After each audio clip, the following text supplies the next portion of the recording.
Good morning, everyone, and welcome back here to the Road to the International. The SCA qualifiers resume here. Thanks for joining us on a bright and early Saturday morning. It is June 14th, and we are here for day two of these qualifiers. I am Seek Strike, and of course, joining us is our man of the morning.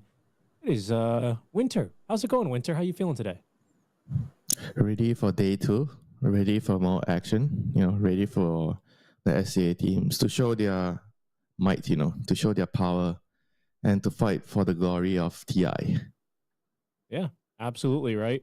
We've got two slots to play for, and with Execration showing that they can take games off of anyone with some strong starts to our teams yesterday. We're in for a lot of fantastic Dota today. Speaking of yesterday, let's go and get you guys caught up, of course, because this is day two of our qualifiers. We still have a few more to go on, but Winter, we had the 2-0 shift yesterday, apparently, didn't we? As Interactive PH and Kopite, as well as TFG and Nemesis, all 2-0s. Yeah, we had the open qualifier teams, so maybe that's why. Yes, that might have something to do with it, right? And then into the later half of the day, it was the invite teams where the level of competition was a bit closer, but also looking at those drafts, they were maybe they were all pretty fast games, actually. We had some pretty long, drawn-out games, nearly hitting the hour mark twice for us yesterday, but they were a little bit more decisive, a little bit faster yesterday, as you kind of maybe expect once that competition level rises. As a result, of these games, these were all upper bracket games, right? But because of this, we can go ahead and see our updated bracket. We will be actually jumping into that lower bracket today. But of course, I just wanted to take a look first at this upper bracket, Winter, seeing that Ivory Execration already in round 3 of that upper bracket. I think today, later on, we also get to see Talon Esports and Boom Esports for the first time. So that's going to be very exciting in that upper bracket. However, we actually start today, Winter, in the lower bracket, don't we? So the elimination match is starting on day 2. It is now seriously do or die time, for these teams. Yeah, no more room for mistakes. But I guess you can lose one game. You can afford to mess up one time, just one time. But yeah, their backs are against the wall. You have to come up with your A game. Hopefully we see more interesting heroes. Or maybe you would say DP. You want to see more Death Prophets. You want to see more Nature's Prophets. I think Nature's Prophet is always a fun hero to watch, being able to TP around. It guarantees a lot of action. I do think that DP is going to be a hero that teams will need to adjust to, whether they start picking her up, whether they start banning her more. But yeah, that went uncontested in a few series yesterday. We can go over that later. But first, let's cover our schedule for today. As I alluded to, Winter and I, we are on these elimination games for the lower bracket, round one. Trailer Park Boys, TFG, Castaway, Interactive Philippines. All these teams already into the lower bracket.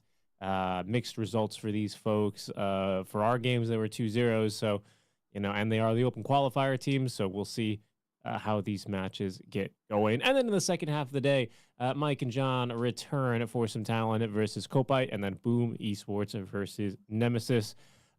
Still might be a little bit more in the one-sided phase of these qualifiers with those games, Winter. But I think those are going to be very fun as well later.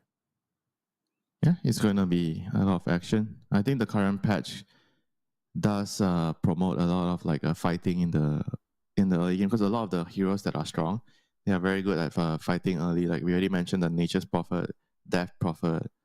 On the core heroes, I think a lot of what you see is like some conquer. Like the off-lane heroes are flexing to the carrier, so they are all kind of like battle ready in the early game. Maybe not super early, but they get one item, then they're ready to fight. So you expect to see a lot of fighting going on, and with all the objectives on the map, it's pretty hard to play quiet Dota nowadays. I mean, you can, but it's hard.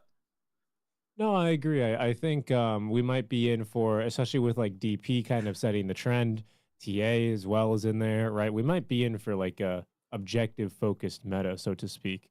But that particularly excites me, honestly. That's not something I'm too averse to. I think it's better than some other metas that we've possibly had. And more fights, Well, it more depends on action, how you more see chances it, for right? comebacks. Some people may think, too much fighting, I want to see some red Dota, split push, farm the map, Tundra style, Alliance style, We whatever just you had call like it. a year Why of are you that. giving me the eek look, Come Why on, do you we hate just that, got rid of that Ironwood Treants, dude. You already want to bring them back? Come on, dude. The Treant Protector's not even. Sorry, the Nature's Prophet's not even gone. You want to bring them back again? I think we'll be It's a fine with that. We'll be fine with different that. nature's prophet, a different one, okay? Relax, All right, all right. Well, I will get relaxed now, Winter. I tell you why. It's because our first draft ready to go here already. It is our lower bracket round one matchup. It is an elimination best of three. That only one team can move on through here, and it's going to be between the Trailer Park Boys versus Tech Free Gaming in round one. Winter, we casted the Tech Free Gaming series yesterday. That was the Snapfire game that ended up working for Nemesis. Remember, we talked about the itemizations for that Centaur that ended up kind of winning early in the laning stage. And then game two was with the Slark that had a tough time, right? I mean, he was doing Slark things, but just a really hard laning stage into a TB that just, well, Yeah. actually, it was the Pango that just couldn't do anything in the fights, really. He played one game of Slug, one game of Ricky. So you kind of know the feeling or the type of position 4 player Dalo is, He is the annoying kind. Wants to run around with invis, control vision, scout, I mean, I would say there are most of the time there are two types of position 4 players. Number one is this, the annoying kind, the scouting kind, usually playing the invis heroes. And the other kind is the one that plays the dagger heroes, the initiating heroes, the Tusk, for example, or Tiny. And then there's actually the third kind, the one that sits back and uses their spells. Muerta, Phoenix, Hoodwing. Somewhat like a crit type of player, So there are the three types of position 4 players, and Dalo is more of the, at least from yesterday, what we've seen, more of the scouting, annoying guy, trying to piss you off, in the game, kill your careers. Yeah. It's a legitimate strat, right? I mean, needing to. I mean, I'm not saying it's not a legitimate strat. I'm just saying it's a different way of playing the game. All the different type of position 4 players, they kind of facilitate different types of draft, right? When you have a different position 4, you kind of need to make it up elsewhere, the weaknesses of the position 4. Say you have the Dalo type of hero, yesterday the Invis / Scout. Usually those type of heroes lack damage and lack control, right? So your other position 5 hero kind of needs to make up for it, or your core heroes needs to make up for it. You need to pick more damage heroes. Whereas if you are on the backliners, right, like I said, the Muerta, Phoenix style hero, those heroes kind of provide you with damage and some kind of control, so you don't really need to worry about that too much, Yeah, no, I think that's a really good point, right? And you can see like a little bit of a difference now, maybe in drafting style. Tech Free Gaming opening up with this Shadow Shaman, also a very contested hero as far as supports go. But a hero that's probably even more contested is going to be that Bat Rider in the first phase for the Trailer Park Boys. Winter, this Disruptor pick particularly excites me, mostly because I want to hear why you think it's so good. This is a pick you've been asking for a few times throughout the drafts that we've had. It's picked pretty early here for Trailer Park Boys. What do you think about this? I don't know what facet you would go for now. I've seen a couple of different ones. So they nerfed the kinetic, what was it? Thunderstorm. Sorry, Yes. not the fence. I'm not that big of a fan of the kinetic fence one.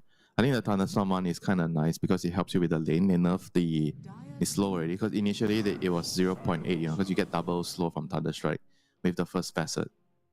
So now it's I think 0.3, so double is 0.6. So they nerf 0.2. The small little slow actually makes a huge amount of difference for the lane, because you trade better, and even in the later portions of the game, it helps you set up the glimpse better, because the slight slow really makes a big difference. And good point. I've seen some players go for the third facet. What's it called? Something repulsion. Yeah, the manual trigger, right? Transference. Yeah, transference. So you can use your innate on your teammates, and it does 10% of disruptors HP as damage. It's not much, but it can be quite useful for, say, like you're laning with Drow, and you don't want the enemy, let's say the enemy centaur is trying to get close to the Drow, right, to kill the Drow. You can use it on your teammate to kind of protect him. because you can manually toggle it. So I think that's a part where you have to really get used to, because it's never been a part of Disruptor, being able to manually toggle that, So I think it takes time to get used to. You probably won't see it as much now, but later, as the patch goes longer, I think maybe players would be more practiced with it, and maybe you will see it more. And yeah, because it takes time. It really takes time. It's not something that you just get used to. Yeah, I agree. It is a little bit of a change. Some significant picks coming. Let's go ahead and catch up first here with Tech Free Gaming. Silencer Storm. Silencer highly banned hero, one of these backline damage dealers. They actually go for the Storm even though it was already showed that there's a Disruptor there. Because Disruptor is generally quite annoying for Storm to deal with, because you don't get BKB that early on the hero. But he is kind of banking on the Silencer to bail him out, in most cases. I mean, Silencer is kind of... I would say he took a very, very weird curveball, right? Because they removed the reverberating silence. That was the annoying one. Everyone hates and it. Immutable. I think, yeah, but now the new one where you take less damage from silence heroes and you do more damage to silence heroes, I think that kind of makes the hero also quite good in the mid game and even in the lane also, because you are kind of sometimes getting off your last word on the target and it helps you trade. So they go for the 18 Morphling here. Yesterday we've seen a couple of 18 pucks that work really well, but it's banned by Trailer Park Boys, so now they have the 18 Morphling. Again, the Disruptor is kind of a very good pick against this sort of heroes, The Static Storm always a threat before you have your BKB, and you don't get BKB early. And on top of that, there is an Axe in the game, which is kind of, I would say, also a counter towards Morphling with your Blade Mail, because if you have a good time, you get Blade Mail and they get a good time in the game. It's kind of like always a danger to the Morphling, right? You're not ready. Yeah. And then you get caught by the Blade Mail call, you're just gonna die, Yeah, that could be problematic. Pair that with some minus armor, high physical damage, mixed damage, I think I would say, on this SF, but a little bit more physical later down the line as it scales. So far, it looks like Trailer Park Boys draft. It's a lot more faster, more aggressive, like you mentioned, and it's going to be more on the offensive side. I think Tech Free Gaming probably going to be more on the defensive side, right? They're going to be trying to play a little bit slower. And usually that's not the case for the team on the first pick, because the team on the first pick side, you don't have the overall last pick, so you tend to have to play fast because you don't have that gotcha pick, whereas the team that has the 24th, in most cases, are going to play a little bit slower because they have the counter pick, and usually it's the strongest hero at the game, and they kind of have to take things a little bit slower, take a step back, But here, it's kind of reverse. And that's a little scary. For this position, for this draft particularly, right? Because as you say, Trailer Park Boys already with a little bit of, they're a little bit more in the driver's seat as far as tempo looks right now, right? And they still have to pick a carry, right? Maybe probably a carry. Could be a mid, but probably, could be either, right? You could put SF as a carry, but probably not. I've seen it. I kind of prefer the mid SF. You get levels and you just play on your magic damage, Yeah. Either way, opposed to playing it as a right clicker. Maybe draw. I think draw SF later could be good into the Storm and Morphling here. Yeah, I mean, and that's the point I was going to get at, right? Is you can ultimately choose some nice synergy. You're going to get to counter this 23rd pick, which is going to be the off lane, and that can be especially scary. They have to pick a frontline hero for sure, like Centaur. If they don't want to ban a draw, they have to kind of pick something like a Centaur. I think Centaur could be here, could be good here because it's a blind pick, right? They're not really certain. I mean, the only thing he's probably worried about is maybe running into some Ursa. So if they want to, they can maybe ban the Ursa here and pick the Centaur because there's no Monkey King. Okay, so they're probably gonna pick the Centaur here because they banned the Ursa already. I don't think there's any other terrible matchups. Maybe Gyro, but I think Gyro is still okay. You can play the lane as Centaur. I mean, the Gyro can kill you, but at least it's not as bad as laning into Ursa. Right. Yeah. That would be the main concern here. Tech Free yesterday, they did play the Centaur. They played a Dawnbreaker. Any Dawnbreaker here maybe you're thinking about? I mean, it could work, but I think it's too passive already. If Dawnbreaker, they're farming too much, right? Because I need someone to get shit done, do the dirty job. Hey, when Centaur you're right, be the one buying dagger and just running around. Because Storm and Morphling, they kind of, I would say that they are in the category of greedier cores. They're going to need a lot more farm. So your position tree kind of needs to do a lot of work. I mean, you can farm on the Centaur like we saw yesterday where DB was extremely rich on his Centaur after the lane. But I think this game, you kind of have to tone it down a little and be more on the team player side. Your supports are going to need you with them most of the time. But I still see the draw as a fairly good answer here. Even though draw, you hate playing into centaur. I mean, that's not going to change. You know, the return is annoying. That's true. Yeah. I think it makes it a very good Crimson game. You know, got a lot of physical damage right now showing early on, right? Good magic from the supports and the SF, but later this Axe, this whatever, if it is the Drow. I think it's still nice. TA obviously banned, right? TA's not banned. Hey, TA is actually not banned. Yeah, TA is in the pool. I didn't realize that. You just TA? I mean, TA is quite good. You know, the shot, the silence against Morph, Storm. The lane is really good against the centaur. Yeah. It's kind of a kill lane, low key, right? Oh, okay. That's different. Meepo. Yeah, this is super fast. You know, this is like they're trying to, you know, get into a jet and F16 and end the game. You know, Meepo, Shadow Fiend, X course. The pacing is going to be super fast. So as the centaur this time, you definitely cannot be greedy. You have to. I feel like you have to buy dagger pretty early. You cannot afford to delay it too much. Maybe you get a pipe, stop some of the magic damage, and then you have to rush your. I don't know if you can get Vanguard pipe and then your dagger next. You know, right? It might be too slow. I'm not sure. Maybe Vanguard dagger and then you get your pipe later. You know, because the pacing of the game is going to be super fast, and the centaur has to be able to play with the silencer and shaman. Right? They're kind of like very slow supports in a way. They don't really initiate that well. So they need the centaur to be the front line. They need the centaur to initiate the ganks and pick off heroes. Because the way they're going to be playing is not together as 5 heroes early, but to be split on the map, and they're going to be sending mini squads to gank heroes, right? So the centaur plus shaman or centaur plus silencer, they can gank and create chaos. They force the enemy team to TP, and maybe someone dies, but the Morphling and Storm can farm a lot, you know. So those are the type of things that you can expect from Tech Free. Whereas Trailer Park Boys, they are looking to get a good lane, start the game good, lane well, and then group up, get Roshan very, very quickly with Shadow Fiend Meepo and end the game, like, say, 20, 25. Okay, maybe 20 is a little bit too much of a optimism, you know, maybe 25, 30 minutes. I see what you're saying, though, especially with the, actually, Sanctity's opting for Shadowmire facet at the moment. I thought we were certainly going to see the lingering presence or something? Yeah, he wants to kill buildings, so he just wants to end the game. Because the other facet means you kill heroes. Whereas if you think about the lineup, right, Meepo's probably going to do it for you. The Axe is going to do it for you. So what is your job? What is your role as the SF? Kill the buildings, kill the objectives. Yeah, fair enough, right? Someone's going to need to do it if you're going to try and play a faster game, maybe around even that first Roche timing, like you're saying. Delegate the jobs, you know. Just like how you get the the tough job and how I get the chill job, you know. We pre-delegated the jobs, you know. You don't want to get messy in the middle of the day. No. You got to keep everything assorted. You got to make sure everyone knows what they're doing, what the game plan is. And for this game, I think that's going to be Tech Free Gaming's struggle, right?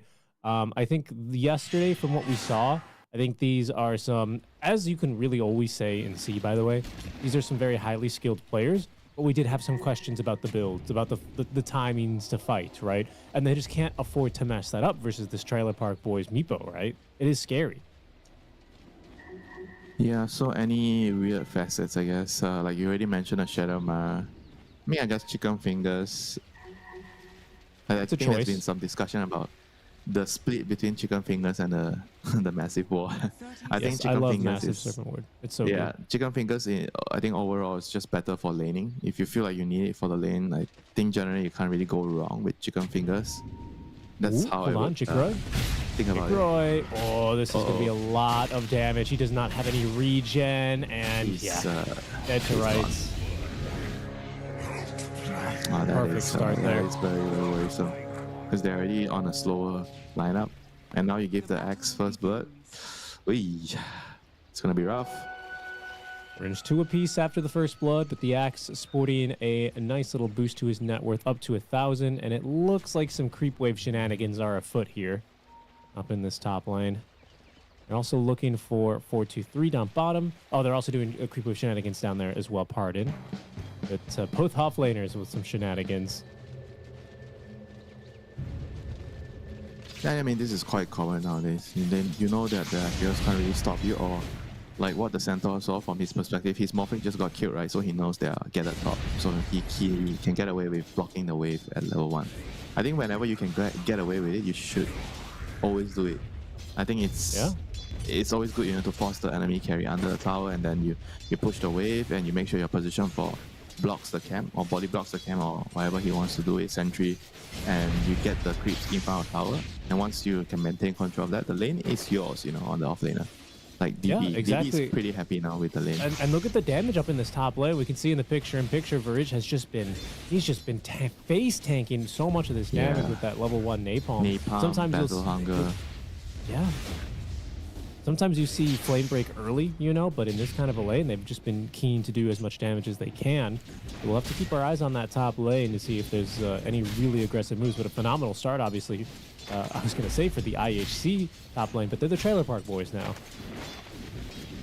Yeah, that's their old team name. Old team. Old sponsor, maybe. I mean, it's looking good for them so far, so they get the flame break. This is a kill. This is a very hard lane. Yeah. Silencer and Morphling, because Morphling can't really protect you. Silencer kind of doesn't feel like the best bodyguard, right? Because usually you see with Morphlings, you see Undying, you see ET or Clockwork, the range Ogre, not the range heroes, but the melee heroes to be the body in the lane. Right? With a range hero, it can kind of be tricky. Bottom, below, trying to right click down 4-2-3. There's that Thunderstrike facet, but it's still only a level 1. Thunderstorm facet, pardon me. Thunderstorm. So everyone in the field gets hit by lightning.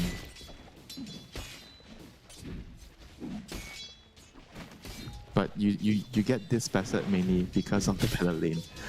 Yeah. I feel like most people don't really think about, I get the Thunderstrike on all the units in the kinetic field, I'm gonna farm, I'm gonna max my Thunderstrike and kinetic field, and I'm gonna put it on the creep wave and I'm pushing it out. I mean, I do admit I do it sometimes, but I don't take this facet just to do it, I just do it because I can do it with this facet, It's mainly for the laning phase.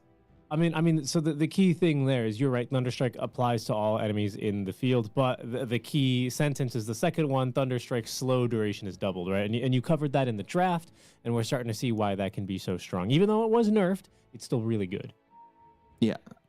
I mean, it's noticeable, the nerfs. I've played a game or two yesterday or the day before. After the nerfs, I definitely can feel it. You trade less efficiently. I think it's one right click less than before. Because before with 0.8, I feel like I can get one more right click onto the target. So I think it's one less hit now. I feel like it's still fine. Definitely not as good as like an Undying bodyguard, but Undying has no catch, right? Disruptor has catch, so you can kind of see why Disruptor cannot have a very strong laning phase, because this hero is very strong later. Of course. Yeah, no, of course. I mean, imagine you give Disruptor an Undying laning phase. This hero is going to be bonkers. Yeah, no, I agree. It is funny though. Like you talk about a lot of the like up top lane. You're like, this Morphling, he needs like one of those melee bodyguards, not one of these range guys. And then you talk about Disruptor to have. Sometimes you can make it work with say like a CM or a range like Warlock. Warlock kind of is a weird thing, right? He's a range hero, but he kind of also acts like a melee in a way, because he's tanky and he has a heal, So it can be blurry between range and melees when you're talking about, he needs a range and a melee. I would say that it's more a type of hero. The type of hero that the you need in the lane. dependent, right? As well a bit. Let's speak a bit while we're paused here early on. Let's speak a bit about this mid lane matchup, shall we? Haven't really brushed on it at all. Pretty even, right? I think always your concern is when you're a Storm Spirit, it's just getting out denied, especially when you have to watch your spacing on these raises. The lane's going to get tougher when I think the moment SF is level 3, this lane is going to get harder and harder. I think at level 5, you just complete the lane as Storm. If I'm not wrong, I've seen this lane a couple of times. In the early levels, you'll still be fine on the Storm, but eventually he's going to kick you out and you have to go jungle.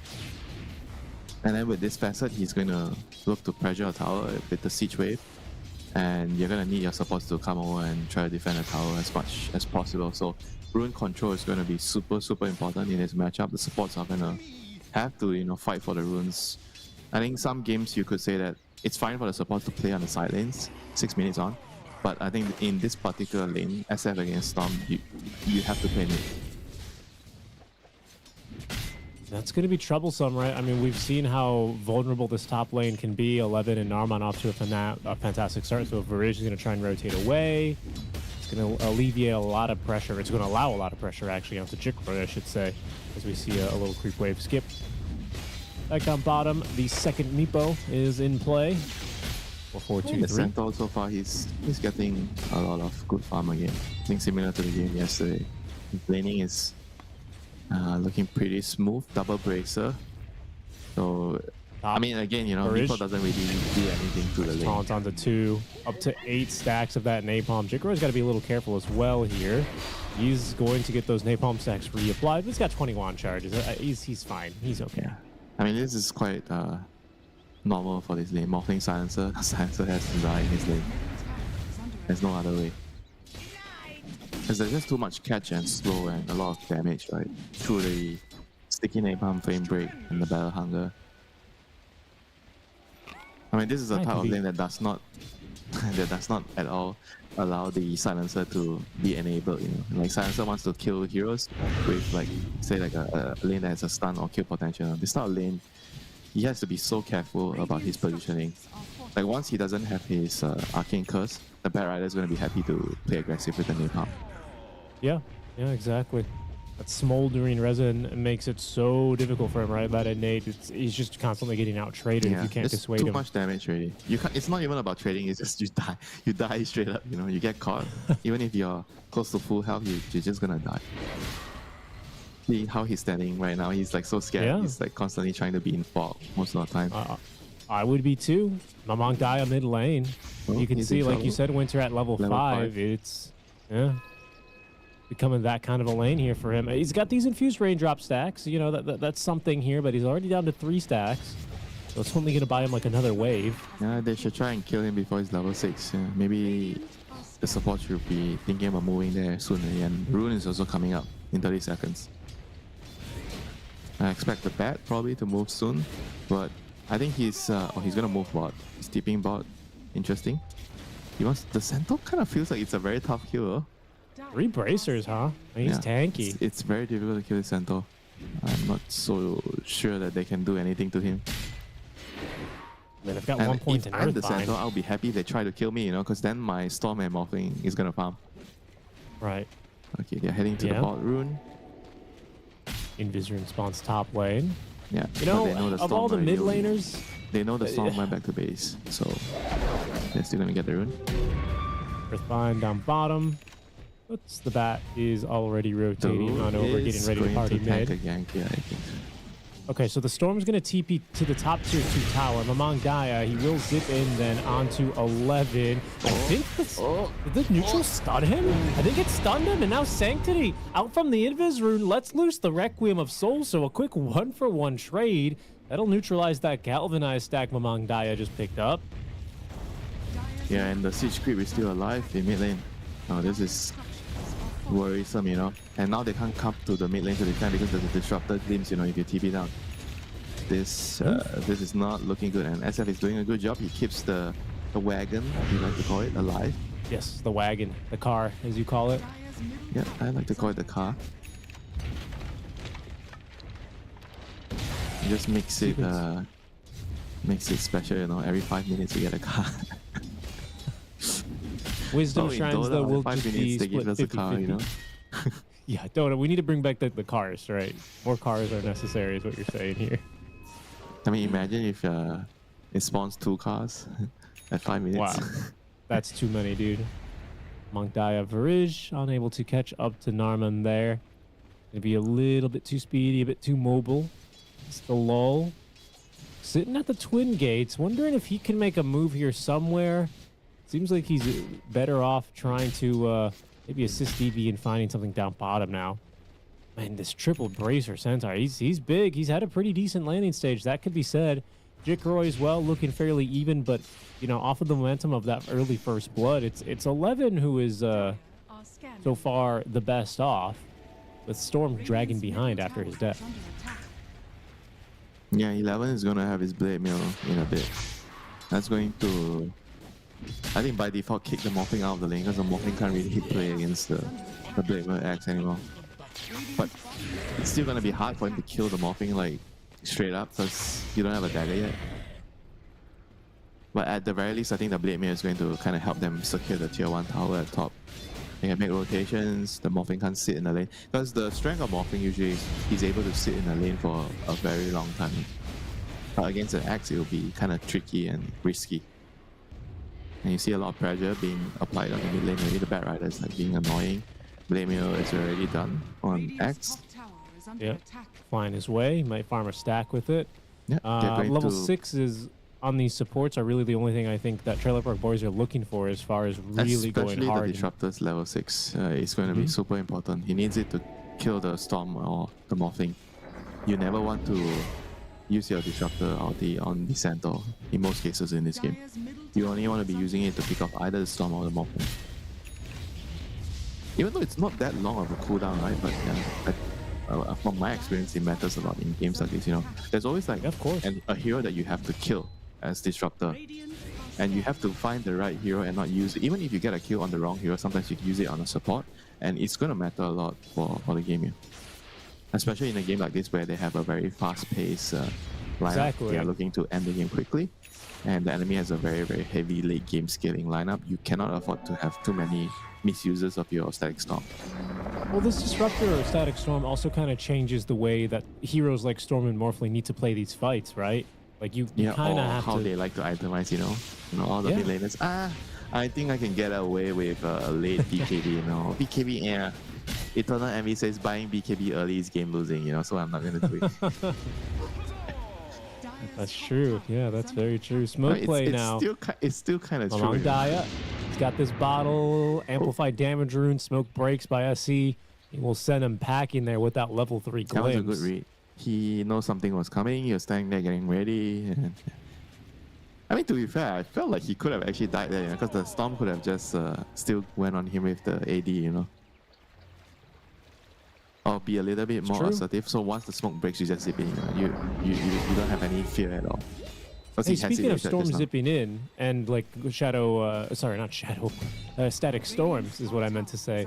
I should mention that Tech Free Gaming, you know, with Varish now having level 6, he does have the option to cover Storm on a dive, right, with that global. I would say in most of the cases, it will be fairly safe. You know, as long as they're global, the Storm can just zip in on any target, you know. See, it's not really too afraid. Disruptor is trying to look for games here. But Storm is very, very calm. Oh my god. He's playing so calm, you know. He's in front of the SF, you know, just like kind of like taunting him. Come on, get me, you know. I know you want me. Yeah. Just standing there. But the game is going to the game is going to begin soon. The dagger on the axe is about to be here. He cleared an ancient stacks, and now he's going to have his dagger. 100 gold. Nepo nearly at the Ag Scepter as well here for 423. Just needs 800 more gold for that point dagger, booster. The Meepo Axe, Shadowfiend has Kaya, I guess. Yeah, Kaya. Kaya. And then you'll have level 6s on both of your supports here. Yeah. The game is going to burst into life very soon. The smoke is on its way. Axe dagger. Okay. Well, hold on. That's the big zip. Oh, but the blink first. Oh, Global is not going to change a thing about that one. Shield Rune denied by Thalul, but that's all he can do to help out his Storm Spirit. He's already died here, and a first dunk of the game for 11. He's 3-1-3 now on the axe. A perfect blink reveal with 4-2-3, even catching the silencer. Oh, 3 for none. The tower goes down. Trailer Park Boys, they may have just cracked this game wide open. That has got to be the best feeling ever. When you buy a dagger on a hero like Axe, the moment you get it, you kill an enemy core, you kill a tower, and you don't even use much, you know, and the enemy uses their global, and you still get everything you want. Good TP out there by the Morphling, a good read by Jikroy. Yeah, will manage to stay out of the way of a follow-up kill. Okay, so I like it. So DB is rushing dagger as well. I mean, not rush. Oh my god, he changed his mind. Oh no. Did he go Vanguard? I was going to bring this up, right? Because it's not exactly a rush. He did go for the Blade Mail. I mean, Blamer is still fine. Like he can get one small item. I was thinking pipe, you know. Okay, pipe's not exactly a small item, but he can get one transition item. I don't think you should rush the dagger, but you can get one. You're allowed to get one of those items, but now he's getting two, which is, I think, one too many. Because if you put yourself in their shoes, right? If your centaur is not buying dagger early, so it means that the only person that can join the fight and make moves is Storm. And Storm is a hero that does not do well against SF in the lane. So Storm is going to be lagging behind. And do you actually want a person that's lagging behind, making moves early, or do you prefer the guy that is having a good lane, making moves? Obviously the guy that had a good lane, right? But the guy that had a good lane is not buying the items that are going to allow your team to make moves with him. You know? So this is like, for me, the concept on why I say that the Centaur should be the one buying dagger early to help the team, you know? Because you're going to expect the Storm to have to recover. Yeah, it's this concept of like sometimes the space maker has got, you know, we talked about this back when like Timbersaw was really strong. Sometimes, yeah, you could just go like this Ags shard build and just really buff up. Or you could just, you know, sacrifice yourself a little bit early, pay back your team from the early laning start and make some space, right? Sometimes you got to do that on the off lane. But Vanguard's completed. Thing, right? Players have this, I mean, can I say default playstyle sometimes? You know, it doesn't matter what hero they play, they always play this way, you know. Disregarding the situation in the game or disregarding how your teammates' game has gone. You know? Because sometimes your teammates' early game affects it.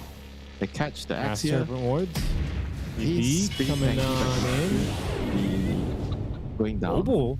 You're just trying to TP away? No. Oh my god. Wow. What a read. What a read. No more chicken fingers, no more hacks, no more shackle. Yeah. Easy TP. Yeah, they just used about everything. Yeah, really I'm out good for reaction. Deal. And I think Sanctity with his Yasha and Kaya, he can look to farm from some snakes up. He will refrain from doing so at the moment. Yeah, he's not gonna. His diet feeling, does not include snakes. I know that feeling. I see the enemy shaman play some mods. Oh, looks like it's time for some dessert. You know, after playing out the lane, I'm gonna walk over, try to hit some of those, and then when I die, I'll just like mumble something. Oh, guys, I'm unlucky. Unlucky.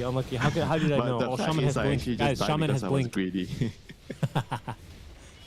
Speaking of blink, Narman has blink as well. Varish has managed to sneak by him just barely here thanks to the night vision. Yeah. I thought Bat had a little bit better night vision than most. Ooh. Okay. Can he get Axe the call kill? on the bottom lane. Oh, no. There's a storm here. This time 11, he might have bit off more than he could chew. 11, he's gonna die. In the mid lane though, DB, he got jumped in the meantime by Narman, who does commit that blink lasso to pick up the kill. Sanctity ultimately will be able to clean him up after the glimpse comes through. That was still really good for tech-free gaming. Yeah. Yeah, I take that trade, you know, because the Axe is a bigger kill. Anytime, any day. And more importantly, Morphin survived, and he's going to first storm of the game. Yep. Going to be on the silencer. Second storm. The first one was a storm spirit. This one's a static storm. Oh. Sorry, second storm. In Southeast Asia, we frequently have thunderstorms. That's true. Not just once in a while. That's true. Usually once per afternoon, even in some parts of the year. I gotta admit, you know, we haven't seen one for quite some time. Yeah, it's been like a week. Hot. It's been like a week. For some people, that's a long time. Here, that's a long time. Yeah, here it's a long time. I think 2 weeks for me, though. I don't remember hearing the pouring of rain on my roof for quite some time. You get rain last week. I think you were just asleep. It was 7 p.m., so maybe you were already asleep. Excuse me? Are you trying to say I'm an old man? No, you have a routine. You have a very healthy routine. That's what I'm saying. That's just a polite way to say you're old. 4-2-3. I think he's gonna farm some snakes. The lul's you just put down these serpent wards down bottom, and 4-2-3 says, delicious. He farmed basically every single serpent ward down there. Okay, and they're gonna try and kill him now. Was it bait all along? I don't know. He's got Mega Meepo. Good luck. And do you want a global for that? Probably not. Top lane instead. DB once again, he's gonna get initiated on 11's actually gonna follow through here. Okay, global silence to chase him down. Narman, he's been killed off by DB. The glimpse will take back Jikro to the tier 2 tower. Mamang Daya thinking about diving forward, but without any vision, he thinks it's a bridge too far without the global to silence. Yeah, they have taken the bait, you know. Because DB has decided to not go for dagger, so the way he plays is he shows himself in the lane, because he's very tanky with the Blade Mill and Crimson Guard. And if they go on him, it sets up like an easy turnaround for the Storm or the Morphing, you know, with the global, you know. So they have to be really, really careful if they see a Centaur mysteriously showing up in the lane, you know. There's no free lunch. There's no free lunch. As delicious as Centaur may be, he is very hard to kill right now. You know, he's got that Blade Mail, he has the full Crimson, he's even got a 4-man shield. Do you reckon they need to kill him, you know? Probably like at least 3 of the cores. Because even with 1 core plus 2 support, they might not kill him. Yeah, I mean, they just tried with 2 cores and the Flaming Lasso, and it wasn't enough. He's just so tanky here. Yeah, with the Crimson Guard proc, it means even your Meepo there hitting, that probably doesn't do much, yeah. I agree. Yeah, I agree. Look, and he also has the Dormant Curio Poor Man Shield, so that's increased his damage block, which is even better, right? He's in the morning. Yeah. Well, look, thankfully I don't have to do the math. It's already it includes the increase. I don't know what the normal one is, but I think it's 30. Is it normal? Yeah, 30 or 20.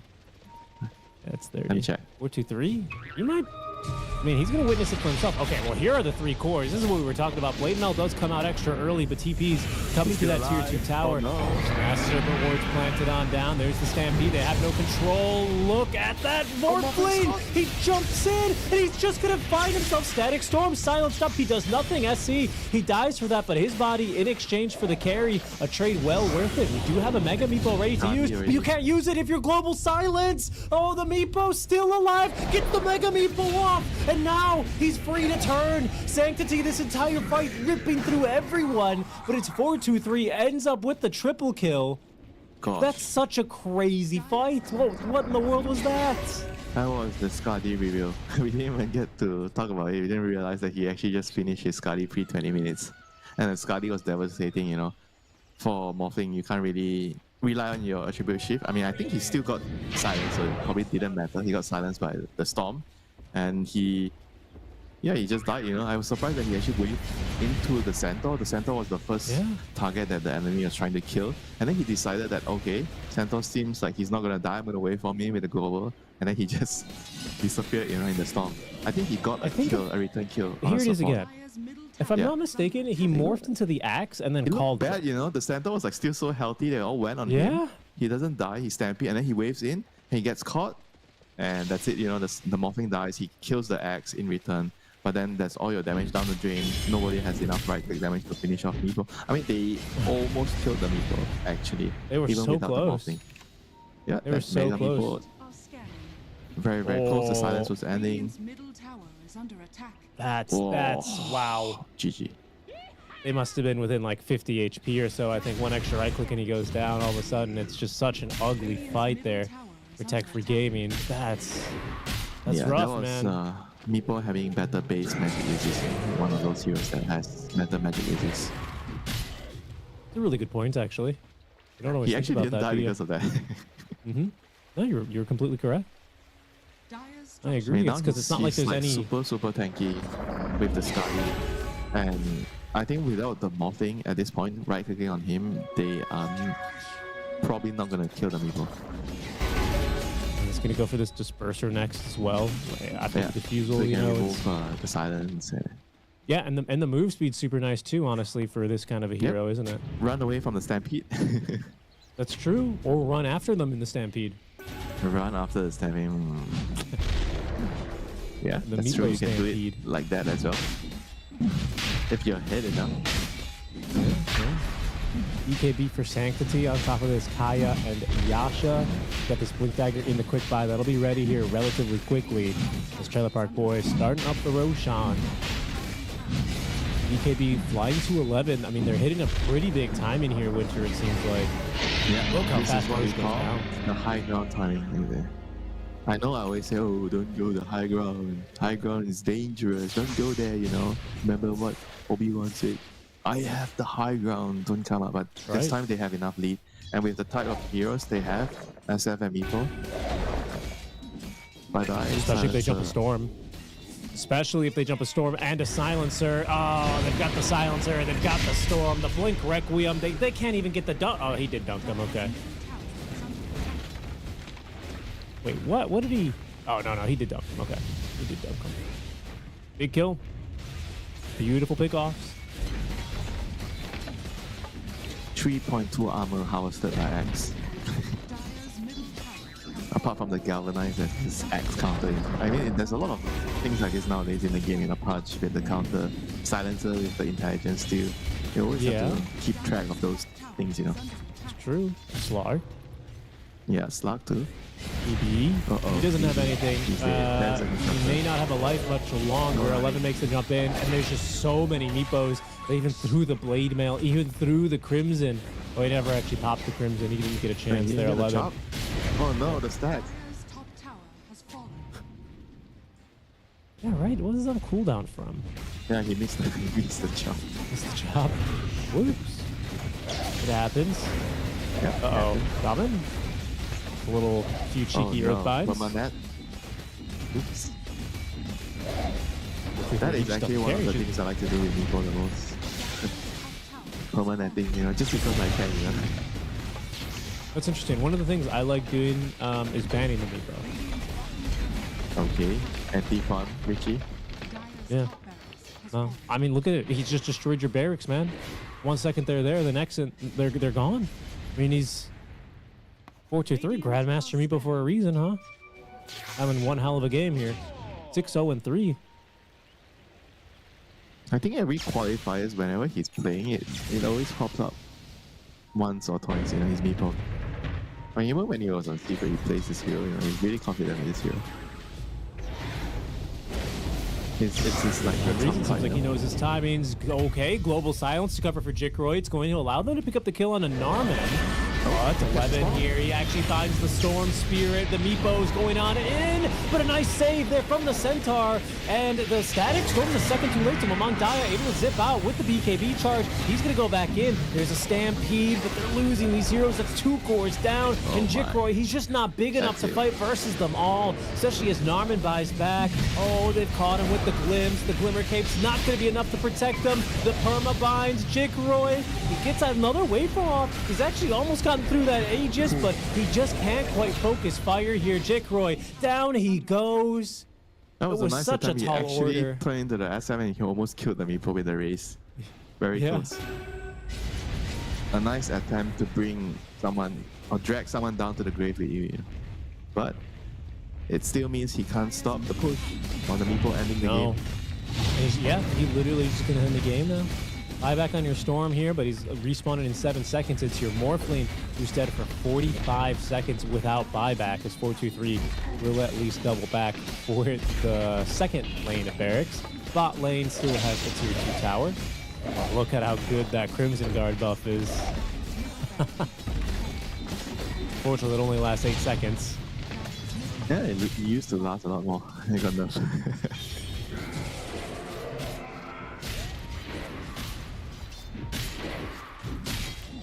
And that's one lane, but Disruptor still wants more. He's hanging around, looking for a fish. For a fish, maybe looking for a snack as the chicken fingers the Hex. He's not going to stop this Bat Rider. Static Storm zoning them away, but the Storm, he zips onto the other half of it. 11 is here to cover him, and they're going to punish him. Mamang Daya dies through the BKB as he tries to save the Centaur. Oh, and he was not even be able to do that anymore. I don't know if you noticed, but there's an Acceptor now online for our Disruptor. 4-2-3, he's just in there. He's trying to end the game, man. The call, it's going to connect onto 2 heroes here. A buyback on the Storm. Look at Mega Meepo for 4-2-3, 11 with the BKB. They just cannot chase here. Mamang Daya doing his best here. But it's just, they are so far back in this Meepo. He is so big now. Yeah, it's just not enough, It's a good back off as well after the buyback. Trailer Park Boys, they're showing that they have discipline. It's not all just running in, being aggressive, killing heroes. They can back if they need to back, Sometimes you don't see that happening, in SCA teams, Once they go in, there is just a one-way ticket into the fountain. Yeah, that's true. That's I mean, true, right now but here in the lower all they need to do bracket, is just reset. I mean, they could just kill the outer tower and then wait for Roshan, maybe if they want to be absolutely safe, but I don't think they have to, because they are in such a prime position right now with a lead that's big enough to just straightforward go for the end. Just go for the last Rex and end the game. this is a cheeky move in, 4-2-3. Gonna give Vision. Earthbind does connect on the Zoo Narman. He's actually connected, and he's found the right Morphling. Look at the damage, not enough. He does get a waveform out, but it's cost him the global silence. Narman is gonna go down. There's gonna be the Requiem of Souls. The Fear does connect on the Jikroy, but he's quite tanky. And with DB here to cover him, can they finish him off? Crimson Guard buff is out, another waveform on out, so they're gonna have to settle, it looks like, for DB. Stampede will make this a challenge, but the Earthbinds are connecting, and then they've run everyone else out of the fight. DB, he will die. Sanctity almost has the damage there for the lull. Lamang Daya doing what he can, Winter, but it's just, I mean, look, it's a 2-for-1 trade, but I mean, that I think only happened because the SF, he popped BKB too early, so he got global silence after the BKB. So when they jumped in with the axe, he couldn't follow up with the Requiem. So that was like unfortunate for him, and that's what cost them like the 2 supports in the backline, right? Once that happened, he couldn't get his Requiem off. I think the Storm or the Morphling, one of them killed both the supports in the backline there. Yeah, it's just a good jump in. I mean, it's Trailer Park Boys at this point, Winter, they're just kind of like running in and taking whatever fight comes to them, the positioning is pretty good. Narman, able to find the lasso there, but I'm wondering how Tech Free Gaming can try and play around this, like how do they even approach fights right now? With no dagger on the centaur, I feel like there's only one way. The Storm has to be the one jumping, and you offer horse meat as bait and hope for the enemy to take it. And you have to kill the supports first, like what they did in the last fight. Go for the disruptor. You already mentioned the axe. He has the axe, so you have to take him out. And obviously the bat. Those are the 2 easiest targets. I think that's their best way of approaching the team fights, But if Trailer Park Boys don't take the horse meat bait, then that's going to be a problem. Yeah. Yes, it is. Trailer Park Boys at the moment smoking up right before this Roche timing. There's some horse meat. They think it's bait. It's actually not. He's pretty isolated here, so now they're going to make the jump on in, quickly realizing this opportunity. It's just a free meal, Richie. No bait. It's a slow kill. Sometimes it is just a free lunch. Oh, no. And I think Trailer Park Boys, they're going to eat their lunch. Tech Free Gaming, they don't have buyback on that Centaur.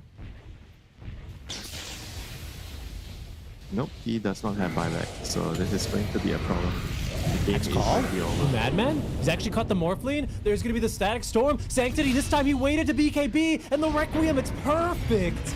4-2-3, godlike now as the GG is dropped. Trailer Park Boys, they will dominate in game 1 here off of the cheeky Meepo pick. Even almost getting an additional kill there at the end. What a game here. Yeah, what a show, Kind of showcasing you how much they understood Meepo as a hero, the timings. And not just 4-2-3, but his team as well. They understood how to play around him. They knew that they were the lineup that had a much stronger timings in the early game. They pressured. I think even in the lane they played so well, like across the board.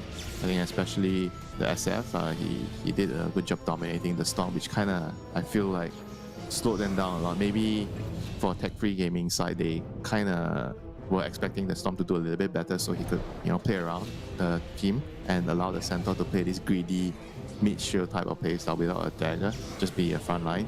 But unfortunately, the Storm had a bad game, so it just didn't feel like they had a lot of options, once it came to mid-game, The Silencer had a pretty early level 6 considering the lane, he had a atrocious laning phase, but he still got his level 6 at the right time, but nobody there to use it, because the Storm had a pretty bad lane. So just unfortunate. They had the slower lineup, they had a bad laning phase, and it was just very difficult to control the game from then on. It was this Shadowmire facet, which I did question. I was just kind of used to seeing lasting presence, but for good reason. I can see why Shadowmire is as strong as it really is. And you can see in some of these long fights, the micro ability from 4-2-3 here, right? Able to just always get the spells off, evacuate the right Meepos, and just tank for his team. At this point, it's already in this replay the game just a little bit too difficult here. Yeah. Yeah, I mean, just not a lot of pressure really ever brought directly to the Meepo early. Not a lot of pressure brought directly to the SF, I felt, right? Like this Axe was able to make so much space early compared to the Centaur, who I thought also had a really good start, honestly. I think Centaur is the only one that had a pretty good start. The rest of the course kind of got into a very bumpy ride, in the laning phase. The Morphling got first blooded before the creeps came out. Yeah, I mean, Storm kind of lost his lane because of the lane matchup, It's not... Maybe it could have gone a little bit better, but the lane matchup is hard for him, So that's why I feel like the Centaur, he was supposed to help his team, because the Morphling plus the Storm, they are not going to get anything better, in that game. So the Centaur has a job to help, but he felt like that's not his job, So that's something that they have to discuss after this, and try to find a solution. Indeed. 4-2-3 is going to be able to run away with this game alongside Sanctity. You could just see by the scoreboard, nearly 20 kills without a single death combined between the two of them. But it's hard to talk about this game. It's hard to talk about this team without really talking about the 4-2-3 Meepo, right? You said usually they pull it out once the qualifiers. I mean, we are in the lower bracket, so it's going to be one of those opportunities, right? If it's a good-looking Meepo game, he will give it a spin. Yeah, it messes with your opponent's minds. Now they have to consider, oh no, do we have to ban it in the second phase next game or the first phase? How afraid are you? So it adds another level of mental stress on whoever's deciding the strategies, and yeah, it's just going to make it more difficult, especially when you pull it out in the first game.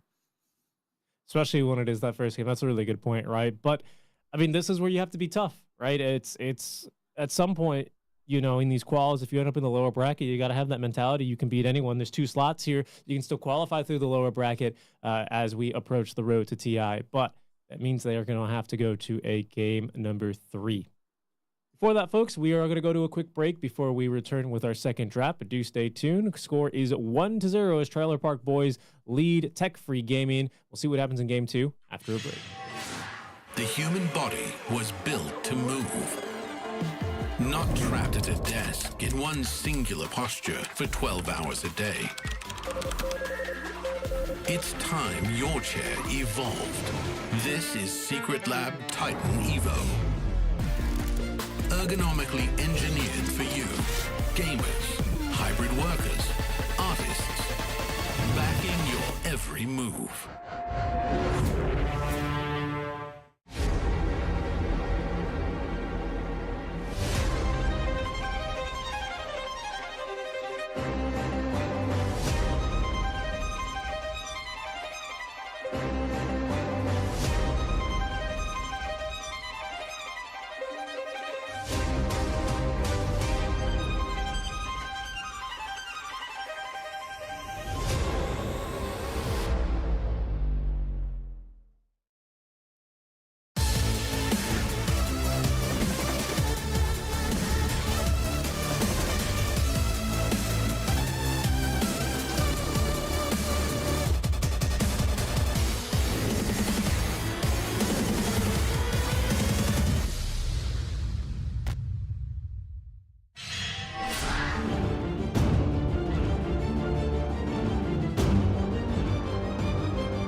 Welcome back, everyone. The road to the international SCA closed qualifiers continue in the lower bracket. We are in day 2. We're in elimination territory. We are potentially one game away from seeing Tech Free Gaming eliminated here at the hands of the Trailer Park Boys. I'm Seek and Strike, and joining us is Winter here as we will bring you through the first 2 elimination matches of these qualifiers. Winter, it's just Meepo things, right? Yeah. How you want to call this? A meeple beatdown? But I don't think it's just as simple as that. I think it's just the whole general idea on how they want to draft and the overall strategy, right? So if you see what they have chosen to ban here on Tech Free Gaming side, they feel like Bad Rider has a big part to do with their loss the last game. I think at least in terms of setting up the first bullet and killing the silencer a couple of times. So I kind of agree with them on that. I think you also briefly mentioned that you feel like Bat is a very strong hero as well right now as a support on a position 4. So I think that also kind of makes a lot of sense, But on the other hand, so on the Trailer Park Boys side, they've decided to ban out all the offlaners / carries. All these 3 heroes can go either lane, safe lane or off lane. And they've decided to open up with a Naga. Naga is like one of my favorite position 5s now. I think she's probably maybe not in your everyday pubs, so don't take my word at face value, Only in this sort of teamwork heavy game, Naga can be a top tier position 5. If you do it in your pubs and you don't get a good result, that's not on me, because I didn't say it's good for pubs. Yeah, I mean, having that Pango reset a reasonable, I guess a reasonable answer, because you can't really stop the Pango from rolling with your song and your ensnare. On the other hand, you can ensnare and stop him from moving initially if you catch him first. So it's a both way kind of matchup. Yeah, I mean, and there's that scaling to consider late game. When the Naga usually builds Ags in these kinds of matchups. I've seen this before. Ags, bro. You think he's gonna get that rich? Dude, I've seen this before. If the game goes long enough, I've seen this. I think it's a serious consideration. Okay, usually for that what you need to buy is Blink, Greaves, your shot. You have to buy your shot, and then usually sometimes you have to consider Hex because you don't have catch. Yeah, those are things you buy. Axe is like super luxury, like you already have everything you need, and then you're like, oh sure, I want to add some Gula Melaka on top of my shave ice, the topping, that's the Axe. Look, I hear you, but the only point I claim to make here is that Naga's a hero that can farm. She will get some farm, and there is a case in a game like this, if you're not going to be able to pick like a Bane or a Grimstroke or a Bat Rider, to counter that lasso. It's something to consider. That's all I'm saying. I mean, sure. I mean, you can say that. But how about combos, Naga, Disruptor combos. Last game we saw Disruptor without Naga. This game, will we see Naga with Disruptor? Or Naga with... who else? Jakiro is kind of like, not really in the meta anymore. We're talking about support used to be a thing. Yeah, Naga Jakiro used to be a thing. What else? I guess that's pretty much, in terms of like spell setup. Yeah, in terms of supports, Naga Lich. Yeah, Lich is I mean, you need a vacuum. Maybe I'm wrong, because the new way of playing Lich might be good. Yeah. I don't know if Lich is that amazing, though, for competitive play, though. Yeah. I mean, overall, I think when you pick Naga, that's not something that you would prioritize a lot. Because Naga is just like a good lane bodyguard. It's very hard for people to bully past the Naga, and you can protect your carry fairly easily. And not only that, you kind of give a lot of vision as this hero. Right. Because of the illusion. So it's very valuable. I think Tech Free Gaming are in a little bit of a pinch here. They only have one ban, right, in this phase as they have last pick. They're thinking, should we ban the Meepo? Uh-oh. Yeah. Okay, no. Well, they won't. They'll ban the Razor and they'll take the gyro early. Probably support Gyro. They are planning to use this Gyro to fight the Naga. Because Naga is like kind of like a lame bully, right? But with Gyro, with Rocket Barrage, nothing can bully the Gyro. 10 seconds remaining. I think that's probably the thought process here. 5 seconds remaining. And in some ways, it's a flex, right? In some ways. But I think Sure. it's probably going to be a support. The Indonesian players really like Gyro on position 4. Back into the SF again here for the Trailer Park Boys. It looked real good for them Yeah, last Song time. And into Terrorize. That's a Yeah? thing. Not as Okay. easy as Song into Static Storm. no, not quite. Not quite. I mean, But you know, maybe. one interesting thing you can do with Naga Dark Willow is you can pull them into the 10 bramble with your remaining. with your net. Reel So you try to position Oh. yourself and you drag them through another brambles, because the first time he's gonna land the bramble on your ensnare, and then you move your hero to another bramble and you drag them over with the Naga. Yeah, it's like fishing. You're fishing. The fish becomes the fisherman. Nasty combo. I'd Yeah, be it's shocked a if we see bunch it. of I'd love to damage. see it. It's quite easy to execute, you know. So I think there's a pretty good chance we'll see it. It's not that difficult. I think you used to Good. see I hope we Earth see it. Spirit roll in, kick people through a couple of brambles. Whoa. Whoa, About this a is punch? interesting. Core Pudge. I think it's a off lane Pudge with Gyro. So they want a Pudge against this Naga lane. Pudge does amazing against Naga. Naga can't do anything against Pudge. It's tough. Yeah, and then if she's not going to be able to approach the gyrocopter, Yeah, and they Question also becomes, follow what does it she up do in with that CM lane? because Pudge has mana problems and Pudge needs people to set up. Oh, so what? Get a CM, you know, Frostbite and Aura. So Pudge has setup, Pudge has mana. You can keep doing what you're doing. And 18 Puck, because the enemy has bad heroes against Puck, so we're gonna see no catch. yeah, Good I luck. mean, who knows? Maybe we'll see some sick, nasty hooks out of Phase Shift, but yeah, it looks like a really good puck game for sure. Yeah, somebody has to buy Hex or Orchid. Neither of those heroes want to do that. Maybe they'll Nope. just keep the Gyro as a carry and pick something like a Lion, so that you have the catch onto the puck. Yeah, the Shaman, only okay, no other, Shaman, but the Lion. yeah, there's a Lion, there's a Rubik. Yeah, Rubik's terrible catch. You can't really catch it. What? It's not I as guess he's- easy as it sounds, you know. Like, it's not so reliable. And it's not as Yeah. long, the duration, the lift compared to like That's the true. Hex. I guess when your lockdown is as bad as it is on tech-free gaming, like getting a telekinesis, it's not like you have a Stormhammer to follow up. Because you know, if some, you like, put the Gyro as position 4 and you pick a new carry here, I should feel like there's no carry that can kind of solve the puck problem. I don't think I'm getting any carry that can actually solve him. I mean, you can get, I think the best one is maybe you just get Void and, you know, time dilation, but then you're playing into Song, you know, so that's terrible too. So I think you just Yeah. have to live with the puck problem, pick a carry that you want, or you move the Gyro to a carry and you pick a 4 that can kind of solve the problem, like Lion, like I mentioned. But they are banning Husker on the Trail Park Boy, so they think that Pango is off lane 5 seconds with remaining. Pudge support and Gyro is carry. So they're thinking is Gyro CM lane, Pudge and Pango off lane. is there any And a room in new this mid draft is coming. So they're just trying to protect the puck right now. So that also kind of makes sense. It has its logic.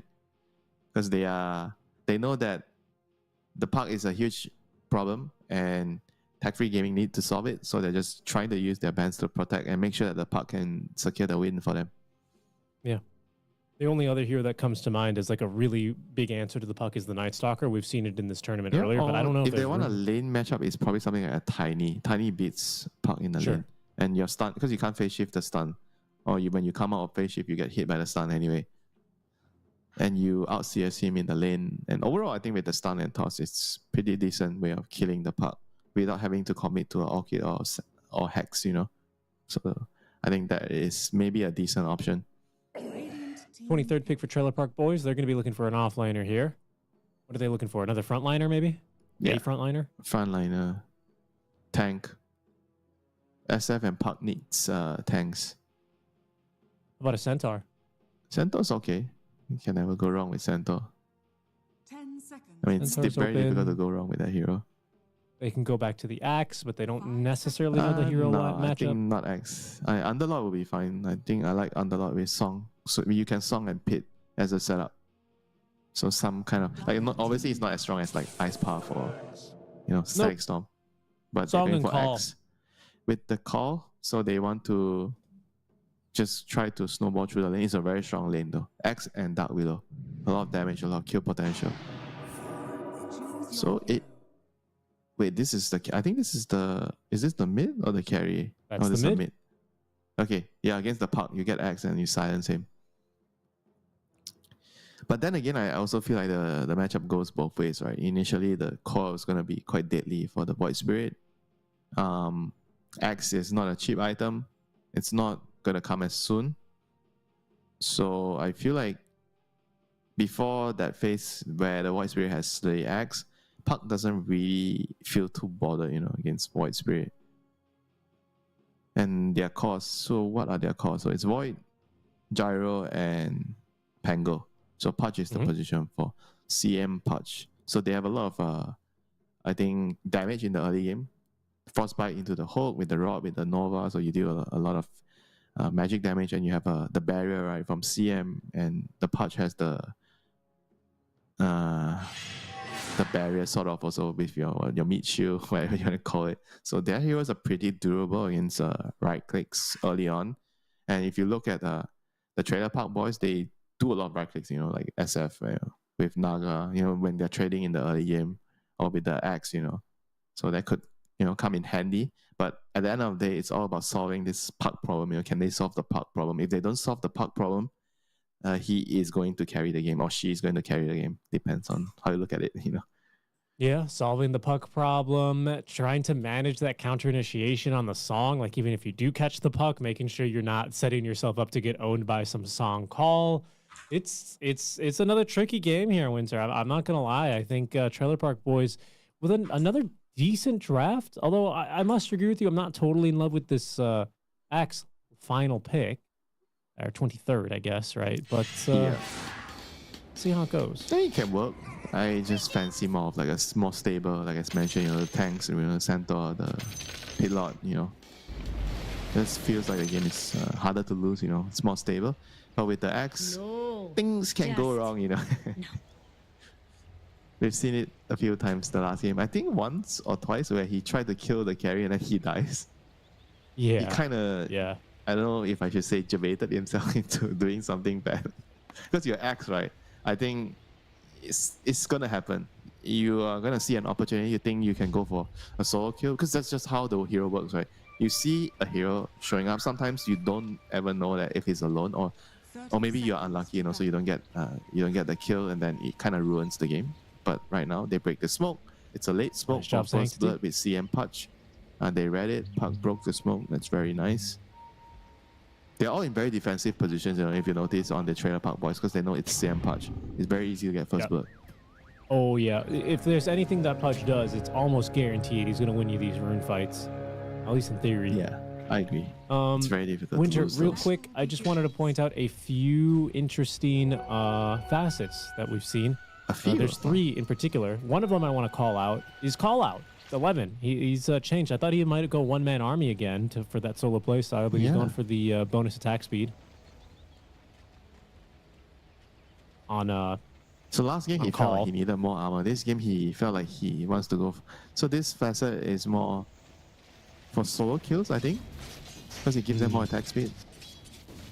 I think it makes your call and your Helix a little bit more lethal, that's for sure, but at the own cost of perhaps some survivability. But it does make your early calls a little weaker, because I think with the one-man army facet, you just had a lot more armor if you were not next to your allies. Yeah. So what's the other one you're going to talk about? Double jump for DB. Makes sense into this tough lane, right? But no Thunder Roll for these early fights. I mean, the Pudge is right. I think most of the Pudge has gone for the Rotten Core now, even as a support. You just trade very well. Once you get your Rod, you get a lot of damage, like what? I think 20, 30 damage at level, the first couple of levels. It's 20% of your max bonus damage, so you get quite a bit of damage. It doesn't land the hook there, but our eyes are going to be glued to Pudge. Whenever you see Pudge support, you're going to be looking to see any interesting moves. Is he going to be the hero of the day, or is he going to be the zero of the day? All you off-laners out there, whenever you lane with a position for Pudge, it is either a nightmare or it's going to be amazing. Yeah, either the easiest and best experience of your life, and you consider adding them to your friends list, or you just Add him to rage your Q go friends next. list. You know, if I lane with a Pudge, not that I play off lane a lot, if I ever have a position for it, doesn't matter if I win the lane or lose the lane, I'm not adding that person. I don't want Okay, a but what Pudge if play he's- with me. What if he's like godlike though? What if he's like literally like perfect Pudge Call player? Pudge, You know? fine. No support Pudge, please. Oh wow, he's not a believer. That speaks more to what you believe about Pudge. Actually, it speaks more about yourself than what it does about What? Pudge. That's what Why? I'll say about that. I just don't believe in support Pudge. That's it. Give it a hope, Unless you're man. 9 Come class. on. Okay, you know. If you're 9 class, then yeah, sure. Go ahead. All right. But he removed everyone from his friends list, so he's definitely not adding you back. Not that I was ever on his friend list. Look, I was letting the people think. Maybe there's a chance. Yeah, maybe. I would love to be on his friend list now, you know. Learn the ways of the slug, learn the ways of the Terrorweight, learn the Yeah. ways of Pudge, his Oh, I've newest seen endeavor. You're trying to cook up the support Slark. We'll see if we see more of it here in these quals. It's- He's not here in it's- this game. it's Much more pretty weak standard support. nowadays. I gotta say, we're probably not Well, gonna maybe see in your too much. hands. We'll see what 9 class decides. Now, the whether he master likes it or speed. not, he's gonna have to, you know, accept the fact the hero got nerfed and move on. That's very true. Yeah, that's very, very true. How are our lanes playing out so far, though? Any big surprises here? Oh, there's a hook actually on a 4-2-3. Oh, he might be no in some delay. trouble with the blood grenade, help it. giving chase the double jump DB. He's got first blood, and he'll have a second here by the looks of things. SC, even with the deluge mirror image, is not going to last a single second longer. DB picks up a nice double kill. Mamang Daya starting to put in some damage mid lane on the Sanctity as well. That is precisely what we are talking about. That's what we want to see, the Pudge in action, you know. I think Naga has to be more careful with trying to run out and be aggressive with the deluge, because once you use it, there is no way of saving your dear Shadowfiend, your precious Shadowfiend. And he probably also has to, I think, play more on the left. I think that's something that you have to be mindful of when you're playing into a Pudge and you're the support, right? Because you kind of have to protect your core. The SF even more, you know, because he's very weak. So you have to stand to the left or wherever the Pudge moves. So the Pudge is going to be shuffling left and right on the lane. So you have to kind of always give vision, you know, either put wards or use your illusions or use your body, your real hero, to scout out the Pudge, which is Right. extremely important. And 11 What? here. Oh, he's not He's gonna afraid. get a He's call. running in. Look at the attack speed. Oh yeah, he's got one. nice. Jikroy, pretty tanky though with those wand He's big charges. time, Does have afterburner. He's very Shadow now. fast. Can he finish the kill? Jikroy hiding behind a tree. Ooh, they see him. Oh, nicely done, Narman. Picked Sniped. them off. Sniped. Really nicely done. This Willow, by the way, with a quelling blade, Dyer's top tower is under attack. just to really make sure she Yeah, he can wants get to the put kill. wards. I think usually you get quelling back so you can cut some trees to put some wards down. Yeah. To block the camp. Actually, I see they still have this tree spot on this camp that you need a I quelling know blade which, up top. Which one you're talking about? Yeah, that Yeah. one. That's very Yeah. annoying. So I think maybe Narman was doing a little bit of a cheeky dewarding up here. It's this one now that our observer can see it. And guess what, right over Richie? here. Here comes Puchka. I want some axe Nope. meat. No, Wait, he's what? gonna get his Cancel? TP. He's gonna cancel his TP, I think. Maybe no, he just canceled the TP. He maybe thought the DB was gonna be in some harm's way. So instead, 11 and Narman, they will fight by themselves. It's not looking so good for 11. He's gonna go for Well, the he call TP for probably that bonus regretting armor. Canceling his TP now. That Yeah, was that he is. That could have been a kill. Instead, it's not gonna be much gained. Mamang Daya mid lane onto Sanctity. The quick silence there. Mamang Daya, he doesn't have spells. He's got another Aether Remnant, but it was still a second Oh, away. boy. So Sanctity, he will turn and burn Mamang Daya. A bit too aggressive there on the level 6. Pays the price. Yeah, pays the price heavily, you know. That was a huge return kill. Good rotations from Nauman coming in to save his mid laner, which is something that you always want to do or be on the lookout in his position for kills like this. And DB as well, playing aggressive, and It's a SE this time blocks the hook or tanks the hook, whatever you call it. As long as SF is not hooked, I think that he is pretty much BB. happy. But BB, BB wants to he's kill. still a swashbuckle. Another shield crash. The coil is not going to be Oh, in time, no. but That's a huge Sanctity, one. he's here for a return. Kilmamang Gaia will mirror this rotation. However, all of a sudden, it's a 3 versus 1. Sanctity is going to find a 4th hero here. Varij will connect on the Frostbite. A hook is ready, but he's a little too far away. Oh, phase shift. He perfectly dodges it. Will it matter much for Sanctity at the end of the day? Absolutely Very not. nice. Mamang Gaia. It's another Free bout game. of spells, and he's good to go. Just showing up in numbers, we always say you have to win the numbers battle in the early game. And they brought in 4 heroes, they killed a couple, and now Wisdom Shrine, Naga's trying to snipe one, but Pudge sniffs it out, so Dalu is there. Radiant's bottom tower is under attack. And this guy is really an aspiring 9-class player. This Dalu guy. He plays Ricky, he plays Slug, now he's playing Pudge. It's just being as Let him have annoying as fun. possible. Let him have his fun. I have nothing negative to say about that. He deserves it. Yeah, it's very rare in competitive Dota you can win and have fun at the same time. And if you're 9 class, I'm pretty sure you're having both of that right now since he's winning so much. Yeah, that's true. That team's looking phenomenal. He's level 6. Holy! Yeah. This member is ready to go. DB letting loose the Rolling Thunder. Look at that. They just have to abandon 4-2-3. Contrast this with the game he had just recently on this Meepo. Phenomenal drop shot. This is 3rd death in the laning stage. It's level 4.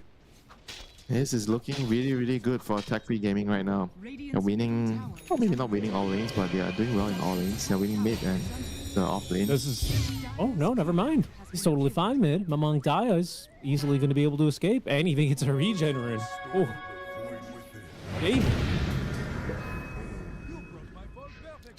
How many stacks our friend Dalu has right now? 5. 7 Wow. extra strength. That's kind of incredible, actually. Give me a number, Richie. How much do you think he's gonna end up with this game? I want a number from you. I demand it. Okay, so I personally think we're still in for a bit of a longer game here. I'm not going to tell a lie. I think these fights in skirmishes look really good when Tech-Free Gaming is able to bring the numbers. But as soon as you actually have levels on these supports here for Trailer Park Boys, I think the first song especially, is going to catch them off guard. And I think Trailer Park Boys may be able to snowball from there. So that being said, I think we're in for a long game. I think we're going to see 17 flesh heap stacks. We're going to see 12 more. DeLol, he's going to try and add to his collection here now with the TP on in. Dismember, Blood Grenade, a hook. Pretty good combo here. Look how fast he is with the face boots actives. 11. He's going to get the call off, but there's the 6th stack here as Mamang Gaia jumps in to secure the kill, and we'll get even an additional up to 7. 9.8 strength total. Holy. That's a Ogre Club right there, Extra 1k net worth. Yeah. Seriously. I mean, he's got 1300 HP, and he doesn't really have any stat items except for the wand. It's normally what you see with like 2 bracers. A few bracers? Really? I said 2 bracers. I think you're mistaken for a core pudge. What? Core pudges do that, Bracer. but not support pudges. Well, this is what I'm saying. You normally see this amount of HP with 2 bracers, but he doesn't have a single one, right? Oh, okay. So I got it wrong. I thought you were saying Yeah. he should buy more bracers, because No. it's not enough. I said this is normally what you see with 2 bracers. That's okay, I though. see. My coffee hasn't kicked in, so please forgive You me, need to Sir have Richie. more kopi cacao. No, I just like the normal coffee. If I coffee cacao means I don't have to sleep for 24 hours. I need a kopi Too much cacao a caffeine. little bit. Oh, the Discord server is on EU, they say. They'll figure that out here. We'll let the...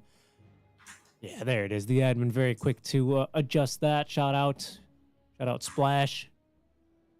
Shikura says same here.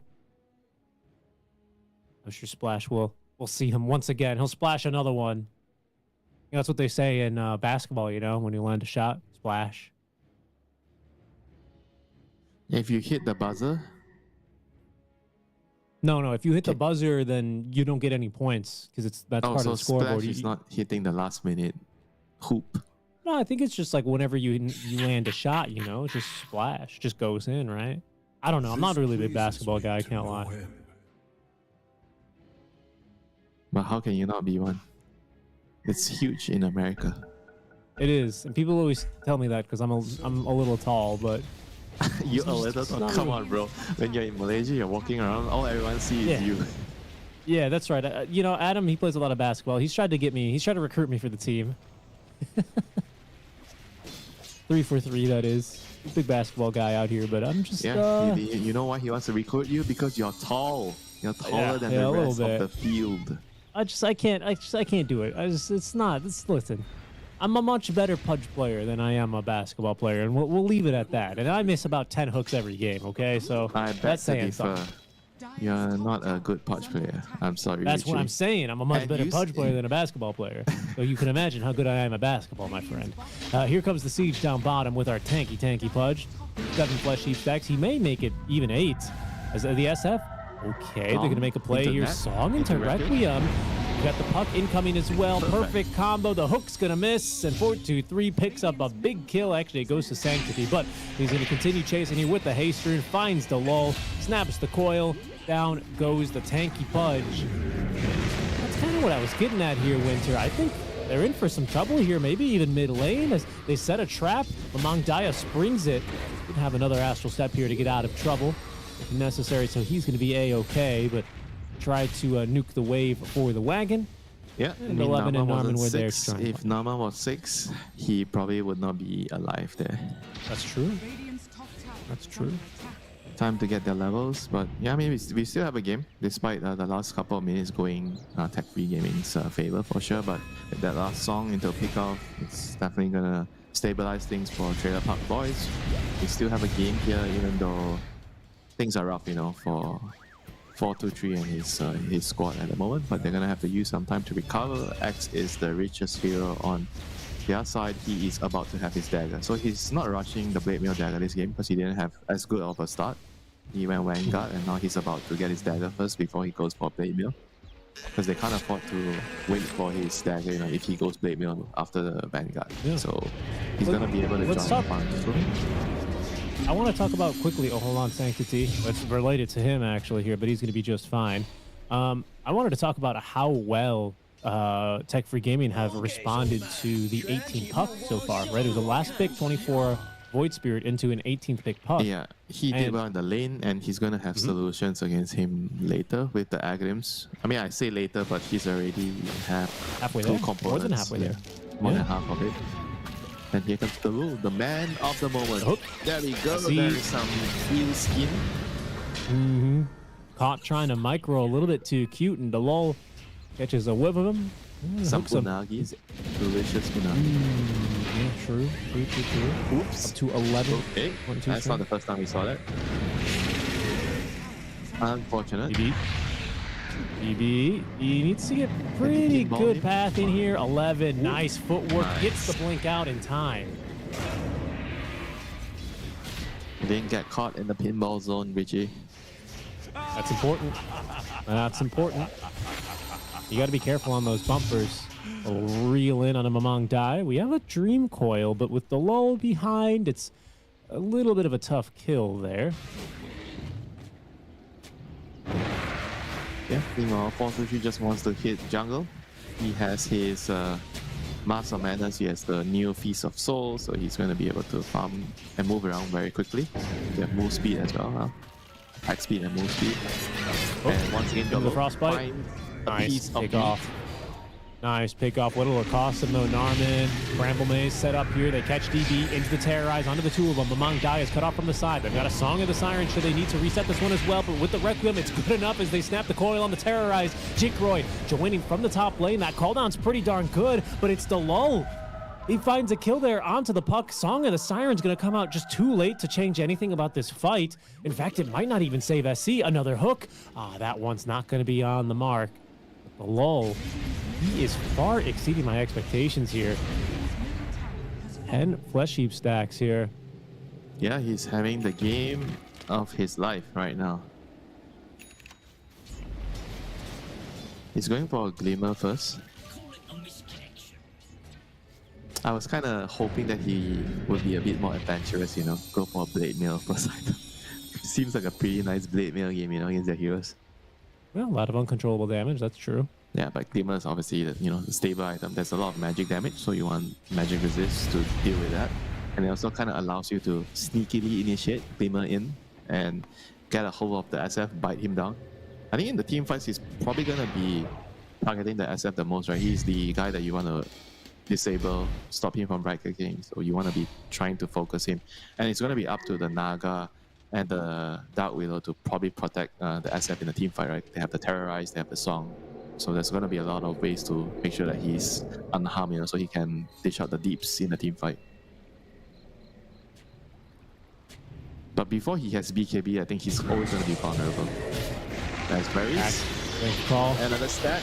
They want the Time for a maiden. Oh, The lull, though, will make that a little bit difficult. A hook's going to come through, but this is going to be a challenging kill, honestly, into 11. So instead, they'll turn back and settle for the kill on the Narman. That's still a stack, though. Up to 11 for the lull. BB, he's going to twin gate back bottom, how much fun he's having right now, Richie. He might still need to go back top lane. Now, he's got a tower to TP2, and he has a TP scroll. Yeah, I thought they were going to maybe look for a fight. Right? He already has Glimmer, so he can actually be sneaky. Does he have Glimmer, the whole thing? Yeah, he already has the whole Glimmer. He is going to be able to actually maybe even fight for some like solo kills here, if he can actually sneak up to one of the supports or the SF. I'll tell you who else is big. Among Daya, he's been scouting under this Observer Ward, but he's got this Ag Scepter fully completed now. No, so he's going to be able to play a lot more aggressively, and he's going to waste no time in doing so. There's the Silence, Resonant Pulses, sets up the lull for a Dismember kill, nearly catches the correct Naga Siren. Yeah, good effort. And so 5k lead right now for Tech 3 gaming side. Gyro is free farming. I think eventually Gyro is he's going to be joining the fights more frequently. Right now he still doesn't have BKB, building into an axe, so he's not exactly very, very keen. I mean, he can join the fights, but he's not like looking to fight all the time. I think without BKB, there's always a chance that you just get locked down in the spell damage from the Dark Willow and the Park, and you start. So he's just taking things slow still, focusing on his own farm, getting the axe done, and I think after the axe, you'll probably see him get the BKB, and then he's going to show up more frequently. Another solo kill potentially here for Delul. Yeah, Dismember with Farish to provide the lockdown. The Less Sheep stack number 13. Dude, I think I was off. But what number do you say? Do you even give a number? You didn't give a number, right? I said 17. I said 17. Check the tapes. Dude, 17 is so low. Well, to be honest, I thought we'd see more Naga songs. Right? I said when it was like 5, I think. And then he got 2 more in a minute. And then I went, oh God. Oh God. I mean, it's probably going to be along the lines of 20 to 30 at this rate. Yeah. Maybe 25. I agree. Yeah. Probably. I agree, especially when there's going to be no solution to this Void Spirit Ag Scepter Silence, right? And imagine when he gets his lens. Ugh. I can only put myself in his shoes and think of the fun that I'm having. Whenever you play a hero like this and you're having this good of a game, it is just so much fun for you, but not for the enemy team. Exactly. Not so much for the enemy team. It's always this type of heroes, right? That you have a lot of fun, but you kind of drain the fun away from your opponents. Some people just always like to play heroes like this, You know the feeling when you play techies? It's only fun for you, but not for everyone else. I think with old techies that's very true. I think in general Dota's moved away. Yeah, right. Dota's moved away from those heroes, but I agree. I know exactly what you're saying. Like an AM who's just gonna farm all game, right? Yeah. I mean, you could also make the argument that AM is not the same anymore, but it still kind of is in some ways, Yes, I agree. With the new builds, they've been rather fun. Amplified damage from Among Daya with the Ag Scepter. He's got the full backing of his team as they hit a scan here onto 11. Who is going to die here? Naga. Might be 4-2-3. He's really good at tanking again. He's going to show on the wave. Naga's actually standing behind. TP's incoming. SE breaks the smoke, runs into 2. He's silenced though, so there's no song potential. As the hook out from the lull, they catch the Shadow Fiend, and he cannot get the Requiem off. DB runs him down first with that Rolling Thunder. Mamang Daya zooms in for the kill. They ignore the Naga Siren, and Delul's up to 14 Flesh Heap stacks. They bypass the bodyguard, Richie. The bodyguard is going to get dog off salary. How did they get past it? In fact, the lull, you might find another hook. Goes fishing into the trees, doesn't find much here. So 11's going to counter-initiate for Ishii Okada. We haven't seen a freezing field yet, but this is a good opportunity in the trees. He's going to go ahead and let it go. Song of the Siren to cancel that one. 11 looking to set up again. He's aggroing the creeps on over as he looks for another call onto the Pudge. Terrorize into the dunk. There goes 11, but here comes the backup now from Tech Free Gaming. 11 left behind. Down he goes. It's a 1-for-1 trade. I mean, that looks like the offlaner for as much effort as they needed. 2 ults with the song and the terrorize, but it'll still just be a 1-for-1 trade. Man, that support Pudge is just so difficult to kill. Tanks so much. Just with a glimmer. He's so tanky. 14 Flesh Heap stacks, getting nearly 24 strength. Yeah, he also has a really aggressive build, right? He has only 1 point in mid shield. Usually you have at least 2 points because it will block off the rod damage. With his build, it's like you're gonna take a lot of damage. You take more than you block, so you're putting yourself. Yeah, sure, you're doing a lot of damage to the enemy, but you're also killing yourself. You know, and it still took them so long to kill him. You know, that's how they got the trade. And this is Sanctity. This is able to collect the tower mid. The lull. He's going hunting. This is a hard catch against the puck. His shift is ready. You say that, but the world seems to think that I am the best fisherman at fishing fairy dragons. Hey, you miss 100% of the hooks you don't throw. Smoke play here, though.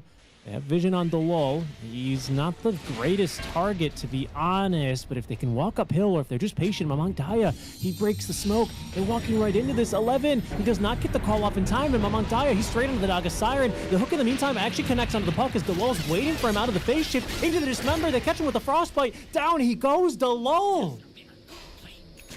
The man, the hero, the Pudge, the savior of Tech Free Gaming, Delul. Yesterday he had a lackluster day with his slot when he reached, but today he is showing up. I am Porsche, I am the butcher, and the only butchering I'm going to be doing is Trailer Park Boys. And right now, they're going to get Roshan as prize or as a reward, you know, for his heroic initiations, you know, on the Pudge. Distortions. Seriously, dude. 8, 2, and 8 on this Pudge right now. I mean, look, you're telling me you're not adding the lull to your friends list after a game like this? I mean, he's not accepting me, you know, what can I do? That's probably true. Yeah, that's probably true. You probably blocked one of his hooks, I bet. You're like, sorry, bro, I didn't think you'd hook the puck. I was blinking into Hex. You know what? I don't even have the luxury to play with him, you know. I don't qualify. Well, you're getting there. You're getting there. Top 600, Mr. Immortal. You're getting there. How's the rest of this game going? I mean, it's easy to fixate on this Pudge, right? Because he is having a good game. He's a very fun hero to cast. That's what happens when you have Pudge on your game, you know? It's either you're talking about how much of a hero he is, or you're talking about, how much they are on a -1 hero team, you know, because Pudge is doing nothing. Very true, very true. He's doing enough work for 3 heroes. In fact, he's got the most hero damage on his team. He's out damaging the Void Spirit, so very much contributing to the success of this team. It doesn't even feel like Jake Roy on the gyro has to do anything this game. I was going to say. He came to 1 or 2 of the fights, but they don't really need him because the rest of the team, they're just doing so well, you know. On the Pango, on the Void Spirit. I think the CM, Pudge, and Pango, the 3 of them are kind of like the shining stars, you know, of this game, you know. We can talk a lot, or especially one about the Pudge, but the Pango and CM, they're kind of also the heroes of the early game, right? Setting out kills with Frostbite, giving the aura with the mana, and the Pango with the roll, kind of catching them off, ignoring the song as well. So those are the heroes that are holding up the early game so the SF, you know, can... Sorry, not SF, the gyro can have the net worth that he has right now, yes. Yeah.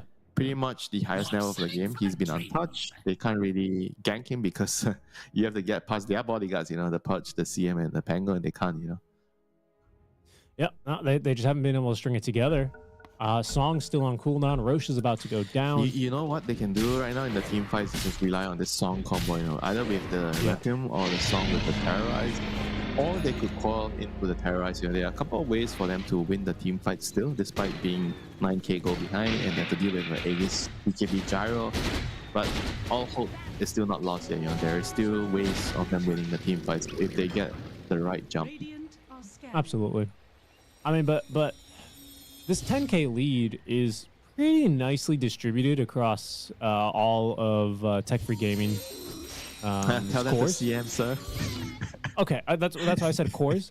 You know, they may be Tech Free Gaming Winter, but they're not Ags Free Gaming. 3 Ags on all 3 of their cores.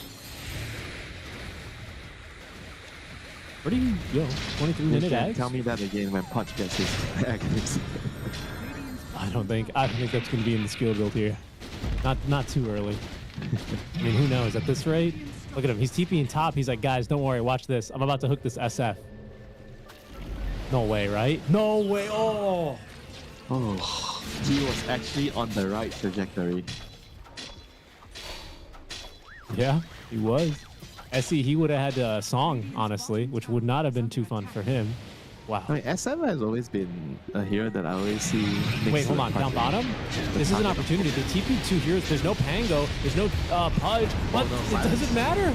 Look how easily they kill him off. 11, he finally gets off the call into the dunk through the BKB. It's pretty darn good as 423 standing his ground. He's pumping in the damage to Mamangdaya. He gets off this Essence Ring. Song of the Siren, though, is going to buy them a little bit of extra time. Narman's the only one to TP in. He only has a Terrorize. Sets up the Bramble first. Do they have the damage? No, they don't. And look who's returned to the fight. DB and the Pudge. They run down 423. A hook into a kill. Oh. Tech Free Gaming. I think they're just gonna run this game down. I mean, there was a fight that they TP'd out, you know, they left the Gyro, the Punch TP'd top to try to set up for a kill, and the Gyro, and he lost his Aegis, sure, but they still won the fight, you know. They had to all in him, and yeah, just have to lose their heroes, you know. SF with the BKB just couldn't kill the Gyro on time, and just, you know, once you lose your BKB charge, that's it, you know, all the spell damage is just gonna destroy you, you know. I mean, Naga kind of tried to save him with the song, with the dagger in, but it was just not enough, you know. I think he almost died to the Aghanim's on the Gyro, you know, the side gunner, you know. He was the fight like, again. Song, and I think you're gonna see it here. He jumped in his song in a bit. The Void Spirit gets a double kill here. CM ulti Song. He actually didn't dagger Song. He just Song in the middle, and then he was like getting hit by the side gunner here.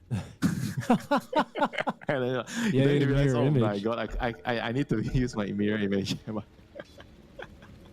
was funny. And then, oh my god, Mamangdaya nearly bodied by that Croaker. Yeah, it was just so much damage. Dire's courier Honestly, has just been so much killed. damage there. Radiant's What did bottom this, tower is under attack. What did this puck die to? Yeah, just the silences basically. And into the call down and right clicks. Yep. 18 puck not working, you know. He couldn't really snowball enough. He doesn't have a defensive item, and now Mamangdaya finally finds the eel. So more Unagi for him. Yeah, I mean, this puck just didn't really have a really good game, you know, despite being 80, you know. They were able to shut him down, I think, mainly with the Aghanim's from Void Spirit, and even in the lane itself, you know, the Void Spirit did well. You know. He was able to pressure Sanctity on the park a lot. He didn't really have a good lane, so yeah, I mean, he was pretty much quiet, you know, since the laning phase. Yeah, no, look, I've got to agree with you. There's a few items coming through. You could see like the idea of this draft as well with 423 with his 9-second BKB. Does some good damage, but there's just such a large lead built up for Tech Free Gaming that I don't know if it's going to be enough.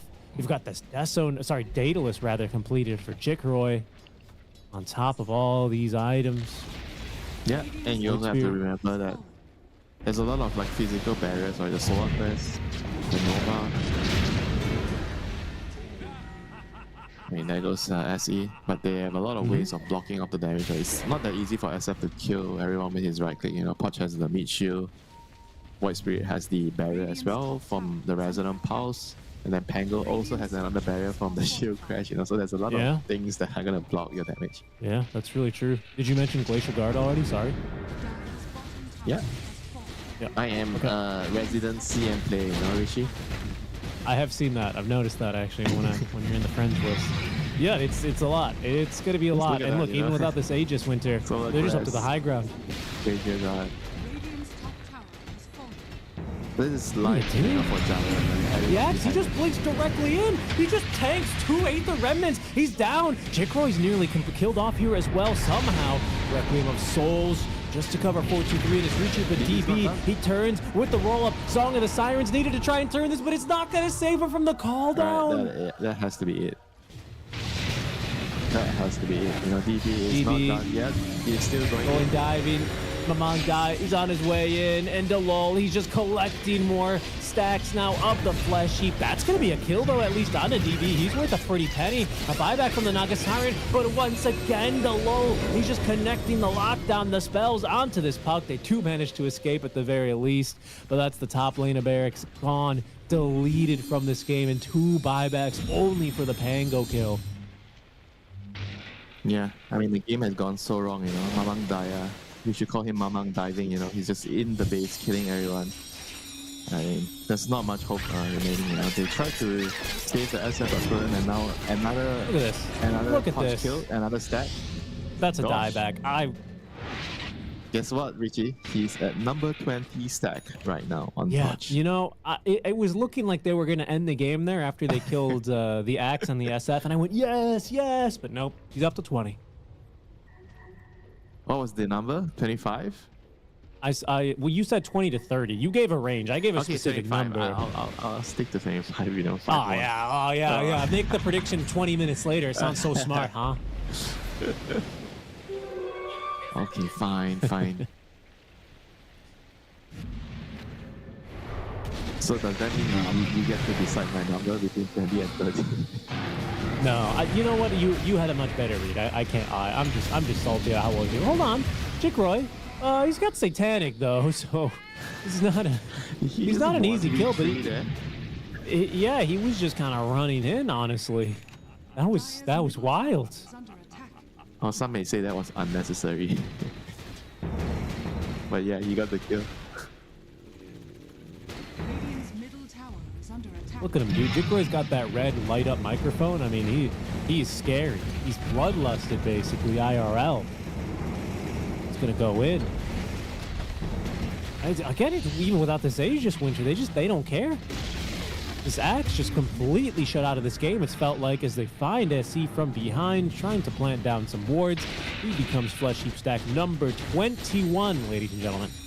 Radiant's middle barracks is under attack. So nobody wins, yeah, if it's at 21. Has fallen. Oh, it's okay. You get that one. Did you see that hook? We don't Lol, have to he have a winner. predicted the It's TP okay. into the trees for 4-2-3. If 4-2-3 waited another half a second to TP in, he'd be dead. He'd have gotten consumed by the hook.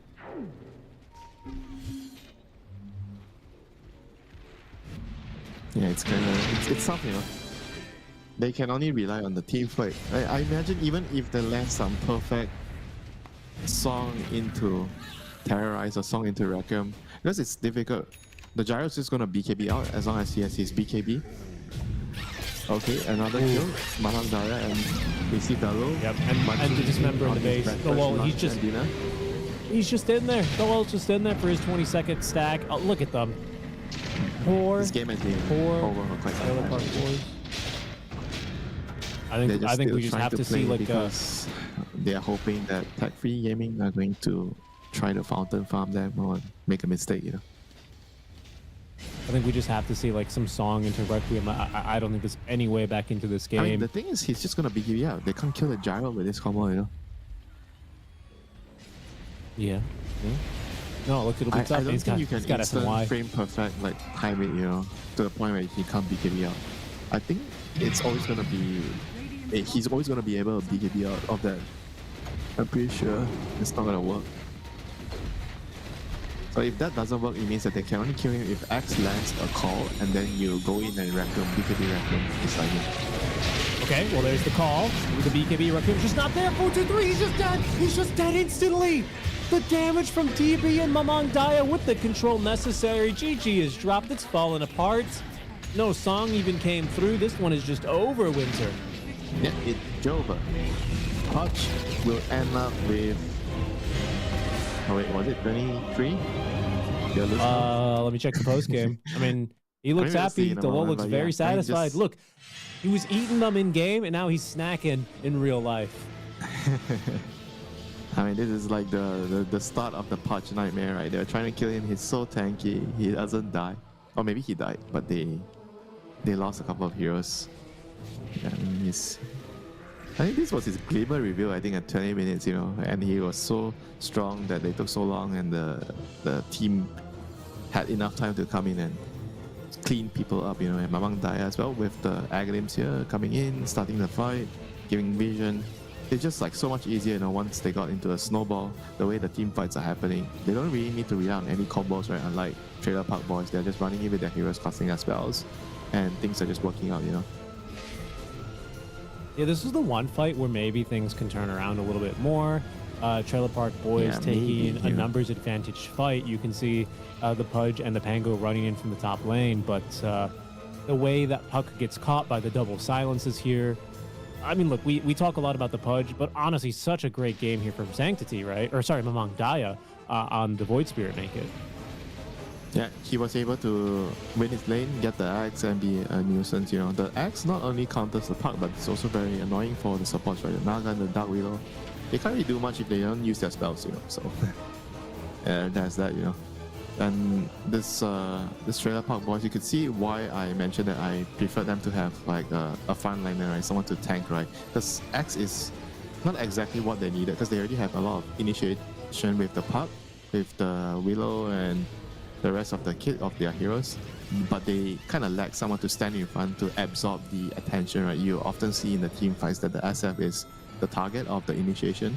Like you see here, Axe jumps in, but they just bypass the Axe and just go on the SF, right? I mean, sure, you could also say that they're already so far behind, but the point is the formation in the team fights, you need somebody to be in front to protect a hero like SF, you don't want the enemy to get right to him, so that's when I felt like the Axe, if he's not snowballing out the lane, he's not going to be able to provide that security in the team fights, for the SF. Yeah, I think that's very apparent in those late replays as well.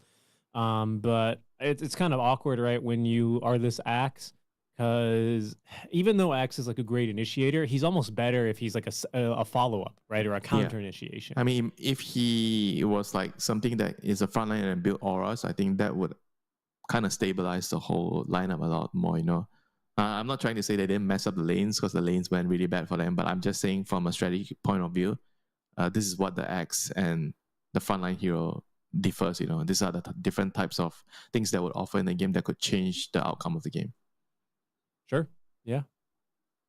And standout player, this Pudge, Winter, the total amount of flesh heap stacks, 24 flesh heap stacks, ends the game with a Blink Ghost Scepter, Aether Lens especially, really early on, and the shards to just do so much damage. A standout game from Delol, for sure.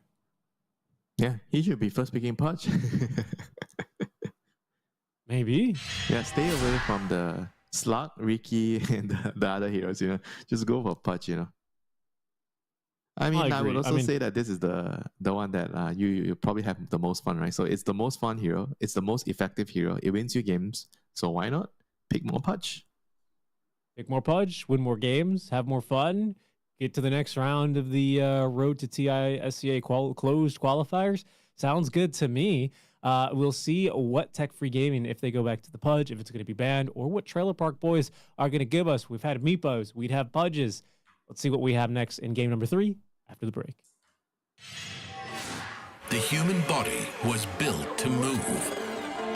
Not trapped at a desk in one singular posture for 12 hours a day.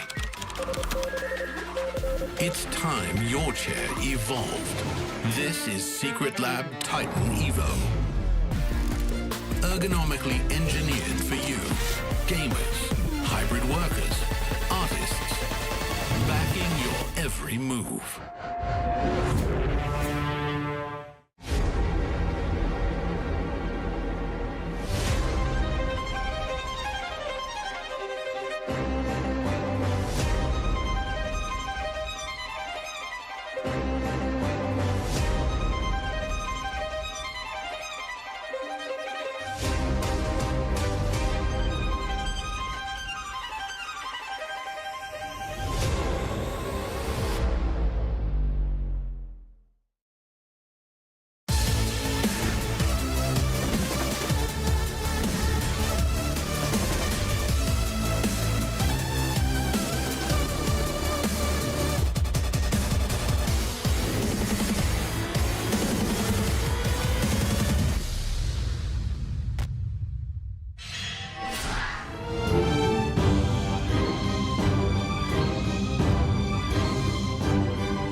Welcome back, everyone, to the SCA closed qualifiers for the road to the International 14. We are in the lower bracket here in day 2, our first elimination series, going the distance here to game number 3 between the Trailer Park Boys and Tech Free Gaming. I'm Seek and Strike, and joining us is Winter as we get ready for our first game 3 here of the event, our first elimination, best of 3. We've seen Pudges, we've seen, sorry, my cat distracted me. We've seen Pudges, we've seen Meepos.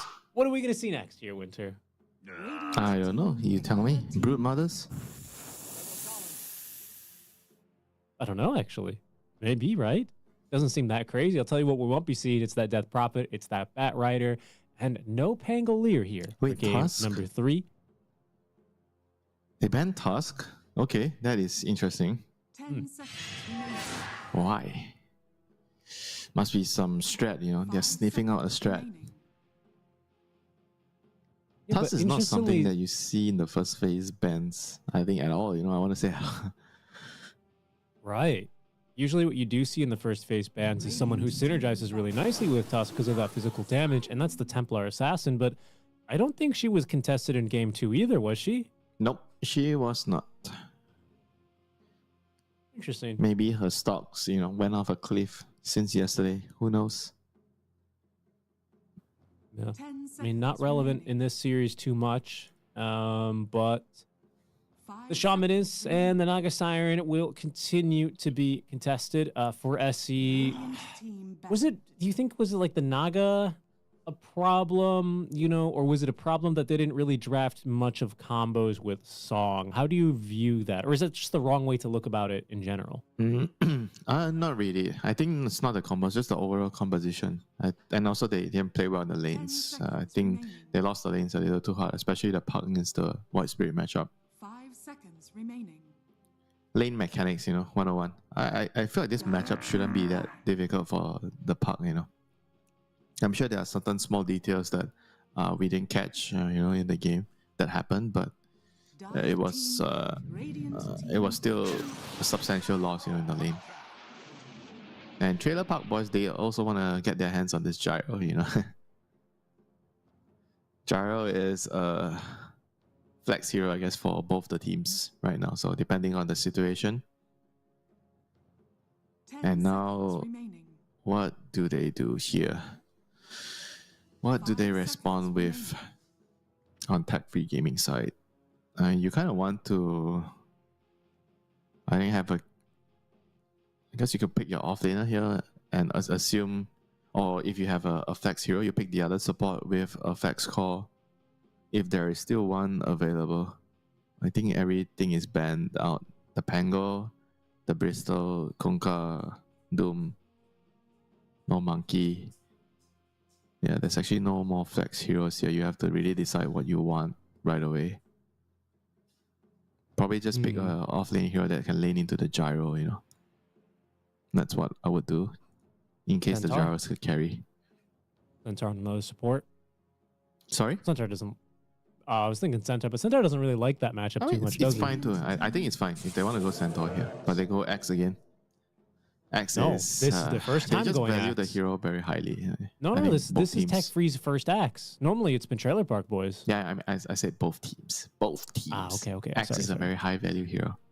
I mean, the hero has a very high win rate in 10 pubs. seconds remaining. I mean, ever since they buff, changed the small little 5 things, seconds X and remaining. Legion, they both got a huge rise in win rates. Dire team pick. AA, okay. So they have the AA and X combination. AA can stop the heal from the Naga song, which is I don't think it's the end of the world for Naga, but it's a small little thing. Yeah, 10 I think like you seconds highlighted, it's mostly a strong pick for 5 maybe seconds anticipating some remaining. tanky heroes in general, right? But that Ice Blast into Shackles or into Yeah. Call is a very nice setup for this kind of a hero. They have a lot of very nasty combos for sure, and a lot of lockdown. Call, shackle into cold feet, call into cold feet, ice blast, switch shot. Very annoying. Ice Vortex on top of everything, right? Mm-hmm.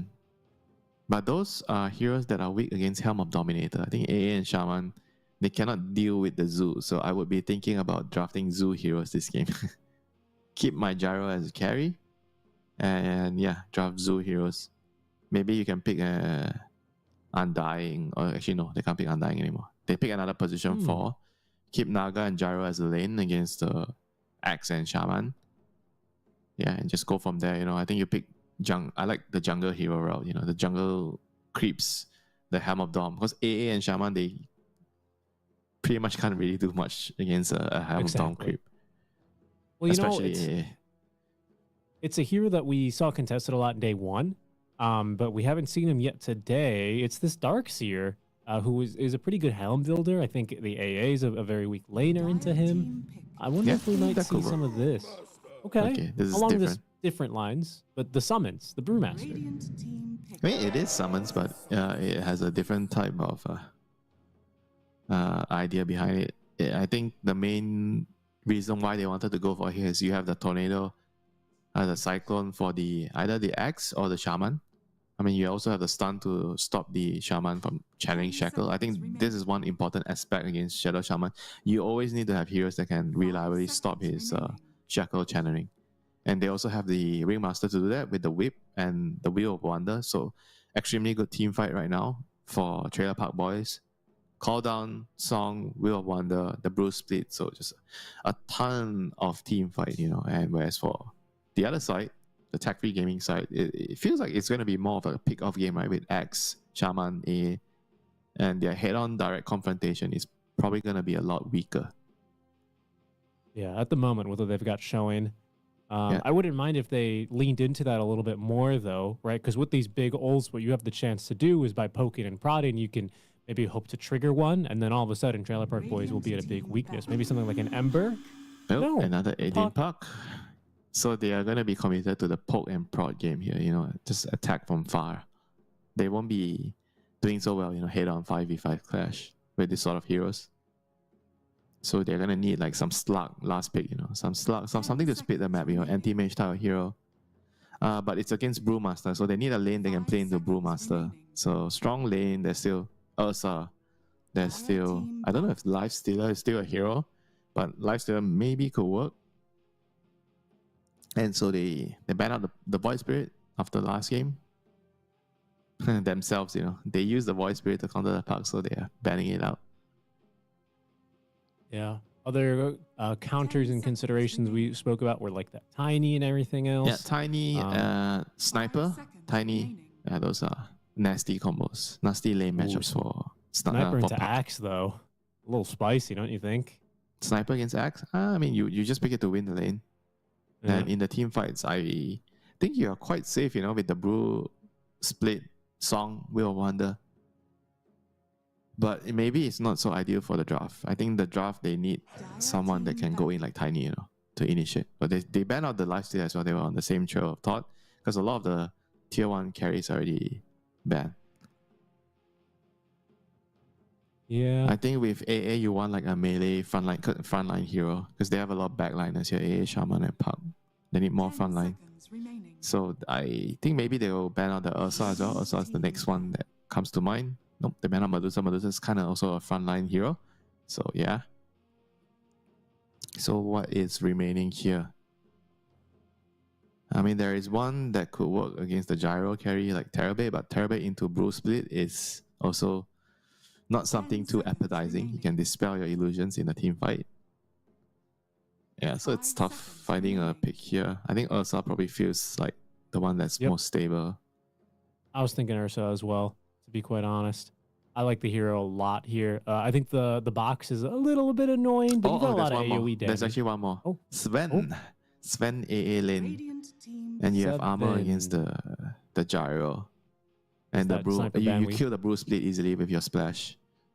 Yeah, that's true. That's true. It's not the worst game either, right? Like normally you see Sven games into like Tusks, a lot of heroes that are like fast or really annoy him, but looks okay here. Jikroy, he's got his Chow Chow set up, dude. He's getting cozy. He's getting ready. He has the Sven 2.0, you know, some amazing. DK Fire Dragon. Actually, Underlord kind of also is Sven 2.0 or Sven 3.0 with the Dark Reach, a Demon's Reach facet. But they stick with the DK, and now seconds remaining. Now, what is the play here? What is the mid hero? There's still Tiny. There is. What was the other one against Puck that you said? I remember you said something else. That's one more. Well, we said the sniper, right? The tiny and the Yeah, sniper. sniper. The Okay, sniper's bam. So, I mean, there is. I mean, I kind of feel like Timber is also appetizing because Timber can win the lane against Puck, and then there's DK and X, you know. But it's not so good with their lineup because it doesn't provide catch. I think Tiny is kind of like the You may more now solid one. select your heroes. Yeah, Yeah, it's the big- tiny, and I fully agree with this. I think it's a strong pick, and for a mid-lane tiny, I love mid tinies much more than carry tinies, man. I don't know what it is. I don't think carry You want to tinies see all that action. good. Mid Tiny Yeah. brings a lot of action. Carry Tiny brings a lot of jungling. A lot of jungling with Echo Saber, which is like watching paint dry. Carry farm edition.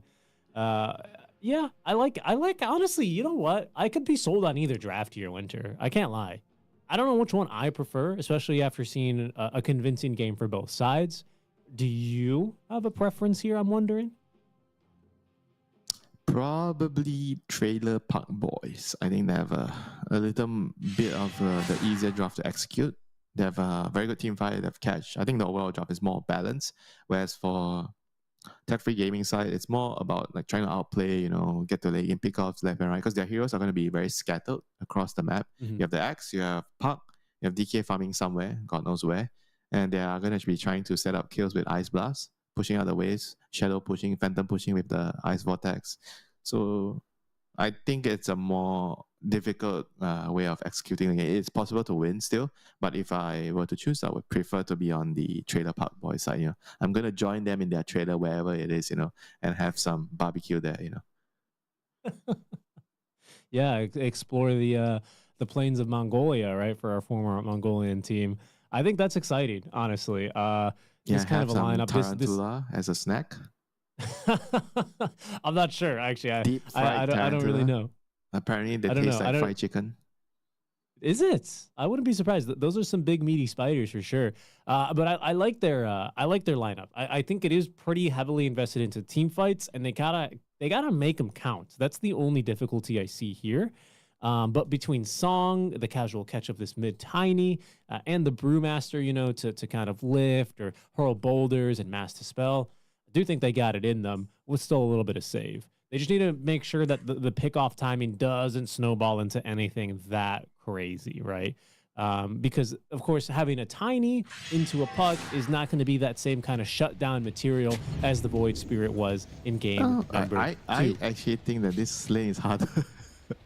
I think the this is lane, sure. harder. Tiny in I think the front. lane's harder, hard. but the mid-game timing, I think it's much more Okay, being fine. in That the right one's place. true. It's not, yeah. The axe on And the that's- Void Spirit is more devastating for the puck to deal with later, whereas Tiny is not so bad. Exactly. We'll see how things get going here in game number 3. Thanks for joining us, folks, on a Saturday afternoon. Hopefully you're enjoying your day and enjoying some nice Dota here. We're in the lower bracket for the road to TI SCA closed qualifiers. Both 30 teams winning a seconds to pretty go. convincing game apiece, but it's down to game 3 here to determine who moves on and who's going to be eliminated in this first Yeah, round. so guess what? It's not Fire Dragon, it's a Poison Dragon, and it's Massive Serpent Ward, so no chicken fingers. I love Massive Serpent Ward, though. Big I know, chicken. that's why I brought it up. Thank you. I think it's super good this game as well because no one really wants to be hitting Massive Serpent Ward. They all have pretty terrible attack speeds in general, with the exception of the Gyro. Oh, Chipro, you madman. He ran in. They didn't see anyone top, and he's still going to run in This for is that game bottom one. rune. This is what He happened in doesn't game even one. get it. He might be dead. It's that regen, the bonus armor under the tower. He's fine, but he has no regen, so he has to run home anyway. Yeah, that was a repeat of game 1. Just swap sides, you know, they were on Dire game 1, and Jigroy was on Morphling, and he fed first blood exactly the same way to 3 heroes. But this time, it didn't happen. He has to walk back to base though, so it's still gonna be problematic.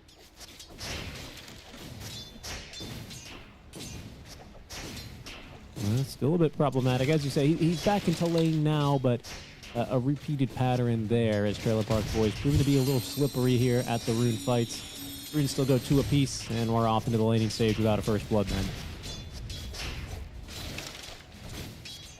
So which is the fun lane, Richie? The fun lane. Axe is always going to be the fun lane, I think. I agree. There's always like a threat of somebody dying in the middle of the crit wave.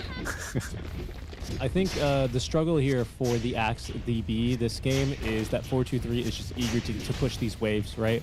Get a little bit of an earlier XP advantage and make sure that these lanes just shove very awkwardly. That's actually very true. Like with Gyro, it's like it's hard to pressure him and put out a lot of threat to kill him because the wave is always shoving in your face. He's pushing it out. So essentially, it's always like a draw or like a break even, you know.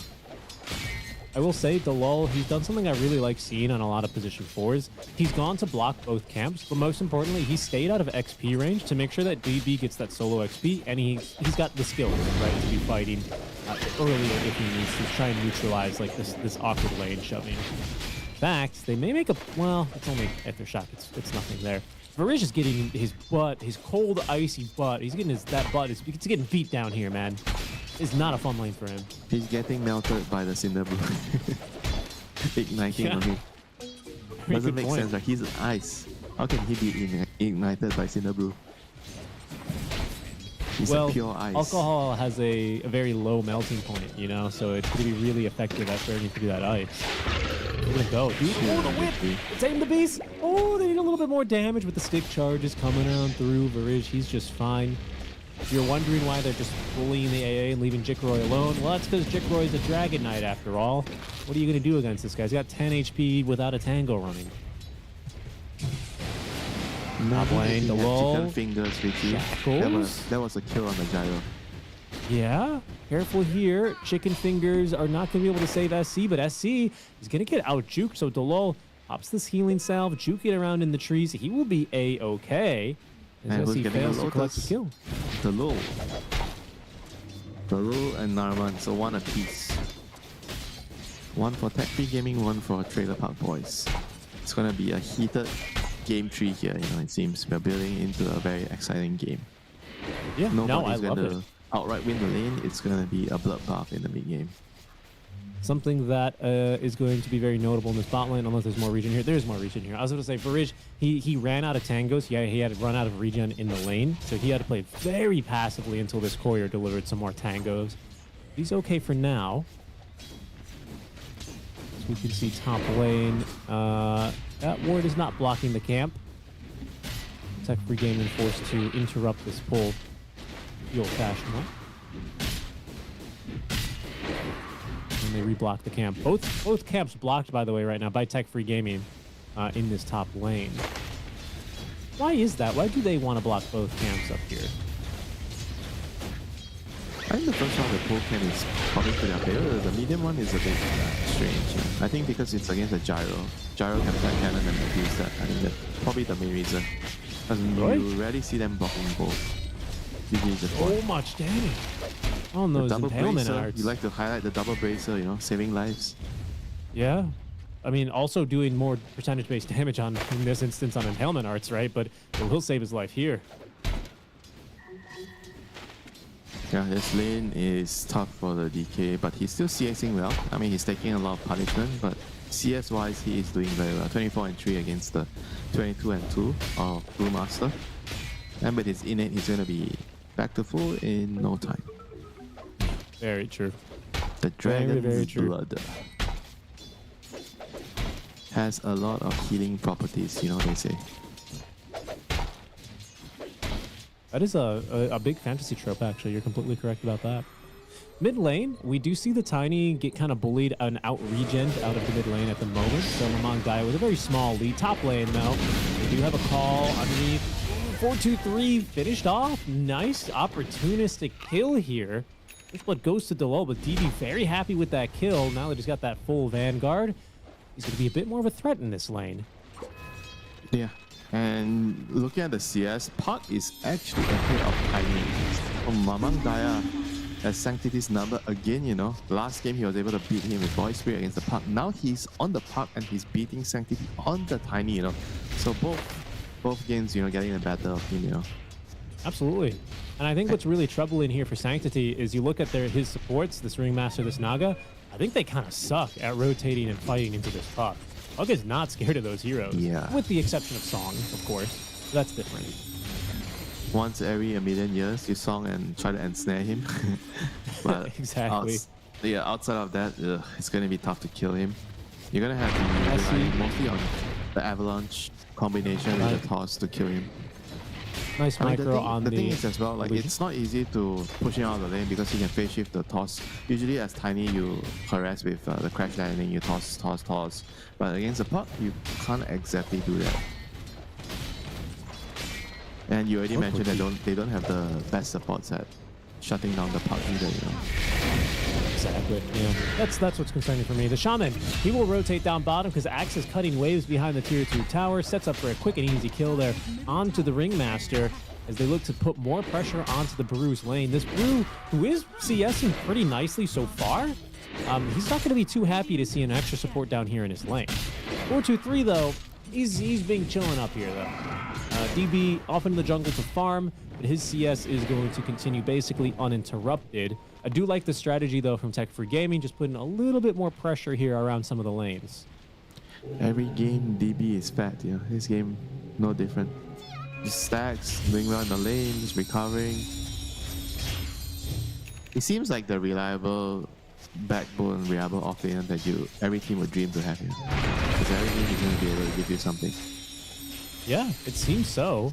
It's always just been a matter of what can the itemization be, how is he going to be looking to scale. That's probably my biggest gripe with him, you know, like the way he itemizes might not be of the best interest of the team. It might be good for his own play, his own game, but it might not be best for his team.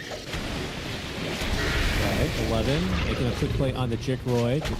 Proc on the Tame the Beast there, but 11 he's going to get his beats chilled. And Mamang Gaia coming through with the Dream Coil of 4-2-3, taking the trip through the Twin Gate from the top lane. They don't have enough damage here. The secondary strikes, not enough to kill Mamang Gaia. Barrage, he will stand in between, actually gets the kill from the grave here onto Narman, but 4-2-3 cleans up.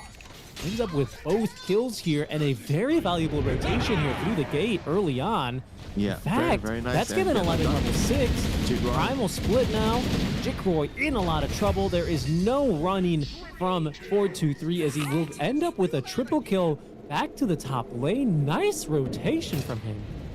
This is what Gyro brings to the table. The gate rotations, one of the best rotating carries you can ask for.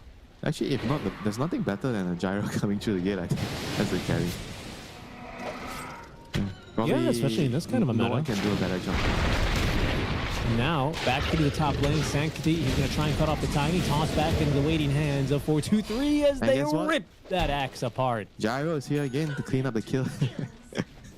He's everywhere. After all, the man is flying, right? So it makes sense that he's everywhere. Trailer Park Boys, I mean, a very convincing here transition out of the laning phase, if we can call this kind of 8-minute movements. Really, really nice stuff. It's knowing where to put your pieces, you know. You know, like in chess, they always talk about sometimes a strength of a player is knowing where to put his pieces. Just like how Trailer Park Boys here, the lanes break down. They know how to rotate fields around the map to set up plays. They're going to try for a kill down bottom. They're also getting a kill top lane. But 4-2-3's got something to say about killing your Naga. He's not too happy about that. Secondary strikes with Sanctity rotating on it. He's got a shield rune. So, and nice job getting off the rocket barrage. Good effort by the Shaman. Trying to sacrifice himself here. Just not going to get the job done. Puck's nearby, but Winter, this is a Tiny with a shield rune and a full HP Gyrocopter. Not really anything a Puck's going to do here. Yep, nope. She is definitely no match. She wants to get her own shield rune now. Rune spawns bottom, controlled by Narman. And in fact, SE, careful here, Mamang Gaia up to the high ground. They missed the second impalement arts, and he's just going to have to jaunt out of this fight. Phenomenal rune control this game so far by the Trailer Park Boys. I have to say, I didn't think these supports would be very effective rotating into the puck, but they're doing enough just to make sure Sanctity kill him, Richie. You're right about that, but they can still secure the rune. Yeah. Right, they are both very, very durable and hard to kill heroes, right? Naga and the Ringmaster. For different reasons, Naga is just high base armor, high movement speed. Ringmaster is just annoying. You have to deal with the the Whoopee Cushion, the Strongman Tonic, his Carney Classics, you know, his souvenirs, or you want to call it. So what's the breakout item? What's the breakout timing here? Well, hold on. A little tower siege actually. With that massive serpent for ward. Trailer Park Boys? Yeah, no, I would say for Tech Free Gaming, because I think they're playing a little bit more on the back foot. As you can see here, this tiny Sanctity. He didn't get the toss back onto the Ancient Apparition. I don't think he really needs it. As for Ridge, I didn't really have anywhere to go, I suppose, so he's just going to run back into his death. Support's dropping, and it looks like Garmin is here to deny that tier 1 tower away from the massive Serpent Ward. Autumn. 2-3. Actually taking a lot of damage here. Mamang Daya is going to get chased, but does get tagged by the secondary strike. Still has range, though, for the coil, but I think the slows there on call down make it impossible to follow up for the kill. Yeah, I mean, he's also super tanky in power treads, Falcon Blade, and he has the Ogre Club. I mean, he is not an easy target to take down. And when he gets his HP talent as well, it's even more tanky. When you were asking me about the item for Tech Free Gaming, right? A moment ago. Yeah. It's probably the dagger. Yeah. I think it's not going to change. On Axe. When you have Axe. Yeah, it's the dagger on Axe. Puck is not going to be getting dagger yet. Going for the Witchblade, and because she had kind of a one death recently, so it's going to slow her down for sure. Now she's pretty much on par with the Tiny. During the lane she was a hit, but now not so much. So game is going to slow down in a moment. It's going to be some clearing of stacks until the daggers arrive on the battlefield, and the game will heat up again, you know. But as of right now, it's simmering. They're trying to get it to a boil. It's going to take time. I think maybe we'll start seeing some bubbles at the bottom of the pan. Varij finally has Ice Blast. You know, I think that was probably a big reason why this team felt a little bit weak, just in general, all the way around. There's more damage coming through at the moment, but like you say, you need some setup for that, and I think that's what that axe is going to be. You see, by the way, SC, he's sending his illusions in just to block these scouts from spawning. It's very annoying to DB in the triangle. Yeah, that's how you know you're a proficient Naga player. You actually have the presence of mind to know that, okay, they have Dragon Knight, they have Axe, they have heroes that want to clear ancient stacks, and you know, just doing as much as you can to be annoying. Wow, 11 has this Radiance finish. I mean, it is kind of a naked Radiance in between two bracers, but no boots whatsoever. Kind of what you're used to seeing, but the pretty good Drunken timing. Master. He needs no boots. Just need your Cinder Brew, and with your Storm Stance. Then you're flying Very around. true. That's very true, honestly. And now he's going to be burning himself, igniting. Everything's going to be looking good here for 11. He's very, very happy with that. Yeah, so fast. Radiant are scanning. Now, he's a pretty fun hero. When we were talking about Pudge being fun, I think Brewmaster is also another hero being on that spectrum. You know, you can do so much in the game. You're very tanky, you're very annoying. If you don't like someone in the game, you toss them out in the air every time you see them. And you make them drunk, you know. Yeah. Always fun to play this hero. I think this hero is a lot of fun if you really love tread swapping and being hyper efficient. You know, if that Tread tickles your swapping, fancy. he has no boots. Okay. You know, the tread swapping mechanic is very similar to Drunken Brawler. That's the point I'm making. Fine. Down goes the puck. Richie. Down goes the puck. Is that the blink reveal? It is the blink reveal for Sanctity. Amplified damage. It couldn't have come at as a better 1-2 punch there for the puck, who is absolutely murdered here. Tower's going to go down as a result. Yeah, this is the matchup coming into play. It's very hard for Puck to avoid this type of kills because you can't phase shift through the stun toss. This is why Tiny is deadly against Puck in the game. So he has to be a lot more careful. And now, speaking of daggers, the second dagger, DB has his dagger now. He is looking for a kill. Yeah, I like this move in general. I think they're just a little bit, like 30 seconds too early, as they're going to try and sweep through and They might see if get anyone's the trying to blue, catch though. Jikroy. Might. It might work out. Narman behind. He's got See level him. 1 escape back here.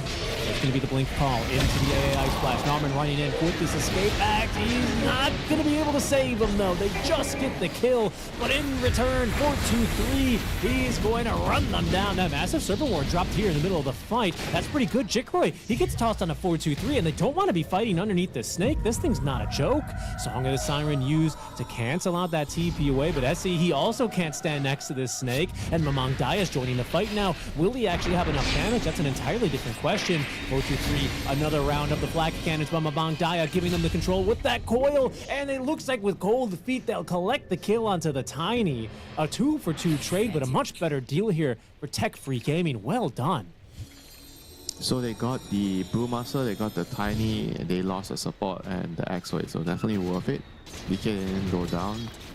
So this is how the daggers are spicing up the game, you know, the dagger from the Tiny and dagger from X, and I don't expect it to stop, you know, at least for Tech Free Gaming. They don't really have very long cooldowns except for the ward, but that's fine, they don't really need it. As long as they have Call and Ice Blast, they're going to be actively looking for pickoffs.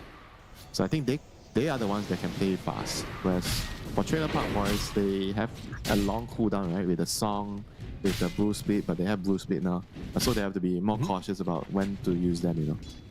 And you were talking about how they couldn't really save with the box because of the cast range. Like he was like too far away, you can't save the blue. And one thing they changed about this hero is the level 10 talent as well. We used to have a cast range talent for the escape at 200 talent, the left one. Now it's gone, you know, so it's a lot less reliable. Before it was pretty reliable, you have a level 1 escape act, and with your talent and level 10, you're always going to be able to save. And meanwhile, trouble. Ice Blast, it's going to connect. Oh, another big kill. Coil not used for much there in the end, but a fantastic kill. I mean, this is what I'm saying, you know, they don't really need to wait on any cooldowns. They can keep playing the map, keep looking for kills with their heroes, with their Coil, with their Ice Blast, and it's always going to be dangerous for you pushing out far up on the map, you know. So whenever you're playing a dangerous area, I think probably Gyro shouldn't be the one pushing it out. You'll probably have to leave it to the Naga to push it out with her illusions, you know. Yeah, that's a little troublesome with this. Hold on, they see the Brew. Okay, I thought DB was going to go for a call, but they don't have the Coil, they don't have the Ice Blast, and the Serpent Ward is already down. So they're just going to go back up. Good call there from Tech Free Gaming. But you're right, because I mean, maybe when this Brew tanks up a little bit more, maybe if he gets the Void Brawler when he needs it for that status resist, he can live a bit longer. But they have proof that they can kill this Brew 100-0 before he gets off that ultimate, and that's a big problem for this lineup, isn't it? He needs to, I think he needs to be a little bit less aggressive. I think maybe sometimes you're just used to the old Ringmaster where, okay, he's not level 10, but you are not used to the current one, the nerf one, where you need to be nearer, so you can't be so aggressive. But as long as he makes sure that there's the ring behind him, he should be able to survive with, which stance should he have? Either the Earth stance or the status resist stance. I think maybe the Earth one with the magic resist would help him survive the gank more. Because there's a lot of magic damage from A and the pub. Yeah, that's true. I mean, right now for Trailer Park Boys, they are more concerned about just shuffling out the waves and making sure that they have the right heroes pushing out the right waves. The dangerous waves, just leave it to the Naga or the Tiny to do it. The Gyro should take the safest farm. Keep playing for your BKB timings and try to, you know, pick fights only when it's advantageous for you, near a tower, near your area, you know. They're gonna see the Axe, I think. They ping him out. He's in deep enemy territory. Coming, scouted, Ice Blast incoming. They're looking for a quick pickoff here onto the Ringmaster, and they will get it. No box is going to come through in time. Instead, he turned to do additional damage. Meanwhile, SC's caught by Mamang Daya on the enemy jungle side. He does die to the Coil. Oh, quick 1-for-2 trade. Tech Free Gaming with a slightly better trade here. And the Naga was just trying to give information. He was trying to go down because the Gyro wanted to shove out the bottom lane. So SC was just walking over trying to give vision and just... Maybe he was trying to place a ward there. Not sure, but in the end, I think regardless, he already did his job. He went there, he kind of blocked the gank, whatever you want to call it. Gyro can just walk back to base, keep farming. It's basically going to be on the map, you know. You have to pay really good attention on the map. Like, how much can they get out of the map, you know? The dire side, they're always trying to push up, go as far as they can. And if you look at their observers, they have 2 lane wards, one in mid, one in one on board, so that's going to help them decide whether they can venture further ahead to farm the dangerous areas. And I think at a stage like this, having those lane wards are going to be extremely important for them. If they can get another one on the top area as well, that would be really nice, you know. And 20 minutes hits, daytime is here. Roshan is going to be moving towards bottom. He is, so it's going to be easier for Trailer Park Boys to do it, but unfortunately they are also going to have trouble reaching the Tormentor here, which is going to be in favor of tech-free gaming. Disconnect here. Yeah, I wanted to point out how Jikroy's managed to just keep his head down and keep farming. I mean, 4-2-3, he's fought his way to a really nice net worth lead with this Ags. He's almost got this BKB ready to go. But Jikroy has just kind of been farming, right? 1-1-3, 200 last hits plus already. Blink Dagger, good to go. I do wonder if he's going to consider getting a bit more aggressive now here. Maybe contest this first Roshan. Well, the Blink is kind of like not exactly like a fighting item for him. He only comes if it looks good for him, you know. I think without BKB, he's always going to be super vulnerable to all the damage, you know, the spell damage. Especially the Ringmaster, because you're tanky, but Ring does percentage-based damage with the dagger, the Impalement Arts. That's going to be very annoying. And then there's also the Radiance, the Cinder Brew, then the Tiny Gyro. Everything is spell, you know. So without BKB, I feel like you're not really going to show up, you know, as the DK, unless it's just to clean up the remaining bits and pieces, you know, and you're going to be collecting the bounties. But outside of that, I will be hitting creeps, you know, if I'm the DK. I mean, he has Mjolnir, you know, so that's probably the best farming item he can hope for at the moment. And with the Tormentor going down, you'll be kind of also hoping that it goes to the A. You're praying to Lord Gaben, yeah, please. I think so. Varese has been a good lad, you know, he's been buying Dota Plus. Please bless him with the shard. How many Battle Pass levels have you had in the past? Over or under 1,000? That's what they're. That's what the calculation. Is that your answer personally? Yeah. See. All right. So what's the verdict? I have an Aegis. I see for you a future full of death. Okay, good for you. Paid a lot of money for it, dude. Are you gonna give me one? No, dude, you had your chance. Damn, I thought we were better friends than this. You had your chance to get a big one, man. That I drove you home. Chance. Remember the times. Okay. Oh, you're too far. Just grab la. Gets in his car and leaves. Doesn't even wait. He's not even a gentleman. Doesn't even wait for the car to come pick me up. Why are you always trying to paint this picture that I'm this evil friend that you have, you know? If I'm this evil friend you have, why are you still talking to me? Why? Because you know where the good restaurants are. But you complain all the time. You said, nah, this Mexican place is not Mexican at all. Okay, you know, well, we've agreed. Mexican place in KL. We've agreed that the Mexican food is definitely a no-go here. I'm just trying to make you remember home, you know. I bring you to this nice place that I think it was nice, you know, and then you just, you give me the look, you know, you're like, you reach the front desk, you look at the lobby and you're like, I'd rather do some nasi lemak, you know. Nothing wrong with some standards, Winter. That's all I'm saying. Unfortunately here, for tech-free gaming, Gaben is not satisfied with the standards here. Nope. As the wall is going to end up with that shard, not as nearly good here for the as it would have been on the A. Rather. Too bad. Varese has to pay out of his own pocket to get a shot. Do you think it'll be too OP if you get to choose who gets it? Yes. I feel like it's going to be better for the game if you get to choose. So you get to strategize who's going to buy the shot, you know, so you get to change your item builds. Maybe you're right, especially when the Tormentor is like on a very inconvenient place as it is now, you know, and it's a contestable. Yeah, maybe you're right. But it would ruin pumps, I think. No, it's okay. I don't know. Yeah, I feel like in a lot of pubs, Tormentor's too out of the way. Who gets the shot, right? Like how? Yeah, I mean, I think it's just better that. Yeah, look, I don't know. You got a point. Like in games like this, sure it'll be fine, but in pubs it's gonna be horrible. That's the Dota experience, though. DeLol trying to give chase here after 11 up top, but it's not going to be too easy there. And as Roshan falls, 4-2-3 picks up this first Aegis. Yeah, that's that Drunken Brawler. He's just so fast. He's so speedy. Drunken Brawler. And well, it's You know, he it just reminds me of Jackie Chan, the drunken master. yeah, of course, yeah. I think that's the reference. But is he faster? I feel like think he so. just like fights without pain, you know, because he's pain resistant because there's alcohol in his system. I haven't seen that Jackie Chan movie, but I think in general he's always pain resistant, considering some of the stunts that guy does. And he's just honestly, like when you see those movies, you know, he puts Tom Cruise to shame. He makes Tom Cruise look like a baby. Three, going after it, puts the blink back on cooldown, and now they connect onto the stun here. The axe in a lot of trouble. The toss back.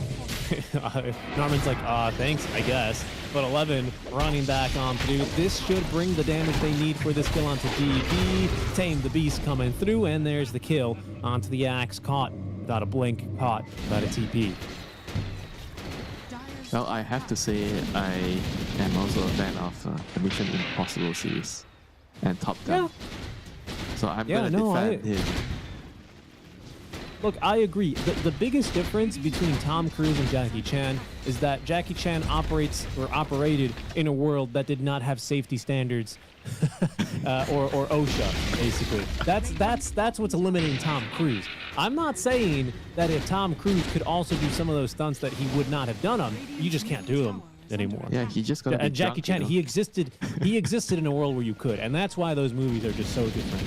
I mean, so if you ever watch those Jackie Chan movies, you know, at the end during the credits when they roll, they show some of like the outtakes or some of like the bloopers, and you know, you expect them to be pretty boring, but a lot of the times it's like Jackie Chan almost getting hit by a bus and needing to jump out of the way, and you're like, oh my god. Yeah, he almost died, you know, to bring us the entertainment, you know. Lucky for us, we don't have to do that to bring the entertainment. We are not putting ourselves at risk, but that's the offlaner job. And Mamandaya, oh, a good save. Ice Blast 423. He's gonna lose that Aegis instantly. Did not BKB at the very least.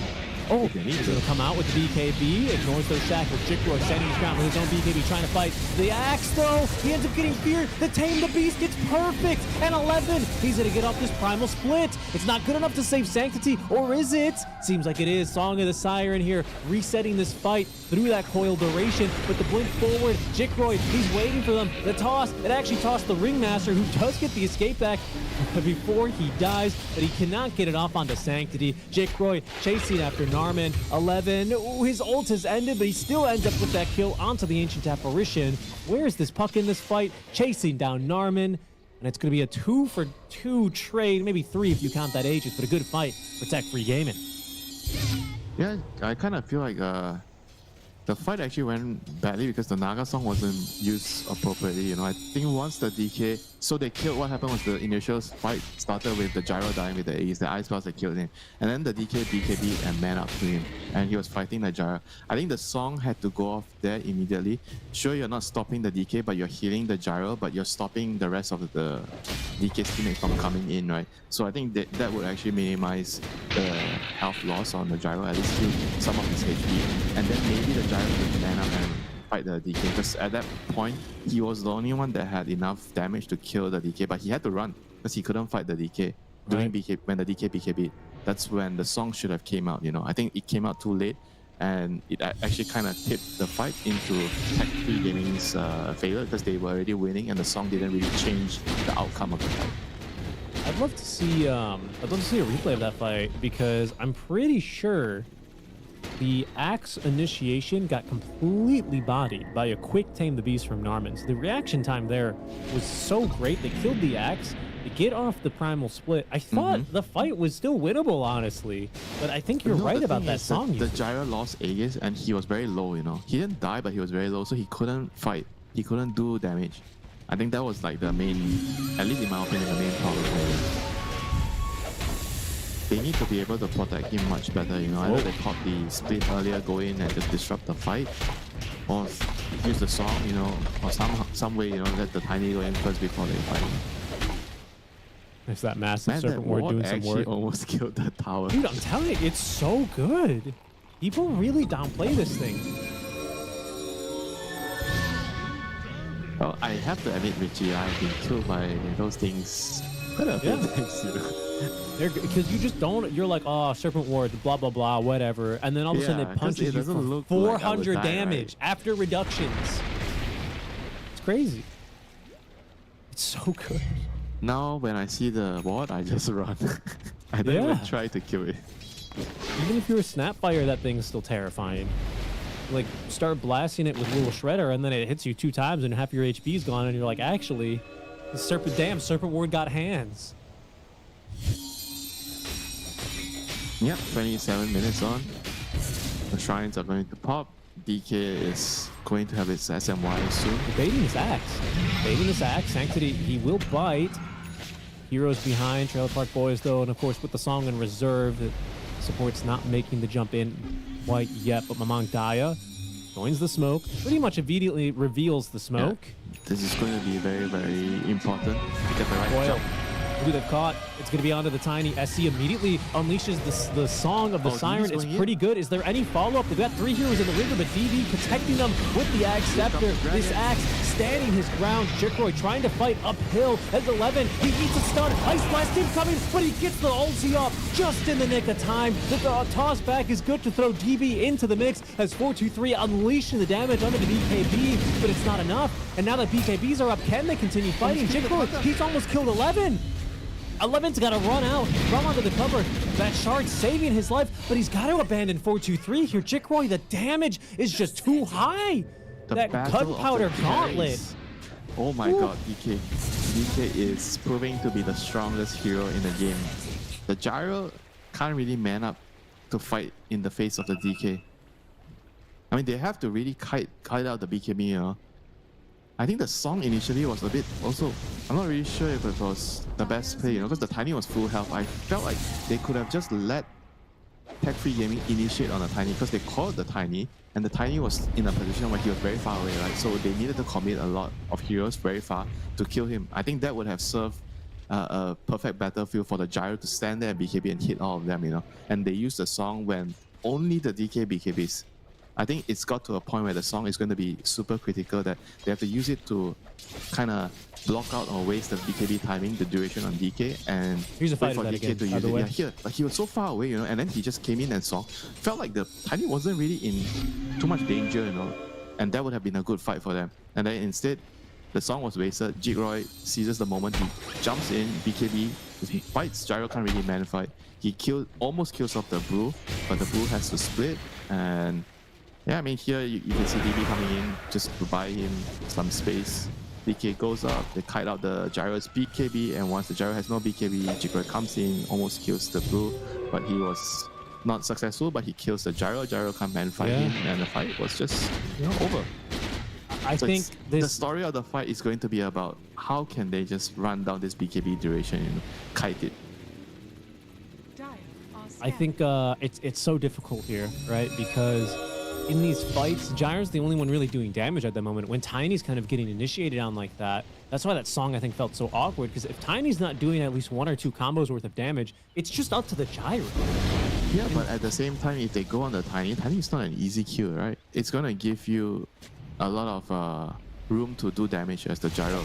I mean, these are things that you really also have to consider in the team fights. You know, it's not going to be easy in the heat of the moment, but you have to like have a mental note, right?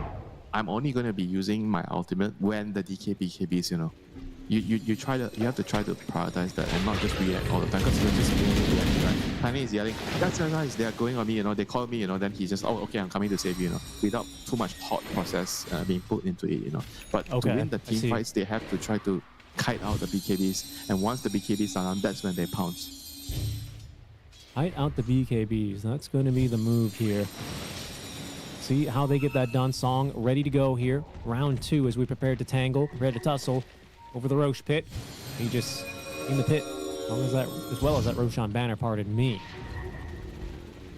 They're just running head first. He's got a 2 front chains lead, but DB, a huge call on the 3 heroes. Narman, this thing's not going to be there. Ice Blast is going to be off the mark though, and DB, he will pay the price for that. 11 did get off the primal split as the song finally comes out after the BKB's expired. Quick little song though, but Mamang Daya from the side. He cuts off the fight.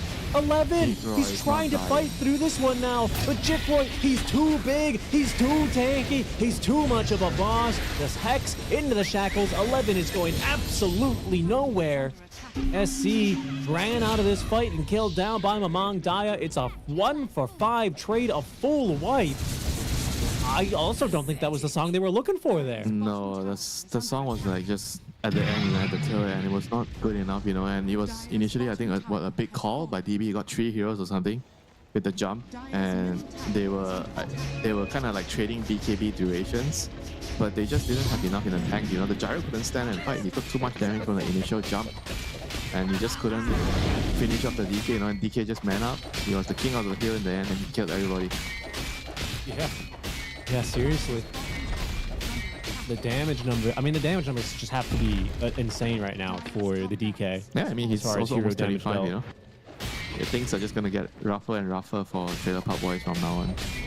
Dire's bottom tower has That is the top lane of barracks nearly completed, but most importantly, all towers now taken out, all outer towers taken down in favor of Team Tech Free Gaming, pardon me. Yeah, I There's think they're level not 25. killing the DK without a Silver Edge at this point. If they don't have a break. Seriously, actually, that's a good point. No break, no Vessel, no Shivas, no Scotty.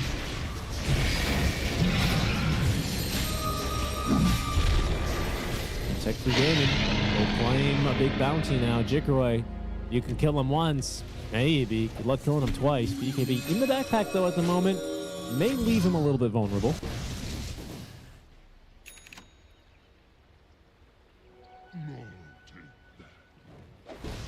And you know what they That's say what is, it's fine to put your BKB in a backpack if you have a second life. Yeah, agreed. Agreed. That's what the age is for. Gives you that security. Mamang Daya, he's going hunting, dude. And good luck running from a Blink Dagger puck with Arcane Rune. And this game just spiraled out of control after those last 2 fights. It was pretty close up until that point, but the DK in both fights reigned supreme over the gyro, and now we're in this situation where the gyro has to be hiding in his base, He has to run in the face of that terrifying dragon. What do you think? Is it just Divine Rapier time, honestly? Yeah, I think so. Have to hide and delay the game with the Naga illusions, try to kite out, try to waste the Aegis timing and hope for the best. But Yeah, because normally obviously- you can say this butterfly that Gyro's just picked up, normally you could be like, oh, that's a game changer. That's a good one in a matchup like this. Nope, there's a Bloodthorn.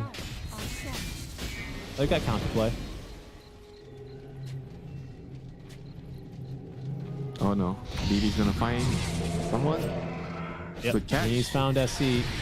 Taunt, Jicroy running on in. The silence, no way out. Jicroy's like, excuse me, please move see so I him? can kill the Naga. Oh, that's a weird spot. Yeah. He saw him I don't think I've initially, seen but that one. he kind of lost vision somehow. Boyle. They've got the tiny look at how much damage they have here. Delol didn't throw any abilities in there. He's going to let Sanctity run away. Jicroy looking him up on this high ground, dude. That poison dragon, that corrosive dragon, radiant cannot let him get any time. And now, not only do you have this corrosive dragon, you've got a dragon knight and a serpent ward here. Deep quick toss back to the BKB active. That does put Jicroy in a bit of trouble. Careful here. The self box by Narman early on as the force staff does get Jicroy relatively back to safety, but he's looking worse off for wear. 11 takes this opportunity to chase. He's going to hit him with this hurl of boulder, looking for this pickoff. But Jicroy, he's still tanking through it. He's going to turn and just start fighting through all the brewings. There's no support here. And Jicroy's just fine. 423 just can't pump in the damage here. He had a flag cannon, but I don't think he had anything to hit. And so they just leave. That gauntlet, dude, is so much damage. Yeah, he's gonna live steal it up, wait for the next dragon, 20 seconds, and go again. That was actually Right, pretty the important. They vampiric. killed off his Aegis, but they couldn't. is under attack. Right. It's the vampiric gunpowder gauntlet, especially that enchantment. That little bit of life steal, that 14%, I think, is really making a big difference here. Especially because, again, they don't have anything. No Shivas, no Vessel, nothing, no break. They don't have any way of reducing his regen. Now trying to land the knockout punch here with the smoke. Axe wants to find a big call. DK is ready to go again. Just feels like he always has Elder Dragon form ready to go. Jickeroy quickly removing that little bit of vision. 50 seconds until he has himself. Oh no, another Brilliant Split. Okay, this is a pretty good Song of the Siren though. Sanctity, he jumps in, does get hit by the cold feet. There's no BKB for 3 more seconds. That Ice Blast is coming on in. They hit him with the debuff. That might be good enough as the Gyrocopter starts to do some damage. He forces back the rest, but can he take the fight now into the DK? The answer is no. Dragon Knight, especially with the damage, it's too much. The Glimmer Cape at the last second, but he dies. He dies to the soul rend of the Bloodthorn, and look at the heroes tumble behind him. Mamang Daya tearing everything apart on the double kill. It's 3 buybacks now from Trailer Park Boys as they throw everything to try and remain here in these Road to TI qualifiers. 11 hit by the Nullifier. That box isn't going to save him. Back to the circus for him. Dunked by DB. It's a dieback and the GG is dropped. Tech Free Gaming. All of a sudden. They'll do it. The game was quiet until that point, you know, it was like a tense game, like a lot of maneuvering going on, and all of a sudden the team fights, the DK just reigns supreme, you know, Gyro got outskilled, outcarried, and you know, they couldn't really execute this Naga Brewmaster team fight with the wheel, and you know, Tiny just couldn't find the right jumps, you know, to allow them to follow up with their spells, you know, and just, you know, well played, you know, Tech Free Gaming. They were able to take advantage. They were able to find the openings with the puck, and yeah, I mean, props to Mamang Daya, you know, on the puck again. You know, last game he delivered on the Void Spirit. This game he delivered again on the puck, and he was able to steer this game to victory. You know, create enough space for Jickeroy to farm out the storm on the DK. Yeah, the Indonesian stack continues into the next round. They'll eliminate Trailer Park Boys. The Mongolian team here from Qualifiers. Trailer Park Boys participating a lot throughout the SCA tournaments, the few that we've had this year. They've looked pretty good. They've looked pretty promising. I think they've always been a mainstay, and I do hope that they return for more tournaments later, but they're going to be eliminated here 2-1 in this lower bracket at the hands of Tech Free Gaming, who, yeah, have some pretty standout performances overall, right? And I think what really got them back into this game was just them executing on this Axe Blink Dagger timing, you know? It was Axe Blink Dagger, AA Ice Blast, a few kills, and all of a sudden, Jickeroy's able to just fight mano a mano versus everyone, and this fight, wow. Yeah, they were able to actually just win the fight. Oh, I mean, DB had to die because of that, but he got the job done. DK, the song came out in them, and they couldn't kill him. Gyro can't fight. Yeah, that's it. You know, that's the story of the team fights. Yeah, Gyro can't man up against the DK. And that was can't be done here.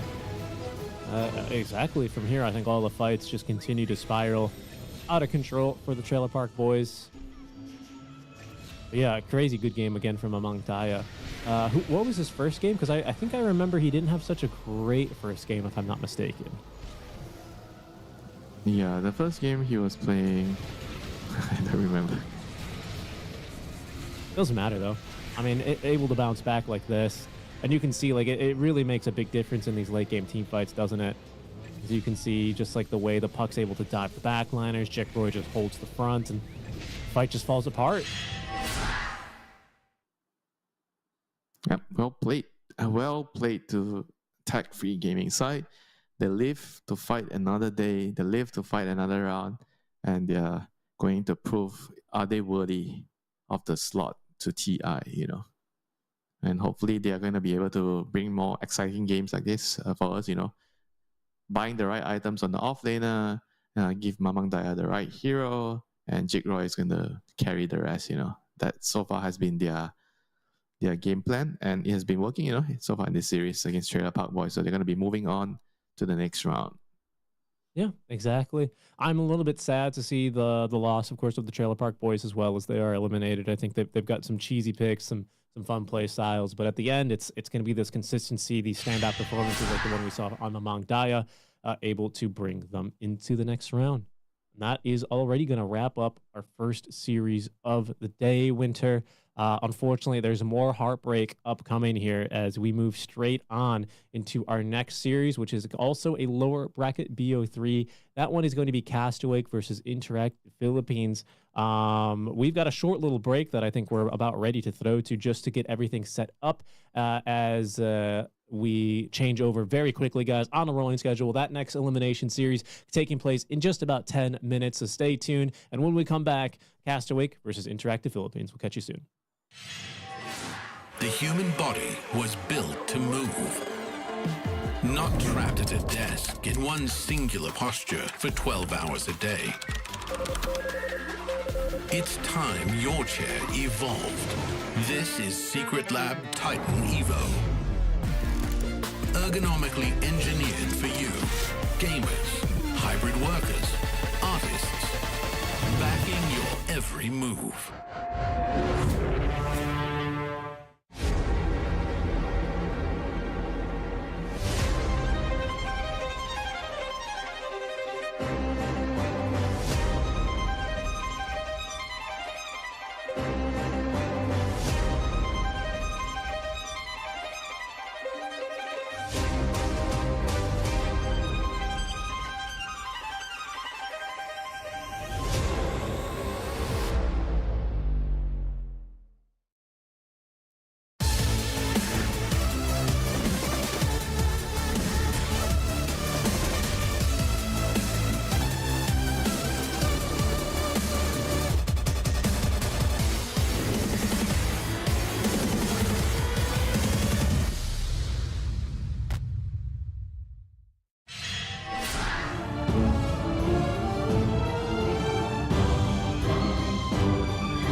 Welcome back, everyone, to the SCA Road to the International Closed Qualifiers. We are back with another Elimination BO3 series here in the lower bracket. It is Seek and Strike and Winter bringing you the action as our first draft between Interactive Philippines and Castaway already underway. Winter, we had a 3-game series just before. Your quick predictions for this series before we get underway. Are we going to go to 3 games here? Probably not. I think Castaway, they are the favorites here. Not overwhelming favorites, but they are favorites, and I think I'll be seeing them getting a 2-0 over IAP. I remember their games yesterday. You know, I think they were really good individually, but as a team, they were not moving as well. They made a couple of, I remember the morphing mistake, pushing up before getting the BKB recipe or the shot, and then dying and then losing the game. Yeah, I think stuff like this is not going versus to... Execration. Yeah, it's not going to hold up well against a better team like Castaway. We'll see how things get going for them then. This IAP Philippines, of course, Castaway, they did win a game versus Execration yesterday, but they did lose in 3. Some pretty back and forth games, you know, between Execration there. I do think this is still a talented team, but they do find themselves now in the lower bracket, already fighting for their tournament lives. Of course, IAP, they were 2-0'd at the hands of Kopite yesterday. I think it's a very similar thing, right? Actually, you were talking about the IAP Morphling game. Castaway also lost a Morphling game in Game 3. I thought you were talking about them. So they both lost their Morphling games. We'll see if they try and redeem themselves here in our first series as, whoa, a DP? She sneaks through the banning phase. How did that happen?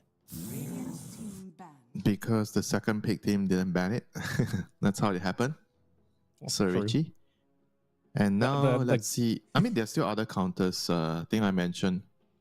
I don't know if they're hard counters, but they are kind of decent solutions. Like you outrange her with Sniper, Lina type of heroes, the long range heroes, or TB. But TB's banned. And in the second phase, bans, Castaway has chosen to remove Drow and Mars. They're both decent into the DP, especially the Drow. You stop her from healing, you can hit from long range. Yeah, I think those are pretty logical bans. And right now, they need heroes to be paired with DP. DP can go mid, can go off lane. So they're choosing Naga, which is also a hero that can protect the DP in the team fights. Good way to stop the ensnare. Not the ensnare, the shackles from Shadow Shaman. Always nice to be able to break it. I mean, if you're putting her off lane, yeah, I think it's always nicer to be with a melee position 4. Something like that can stun, like Chaos Knight, you know, would be nice. I think Chaos Knight synergizes really well with her. Okay, so they are not going to go down that route. They're going with Moeta, which is going to be more effective at making sure that the Shaman doesn't get any channeling of his shackle off in the team fights. Very true. Also very annoying for the Tiny when he's blinking in, you know, blinking in into the calling, so you could get caught out. Yeah, that can always be quite problematic there. You can see a lot of times that those spells coming through being very difficult. So this leads me to think maybe we're going to more likely see the DP going mid, you know, because they have a range for... So we'll see what is going to happen. I mean, they already see a Tiny, so maybe if they expect the Tiny is going to go mid, they want the DP mid, you know, because that's like an amazing matchup for DP. Any melee hero against DP is going to suffer a lot. And we have the Timber right away. Okay. Timber and Conquer. So they have Trey melee cores if Tiny is a core, but at this point, probably not. Tiny is going to be a support with Shaman. I think so. But they're all kind of vulnerable to DP, though, because you have to go near, and DP likes getting near, you know, because the XOR will kill you when you're near. Kill you very fast, you know. I do like the Kunkka's control at a range, but I think in general, if you want to do damage to her, you're right, especially for this Timber and this Tiny. But at the same time, I think the thought process behind the Kunkka against the DP is you can, you know, set up for her with the Axe, because DP nowadays, they don't buy heals, so she's vulnerable to that. She usually rushes Aghanims before buying BKB, so that's going to be later. Good point. And DP is going to be caught by Axe Mark, and you have Timber to dish out the Chakram and willing to have to kill her off right away. So that's probably their idea of dealing with the DP. But I don't think it'll be that easy. I was going to ask, is this a Kunkka mid do you expect? We used to see this matchup all the time in the 2 versus 2 meta, and then these heroes in the DK prevailed. I'm not sure. I don't think I want to be in this matchup. I would say that I would prefer to set up their heroes as Kunkka carry Timber off and then pick another mid. I agree. I completely agree. I'm just But wondering that's what me, they'll go for now. they might be setting up for another carry hero because they don't see the off lane of the enemy yet. DP could be off lane, could be mid. They want to make sure that they know where their heroes are going before they decide. So I think everything is probably still going to be moving in the air. You know, everything can be shuffled, and we'll see what Castaway decides to do with this pick. The last one, they have 18 pick a Rubik, so that means Muerta is carry. I think. I guess so. Yeah, I guess so for Krish. Muerta with Naga sounds like a strong lane. Yeah, it's a scary lane. And Rubik is good here for stealing a lot of things. You know, that's Tiny. There is Shaman. Shaman has very good spells to steal. Basically, every single hero has something that you want. Yeah. Yeah. And Shaman's super DJ easy is to the steal kind from. of man you want to be having when you're picking Rubik into this style of game. You know, the man is going to shine. Last pick for IAP. Emo. Giving it some thought here with the boys who are boot camping at the former execration facility in Manila. I think in Manila.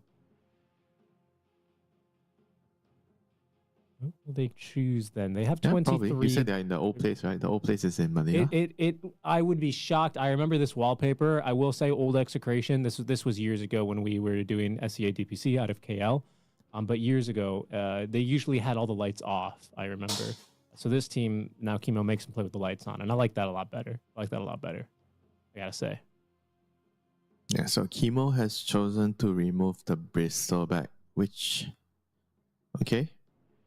Just kind of strange that they have the Timber, but I feel like maybe he's banning it because he thinks that it rounds out their lineup. With Muerta carry, DP mid, they need another like frontliner to protect them. Yeah. He's just banning the frontline heroes.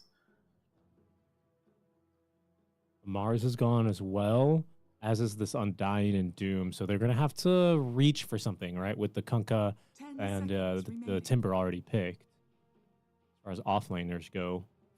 What do we ban here? Another carry, trying to keep in mind what they want to pick for an offlane. Ban another carry. A lot of carries are already banned. There's still, Ursa, but then they'll have all melee heroes.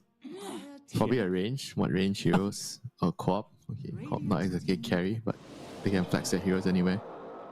So Monkey King is the pick here. So they think that no matter what they put mid, Monkey is going to win the lane, and they have DP because it's a blind pick off lane, right? So he wants to put the DP in the blind off lane. He doesn't know his lane matchup because DP will do well in most cases, and they know that the mid is going to be most likely a melee hero. Or if they change everything around, they put the Timber and Kunkka both on the side lanes, and they pick a range hero mid, at least they're going to do well on both of the side lanes, if they do that. So I think it's a pretty well thought of last pick here from Castaway here, making sure they cover as much holes as they can since they don't have the overall last pick. And now it's up to Chemo, how can he try to make a hole when there's no hole? Giving it some thought, and he's giving it some thought. I see him talking. I kind of still like the Lina Sniper type hero. I think it's number one, good in the lane against the Monkey, and it's also good against the DP in the game. They need a hero that's good against both. And preferably it will be range, and you can attack from far. Yes, especially into this Monkey King. Quite like the idea of that magic damage as well to try and burst him through Wukongs. It doesn't sound bad, right? With the Quap ban, I think that might be what's left. Yeah, probably Sniper is a bit more enticing. No, okay, Lash is in the similar architect of like range doing that, but he doesn't go far away. He needs to be near to do the deeps. So that's a really tricky proposition, going near to the Death Prophet. And I think in the lane against Monkey King, it's not like I don't think it's like a lane that you're gonna be able to win that easily. I think it's a skill-based matchup where both sides can kill each other. With the other two heroes that I suggested, like the Lina and the Sniper, they are going to win the lane. most likely, very likely. But with Lash against Monkey King, it kind of comes down to whoever can outplay each other, because you need to be careful of not giving the Monkey King the stacks as Lash, and then you're trying to out DPS him with your Diabolic, you know. Whereas the Monkey King, he's going to be trying to man fight you, get his stack up, and then stun you, get some lifesteal. So we're probably going to see some glyph plays to stop the Monkey King from lifestealing, and the Lash outplays and kills the Monkey King, you know. If he wants to win, it has to be done that way. Yeah, I mean, we might see some glyphs the other way around, right? Bob, he's got some incentives to Lash glyph is the trying wave. to go on him, he's trying to clear the creeps to kill him with the Diabolic. He has to glyph and protect himself. True. Exactly, because that Edict's going to be extra strong. Yona, I mean, we see this a lot, but I've seen a little bit of that Lightning Storm one as well. But mostly it's this misanthropy, I think it's misanthropy facet for this mid lane Lash, right? So that you're right, it is going to be pretty fun and excited mid lane to watch as players getting ready for this first opening game. Winter, once again, you know, just to refresh everyone's minds who maybe hasn't seen us yet, you still think this DP is the strongest hero in the meta? Do you still like her off lane as much as you like her mid lane? I like her everywhere, any lane. Even on position 5-5. But that could be me just speaking out of bias because I'm a support player. But overall, I think she does the best on a core role, mid or off lane. She's very hard to push out in the lane. She's very difficult to beat. She provides you with objective taking capability. She kills Tormentor, she kills Roshan, she kills Tao. She does everything. She does a lot of damage. And her talents, her facets, they're all very, very strong. So what more can you ask for from this hero? Catch, you know? And guess what? He has catch on his team. Rubik, Monkey King, Naga, Muerta. You know, you want stuns on your team so they can't run away. Because you do not want to be building the stuns on DP. You want that eggs. You want to get up to eggs. You want Blink. You want maybe Shiva's Blink, Shiva's eggs, and then maybe BKB. But if you need BKB early, then it'll be Blink, Agalims, and BKB. Something along those lines. Still just putting the final touches here. We'll get into game very, very shortly. But yeah, I think between this song, you know, Wukong's, again, pros, they love comboing any circle-based abilities into Naga Siren's song. And I think Wukong's is actually not a bad one here, to be honest, right? It's not as impressive maybe as some Vacuum Disruptor or whatever. 15 minutes in the game, it's going to be impressive, I tell you. I agree. I agree. We'll see how things are going as we jump into game number 1 of our BO3 elimination series here for on the road to the international CA Close Qualifiers. Thanks for joining us. Castaway knocked down in a 2-1 defeat by Execration yesterday. Interactive Philippines 2-0 at the hands of Kopite. They'll be playing later on today, folks. But for now, we must eliminate one more team, and Castaway, nearly goes uphill there. His smoke breaking. It's a trap. He wisely backs off, you know. You know, I make the mistake sometimes when I'm playing all these tanky frontline heroes. My smoke breaks like this. I tell my team we are stronger at level 1. Just run up. And then we all die. Game is over.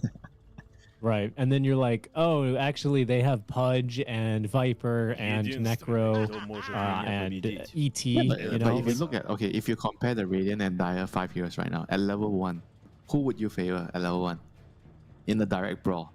Let's just disregard being on the low ground or high ground. It's just like I see you, you see me, we just run at each other, cast spells.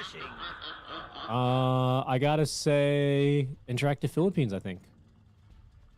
Now you have to take stun on Tiny. Oh yeah, I guess he's support. So you have Tiny stun. You have I guess you get Lightning Storm, in that case if you're fighting 5v5. A lot of damage. Timbersaw, he can go for that Whirling Death. I'm not sure what Kunkka takes, but not to mention Shaman. He has basically 2 mini stuns, right? And he's going to have Chicken Fingers, and probably he does not go Shocks. On the Dire side, you have... Rubik's pretty good at level 1 5 if you land the Fate Bolt on 5. Damage reduction, and then the stun from Monkey King. Well, I guess Muerta doesn't really do a whole lot in a 5v5 fight. Same goes for Naga.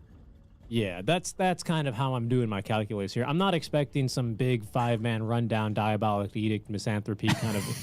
I think it's just, it's just you have more reliable AoE, I would say, on Interactive Philippines. And for that reason, I think when Krish does reconnect, I don't think he's going to be eager to run up that hill. I can't tell a lie. We are going to be paused here for a while, though. Seems like they're making a quick little infrastructure change to make sure they're stable for the rest of the series. You say you can't tell a lie. Okay, let me ask you a question. Okay. Do you prefer Mexican food or Malaysian food? Oh, that's tough. It's a really tough question because those are two really goated cuisines. And I think it's also kind of cheating because you have so many different kinds of foods underneath the flag of Malaysian food. What? You know? Because you got Malay food, you got Chinese food, you got Indian food, you got Nyonya food, you know? You're doing a good job food. dodging the question. A lot of food. Yeah, of course, I'm a Dota 2 caster. I'm not an analyst. I don't have to give real answers. I'm just here to fill the gap in between you thinking about good things. Uh-huh. Your You're name right. offends me. It's hard. It's a hard answer. Good question. That's a really good question, Winter. Good job. I'll say good answer because that was a Your trap name question and you did a good job dodging it. Yes, sir. Yes, sir, it was. Of course, don't worry, guys. It's the Malaysian food. I've lived here for 6 years. It's pretty good, but I do miss a good Mexican food. That was unreal. Is that something you do when you go home right away? Just grab a good Mexican food. 100%. Yeah, yeah. Here we go. We got the good from ready, so don't worry, folks. We'll get back to talking about the game. But to wrap up this story, grew up around Chicago. A lot of good Mexican food in Chicago. So whenever I make that 25-hour flight back home from KL, it's always a stop at the taqueria, bro. You gotta stop and get some tacos. Heck yeah. But, you know, same could be said when I miss the Malaysian food and I come back to KLIA. Stop at the Mamak, bro. It's always open. Great. It never rests. 24/7. Yeah, honestly. Here we go. At the horn for game one. It looks like Krish reconnected. Back in a stable position. I got vision here on Sagiri, baby. Nice toss. He just runs in, He's bro. crazy. He is. He's going to net his team one extra rune. And actually, Castaway going to take the kill. What on earth? He saw two heroes. He goes in regardless. I mean, I think he didn't see the third person, but he saw two. And he still went in, you know. He already decided I can 1v2, you know. So the third hero I think he is saw like, all three. I think he had the ward down. I'm pretty sure he saw all three. That man, that was not worth it at all. But in the end, he actually became okay. Because the Naga was the one who got the kill. Yeah. Could have been far worse, right? Could have been far worse. This mid lane, I think, is actually going to be our fun lane in a way, Winter. We always look for the fun lane here. We talked about this in the draft. The utilization of the glyphs is genuinely quite a big resource to consider here in this lane. This is the lane that we are going to be gluing our eyes to. I'm a big fan of this sort of lanes, you know, that we're all tired about the 50-50 mid lanes, you know, Storm against Amber, I farm, you farm, you know, we call a truce, we don't touch each other, we pick up one water rune each, and then we get our level 6, then we rotate and we kill the side lanes, you know. Yeah, it's boring. Fight to the death. To the death. I'm here to be entertained. The good old Queen of Pain, Shadowfiend lane days, you know. Oh, yeah. Oh, Whenever you have a beef in a game, you're trying to decide who has the skill to win the argument. You just challenge your opponent, Queen of Pain SF 1v1. 2 rounds, best of 3. It wasn't Puck SF for you back in the day? Puck SF too, but I mean, Queen of Pain SF is like the iconic one, you know, Queen of Pain You SF. think? Wow. Okay. Okay, fair enough. No, see, I was never that aggro, you know. I think, Winter, you were the kind of guy at the PC cafe who you would type in, and he's like, hey, I'm at PC 14, come get me, bro. 1v1. You know, I always challenge my team's captain, and you know who's my team's captain, you know, to a mid Mushi, 1v1 was match. it? I don't know. Someone. I mean, you're good at dodging questions. I'm also good at dodging questions. Maybe, yeah, maybe. And then Mushi's like, you want to go outside, is it? And you're like, I don't know. It's No. I want to stay on my chair. I don't want to go outside. No boss. No boss. Let's stay inside, boss. Yeah, then it comes down to some Shadow Fiend, Queen of Pain, sometimes Invoker, Shadow Fiend. Wow. Yeah, nobody plays Invoker back then. That was probably before even the Yules combo, huh? No. God, I remember when the there Yules was no combo was such like thing. the hottest You meta. learn your own combos. There's no setup. That was when the EMP had no animation and no sound. So, Okay, that's oh, well before my time. yeah, well before your time. My goodness. There were some ridiculous times and eras in Dota, but This is what I'm what a saying, beautiful the game DP we've on the concocted. side lanes, it just bullies you with the siphon. It's very hard to push her out of the lane, you know, she just has a lot more resource than you. And once you get level 3 on DP, yeah, I mean, the lane is like so difficult once you get the second point. If you need the second point in siphon, some lanes you don't even need the second point in siphon. You can just get the creep swarm at level 3, you know, so you have 2 points in that one. Right now you see the lane, they're heavily controlling the lane as a DP. Conquer is kind of struggling to get last hits here at 7 at the moment. But yeah, it's just going to get harder, you know, once DP has level 3. Yeah, this matchup, Kunkka DP, used to be extremely 50-50. It used to be really, really boring to watch back in the day when everyone was constantly mid, so you had to have these unkillable heroes in the mid lane. But the matchups changed, right? Especially with the rework to Spirit Siphon no longer being a And back percentage-based then, damage. it was also percentage-based damage on your siphon. Nowadays, it's flat Yes, damage, exactly. so it's better in the lane, but worse later. It scales far worse, but it does hit harder earlier. Yeah. And that's something to consider when you think about this lane matchup. Kunkka is just not going to really have the amount of regeneration he needs to sustain to do this. I love watching this top lane as well because Sagiri Baby is constantly threatening to toss back into this big whirling death timber chain. So it is something to consider here for this. I don't want to say double range lane because it's quite literally not. It's this Naga Siren, but she melts very quickly to this as well. And she is fast, she has a lot of armor. I mean, at the end of the day, as long as Krish is last hitting well, I mean, you look at his CS, he's 21 and 5, you know, he's the highest CS right now.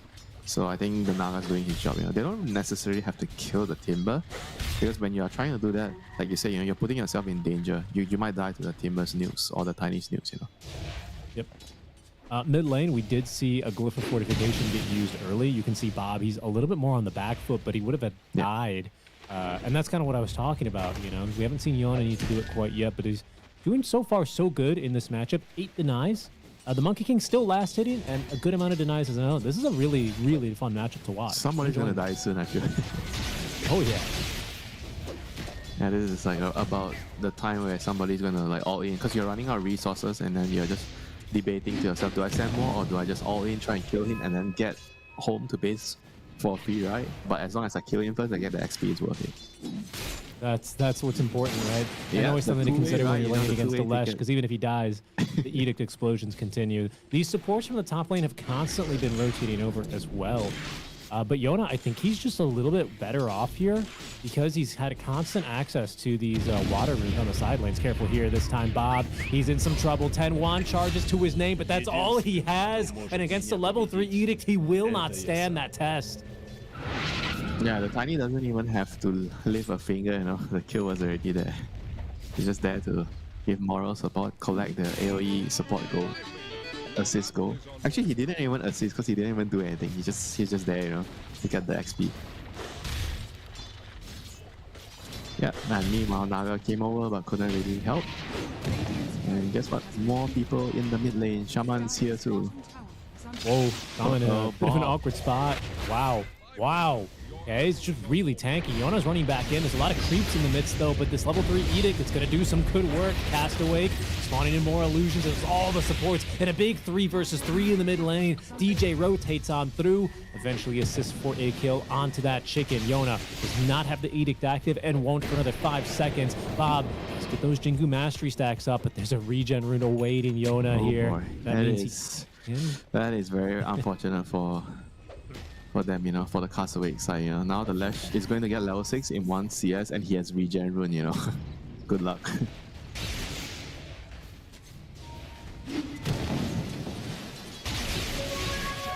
I mean, this is all the action that we've been anticipating, right? With this Lash against Monkey King. They're putting a lot of pressure towards each other, so they're forcing the supports to rotate, and it's going to give the Silence a lot of opportunities to just go be in a 1v1 lane or jungling lane, you know. Yeah, and checking in on these side laners, it's Krish who's come out very well of this laning stage, right? 40 and 6. In fact, it looks like they're setting up a kill onto V, the Timber Chain away. Blood Grenade taking him down. There is no dead shot, so he is going to be safe and sound. But he's starting to struggle in this lane without his support. Dire's middle tower Yeah, the Conquer is also kind of kind of in a decent spot. I thought he would actually struggle a lot more against the DP, but he's only a couple of CS behind the DP, so not too bad. And once you get your level 6, you always have kill potential on the DP, with the boat, as long as you bring in another hero, like someone like a Lash rotates in to get the kill with the X Mark boat. No, they find Bob. Behind Bob is in the Edict, the creep wave is dead. Bob trying to set up the Wukong's command and does so, but dies immediately in it. Ethereal form is Krish, but he's only taking more damage to this Pulse Nova. We've got to take it a little bit easy. FBZ, he will rotate on through, but becomes victim to the chicken fingers as Yona lifted and killed underneath that tier 1 tower. That a is big commitment. 5 heroes. Has to wait. Exactly 5 heroes, but V, he's going to come in as well. Does not have Chakram though, so Rekusu is a little bit early here. FBZ keeps himself alive thanks to the Magic Wand and the Lotuses as Tiny throws his body in. He's going to die. There's now the 10th hero mid lane. Jed Baby throws in the boat, and that's just not going to do much. Interactive Philippines, I think they quickly realized they needed to bring the numbers, but it turned into the opposite of a symphony of skills. I count 11 Richie because Monkey died and respawned and he TP'd again, so there was 11 heroes being. He was the first one to go down and the fight was still going on and came back Yuna. Finds FBZ, X-Mark, Torrent. No chance. Holy no damage. chance to get out. Dude, that's misanthropy. There's only one way to deal with this, Richie. Get a blade meal. Ooh, yeah. Oh, dude. You know what's another way to deal with this, actually? We don't have Leave it the yet. game. No, listen. If EJ steals that, he also has Arcane Accumulation. He is going to be murdering heroes. He'll be dangerous. Spell Lamp Security, baby. Oh my god, Bob even scared me there. He came out of the... came out of the tree form. He's going to run right into two enemy heroes there. Oh, but they didn't manage to click on him. Quick reactions. Yeah, I mean, very this fast Lash here on this is one. going to be like a very big problem. Yeah, they get a kill on the Really? point up. Big kill. The carry going down. Somehow the Timber solo kills him. Yeah. I guess I mean, he it's all was that like pure half damage, health or right? something. Well, this just pierced the veil. He did 860 damage, and then an avalanche came through, and that did the job. It's just Timber things, honestly. You got to watch out for that Twisted Chakram, man. It is a lot of damage on a pass. It's the same as regular Chakram. Yeah, 10-minute rune. So we already saw a regen rune. And what was the other one? Is it a haste? Illusion. Oh, illusion. IAP setting up for this top rune spawn. It'll be bottom. It's a shield. Shield. Lash would love to get his hands on that too. Dire's top tower is under attack. I mean, talking about item timings right now, the item that is going to like break everything apart, I think is again it's going to be the dagger, but not on the off lane. It's on the mid lane. If Lash gets his hand on the dagger, it just makes him like an unstoppable killing machine. He's going to kill anyone. I don't think anyone can stand next to him. Like not even the Moita, because he can kill you through your ultimate. Yeah. It's going to be problematic. I mean, that's what the song is for, right? To be able to bail them out and get some better positioning in these engagements, I think. But it's also like a huge cast point. Right? Sometimes you just bring him next to you, you still die to the Edict and the Pulse Nova. Like, it doesn't really help you. I want the tower trade, but they are coming through the gate possibly to defend against this first cast of the Exo. Bob putting up vision here. He's seen one, he's seen two, and there's a TP behind in the trees. That will complete 3. The Leshrac holding on to his TP scroll, but does have that one ready as they did catch Bob there. Telekinesis, Jet Baby's going to be caught inside this Wukong's command now as he does manage to just simply walk away. And look how far they tossed Bob out. Bob! Oh! Killed off by the tower, and the DP melts just as quickly. DJ, he ends up stealing Chakram, and that's not going to help him here against this Leshrac running him down. All these two-legged abominations. He falls so quickly to the Edict. I mean, Bob I felt like he just needed to be patient there. After they landed the torrent on him, they weren't exactly committing, they were backing off. But then he decides to go in. I mean, there was only just one torrent, they didn't like throw a bunch of spells on him, Like he just went in and he kind of put the DP in a very bad spot because FPZ went in with him, you know. Like he dragged FBZ into try and go for a kill, and he exposed himself in a vulnerable position. He got caught. Both came Mid lane, Bob. flashed. Mid lane. He's just dead again. He's just dead again. I mean, Bob is still good, but I think he's just not in the right frame of mind right now. Or This is death something right that now on the happens to Monkey Bob King. a lot. You know, he's like quite of a piece Yeah. of family mid laner. He plays in a way where it's either he's totally owning and destroying the guy, or he's getting destroyed. You know, like there's no in between with this player. He's very high risk, high reward, and very risky kind of player. And sometimes he kind of implodes on himself. You know, when he doesn't make his own moves work. You know, and he kind of gets upset on himself. And this is kind It of reminds me. happening.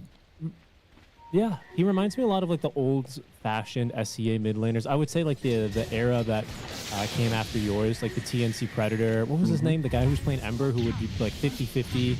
Either he was about to get a rampage or just kind of remnant into death.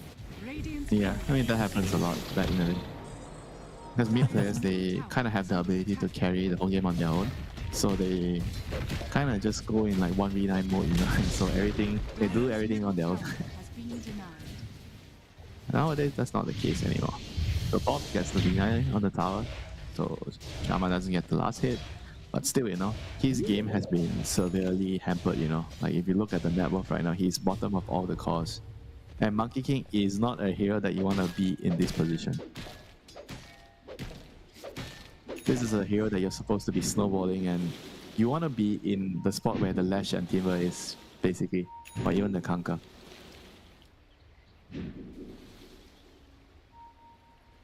I mean, we'll see whether he has the patience, you know, to slowly recover and get back in the game. Like he has to kind of, I Definitely. think, piggyback around the DP when DP is pushing towers or fighting with DP out with his EXO, and then he has to try to play around it. Maybe wait for a good song. Yukon Swanson come out now. So really trying to toss out. The Monkey King finds the Rubik. That's not a bad catch here. Steals Snakes. What? This is the last time we saw Snakes. That was like a minute ago. But Yona, he's in, and he ends the song prematurely. That Edict damage paired with, oh my goodness, it's so much the Nova. They burst him down. That being said, Krish is here. Picks up a double kill, a big one as well. Onto that Shrek. Now that the Pierce Veil, the Veil is over, can he escape? V continuing to give chase, is going to get caught by that calling. But they have a Rod of Atos at the ready. Krish, he doesn't have Pierce the Veil anymore. Caught by the Hex into the Torrent and finished off there by the cleave of Jet Baby. It'll be a 2 for 3 with all 3 cores going down on the side of Castaway. Yeah, very well done there by IAP. They were able to push them back, go in and out, kite them. I think the biggest thing is like the DP kind of didn't really do much with the expo, right? The song was like kind of maybe also a bit overlapping with the DP out. He decides to stop it, or he just died basically to the Lash. Nice.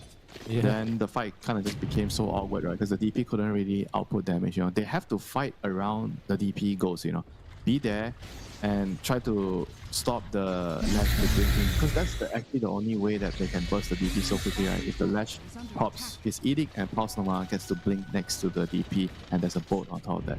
They have to just play around him. They were too split and DP had no backup, you know, in that fight. You know, he was kind of caught in the island beside the Naga.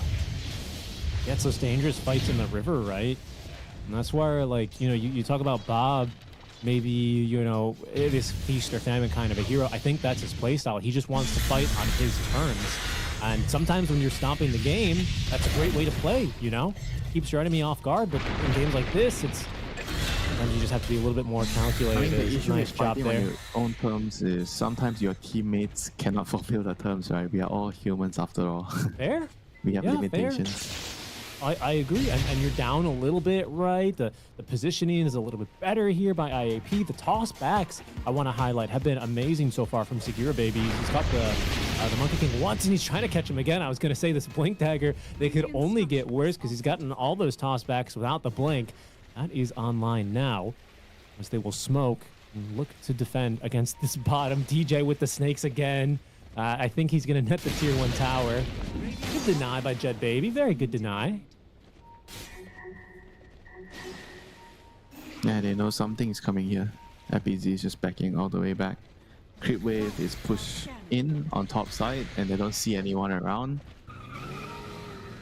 And this smoke, if it connects on, I think if they can kill the Moeta here across, but the smoke is like kind of running out. Probably don't have enough time to run across to get the Krish.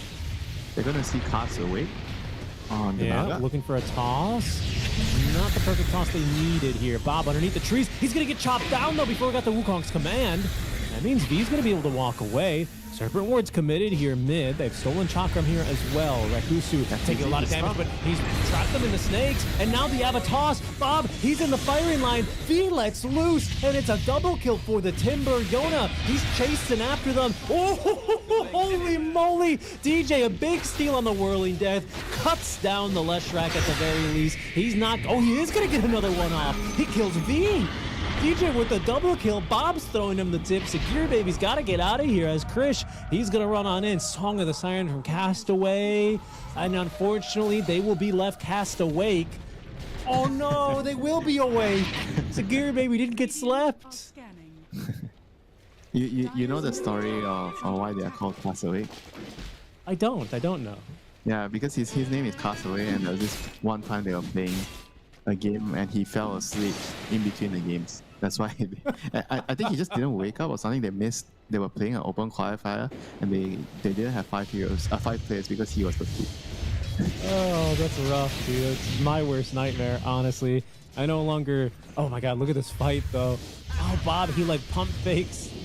He pump fakes the Wukongs, and then V just cuts down the Naga and finds him Yeah, in the I mean, they did a meantime. good job trapping FPZ here, and the Lash comes in to finish the job. That's it. Oh, so frustrating for Bob. Man, these Whirling Deaths are crazy. I can't believe he gets another one out there too. Ends up killing V with it. My goodness. Yep, DJ, the savior at the moment. I mean, there's still 6k go behind, but maybe there's some hope still in the team fights. You know, if Robic gets to go at every single fight. I doubt that's going to happen again because the Tiny and the Lash are going to be looking for this sneaky little Magus. You know, they have to kill him before he does too much damage in the fights. He's not just any Magus. He's the Grand Grand Magus. The Grand And don't you forget, this is a DJ Grand Magus, so you pay this guy some respect. He might be able to let him cook, man. He's got Blink ready to go. You don't know. You don't know what this guy can cook up. I believe, man. I believe in the DJ. I believe too. If I have DJ on my team, any hero he asks for, I instantly lock. Krish, ethereal form again, but the pure damage out from V as Sagiri Baby. He's just kiting him around this island. V cuts him down one last Whirling Death. Fantastic catch there by IAP. They extend and now they stretch their legs a little bit here. Up to a 7k net worth lead, 20 minutes in, 17 to 11. They are moving pretty confidently around this map. I gotta wonder what the next big item, what's this next game changer here for Castaways, man? A BKB on someone? They have to wait for BKBs to come. I think that's the only way. No. Look at this Blinken. Look at this Blinken. Bob. Maybe he needs a shard. Oh my goodness. And the jump in from Rakusu. The damage on that FBZ is pretty tanky though. It's pretty tanky though. With that Blade Mail active is returning a fair amount. Castaway needs to be careful here for the damage out from the Timbersaw as Yona, he'll jump forward and have some eel for dinner. Thank you very much, he says. Hasted up with that rune and the Blink Dagger. He is so mobile, so hard to catch in these fights. And in the end, it's going to be, what, just 2 dead on the side of Castaway. Day and night, Richie. Remember how they looked yesterday and how they look today on the IP side? Like total difference here. Kimo must have worked up some magic, you know, or some speech or some whip, you know, whip them into shape, you know. Exactly. Or he promised them some kind of reward, you know. They look like a complete different team today. Very motivated and feeling themselves. And I think that's always like, you know, in these high pressure qualifiers, like for TI, it's always about just getting past the nerves initially, right? Making sure your team can play confidently, making sure that things can click, what you've practiced in your scrims actually is coming together. Try not to get distracted by what your opponent is doing. Focus on yourself. If you try to think about your opponent too much, then you get into a situation where you're playing a strategy that you're not super comfortable with, then you lose. Here it is, IAP, they're feeling a lot better now. However, this is a very nice time for Castaway to interrupt. They're going to find this Tormentor fight maybe just perfectly. Ooh, the Rod of Aethys on that BZ, but DJ, he jumps in. He's got that Stolen Whirling Death, nukes down V. Rakusu quick to fall after. Song of the Siren, I do hear it, and I do see Jet Baby caught in the middle of the Wukong's command. That is exactly the fight Castawake needed. Phenomenal jump there from DJ. 3 kills in return, not too shabby. You know, they got the shot, but that's a lot of gold and XP going back into their side on Castaway. And that's going to fund half of their BKBs. You know? I mean, the DP and the Monkey King desperately need their BKBs. Even the Moeta, but he's going to be... Is he building the pipe first? Oh no, he already got one piece. Yeah, he's getting BKB first. I mean, once they have this triple BKB timing, it's going to be a huge one. Because mostly the damage coming out from IAP, it's all magic damage. From pure, you know, BKB is going to help with all of that. That's very true. Yeah, that's very true. They just have to make sure that they're not getting tossed back. I think Sagiri Baby's he's been pretty clutch so far. Sometimes it's difficult if you don't see them, but if they're ready, Ruby can potentially ruin that, you know, with the lift. Look, and I agree. I'm just saying, I think that's maybe the counterplay they have to that, right? Just this repositioning is going to be really strong from IAP. That's something that persists. Of course, BKBs will protect you from that if you get out. That's the catch. Yeah, I mean, at the same time, once Naga gets Dagger, he's not queuing Dagger yet, he's queuing the Greaves first. But once you can get a Dagger on Naga, then the Naga can kind of solve that problem too, you know? Once you see a toss back, then you stagger in with the song, save the guy, reset. Smoke play, but IAP decided they don't want to be diving too far. We'll just farm in the triangle. Dire are scanning. Radiant's top tower is And under you know, attack. it's here, they cut the wave. I mean, Roshan is definitely something that both teams are looking at right now. I think it's easier for Castle to get it because of the expo. But I think they're already starting and it's already halfway there. Dude, I don't know. That was pretty fast with these Yeah, Serpent Wards. that was actually pretty fast. Not gonna lie. Now, Kanka is actually the one who gets the areas a little bit surprised by that. Left is kind of like storming. Wait, hold on, Bob. Okay. Oh no, Bob. He's been caught here trying to find some extra farm. The control, plenty of it with the shaman there, and he will go down dead for 40. He's definitely so bored, you know, spending most of his time in the grave. Radiant's top tower is under attack. Yeah, I mean, this is definitely looking worrisome, you know, until the triple BKBs come out. But once the triple BKB comes out for Castaway, I think even with a 10k deficit, they should still stand a chance to win the team fights because they are just hitting that sort of timing, right? And all of IFP's damage are just going to be blocked by the BKBs. They're getting real close. I believe it'll be Monkey King with his last. He needs about 1,000. Everyone else is a few more But who's camps going to get away. it the slowest? Monkey King? Bob, yeah, for sure. He's just the farthest away. It's just math, man. It's math. And he's dead. So, you know. Tough game for Bob, though. 2-8-3. Good job by IAP, really exerting a lot of pressure out of the laning stage off the back of this Lesh performance, who, by the way, I have to say, IAP, I mean, they're itemizing pretty nicely in anticipation of those BKBs, right? You've got one nearly completed here by Jet Baby. V has his now flying his way, and Yona is just 1,000 away. Castaway still should get a fight with a triple BKB, though, if they don't get caught out. I think that's what's really important now. Yeah, if Bob doesn't die again, Radiant's top tower if is under attack. it's something that you can never guarantee. This is a fine death by Castaway. I mean, this is just what you do, right, on a Naga Siren. That's fine. That's fine. That's just whatever. You know, Bloodstone doesn't have any charges. It's okay. That's a nothing kill. Bloodstone charges. And you're complaining that I'm old school and then you're talking about Bloodstone charges. I'm just saying. It's just a nothing burger kill, all right? We don't got to worry about that one. Just space. No Space galvanized created. stack, you know, that's the modern way of saying no galvanized stack, no meat Very meat true. shoe stack. Was Flesh Heap always in the game, Winter, as long as you can remember? Yes, it was. Okay. He So used to that's give the magic one that resist. unites us all. The original version, he gives magic resist. But DJ, you madman! Holy moly! What in the world was that? DJ, the one-man army, he tried to, yeah, I mean, these are things where it happens when you're getting choked out and you're playing support. And because you can't really bring, when you're losing the game, your team's like having a hard time finding space on the map, you can't really drag them to come over and help you devour. So you have to do things very riskily and very dangerously. I think that was what happened when he tried to, he knows that probably vision there, he just tries to go and devour there quickly, but gets caught out in that. He's like a big kill, you know. They got a big, not a big streak, but a streak out of him. And yeah, I mean, it's actually not worth it, you know. Even if he gets the devour, you know, dying like this gives away so much. Your life matters more than that ward. Yeah, I get it though. I think this is something that a lot of the older support players don't really, sometimes they don't really adapt well to, you know.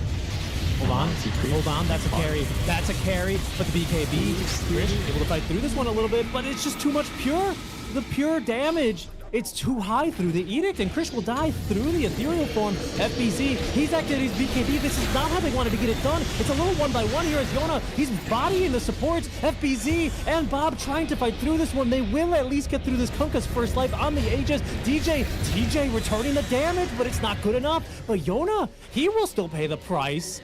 A 2-for-3 trade so far. What more IAP have left in the tank? They still have a boat. They still have a Kunkka. Do they have enough damage? Song of the Siren finally is going to come through, but it's through this Exo. I think it's good enough, though, to save the life of FBZ. However, the silence is not going to connect. Rule Scepter Dispel there on the Tiny, so he doesn't take down to the Vessel. And my goodness, Jet Baby's had a BKB the whole time? Goodbye, good night, FBZ. It's going to be a 3-for-4 trade, including that Aegis. In a fight that IAP still come out with the numbers advantage. Yeah, that was actually a pretty good start, you know, with the Monkey King getting a 2-hero stun into the EXO. Even though it was kind of disastrous that the Moreta, he popped his LP and he dies through, I think that, yeah, like you already mentioned, the Edict, you know, and he just didn't do much after that, you know, but the DP kind of salvages the fight at the end. But just wasn't enough, you know. He tried to get an extra kill, but yeah, pays for it. It was still a pretty decent fight overall, I think, considering they didn't have the carry doing much, you know, as the Moreta. Yeah, honestly, that was a good pretty sign. hard. I take it as a plus for Team Castaway. It's a positive thing. Yeah, I mean, they didn't lose the Aegis. That was, all things considered, they took a fight underneath their vision as well, so it wasn't half bad. It was, again, it was just that initial catch that is going to be hard to swallow here for the team. But their second volley of BKB charges are ready to go shortly. Not everything already. They will be fighting into some more BKBs, though, on IAP. A 6 BKB game, is it, for all cores? 6 BKB game. I feel like these days you don't always see that. 10 BKB game. I've seen it like once. I feel like probably yes. Back in the day, BKB did total Magic community. Probably. Yeah, a long time ago. I can't remember what it was. It was something that you just had to buy BKB, so everyone bought BKB. Yeah, it was just so you could literally live in the fights. Otherwise, you would just kind of die. I do think the debuff immunity changes overall are better. There's some little funny interactions, like Kunkka can X you through, and even if you BKB TP away, he's bringing you back. The anti-Nightfall. Yeah, Glimpse is also another one. Yeah, true. Yeah, they got a few awkward ones like that, but I think it's fun. I think it gives you some counterplay through what used to be just oh, guess I do nothing now item for so many supports in the game. For IAP, though, they're still looking to force the issue here, Winter. Are they on a little bit of a timer here, perhaps, with this Lushrak into this Monkey? Timer, you say? I mean, I want to say yes and no. I mean, they're not in a position where they need to really rush things. They are not going to, like, expire soon with their lineup. But I would say the longer the game goes, if I were to choose, I would prefer to be on the Dias lineup. If it's like a 50-60 minute game, I think DP, Monkey King, Moita, they're all a lot better than what I have. Well, hold on, we've seen this one before. DJ is going to be able to get out of there. Bob forced to BKB here already. The toss back. FBC out of position, gets the BKB up before the Shackles or the Splitter can connect, but it's V who is diving past this front line to take down DJ. EXO is out. That's the Pierce the Veil as well, kind of popped. I don't know what Castaway have left to fight with. They just need to go back and wait for it to end and push. Yeah. Checking the Roche here, thank you, baby. They don't see Roche. They still have BKB on Kunkka. They're ready to fight. Well, it's actually not that easy to push the high ground if you don't have the shaman wards. They don't exactly hit high ground with their heroes. If you actually look closely at the IAP lineup, like how are they actually going to kill the buildings? Right, it's not a carry Tiny, it's a support Tiny, right? And of course with Misanthropy, Lesh does do damage with Edict. Right.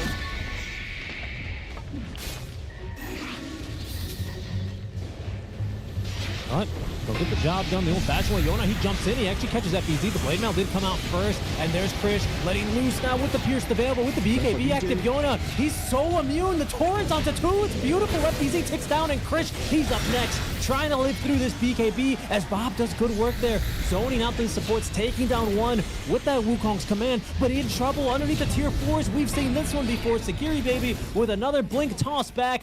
Down goes the carry Muerta. Eye back out from DJ, but can he catch anyone here? He's stolen Split Earth, but just can't use it.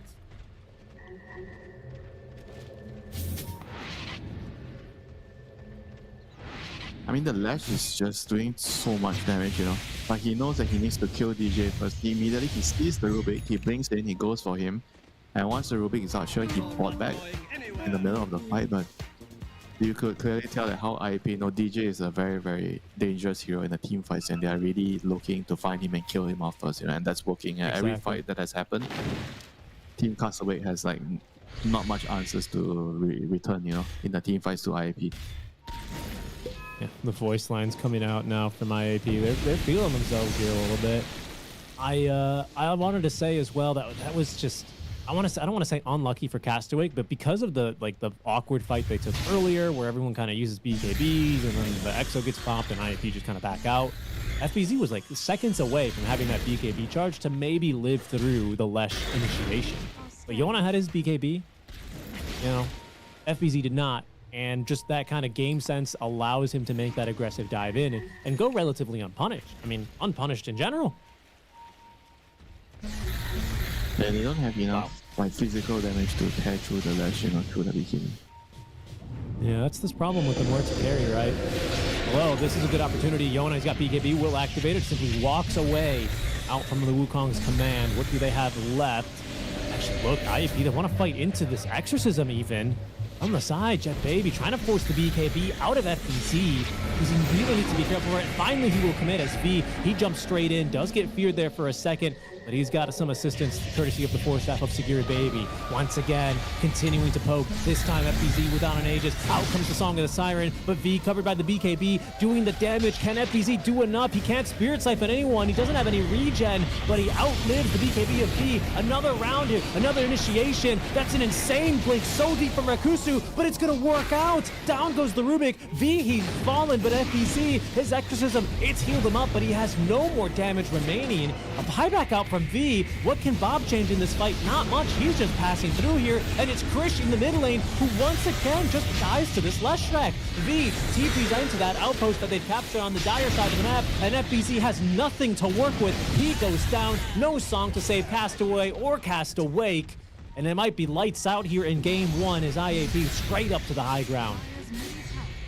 Yeah, there's very little fuel left in the tank right now for Castaway, you know. They have very little options of taking a team fight. Muerta can carry the team fights. She's dying through her ultimate. I mean, this Lash has just been such a huge nuisance throughout the game, you know, for Team Castaway. You know, they can't deal with Yuna at all. Like, he's just going in, killing the important heroes.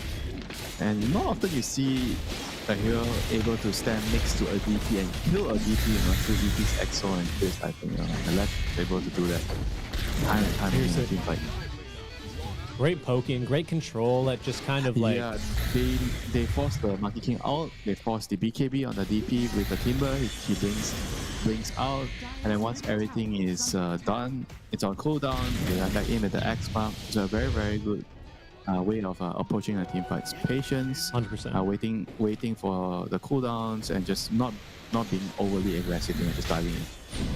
Yeah, exactly. I love this lineup and the way that IAP are executing on it. Like, yes, obviously Yona's kind of run away with this one from the lane, but the way that Jed Baby and V are playing together to kind of just poke, force out resources. and then that just frees up Yona to run in. It's great, Bob. Oh, he's in a bit of an awkward spot. No, they cut down the tree again! And he's got no way out. Lifted by the torrent. He does have buyback. DJ is going to be saved by a nice calling out from Krish.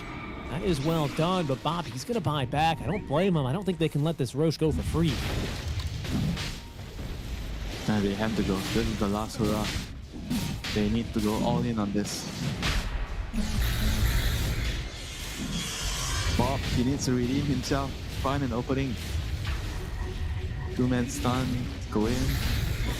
How can he get in there? Roche, it's already down here. No chance here. You can see V, he's on deforestation duty, making sure there's no trees for Bob to be hiding in. It's Sonic Fury, baby. He's found DJ. DJ might not have a way out of this one as Yona BKBs with the Edict, with the Nova. It's so much damage. Castaway trying to bail everyone out of this fight with the song active, but everyone fighting through this one with the BKBs. Bob, he's going to get off the Wukong's command. Krish trying to fight through this one, but without the protection of the BKB, he is minced meat to be. FBZ, his BKB and EXO active. It's pretty good damage on the Yona. It's pretty good damage. Can they take him down? Yes, but he has Aegis. And the rest of Castaway, they've got to call it. They've got to reset here. GG, well played. IAP. Off the back of this phenomenal Lesh, they take game one. What a game from them here.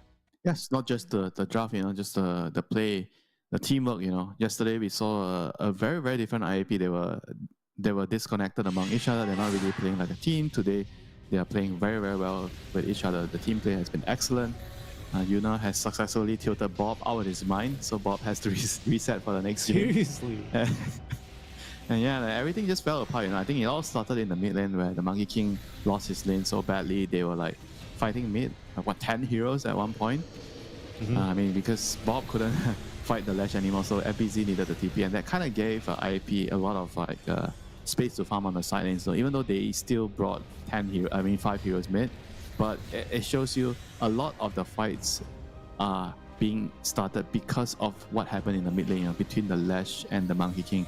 And that kind of was the story of the game. This 24th pick, Lash beating the Monkey King, setting up all the pressure, killing all the backliners. Rubik, especially DJ, kind of kept his team in the game for a bit, by some amazing spell steals, amazing plays, but it was just not enough in the end to deal with Yuna. You can just see again these long fights. I mean, it's not every day I feel like you say long fights versus DP, long fights versus Monkey King and Muerta, you're going to end up winning. But the fact that we see like multiple edicts through fights, like 2, 3, 4 torrents, like 10 casts of Chakram, 2 tosses, like IAP, I just think their positioning was really impressive in this game. I can't lie. I'm really, really impressed. Yeah, the way they took the team fights are very, very nice. Like the poking and prodding, they understood they didn't need to be in a position where they put themselves at risk first. All they need to do is just poke, use a spell, see how the opponent reacts, and then decide, all right, this is a good fight, this is a bad fight, let's just wait, I think they were doing a really good job with that, whereas for Castaway, I think their team fights didn't really start out very well for them. I think it's mostly because the Monkey King had a very bad game, because he is primarily the person that supposedly needs to go in first, land a stun, open the fight, help the DP do damage in EXO, but because of his poor early game, he wasn't able to do it very well, and it kind of fell into DJ's responsibility, but he could only do so much, right, because he's a support. So when he could do it, he did it, but it came to a point where the weight was just too much to carry as a support, and he couldn't do it anymore. Yeah, too heavy to bear. Yeah, and for that, it'll be he was going for his victory. PR, personal record, but couldn't break it. Couldn't break it, man. Couldn't break it. I mean, and DJ, he's had some impressive performances in the past. We all know he's still got it in him, but again, in this kind of game, in this era of Dota, it's just not. It's not that game for him. Not with this Lesh performance. 15, 4 and 15, involved in 75% of kills as a Lesh. Just good stuff. Yeah, the man of the moment, Yuna. It was very, very impressive. And right now, they're going to be feeling really good about themselves, about how they played, considering what happened yesterday. And this time around, they are playing against a better team or a stronger team or equal opponent, and they're able to win the game in this sort of manner. It's going to give IAP a lot of confidence going into the second game. They are going to be looking to go into the next game to finish off that wounded animal, which is Castaway right now, and give them no chance to come back into the series. Yeah, absolutely. I mean, especially from that mid lane. I love this kind of mid lane matchup. That monkey mid for Bob, that Lesh middle for Yona. We'll see what they draft, if it's going to be just as aggressive, if Bob's going to come back and use that frustration and anger to take a game 2 here. It's all coming up next here, folks. First, a quick break, but when we come back, we'll have game 2 of Castaway versus IAP. The human body was built to move. Not trapped at a desk in one singular posture for 12 hours a day. It's time your chair evolved. This is Secret Lab Titan Evo. Ergonomically engineered for you. Gamers, hybrid workers, artists. Backing your every move.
Welcome back, everyone. We continue on the road to the international here as we are perhaps about to eliminate our second team from the SCA closed qualifiers along the way.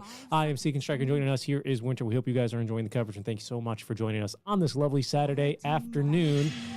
We are one game in now, Winter, as Castawake on the ropes, but not out here versus Interactive Philippines, who are looking, as we've been saying, a lot better, a lot more revived, and really like bouncing back from their defeat yesterday and starting off strong with some very, very good individual performances, particularly on Yona, the tiny Sangiri. They look good. They look good. So their first pick again on Castaway. Last game they first picked the DP. Let's see if they do the same thing. They also ban out the A. So we might see the same opening. I don't think the draft was particularly the issue here for them. It's more of just the play, in general. Agreed. I mean, there's always like this discussion when you talk about tier 1.5 teams, tier 2 teams. Like sometimes the drafts don't really matter as much.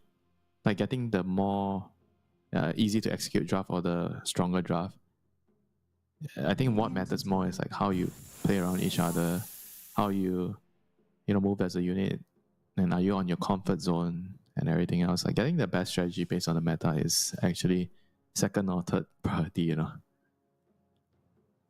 now they go for the Enchantress opening, which is not something you see a lot anymore nowadays. I think she did get a small buff, right? The recent patch. She got a little bit of a buff. Let me see. She did. Was it the Spellbound got cost? buffs No, pretty not that. significantly, actually, I would say. Oh yeah, the That's, Whiz got increased and by the Whiz. 1. Which doesn't sound that crazy, but it's actually pretty nice. Some small little change. Yeah, I mean it could turn the tables in the laning fight. In the mid game team fights, I don't think it would make much of a difference. No. But IAP go back for their Shaman again, which is I think the flavor of position 4 right now. Shadow Shaman, Dark Willow, these are the Muerta, these are the strongest range heroes, and Bat Rider, of course, the recent addition. And Taz was in the first ban phase, right? Was it this game? Or was it the last game? Or was it the previous series? I'm confused now. I remember Taz, I was so surprised it being in the ban phase. Yeah, let me check that for you real quick here. Was it? But It he's wasn't gonna the sneak previous in here. game, right? It was the previous series, I think. Let me double check that for you here. I'm pulling up the draft as we speak, my friend. It was in our last series. They did not first phase ban the Tusk. So they go for the Tusk Shaman here, which I feel like the Tusk doesn't really, like, it's not like a very good hero into the Eng. You can't really fight the Eng, you're going to be pulling. So I think it's more for what they're setting up. I think they're setting up a range offlaner here, which is what I'm getting here for IAP, unless the Tusk somehow goes mid, But immediately, you see what Castaway does right away. Counters, Muerta and TB, they're both very good into the Tusk. TB number 1, you have high armor. Tusk is like physical damage dealer. Attack team, so you don't really care about that so much. And Muerta, you have your form, your ethereal form, so he can't hit you. Can you be you cannot be Walrus punched in ethereal form, right? No, you You can't. need to attack. You can't attack. Okay. Yeah, you can't. You can't punch him. You can't kick him. You can't rub his face if you want. You can't tickle him. Nothing. You cannot. You were saying can't. Okay, yeah, that's what I thought. Yeah, you cannot. Cannot. I'm not pronouncing the T. Can't. Akbole. Got it, boss. So right now, let's see what is the review of the range hero, because DP is still in the game, so I'm assuming it's DP. DP Tusk lane. Yeah, I mean, isn't that kind of decent into the TB as well? I mean, DP is always is always good nowadays. I don't think there's a matchup where it's not good. I mean, against TB, you would say that in the game it's not so good because he builds Skadi and then he has high armor, so your EXO doesn't do so much to him. But in the lane, you're gonna bait the shit out of the TB, with your spell damage. 10 seconds remaining. And Just on look top of this that, up. you have a Tusk to shard block, land some tag team snowball. This is a lane you do not want to mess around with. So I remember one thing about the DP that I remember a lot of when we used to see a lot of DP off lane. Again, this was different with the percentage-based scaling siphon, but what used to be really good about this matchup is that 15 talent of the Crypt Swarm cooldown. You used to just spam that into the fights at TB, and that used to be a really, really big weakness for him. I remember seeing a lot of that. Now, I don't know if that's necessarily going to be the same kind of DP style we're seeing here, because that I mean, DP sure, relied on like the it's still good Yules and stuff like that. because you're getting But X. So yeah. every time you spam your 10 seconds swarm, remaining. you're landing ghosts on them. So it's definitely a thing. That's why you get the cooldown reduction. I think you still have it, right? On DP, is it 15? 15 Yeah, on the left, yes. 2.5 seconds. You still get that, you know. And on top of that, let's not forget, he has spell cooldown reduction as his innate, you know, what witchcraft. So it's a pretty low cooldown. I mean, now with the gyro, so they have one hero that does they both do physical and spell damage, so mixed damage, both of them, gyro and DP, and they're both pretty strong, stable in the laning phase. So right now, Castaway, they have to find an 18 something, you know, to deal with this. You know, we talk about the 18 puck a lot.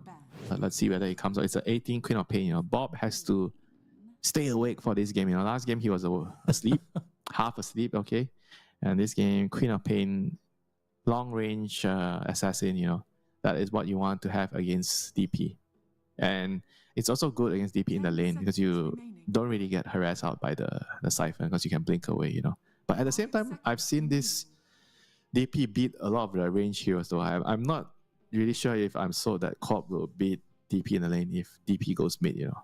So we'll see what they decide to do here. And now they have to try to remove some of the heroes that are good with their lineup.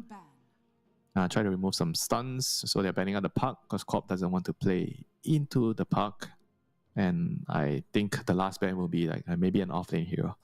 Just to, because it's a flex pick. So just to keep it balanced out. And they need like a... They also need like a front line. We've mentioned Centaur time and time again. Centaur is just one of those like solid heroes now on the off lane. You can run away from the ghost, you know. Yeah. Centaur's looking pretty good. He doesn't get a lot of bans, right? There's like there's too many other Bristle, heroes. this Mars. Then there's the Pango off lane also. That's some teams Right. really find annoying. Also Then there's the banned here. occasional Darkseer. Some teams really prioritize the hero. Some teams don't. Not today. Not for these 4 teams. We haven't seen a single Darkseer or a single Oracle ban. I think Darkseer could just be good here. It's a TV carry. They can just pick Darkseer last, 24. Darkseer with Tuts, and then you're laning into a TV. Good lane. You feel good. The only thing is the Enchantress is going to remove the shell, you know. Yeah. No, yeah, that's true actually. That is kind of a big deal. Yeah, for the lane it is. But they'll have time to decide what they want. As for Castaway, they need to find out what Mr. FBZ wants. Some Brewmaster, some Centaur. Yeah, I mean, probably not a tight Underlord kind of hero. I mean, but then again, Underlord is usually always nice into the gyro because your aura, and then you build Crimson Guard. You block out a lot of the damage. Yeah. The AoE control is really nice versus this DP who just wants to like run at you. Okay, Centaur's ban, Ember. and the overall last ban by Castaway is Ember, so they don't care about any offlane heroes. They just care about the mid laners. Yeah, protect Bob. Yeah, protect him off to a Bob good from start. tilting. That is what Exactly. I would do. I think that's a big important thing, especially after how game 1 played out. No disrespect, but we've casted the player now for what? I mean, at least 2-3 years since he was on Execration last during the. I DC played with times. him a couple of games too recently, so yeah, I know. You have to keep the man happy. Frontliner, Dawnbreaker. in a way, right? This is an FBZ hero because FBZ is like greedier. So Dawn is like essentially a secondary carry. But I feel like that draft is hard to play though. There's no stuns, no initiate, no catch. Yeah. Outside I the think the role of initiations. Atos. Yeah, Moeta's gonna farm it, but yeah. Because this Dawnbreaker is like a reactive frontliner, right? Yes, so someone correct. needs to get initiated on first, which And means that I think they are picking this primarily for the lane because Dawn and Yes. Moeta is very strong together. It's just like a laning strategy. Whereas for IP, it's overall solid. They have team fight, they have decent lanes, they have catch, they have mixed damage. They pretty much tick all the boxes, And now Chemo is going to take the final box here. What do we do? Do we move the DP mid? Or do we keep her on the offlane, pick another mid? But I think they probably will keep her on on the off lane, still pick another mid. But what other mids there are? If there are not any other mids, then they have to just pick an off laner, which is also tough because they ban out a lot of the remaining heroes. So the ones that are remaining are like Tide, Underlord. Yeah, all those type of heroes, which maybe they don't want to have. Darkseer, but I think it still rounds out their draft, because Tide Underlord is still good into TB, like damage reduction. And Tide plus DP is a scary way of team fighting, Gush minus armor, then your Exo destroys everyone. You get the axe, in this game. On Tide, you get the AoE minus armor. And it also makes it very hard for Dawn to come down, right? Because you have a Ravage, and then you're like daring him, come down if you wish. I have a Ravage to greet you. 10 seconds here, Chemo. Oh, he's got his finger up. He's saying, don't worry. Wait, this what? is the one. In Joker. Ooh. All right, this is not the gotcha pick I expected. It's probably, again, for the lane. Yeah. And at the same time, they have like Tusk and Shadow Shaman. So they have good heroes to set up the Sunstrike, which is why I think primarily why they wanted to have Invoker. But it kind of makes their draft a little bit wonky in a way where their cores are going to be very heavy on the farming. All three of them are going to be farming. So the supports are going to be taking some overtime shifts, to move around the map to play around with the Sunstrike. Because if they go for like the Tide, Underlord Tide hero, it feels like it's more balanced, right? If you get what I mean, like the tri-core composition, you feel like there's like a designated role for each one of them. They're going to be doing different things, but Invoker kind of has a little bit of overlap with the rest, because they all need to farm. They'll be taking turns, taking shifts. Okay, DP has no ulti, he has to chill. Invoker's like, he's not going to be initiating a gank most of the time. He needs to sit, buy double no talisman Midas of Aethos and sit and wait for Sunstrike, And Gyro will probably be the one that has to move, I think in the end that would be the case for them. Yeah, I mean, it's a hero that can do it, right? This Gyro going through the gate, it's at least a pretty reasonable lineup. He's got those frontliners. No saves or Jed Baby, but I still... Tusk is a save. Snowball. That's true. Snowball. That's true, actually. Yeah, that's true. I still kind of like that IP. Interactive Philippines lineup a little bit more. I think their team fights look a little bit better. This Invoker's a bit of a question mark for me. I can't lie, but again, I think both it's for the lane. last picks are a question mark. But I think laning is always going to be important when both teams are not like elite level.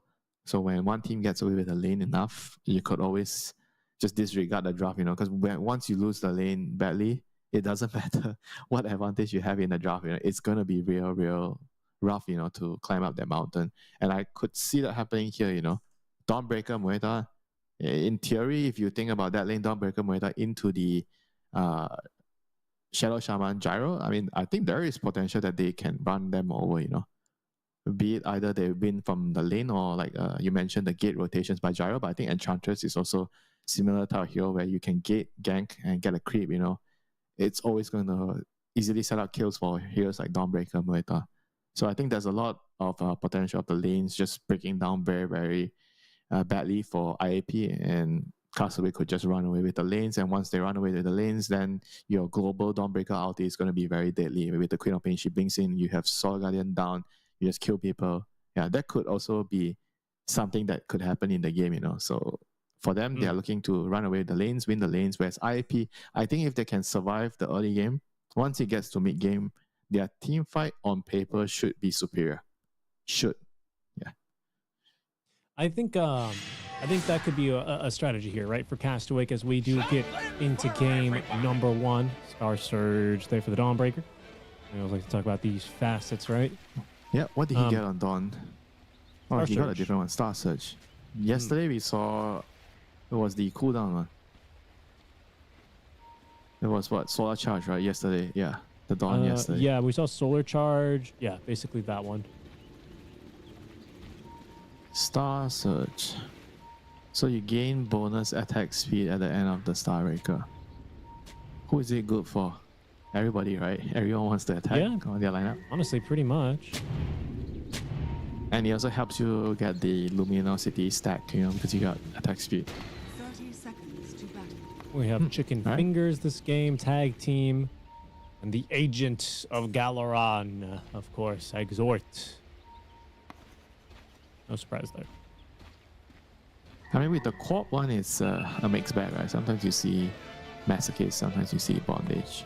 Masochist does a lot more damage because of the spell end, but Bondage, I guess, makes you more, The battle begins. what, tanky? Because you're Or sustain. sustainable. I right? think it's more sustainable. So it depends on whether you think that they have the heroes to burst you, then you go for this facet. I would guess that's the logic.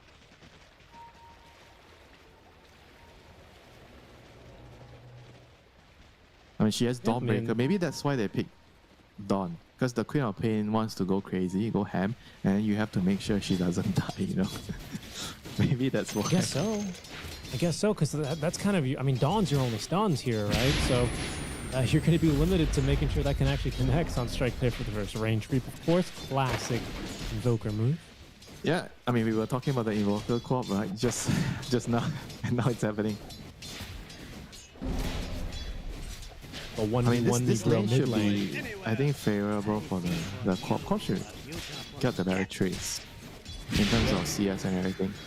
I mean, Invoker is going to be counting on his double move and just sun striking the side lanes, you know. That is how he's going to...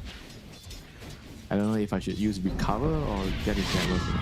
I think in terms of CS, it'll probably be going well for the Queen of Pain.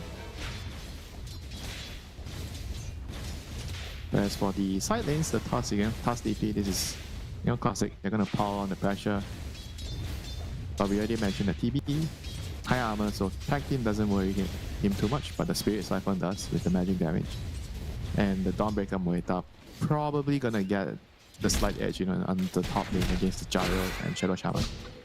Yeah, that's true. Especially, I think they have a lot more aggressive moves to make. Of course, it's still a Gyro, right? He's going to flack your early waves. He's going to push you under tower, and yep, you it'll gotta be wait a hard to little pressure him. Oh, DP. Oh, goes down. Wow. That's the power of the Ench. Yeah, that's Spellbound as well. That little bit of a buff to Spellbound. Giving her that bit more of attack range. Paired with Krish, the double range. Not much else can do with just the tag team. Yeah, this is the point where you're weak as DP before you hit level 3. And she's also opted to go for Wraith Band, you know, wants that extra armor to sustain against the right clicks from Ench and TD. Makes a lot of sense. It's not very common anymore, I would say. Last time it was quite common when you had the double bonus at minute 25 or minute 30. I think that was the time where you see, and the stats was a little bit better too on the red band and the back in those braces. days. Null was the sad one out of the three. Nobody bought Nulls. Now I think all you see is Null and braces. I don't think you see as much Wraith Bands anymore. Not too much. Yeah, I think you'll still see them on a few carries occasionally who just like stats so they don't want to get bullied out of the lane, you know, but you're right.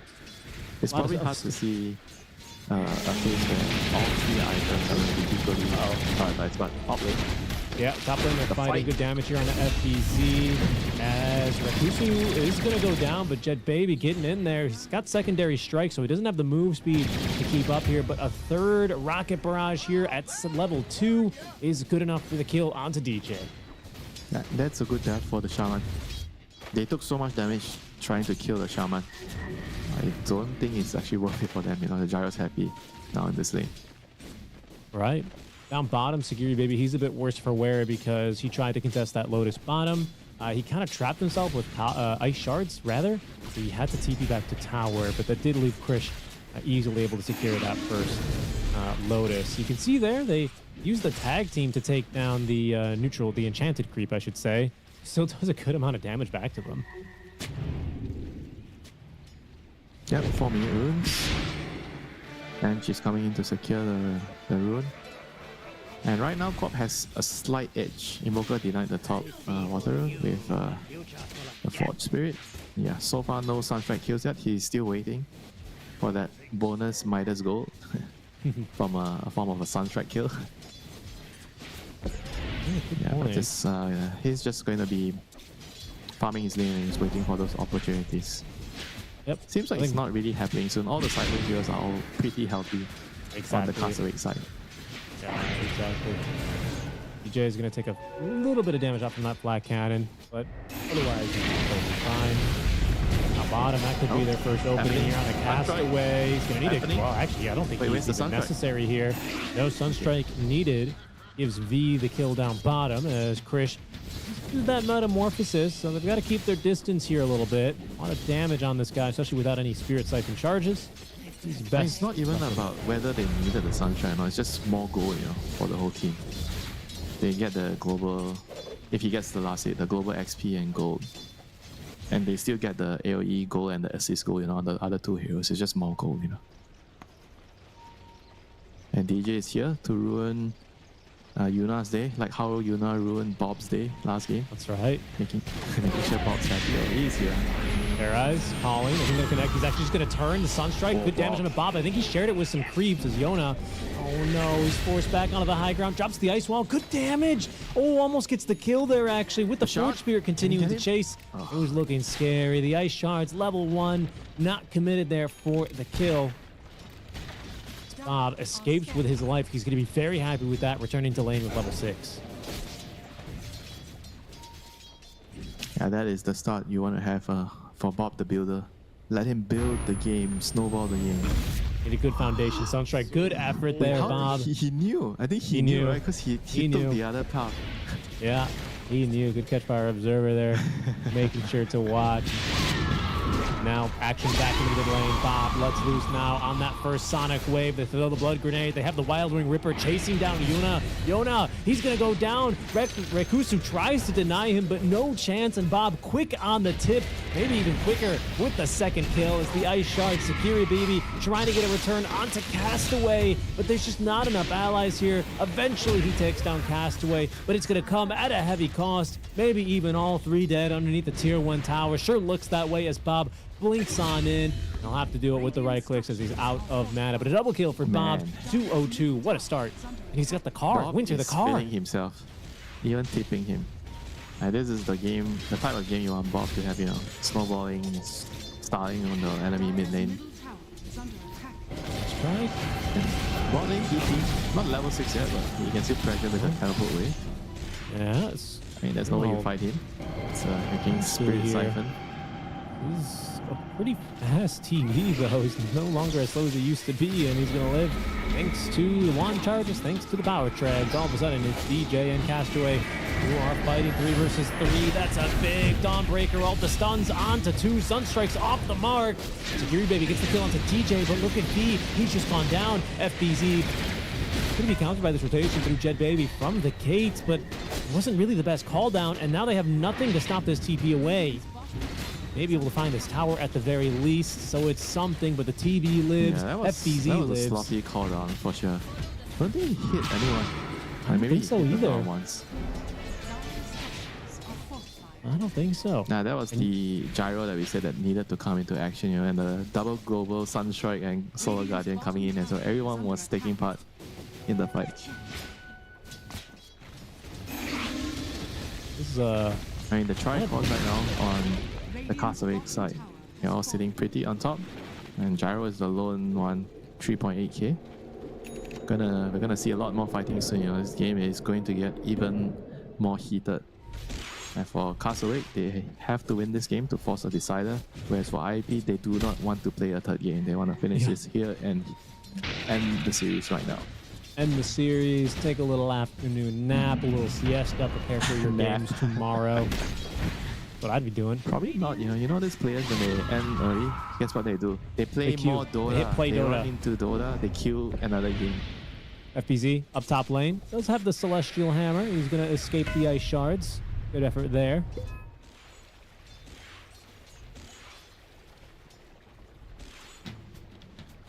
Yeah, I just want to see what he builds. He's going Blade Mail first on the Dawn. After the Blade Mail, what do you do? We've seen a lot of different builds. Bob, he is busy killing heroes right now. That he is. Another Blade Mail on Bob, so they'll have double Blade Mail on Dawn and Queen of Pain, which is going to... I don't know if it's enough to kill the DP. Can they both just Blade Mail and stand next to the DP and just kill her? I wonder. I don't know. I don't know, man. Maybe I mean, Man, it is maybe going to they be can. scary for the DP. They're collapsing on the mid. Bob kicks things off. Sonic Wave just clips Yona here, and down he goes. The calling in place. Whoa. Bob with another tip. There he goes. And look at him. He's locked Dire's in middle tower is under on that attack. camera.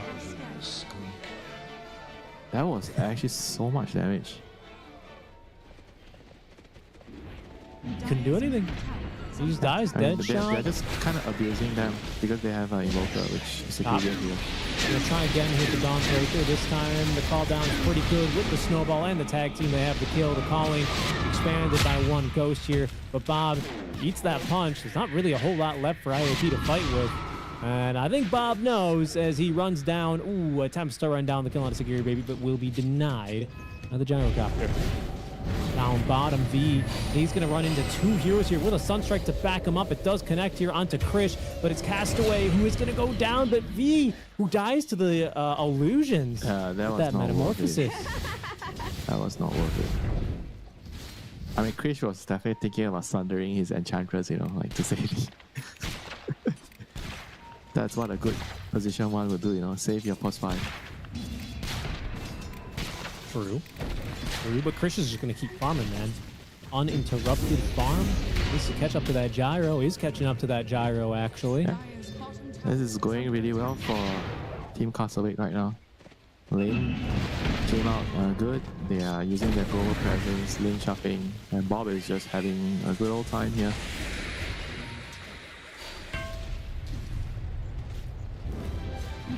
Yeah, honestly, he's having a great time. I mean, Transition. the beauty of their lineup is there's not really much of a long cooldown. You don't really have to play around your long cool, the Solar Guardian as much, or the Sonic Wave. They can just fight a lot even without them because their heroes are just strong. And IB, they have something to say about this. Nice. Sunstrike's not going to be enough damage, actually. DJ in the ethereal form, immune to the flat cannon auto attacks, eventually goes down, but they're going to get Rakusu as a one-for-one trade. Bob, he joins from the mid lane. Gyro, Sonic Wave. He's going to live, but just barely in that fountain. 1-for-2 trade. All these trades, it's not a great exchange rate so far for IAP. That's the only trade they're gonna get right now. Because their Invoker is just dirt poor, you know. Look at his net worth. He is on par with the enemy Enchantress, you know. That is how poor he is on Wow. the Invoker. Yuna's game is night and day compared to the first game. That's true. I mean, look, that Midas is coming online. It's being flown to him now. Is that enough to turn this game around on its own? No. No. We need to see some better plays from IAP, that's for sure, but it's been tough. It's been a better performance out from the lanes, not from Castaway.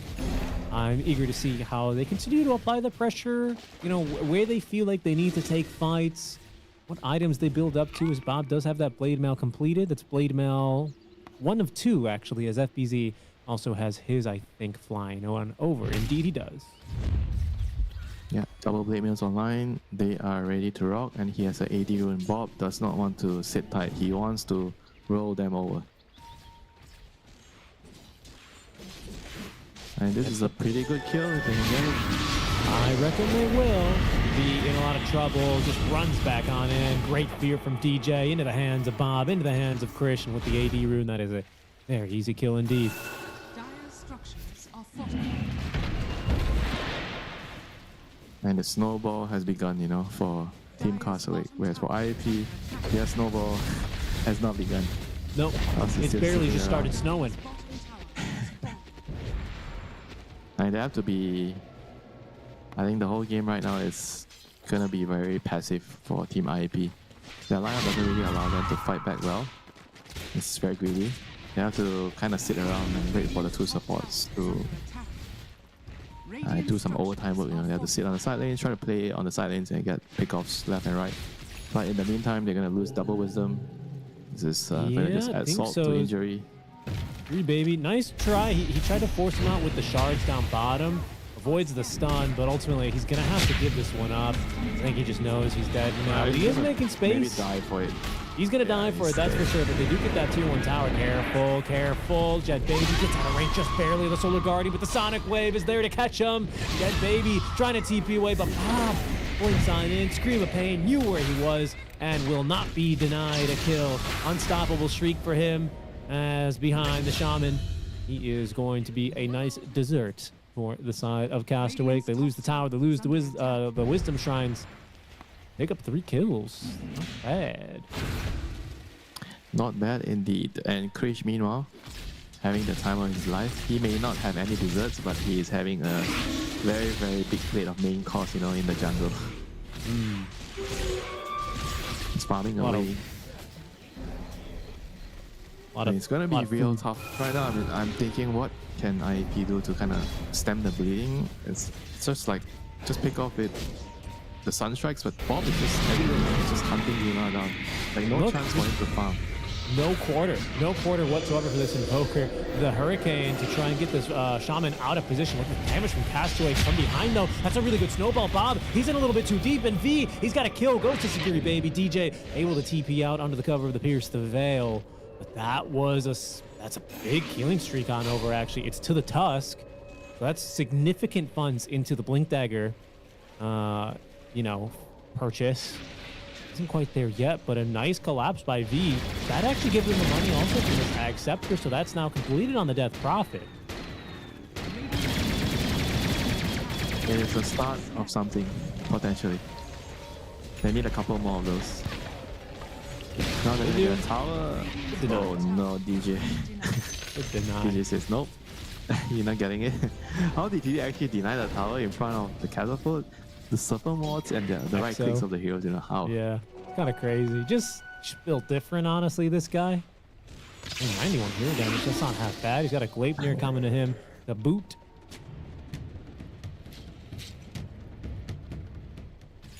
I think the next big items you're looking for on IAP, okay, like, not Gleipnir, I should have said Rod of Atos, sorry. Rod of Atos also being completed for Yona. Has brown boots now at the very least, and then it's gonna be straight Cataclysm for this Invoker. Hold that thought now. Queen of Pain actually might be in a little bit of trouble. Sunstrike coming on down. They're gonna try and save it with the Solar Guardian. That's good enough for now. Rakusu silenced up, but look at Sagiri Baby doing what he can. It's simply not enough. Bob, he sustains through the attempt on his life, and Christian FBZ focused down onto the Death Prophet. Nice response there from FBZ. Now I see why they picked the Dawnbreaker. It's to keep Bob from feeding. I suppose so. He didn't die because of that, and then he killed everybody. This is a legit strat. The Queen and the Dawnbreaker. Like the heroes actually work really well together. I agree. Do you think in the post-game chat that they had, they're like, guys, what went wrong? And Bob's like, you guys were never there to back me up. Pick Dawnbreaker. I mean, it's possible. I mean, it could just be one of their hero combinations, right? His strat, Dawn and Queen of Pain. I mean, it's not something new, but it just works for them, you know, because of how aggressive Dawn plays. X, Darkmoon Wards, passed away. He will slowly but surely die. Actually, Sunstrike kill, that's very nice. You don't need one of those. Is that like the first or second Sunstrike kill? The second, I believe. Jet Baby. Oh, Jet Baby runs right into Bob. Bob with the secondary strikes. He's going to go down. And Jet Baby drops the tip onto him. Yeah, that was actually not... Who got more gold? Yeah, the Gyro got more gold. Yeah, but he didn't get XP. So I think... maybe it wasn't so bad for Bob because he got the XP there. But maybe unnecessary for him to die there. Yeah, I think ultimately that's what that tip is about. Yeah, pretty baller play though. Pretty baller moves from Bob. But those are two rather quick deaths. Not quite back to back, but his only 2 deaths this game. Now I know what I must do next time when I'm in a game with Bob. You know, pick heroes that could keep him alive. Yeah. Pick a Wisp, pick a Nature's Prophet, pick any hero that's just going to stand next to... too difficult. No. Something simple, you know, like a Dazzle, Oracle. Okay, maybe Oracle's not that simple, but... Yeah, definitely not. Yeah, sometimes you just need to keep players like this alive here. You can't force him to change how he plays, but you have to facilitate how he plays. Got to adapt. Bob, once again, jumping in. Man, he's just... he's just running at the enemy 24/7. I don't think he's ever stopped like to farm like some jungle creeps or he's just been on the rampage the whole time, you know, hunting them down. I think he has this think like his pride is hurt the last game, how he lost to Yuna in the lane. And so Yeah. he's like, every time he sees Yuna, he's like running at him, you know. Just aggro. I'll tell you what, Yeah, Winter, you're just- exactly right. Up until that last Scream of Pain, he had 100 total last hits. 10 of those last hits were on heroes.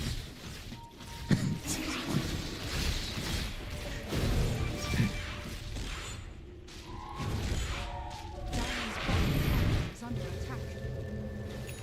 TP out, FBZ out. What happened down here? Got a Sunstrike? I presume it was. Dire's bottom Okay, tower V. has fallen. Dire's middle Trying to I get. mean, it must be so scary to play with someone like Bob, you know, like when he's doing things like this, you know, in your official game. Like, You think so? I can Scary? imagine being his teammate can be, yeah, it can be stressful, you know, like you need to really be on top of everything, know what he wants to do. Because the way he plays Dora is very right on the edge of being dying every time, you know, like you Yeah. really need to be there when he goes, or else he dies and then the game is like over, you know. So it's not something I feel every team would be willing to accept, you know. I see what you're saying. He's a little bit like a missile, right? Without any fins. You got to kind of keep him pointing in the right direction, right? Yeah. And then he'll take you to the stars. But one little mistake, you push a little bit too hard, or you're not there at the right moment. All of a sudden, that thing is just self-destructing, integrating, I mean, the thing with- disintegrating. His playstyle is he doesn't wait for you, you know, because he sees us coming, he goes, you know. You have to follow him, you know. But what if he's driving a Mercedes, right, and you're just driving some crappy old sedan, right? You can't follow him, and then he's gonna die, you know, and then the whole trip is over. Objective taken by AAP here while we ponder the thought of Bob driving a Mercedes. It is Jet Baby cruising with an Aegis. Up to level 15.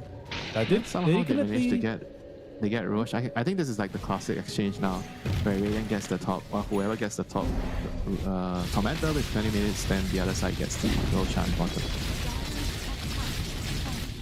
Hey, who got the shot? Who was it? Castaway. Castaway. Yeah, Yeah, Sprunk. it's like Sprunk's fine. legit. It's fine. Dude, Sprunk is legit. It's not some Phoenix shot level shot, you know? Okay, yeah, sure. It's not the Riki shard, it's not the AA shard, but it's still pretty Slug good. shot. Yeah, Well, it's at still least it's really better good. than the Muerta Careful shot. bottom. Muerta shot Hold is on. like, man. Careful bottom. Bob, he's locked on. Bob seeking missile. He's found at least one. There's two heroes here, though. But it's Jet Baby clutching the Aegis. He does not want to have the BKB TP out, so he's going to die on the first life. But there's so many enemy heroes here. They might be able to kill him through the second Aegis, honestly. It's a lot of peer damage coming his way. He's not even going to BKB. He just knows he's dead. Gosh, he doesn't even try. I guess he knows, yeah. There's no way he TPs out with BKB. And Bob is really on the tipping train here, you know. That's his Scanning. maybe The last last game one, he I was think. quietly getting bullied, and this game he shall be silenced no more. Must feel There is very only relieved. so much a man can take. Well, that's a tip back to Jet Baby, who tipped them after they kind of killed Did each he other, tip him in remember? the first game or something? No. Jet Baby tipped him in this game when they died. this in, game. yeah, next to this cliff over here. Yeah, but that was like a valid tip, right? Because Bob was trying to kill him and Bob died killing him, right? I thought Well, it was like... I guess. I don't know what makes a tip valid or not. But I think in Bob's eyes, he's Okay, tipping some whenever he tips are feels like- like it. trying to tilt you or trying to shame you or step on you, you know. But some, you know, you do something bad, you know, the MA tips you, you take it, you know. You deserve it, you know. Sometimes it means you're doing well, though, you know? Sometimes Yeah, you get I tipped. guess. Like, even tennis players, when their opponents make a good shot, they applaud their opponents, you know. Yeah. Or if you're near Kyrgios, you just yell at the ref a little bit. Yeah. Don't yell at the ref, you get fined. Disappear into the locker room with 2 rackets, come back with 2 broken rackets. Oh, you know Explain that, that. one, yeah? Explain oh, you know that, one. How did that happen? Careful here, Yona. Careful here, Yona. Nice tornado. Give him a little bit of a buffer space, but not from Bob. Bob sees an opening. He's going on in, but is this a little bit too deep? Good silence here is going to prevent V from doing much of anything at all, as the homing missile stun does connect here onto the Queen of Pain.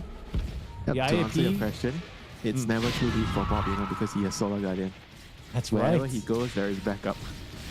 He will drag the fight to him. And FBZ with that Solar Guardian, I mean, he's building a little bit like a carry here, we could say. BKB in the next quick buy for him. Good damage done with the counter initiation with the Sunstrike. In fact, the Cataclysm is pretty darn good, but Bob, he's bigger. A double kill for him on the Sonic Wave. He lines them up and goes bowling, looking for a third now. The Illusion Rune to dodge out the Shadow Shaman, but B, he's decided one step too far. Bob, where's your backup? Chris says, I'm here for you, Bob. My king, my hero, the meatball, still not good enough. And Bob, he's waiting for that blink. He wants to go in again, but FBZ will deny him the glory. Gets the double kill. They find the team wipe. What a fight They from have figured Castaway. out the formula, Richie. It's all about keeping Bob alive. Oh my No, the old champ, Bob. This is TI Qualls, my friend. Come on, mate. Sagiri, baby. What can you do here? Your mid barracks, they've gone down. That is going to be meta on cooldown at the very least. Ooh. But Bob, The next game is going to be so spicy. dude, this is the Bob we all know. This tipping, the all chat. I think it's only a matter of time. Castaway. He has nothing to say about that because he knows he's right. I mean, when he's look. Usually, I will say, usually when Bob's right, he's right, and when his team's leading 29-11 with a 15K net worth lead, he's usually going to be right. He's usually going to be all right. Dire are scanning. Yep, the answer to Bob's aggression. Pick Okay. Dawnbreaker. Keep him alive. But what? That's the solution to his aggression. But what's the answer? What do you answer to this, right? Because this double blink, this cataclysm, even this DP, it just doesn't look good enough. What do you just need more their damage team on fight this just gyro? doesn't synergize well together, I mean, that's why I didn't expect the Invoker to come out. I felt like the DP and gyro kind of need setup, right? Because Invoker also needs setup. All three of them need setup, so it's very reliant on the supports. Remember I mentioned like Tide, Underlord, type of hero, like frontline, especially the Tide. I like the Tide because it kind of sets up for the EXO and the call down. I mean, that's also partly the reason why we've seen like a lot of call downs being like, oh, that was a weird call down because there's no setup, right? So it's not exactly landing them well. It's hard to land call high down ground. on moving heroes. Tornado meatball on cooldown. Bob waiting in the wings, about to hit level 18, just a bit, but with a Kai on Sanj and Arcane Rune, he will be packing a punch. You can be sure of that, ladies and gentlemen. Hey, baby, hold on to the BKB. He packs a little bit of a punch with the Crystallis, and he is saving for the buyback. He just barely has it. There's going to be a punch. They're trying to open up on the Mortar with the Cataclysm. This isn't going to do very much, though.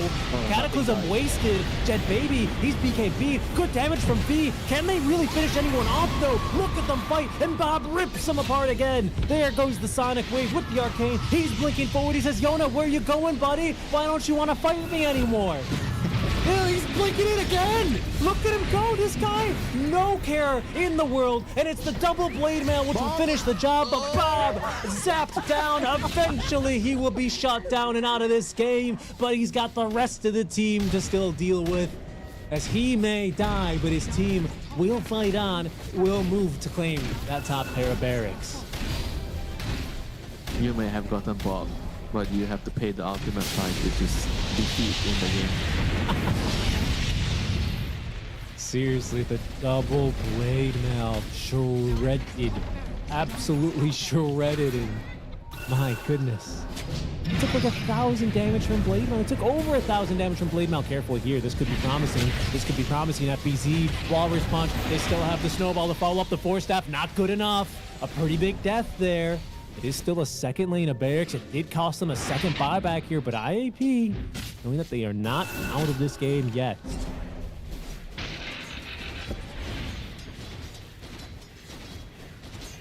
I mean, did he actually just die to the blade mail or something? You were mentioning the double blade mail reflected. It wasn't the sunshot, right? It kind of reflected I think the DP's EXO. Because the DP kind of he went in the middle of the fight and he was just like he was dying to something, really quickly. I know the Cataclysm looked like it did nothing in the last fight. Yeah, I mean, was it?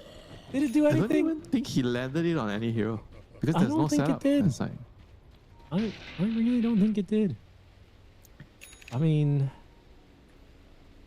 It's just, if your setup is hoping to be some like shackles into Cataclysm, there's 4 staffs, exactly. There's 4 staffs, there's Glimmers, there's Sproinks. What do you have? You have a Hurricane Pike, you have a Sproink, you have a 4 staff on, who was that 4 staff on? On Muerta.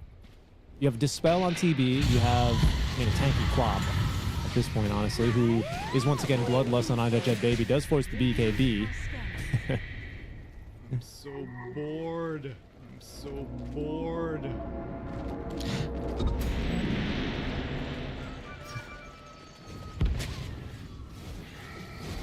There's a lot of pressure on Castaway, though, especially for Bob. I mean, he all chatted. He tipped all game. And now FBZ, he's going to be the one getting caught out here. Does get the BKB off. This time the Cataclysm doing work. Holy moly, FBZ! He is going to tear them apart. The turn. Sagiri, baby, hiding away in the trees, hoping that he's not found, but he is stepped on just the same by FBZ. And guess who's inside the enemy base? You already know. It's Bob. He's gotten the kill there onto the carry gyro. He does not have buyback. And Yona, what can you do? Bob is just standing still. Bob is saying, come on, dude. Is this all you got? Really? Really? This is all you got? I'm just going to blink away. Oh Absolutely no respect. God. He's dropping mantles.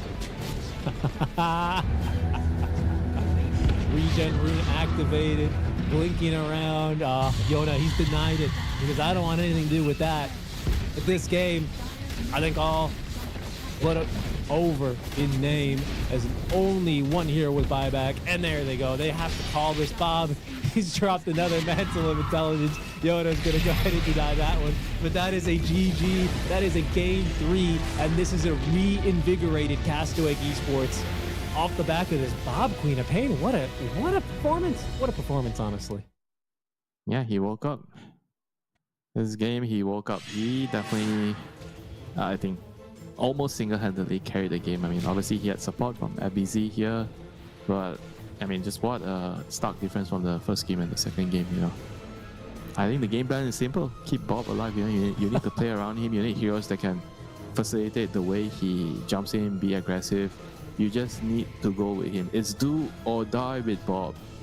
No way around. Honestly, I really think this game boiled down to that. And last game, he also boiled down to that, you know, because Bob had a terrible lane on the Monkey King. He didn't do anything, and then he kept dying every fight. He was tilted, he missed his spells, and yeah, the game is over. I think part of this game is also, I don't want to say draft issue, but not a very easy draft to play together, right? Yeah, For the side of it's kind of pretty big issue with the draft. I think the draft, they probably see a different way, like, to play out the draft, but I mean, from what we've seen happen in the game itself, it was difficult. They lacked setup. They were not really landing their big exos or, you know, their cooldowns and everything. It's very difficult for them to do damage on the gyro and the DP because they were lacking setup, right? And Invoker also needs setup, so they had too many heroes that needed someone to set up for them. And I don't think we've seen like any big cataclysms in the game. You know? It was just that was it the was one fancy. that missed literally everything. I mean, it looked fancy, but it didn't do anything, you know? Didn't do anything, no. And not only was it Bob, like, I think we're going to see it in this next replay or maybe the one after, but it's upcoming. That FBZ, I mean, this hero was secretly also stacked. Like, farmed more than Bob even in this kind of a game. This kill's so funny. The double blade mail, so good. But this one, look at how quickly FBZ says, actually, guys, how about you die? Just so much damage. Yeah, just so much damage, you know. And Castaway managed to turn this series around, force a game 3. Everyone wants to see a game 3 between Bob and Yuna. Yuna was silent the whole game because he muted Bob. So the next game, we want to see them unmute each other and, you know, be honest with their feelings, you know. Say it out, you know. Just unleash it. But you know what the coaches would say? Unleash it in the game. Show it in your gameplay, you know. Don't show it in your words. But let the play do the talking. Bob was kind of doing both. He was letting his play do the talking, and he was doing the talking. He was backing it up, man. You know, he's backing it up. And that's the thing with Bob is, you know, sometimes he'll write some checks that he can cash, and sometimes the checks cash him. We'll see what it turns into here for game 3. But all I can say, folks, is that it's been an extremely entertaining series, and we hope you're thoroughly enjoying the coverage here. Just to remind everyone of the stakes, I mean, it is an elimination game here. They're in the lower bracket here in the road to the international SCA closed qualifiers. You're tuning in for a lovely Saturday afternoon bit of Dota, folks. This BO3 is going the distance. We're going to game number 3 after the break. The human body was built to move, not trapped at a desk in one singular posture for 12 hours a day. It's time your chair evolved. This is Secret Lab Titan Evo. Ergonomically engineered for you, gamers, hybrid workers, artists, backing your every move.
Welcome back, everyone. The road to the International SCA closed qualifiers continue. We are on a hot streak for 3-game series here, as we had the 3-game elimination series run right before this one. And between Interactive Philippines and Castaway, it'll be no different. I'm Seeking Strike, and joining me is Winter as we get underway with our second Game 3 elimination series. And Winter, this one's a little bit, say what you will about the drafts, say what you will about the play styles. They've been 2 one-sided games. You know, the mids have kind of dominated the storyline so far. Do you expect that to change here for Game 3? No, of course. It's going to be another mid-decided fight, in the last game, That's how it's going to be fun for everyone. All the viewers, me, you, and Castaway, they're going to be on the first pick side again. So I expect that 18 pick again, for Bob. They're going to be really thinking of how to build a draft around Bob. I think that's what I would do, if I have Bob as my mid laner. The draft needs to be tailored for him. You really need to take into account that's how he plays Dota. You have to accept it, and you have to try to make full advantage of it, make use of it, Yeah. And you try to give him whatever he needs, If he tells you, guys, I think we need this because I want to do this, and I need you two to do this, and then you just serve it on a platter to him. Basically, if you want to win, When Bob says, I need you guys to jump, you should say, how high? Yes. If Bob asks you for a plate of nasi lemak, you give him 2 plates. That's how you treat him. Right. Sir, so you didn't specify if you wanted the sotong sambal or veggie sambal? No, he didn't. If he didn't say, just give him everything. So I got you both. I got you 2 separate ones. I got you Village Park just in case. Maybe you like the spicy. Got you some burang hantu. Oh, you wanted something. Okay, Bob, no problem. We'll go get it. Yeah, I mean, like you say, it seems like it can be a little bit more difficult playing into that one. But for the side of IAP, it's about at least giving yourself a draft that has moves to make, that has a little bit more synergy. Because things fell apart basically from level 3 from that Invoker. I think things fell apart when they picked the Invoker last. Yeah. The game was kind of very difficult. I don't think they played badly, and it's just the draft is gonna limit a lot of the things you can do in the game. And I'm sure they had their own ideas, why the Invoker would work there, but it just didn't, right? We saw the game, it didn't work, so they have to try to adapt and figure out how did they win the first game and try to emulate that, try to go back to what we drew in the first game and just go back to the same picture. Go back to something that works, ultimately. Or take a risk, all the SEA teams, they like to take a risk, when everything is on the line, they take a big risk. Well, nothing too crazy, nothing too risky here. We do see that Darkseer banned in the first phase. It means first pick Terrorblade is nowhere to be seen as a support now. Yes. Darkseer and Blue ban. Yeah, most likely. Carry Terrorblade is on the cards, and let's see what IAP does against that. I mean, there's no Darkseer, no Blue, so the other counters are going to be... I think the other decent one is probably Morphling. So maybe you consider whether you 18 pick the Morphling. Because you turn into him, basically. Turn into him, but better. Kind of better. And to protect this TB with the Darkseer and the Brewmaster does leave a lot of other heroes still open and uncontested. Most importantly, that Death Prophet. I don't know if we're going to see it a third game here. She's still open. Probably not here. I think they're going to show their 2 supports here. Most likely. Okay, they see the Shaman, so they need something to cancel the Shackle. So we've seen a Bane against Pango. I think Bane could be good here. It's good against the Shaman and good against Pango. And it looks like a good 18 Puck game, Puck against Shaman and the Pango. I mean, obviously, you can go both ways against the Shaman if he finds you first. But I could see something like a Puck, being good on 18 here for Castaway. That's why they have chosen first pick every single time. Because first pick is when you can prioritize your mid laner on the 18. I think when you have the second pick and you have the 24th pick, usually I think nowadays it's easier to prioritize the side laners. Yeah. Either the off lane or the safe lane. But yeah. But because you have Bob, right? So Bob is the king. So you have the side laners as the second rank officers, or you would call it the second in line Bob is always the first in line. So I'm definitely thinking of heroes that can cancel the Shaman or the Pango. So Bane is the first one. Dire team pick. Oh, how about a silencer? Yeah, it works too. Global Silence, you stop both. And now you kind of need some body for the Silencer. Silencer really likes to play with a partner that can just go in, and scout in. Or something like a Slug Ricky type of hero. Ricky is pretty good against these two heroes. But I'm not sure if it's not a hero to execute, and it's not DJ style. DJ plays like the range spellcasters that stand behind, so probably something like more. No, he's going to go for a tiny here, which works really well with the global. They needed some lockdown as well. They really needed some lockdown between these two heroes. They basically provide none. So I'm glad it's not going to be limited to the mid and the carry. Or sorry, the mid and the off lane. Yeah.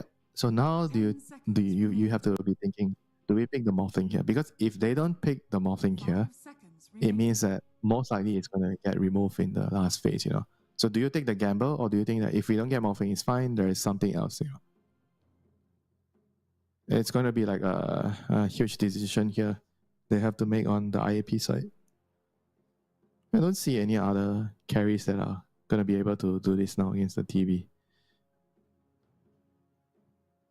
Yeah, I'm kind of there's struggling there's gonna be like Kunkka still, but I don't know if I like Kunkka into TB, because TB high armor, Kunkka's like you're relying on the splash damage. Yeah, it's not gonna work so well. And you've got Sven.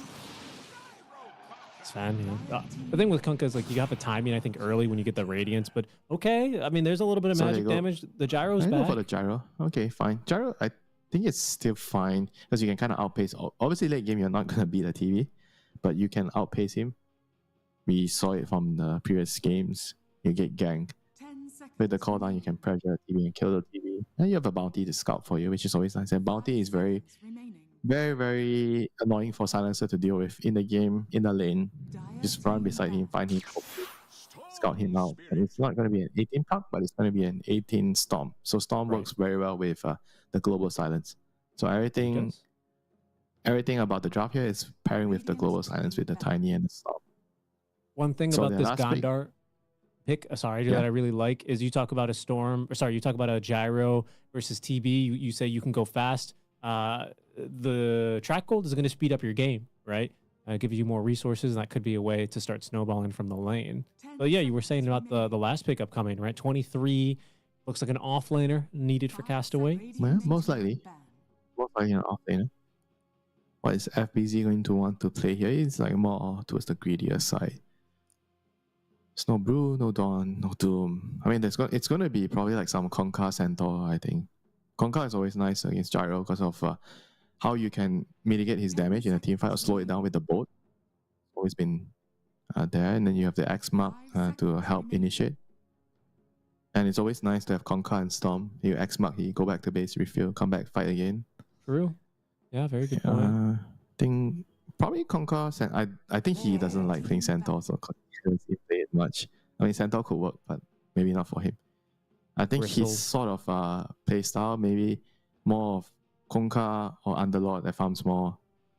That type of hero. He's going to want to hit creeps, use the jungle more. 10 seconds remaining. I don't know if there are other weird heroes that I'm forgetting about. No, and he's not the ex-Legion type of player. Yeah, the only one that comes to mind a little bit is like some vision hero, like a Night Stalker, but it's hard not knowing the mid. Not 24. If it's not 24, it's hard. I agree. That's yeah. And you also don't want to lane into a gyro. Yeah, probably. Yeah, that's true. That's true. Gyro Shaman is gonna kill you. Still nothing to like fully deal with the role though. Are there any offlaners? Like, is there a primal potentially here to help you deal with role without having to connect global until the TB is ready to? It's not so good.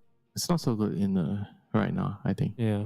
It doesn't offer you much. I mean, sure, you can grab the role, but if I was so worried about that, I would just pick a Bane earlier, Yeah, that's fair. Was a first pick Pango, so seemingly like they're not too concerned about it, as we're about to see the 23rd pick.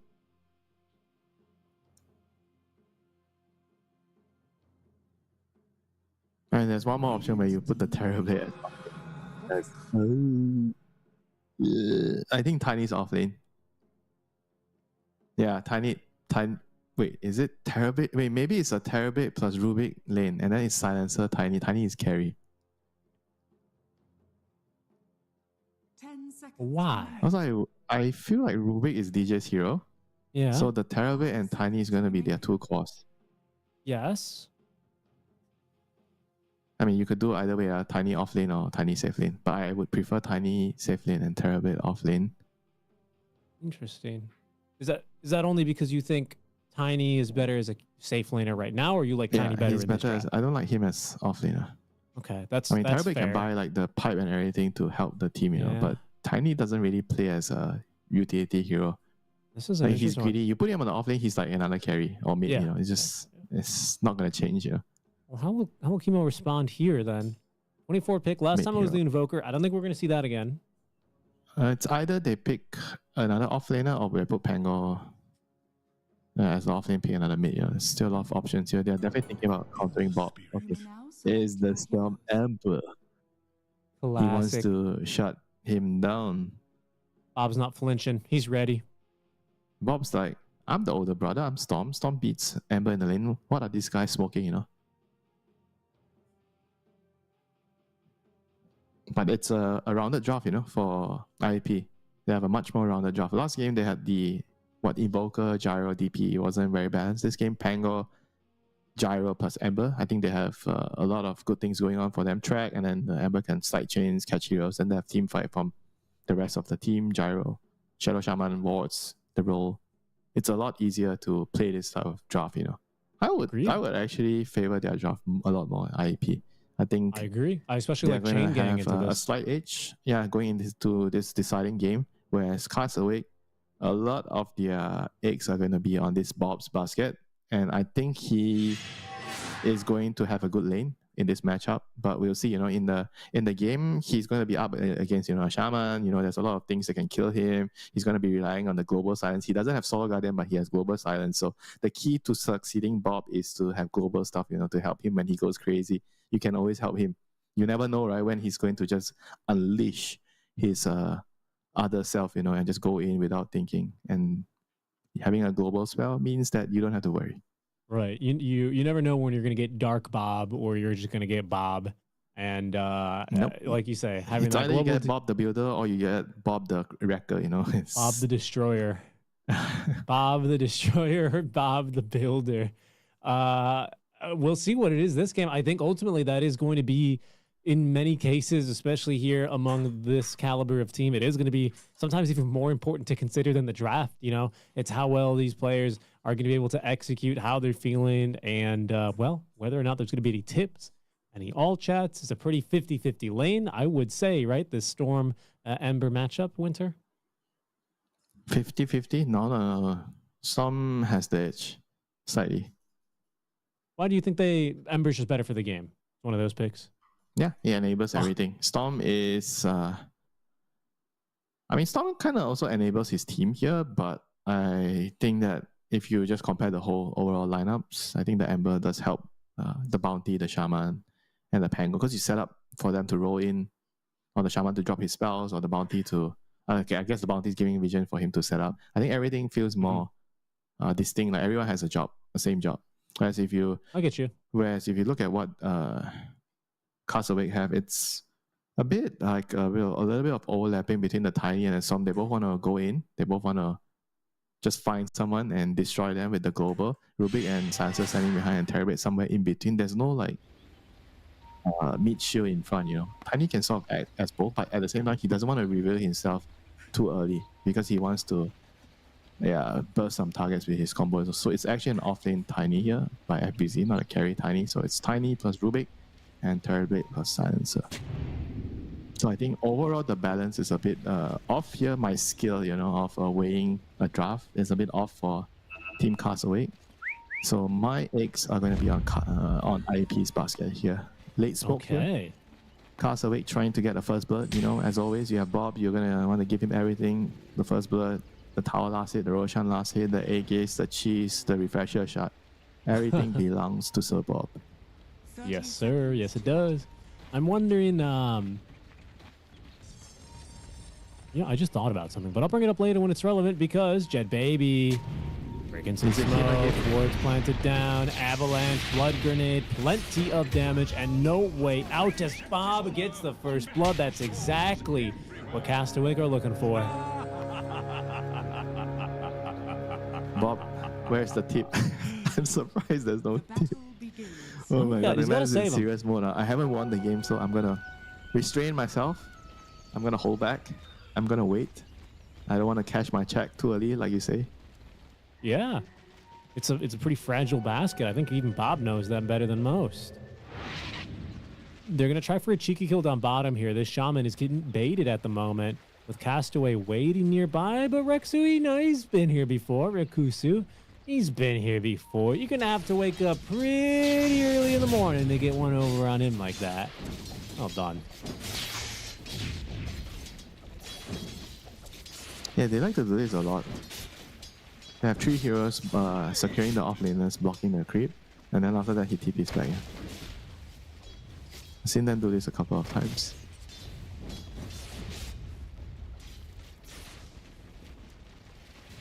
I mean, overall, the lanes, I think the top side, I think Chris should be fine in this lane. It's all physical damage. He has high armor against Pango and Bounty. This is a free farm lane for the Terrabit.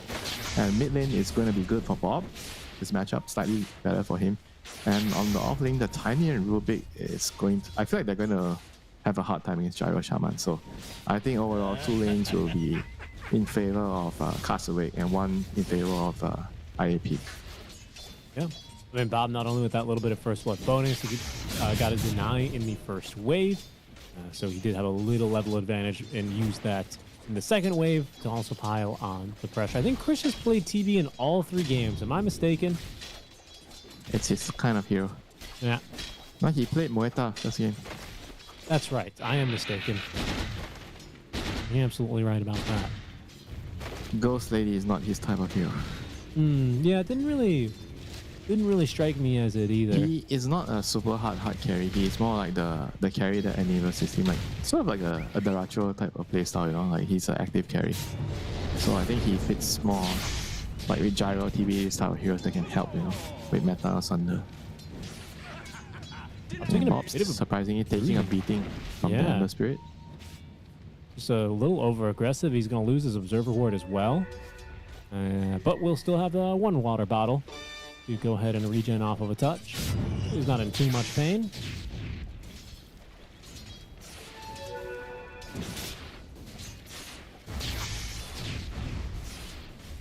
These are going to be the 2 most important players, you know, of the game, you know, the Ember and the Storm. I'm going to see like how much their team is going to help them secure the runes, because in this matchup, the Storm Ember matchup, the runes are going to be very, very crucial. And whether the support can rotate to the runes will be hugely dependent on how the early few minutes go, you know. Like if the Rubik can secure the Tiny, then he's able to move around a lot, which I think he's going to have a hard time in this lane. The Gyro Shaman should be the ones bullying them. And the lanes are going to be always pushed out, right, because of the flat cannon. So I think it will be tough for Rubik to help the mid lane too much. But as of for the Silencer, I think he's going to be able to help out the Storm a lot more in the top rune. But he's fighting against a Bounty in the rune though. Yeah. I think Bounty is going to win the rune fight if it happens. Yeah, that's what I was Oh, thinking. wow. I This think is an interesting move. Uh-oh. Fury. Over to... it's done. So, the chains connect. Big wand charges though, but Bob being dove under the tower. They will persist just a bit more. very close. Bob still has another blood grenade. That's gonna get him. Oh my god. Hit. Oh, yes. There it is, right on cue. Wait, it's the Bounty, it's not the Ember is also locked in, you know? And he's doing the right thing, he's dragging the creep away, forcing his creep wave into the tower when the Storm is dead. Man, Simply- things are starting to heat up here right now, and he's gonna get both the water runes at minute 4. Unless the Shaman can... Oh no, actually Shaman's gonna get it. Yeah, they're gonna get everything. Rubik can't do anything. Alright, this is huge. Bob, despite getting a first blood, running into some hiccups, you know, and he's gonna say it's not 1v1, you know, the classic mid laner, you know. Yeah, yeah. I got Look gagged, at- guys. Look at how much they need to pressure me, guys. Look at Yeah, this. he had to like, to be fair, he TP'd over to gank him, you know. Like when someone TP's over to gank you, you give it to him, you know. Because it's very kill. hard to read. Yeah, the kill. And you know what? That second blood grenade coming in clutch was the Ember's blood grenade. It was at first the bounties. So nice job stringing that one together. But you can see V is getting a little bit bruised up here as Krish does make use of the vacuum that is a bounty hunter missing from the lane. Careful here, though. Careful here. That's a lot of damage, but not going to be enough security. Dude, it's okay. Chill out, my man. Down he goes. That's going to be +1 to Castaway. Up to 2, actually, here already on this silencer. Yeah, A little Swashbuckler aggressive. missing. It's gonna hurt them. He could have killed the TV there. It's not something you expect, you know, in this lane. You know, the Pango and Bounty being able to kill TV. But they survive, and they're continuing farming, so that's good news for them. So And Sagri, baby. bored. He knows he has an important task to shut down this Bob Storm. He's placed a couple of sentry and wards around the area to scout him out, and Bounty runs into Silencer, which is always a nightmare for Silencer. You can't fight Bounty. He has better stats, better move speed, better armor, but for now he has a level advantage on Silencer, so he can still beat him away. Yep. Got a little bit more regen running with the Tango, being able to commit that one. They know that there is going to be a silence in mid lane as these 6-minute power runes spawn, and Bob's up to level 6 comes as is Shaman. this Ember. Got him up to the top that's lane nice, through man. the gate. Really nice kill there on the Krish. Yeah, this is the bot lane winning. They're winning the bot lane with the Gyro Shaman, so he's able to move and help the other lane.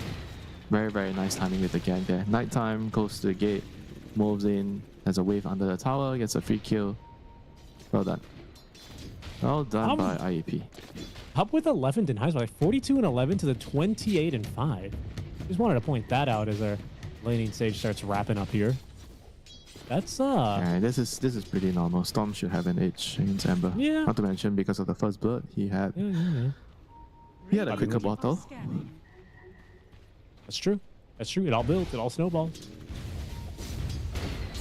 Bounty, he's the man of the moment right now, trying to make an all-important move here, stealing the Wisdom Shrine. He's going up. DJ is there. DJ, does he have detection? He has a dust, so he's gonna know soon. Oh, he's gonna be annoying. It's just, I think, you know what he tried to do? He tried I to think juke DJ DJ. didn't realize what happened. Oh, he realized in the end. Yeah, I think he realized a little late. I think DJ probably, he started looking, he saw, okay, it's not contested yet.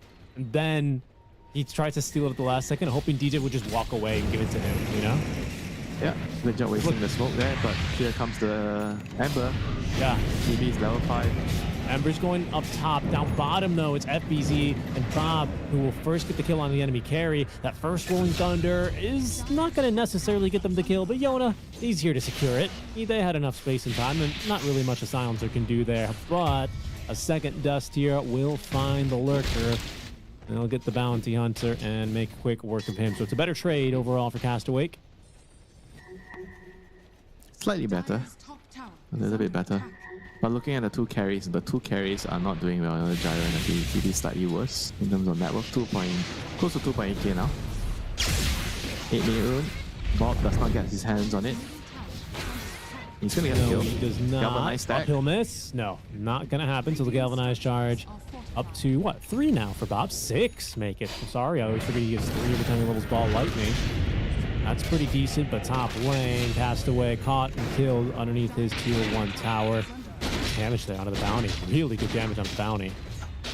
He won't die that easily, though. The Tranquil's coming in. He'll be able to tank those up a little easier in the future.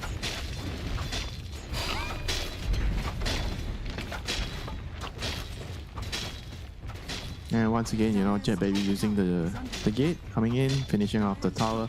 I mean, things are looking very, very tight right now for both sides, you know, with Bob being the sole leader on top, 4.2k net worth. So he is going to be looking to convert this into a lot more pressure onto the Gyro. He's going to look to play really aggressive on the Storm here once Global Silence is up. Silence is level 5 now, so one more level to go before it unlocks. But DJ, meanwhile, he wants to bring Storm somewhere, top lane, most likely. They want to fight here. Could be good. I mean, this bounty's very low HP, so he'd be the very easy kill. He's juking his courier real hard. What is it? Oh no, not the courier. No, not the courier. Galvanized stack. Yeah, down goes the courier. I'm not sure what they were doing there. It was just, that was the shaman's courier trying to maybe feed the wards on over, but just didn't micro it correctly. So it's just a kill onto the bounty then. They have Storm Shield crash. Now Bob zipping away. Yona, he TP'd in for this. Bob's got this clarity running in with 7 galvanized stacks. He's going to be able to outrun that one all of a sudden. DJ with a rolling cube. My God. All right, this could be a big problem. The Rubik with the roll here. Cameroon, Yuna wants something spicy here. Oh my God. Oh, that's pretty spicy. That was not your room to take. That's a little too spicy. Bob! Oh, no way, he gets the zip out. So close. That's crazy, actually. No time for the second ether shock. I'm not sure if that would have done the trick, to be honest, but he will stay alive all the same. Well done, Bob. Yeah, that was very, very close. You know, the players are absolutely playing everything to the edge right now. We are going to have a barn burner, it seems, Richie, on this exciting game. Uh-oh. There's the rolling thunder to set things up. No chance here for the gyro. Absolutely no chance. Gonna be a tower as well. And Bob still fighting with Yuna. His battle against Yuna it continues. Still continues. Okay, there's just enough mana now for a global, but only a global. Considering it's half the silencer's mana pool, even with 4 brain drain, huh? Yeah, expensive spell. Very expensive. That's how our bottom will eventually go down. But Jonas, you know, he's had some decent gold injections. He's farming a little stack here. Going up for that blade mail first item. Interesting. Even on the Ember, blade mail is a thing now. Again, this is a build that I've been seeing a little bit more of. Sometimes you even see like an earned because vessel. they nerfed the Mage Slayer slightly, players are just shifting towards another item. Because there's only a few early game items you want. And if one doesn't work, then you have to go to the other. As blade mail is like the choice now. Speaking of early game items, Fiend or V has that diffusal blade on the Pangolier. I don't mind seeing him rotate around some of these early fights as Castaway. They will kick things off. There's going to be the Global Silence onto the Ember Spirit, and they might not have this kill. Actually, he gets the Remnants out.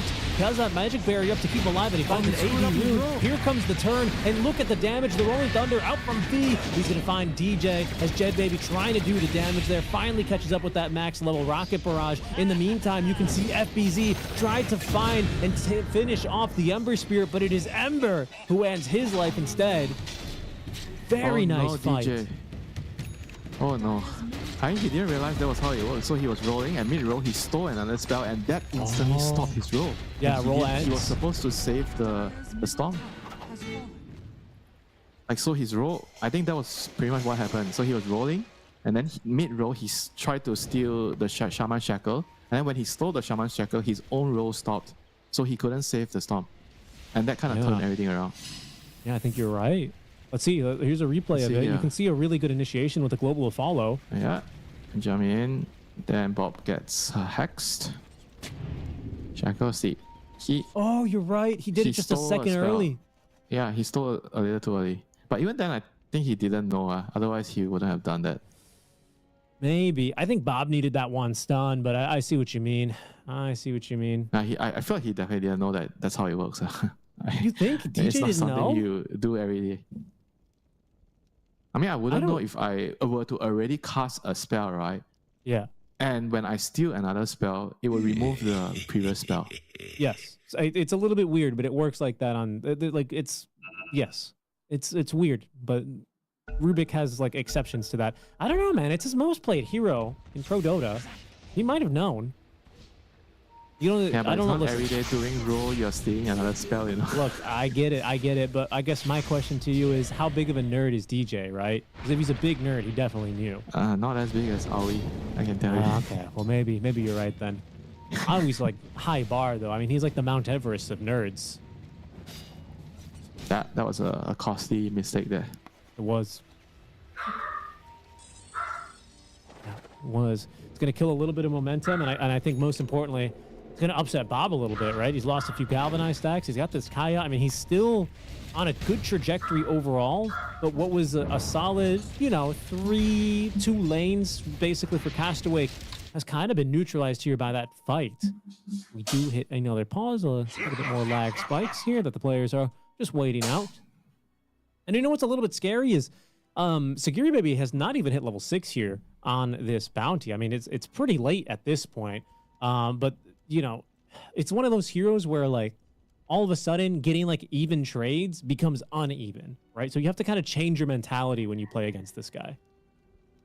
But when he's level 6, he's what, level 5 yet? Still? Yeah, I know. Well, he'll get there. It should be this wave unless Yona says go away. I don't believe he's gonna do that. I think it's quite normal when you're playing Bounty, Ricky, Slap to be low level. Because you're running around doing a lot of annoying errands that don't give you XP. Scouting, putting wards. So you're low level. And sometimes this happens because the core gets the Wisdom Shrine. And he splits it with the other guy and you don't get anything. So what can you do, you know? You're not going anywhere. These Wisdom Shrines should be even this time Just around. business. Nothing As those are personal. 10 seconds out from this reconnect. Asking for the time already from the admin. Not to worry though. Not too long of a pause. As we are back in business here in game number 3. Are scanning. Is Bob back in business, you know? That's the main question, you know? From top of the network to the bottom of the course now. Dire's middle tower is under attack. And Bob must have been pretty upset. Now he's back. He's back in business. He is. He He is. gains That's a his stack. galvanized stack. Is under attack. And I've stolen Shadow Walk. In the meantime, Serpent Ward's committed down bottom. But that BZ Tiny with the blink reveal, that's going to be a global silence to follow up. They want this Pango kill. Bob wants it, and he will get it. Zips forward, looks for the Shaman. Won't find him though as he's tucked away in those trees. And instead, it'll be the slowest right clicker, Tiny, just farming up those nice, delicious Serpent Wards. Good blink reveal there for him. Couldn't have gone much better.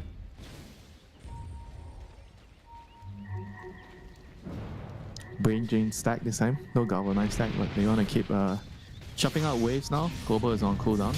So they don't want to take any big team They- fights. I was gonna say, I don't Oh, think no. they kill Bob through the shield rune, but he was low on mana. Radiant's middle Maybe. tower is under attack. Maybe they could.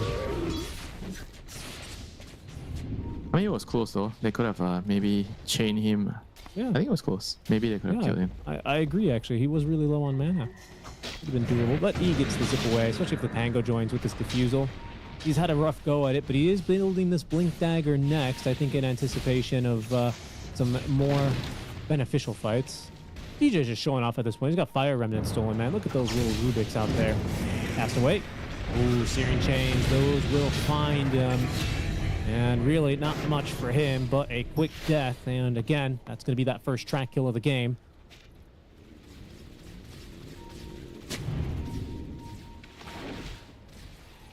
You're really keeping track, yeah. These are important things, man, because the bounty, it's his identity, right, in this early game. Otherwise, if you're just everyone sitting back and farming, this hero does nothing. Kill careers.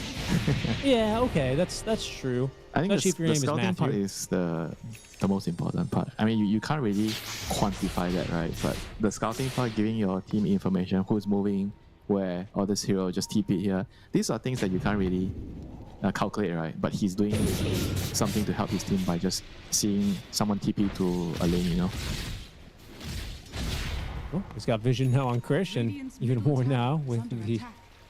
track Dire's applied bottom up tower is there. under attack. Dire I mean, you see what he just did there. His scout, he tracked the TV, that he forced some reaction stop, and then now he's gating, he wants to play bot, you know? So he's like trying to split them up and try to get a numbers advantage on one side of the side lanes, you know?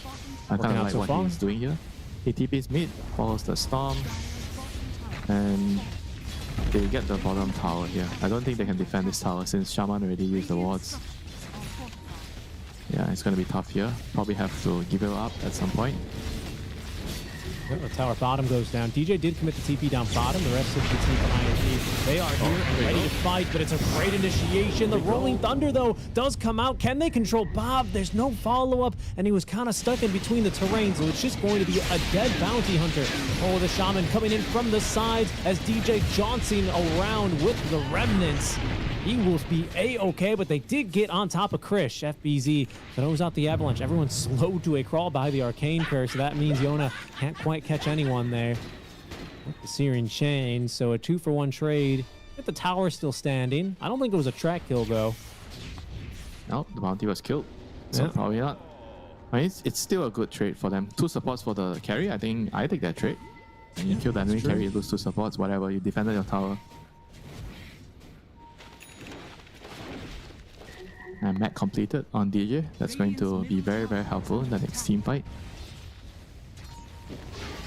Good job there by Fiend or V to get off the Rolling Thunder before the global Yeah, came that out. was actually the reason why they got the better trade. He got the Yeah. roar before the silence, and even though he was silenced after, he couldn't jump, but it doesn't really matter. The roar was enough to disrupt the fight. Yeah, it's really impressive, honestly. You kind of have to preempt that, just because it does have that long cast animation. Careful here, He goes to DJ. chain gang, blocks DJ down. Yeah, Yes, DJ Mac this time. still. Wow, he's got mech. He's tanky. Bob with a haste turn. He's eager to look for a fight here. This time there's no global to back him up. Oh, and he's December in so trouble fast. with the blink on back. Oh, wow, that crash landing. Talk about a rough one there. Bob, his haste turn is expiring. They're continuing to The fight to roll meet this wasn't that ward, good. but the Rolling Thunder is out. It's not really great from V, and that's going to leave Sagiri Baby a little isolated. FBZ jumps on over. Another toss. This time he's found the enemy carry. What does he have left to fight with? He does have an Ag Scepter. The Diffusal doing pretty good damage. FBZ finds himself a little bit too deep, but Krish, he's get showing up. They've brought the numbers here truly, and now there is no escape here for Jed Baby. He will die. They find the ward. They win the fight. That's a full wipe, isn't it? Minus the Pango. That fight was very nice by Bob. He utilized every single bit of resource he had, all his HP to tank, all his mana to do damage, and just barely walked out alive, you know.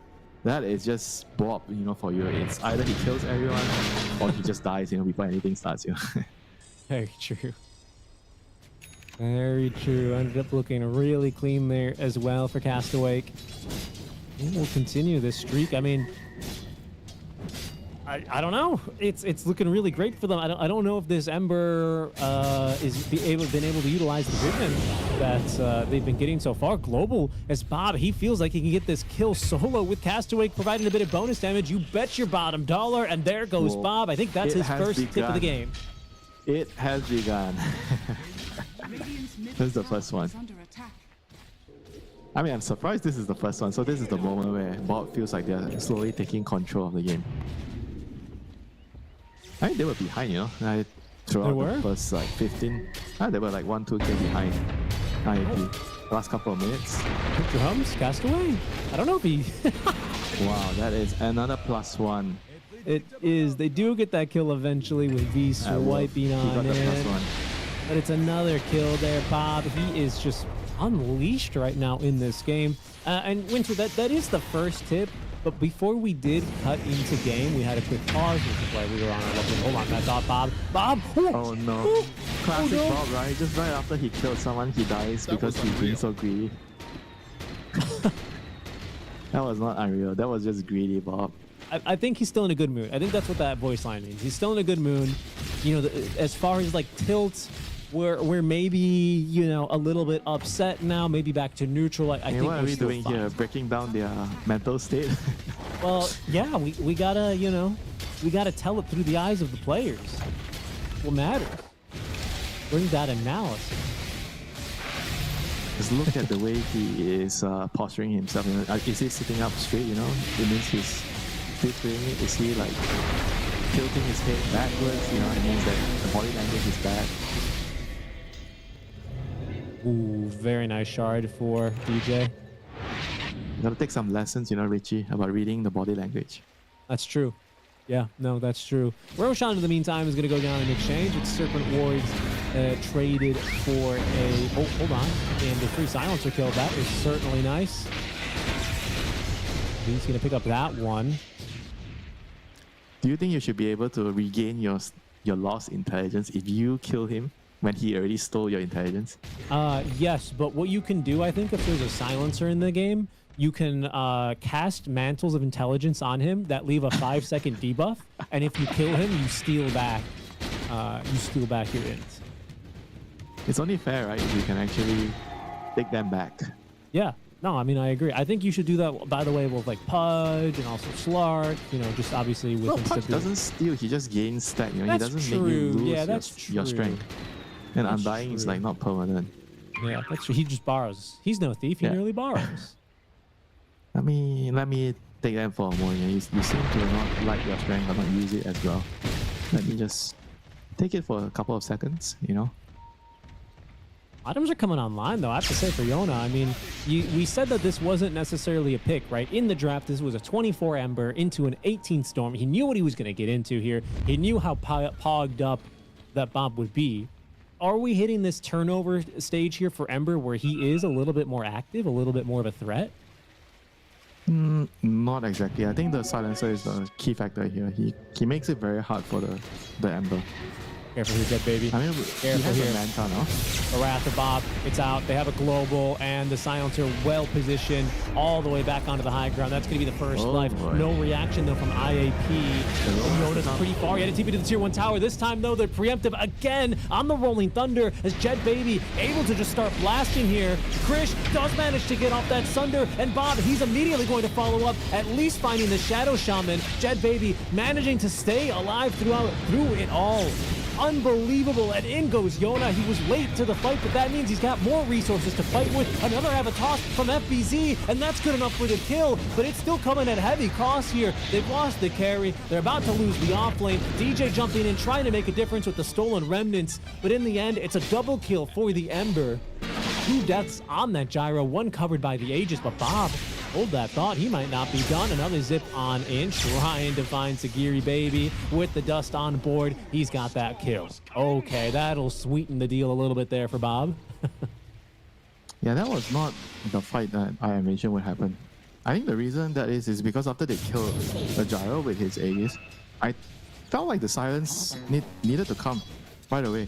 Because he was waiting for the gyro to revive so he can global silence the gyro as well. But what he actually probably needed to do on the silencer is preemptive silence so the roll doesn't come in before the gyro responds, and just play with it, you know, just let the gyro be not silenced, you know, and then I think they would have killed him regardless, you know. It's not important for them to go over him. Quick pick off here onto DJ. Does he still have remnants? No, doesn't matter. No, he doesn't. Oh, yes, he does. Maybe he lives. Giving chase. Yeah, you're not catching him. You're not catching him. Pretty close. That was close. Oh, he stopped for no, the no way. He's in That's funny. Yeah, you got it to DJ for that one. Look at DJ, calm as a cucumber, continues chewing his gum. Ah, that's nothing. That was a drive-by right there. He's gonna be fine. Got that roll up into Rolling Thunder to keep him safe. You're right, though. I mean, it's again, I commended V on this in the last fight when we saw the global not being able to cancel the Rolling Thunder. He does it again, right? He preempts it, even gets off the shield crash to make sure that does Rubik it without doesn't steal. having any like Lotus or Grease or anything, you know? He just does it because he goes in early. And I felt like Castaway should have read it because it's not the first time, it's the second time. He needed to just use his global earlier. Vision on the FBZ here for Segura Baby, who's going to lead his team into the jungle.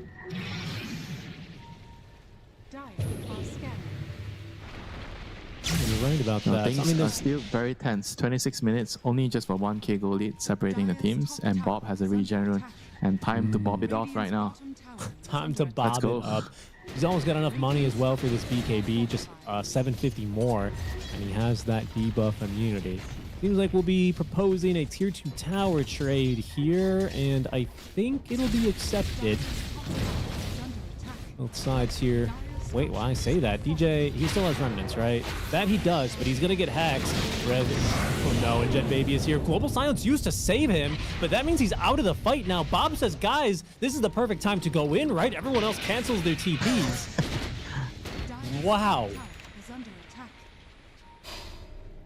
That was a good call. I think that would have been terrible if they ran it. 100%. Yeah, 100%. It also means that they're not going to get a tier 2 tower trade. It also means there's some heroes here that don't have TPs back, though. to interact with the Philippines. No, they're not going to get too aggressive here. They're still going to play it a little safe. That was... Wow. That was bold. Well, hold on, they are going to go in. Oh my god, did they just kill the Ember? They just killed the Ember! Wow. That was so much damage there.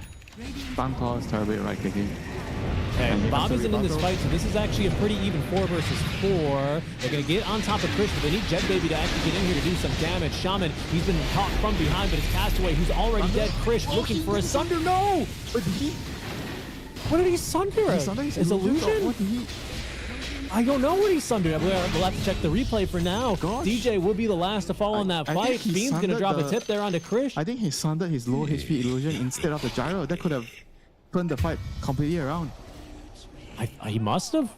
He must a have. huge Bobby blunder. gets at least a kill in Bob would return have on a cleaned Sagiri everything Baby. up if he got the right sunder. And even if the Terabit dies, Bob would have killed everyone, I think. At least 2 extra heroes. Yeah, yeah. I think we have to see the tape here. I'm not sure what else really that could have been. I mean, I heard the Sunder. I didn't see any HP come back though.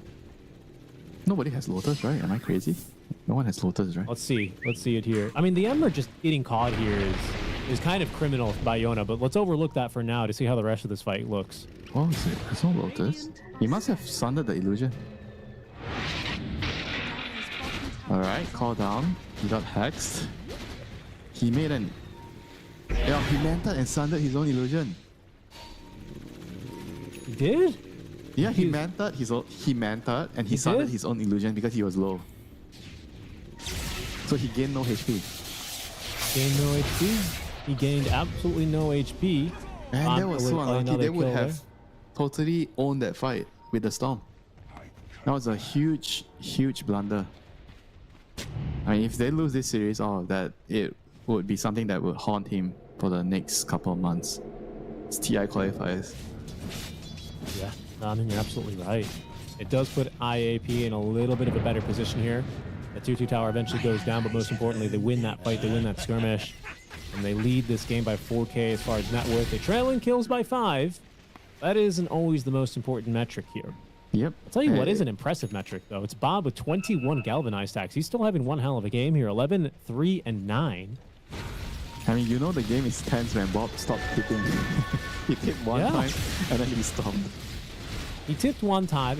And now I will say, when we were getting started in the game and everyone was loading in, he did say pick Invoker more Dire's Ta, top I think. is under Maybe attack. something else. Not Ka, because he's not Thai. But he said something to that effect. Ho, I think. His brother, I believe.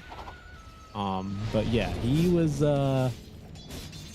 he started the game a little spicy. He was feeling real good out of the Well, I gate. can These tell items... you, if I'm Come on the online. receiving end on that, I wouldn't like that joke too much if it was a joke. Oh, I get it. No, I don't blame you. But I reckon in this kind of a game, they have him muted anyway. Bob sitting here with 2 runes active, the invis, the amplify damage. Can they actually burst through this gyro in time? I'm not so sure. He's got the Daedalus, but look at Krish having the global silence to back him up. Jet Baby's still alive. Oh, the crash landing. FBZ throws a bounty hunter on top of him, and Bob once again utilizing all of his resources quite effectively in the fight. The 4-staff gets Krish up to the high ground as V, his rolling thunder will end. There's a silence here onto Yona. FBZ with another toss back. The Lotus isn't going to save him, and down he goes. Man, Bob is FBZ? really carrying this game. He's going for more. V, he just got down to the Yes, low boss ground. soon. He's got a blink Boss dagger boss. in 2 seconds. The avalanche is going to clip him. What can the bounty do here? The Lotus is actually going to reflect here onto Bob. The lockdown, they have the shackles. No, they don't have damage though. It's only the supports left alive. The toss is going to do, Oh just my condemns God. the bounty. The baits. Krish with You a got to triple rate him kill. 8 out of 8. He redeemed himself.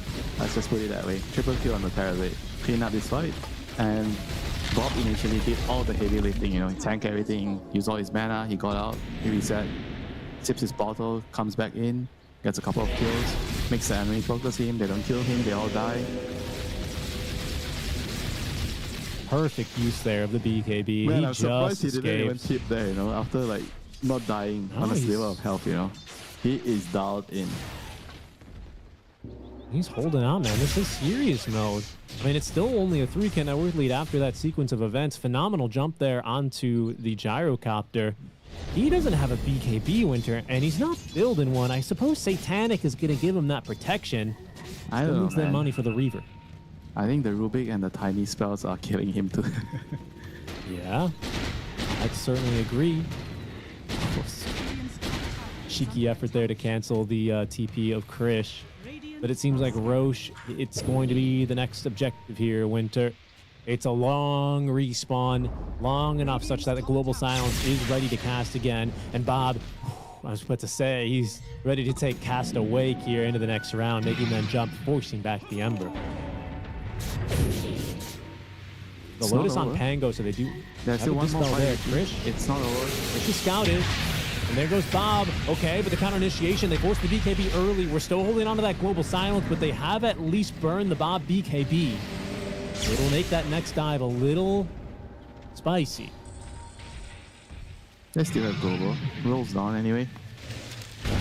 And this is a smart move going for the Roshan. It's gonna force IAP out of their base into this fight. They need to take the fight first. They need to. And there's still no Satanic here on the Gyrocopter. He's still very vulnerable here.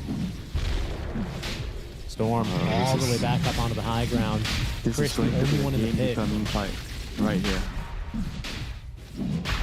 The Silence, he's got to be careful, man. He cannot get scouted. He cannot get scouted here by the Bounty Hunter.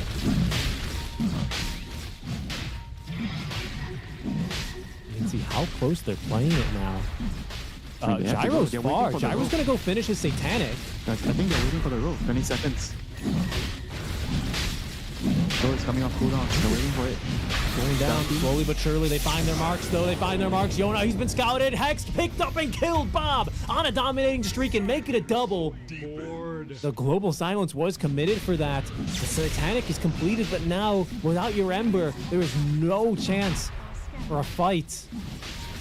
Cast Awake. Yeah, that was Moving to a like powerful position. a move that they couldn't afford to make, and they have to hold their positions and wait for the roll. He was so close to having roll, and I feel like they just got a bit waited, and there's no way the Roche dies in like 15 seconds, you know.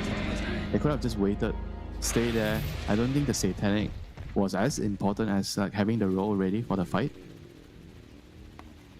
That was, I think, a huge mistake again, you know.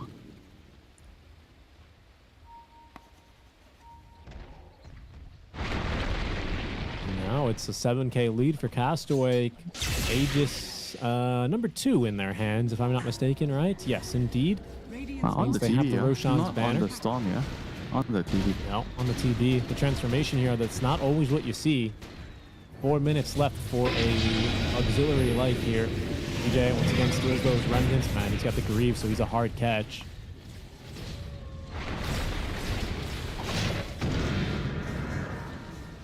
So dangerous here now for Interactive Philippines. Castaway, they fought back here on the cusp of a return sweep. Lost that first game pretty hard, mind you. Matt Leshrek for them a new one. Bob returns the favor in game 2, and this does not look anything like the guy who was playing Monkey King in game 1, I'll tell you that much. Well, they are the same person, my friend. I believe it. I mean, look, it's the same person on the camera, but he's like molted. He's like molted into a new skin, and he is absolutely playing a phenomenal game. It's just like Dr. Jekyll and Mr. Hyde. You don't know who's gonna show up. And if your team, true. I mean, so far. you're like hoping Dr. Jekyll would show up when you need someone to be rational, and you need Mr. Hyde to show up when there's some dirty work to do. Does this team have any problem sieging high ground, do you think, Winter? I mean, it's a pretty strong With high ground TV? defense, right? Nah, they with can poke. TV is one of the better high ground sieges. Easy. Oh, Bob, he's found another one. He found a hero trying to go out and farming. It's a hero with buyback, and Bob does commit the BKB for the kill. And maybe an opening. Rolling Thunder is going to be committed. There's Global Silence and V. He's been caught outside the base. The telekinesis lift. Oh, it's perfect. They globaled him during the roll-up, so he couldn't actually get off the Rolling Thunder. But Silencer is down. V, he's bought back. There's going to be the toss. It's actually kind of good for Yona. He's right on top of Krish. The Serpent Ward's committed. DJ kiting them around in the fights here, but it's Bob who's out of mana. It's Bob who doesn't have a BKB. It's Bob who's surrounded by 4 heroes, and without an Aegis, he is taken down. Krish, he's trying to fight 1 versus 3. The Sunder's already used, the meta's already used, and there goes the Aegis. He has absolutely no support. Rakusu is holding on the Tiny in the river. It's the fastest TB death I think I've ever seen. How did the fight go so bad just off the double buybacks? Yeah, they couldn't get out.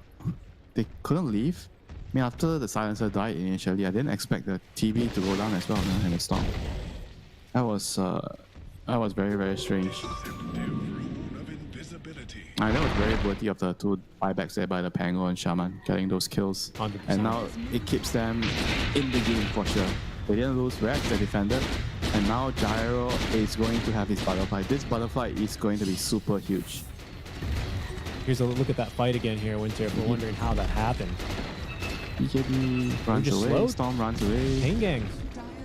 Bob's already basically out of mana at this point, isn't he? BKB's expended. What do you have left? Yeah, I guess he couldn't run. He got caught by the Pango. I mean, the Terrorblade just needed to run. He went in, he sundered the Gyro, and then, okay, GG. There's nothing he can do alone. I think if the TB survived there, I would count it as acceptable, but losing your 2 cores, the 1 and 2, your Storm and TB, this is not acceptable. And that's also why I felt like the Aegis belonged to the Storm there, initially. And TB being a transformation hero doesn't really matter much, if he comes back a second time without his meta, then what? He don't really offer so much. Yeah, exactly. Yeah, Storm is also one of those heroes that really utilizes, of course, the full revive with HP and mana. Yep, we still have a game, Richie. It's still game on. Gyro has butterfly. This is huge. This is a big, big swing. No buyback though, but he'll farm that up. Well, not that quickly. 2k gold. You only need buyback if you die, Richie. Now with butterfly. That's a good point. I don't know if he's going to die from the right clicks.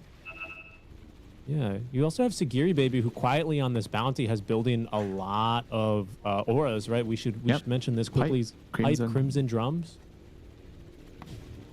They have a Lotus on the Pango from a lot earlier. So they have a lot of tools to keep the Gyro kind of topped up in the fight. And he's going to come down again to the roll. The roll is going to be very important if he can get it out before the silence.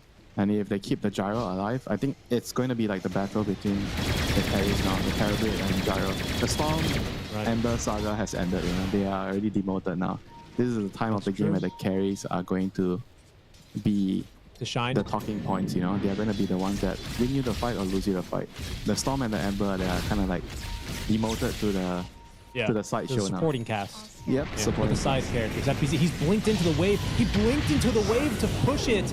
Global Silence committed for that, but they're right back in onto him at BZ. He has to commit his BKB, but he's got no chance to blink out. And look at Fiend, he's just delaying the entire backlines. FBZ hit by the Yule Scepter there as Rakusu actually connects onto DJ. Bob makes the jump onto him. Bob's holding onto the BKB, but he's lost 2 of his heroes already. He's at least going to be able to pick up the Shaman here, right? No, he chose the wrong chicken. One last zip in, and he is still going to be alive. But Jed Baby has unleashed in this fight. It's only been the Shaman here in exchange for 3.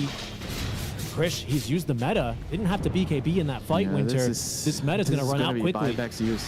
Tiny and Silencer, they both have buyback. They're going to have to use it to defend this lane of Rex. There's his trouble. They're waiting for the Storm to get his HP and mana, top up back, and they're going to be ready to buy back here once he jumps in. There you go. Buyback number 1. In they go. The Sunder's pretty good on the Jed Baby. Jed Baby with the Satanic after he's not doing enough damage. And there goes FBZ. Redeems himself from that earlier area. They've got the Gyro, but Bob's rooted, and Bob is down. Bob instantly buys back. As Jonas on the double kill. He's looking worse for wear. Doesn't have a remnant he can jaunt to. So down he goes. Bob on the second life now. He's trying to chase down Sagiri Baby. Fiend doing what he can to keep him defended, but he's got to go for the Rolling Thunder's buyback. The buyback from Yona. Bob, he's worse. He's low on on mana. He's got that Soul Ring active, a little bit of mana to play with, but he's not fully back into the base. But the Rolling Thunder, it ends just before they can connect again onto him. The toss, trying to keep Bob alive. SV dangerously close to dying back. And there he goes, dead for 2 minutes. Yona, he could be next. The Global Silence is back off of cooldown. He's dead for nearly 2 minutes. And look at DJ Chase after whoever's next. They can't find anyone else. He's on the opposite side of the map. Holy crap. Oh, what was that? That is just late game chaos. Nobody knows what's happening. Everyone's smashing buttons, using buybacks. It's more about intuition, less about thinking. It's all about just reacting, you know. I mean, Bob Dude, just like, I feel like he literally saved that fight there, you know, with the instant buyback, and he not dying initially or taking so long to die. It kind of baited them in so much because they wanted to kill Bob so much. They went in, they tried to kill him, they all died. There's a buyback from the Tiny, there's a buyback from the Silencer, and then that's it, you know. Dude, the Tiny buyback to get back in there and lock down the gyro, and specifically the Crimson Guard buff, as soon as Satanic was popped, he was not life-stealing. That gyro was not life-stealing.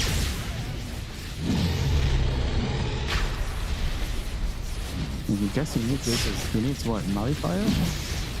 This is a scary time. Yeah, I think I saw someone else Q1 up, but he might need one himself. This is scary, Winter. That's Roshan number 3. That's going to be a refresher charge.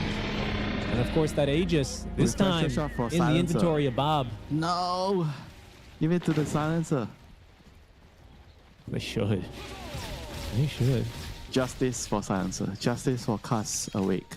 Or Cast Away. This is his team after all. This is his team. This time he's wide awake, ready to go on that Global Silence as well. But the respawns from the diebacks, they're back here. This Ember, this Pango, it was 2 costly deaths for them there in that mid lane fight. Bob baiting them out. Bob now clutching this Aegis. He's got that 25 talent as well. No Ag Scepter pardon, but he does have this overload shard. He's doing a little bit of extra damage, but it's you're right. It's mostly still the TB game. The TB he has show. an AE rune, yeah. Time to have fun. He's waiting for the 44-minute rune. What is it going to give? Arcane rune. He wants a DD Arcane rune now. Whoa, I want to see an Arcane rune. If it's an Arcane rune, I think that's Gaben paying back Castaway here for that previous mistake. Folks, what a series we have here. Thanks for joining us on a Saturday evening for the TISCA closed qualifiers. We're in this lower bracket round 1. And if you've missed the story so far, it was Yona, the mid lane for IAP, dominating. Game 1, completely dumpstered Bob the Monkey King mid. Game 2, Bob on the Queen of Pain returns the favor. Here we are in Game 3, and look at that net worth graph. Look at the story that tells. And Winter, I still don't really know which direction we're going. I don't know who's moving on yet. Well, if you were to have a favorite right now, probably Castaway. They're in control, but anything can happen, you know. We already know at this stage, somebody could mess up something real big and the game is going to turn around again. But lucky for Bob, he's the one that has the Aegis, so he has the luxury to mess up one time. And he has a shield rune plus 80. I don't know how big of a deal this is, Winter. The but shield? Castaway are able to farm up all of their tier 4s. And Interactive Philippines still trapped at their tier 3s for the time being. Yeah, I mean, definitely matters. I think the 60-minute ones matter a lot more.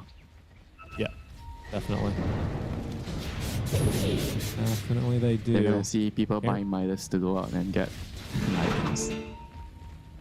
Careful not to get caught out of the base here when you're trying to farm up, especially without buyback. That would be a criminal sin. She's in the backpack there for Krish.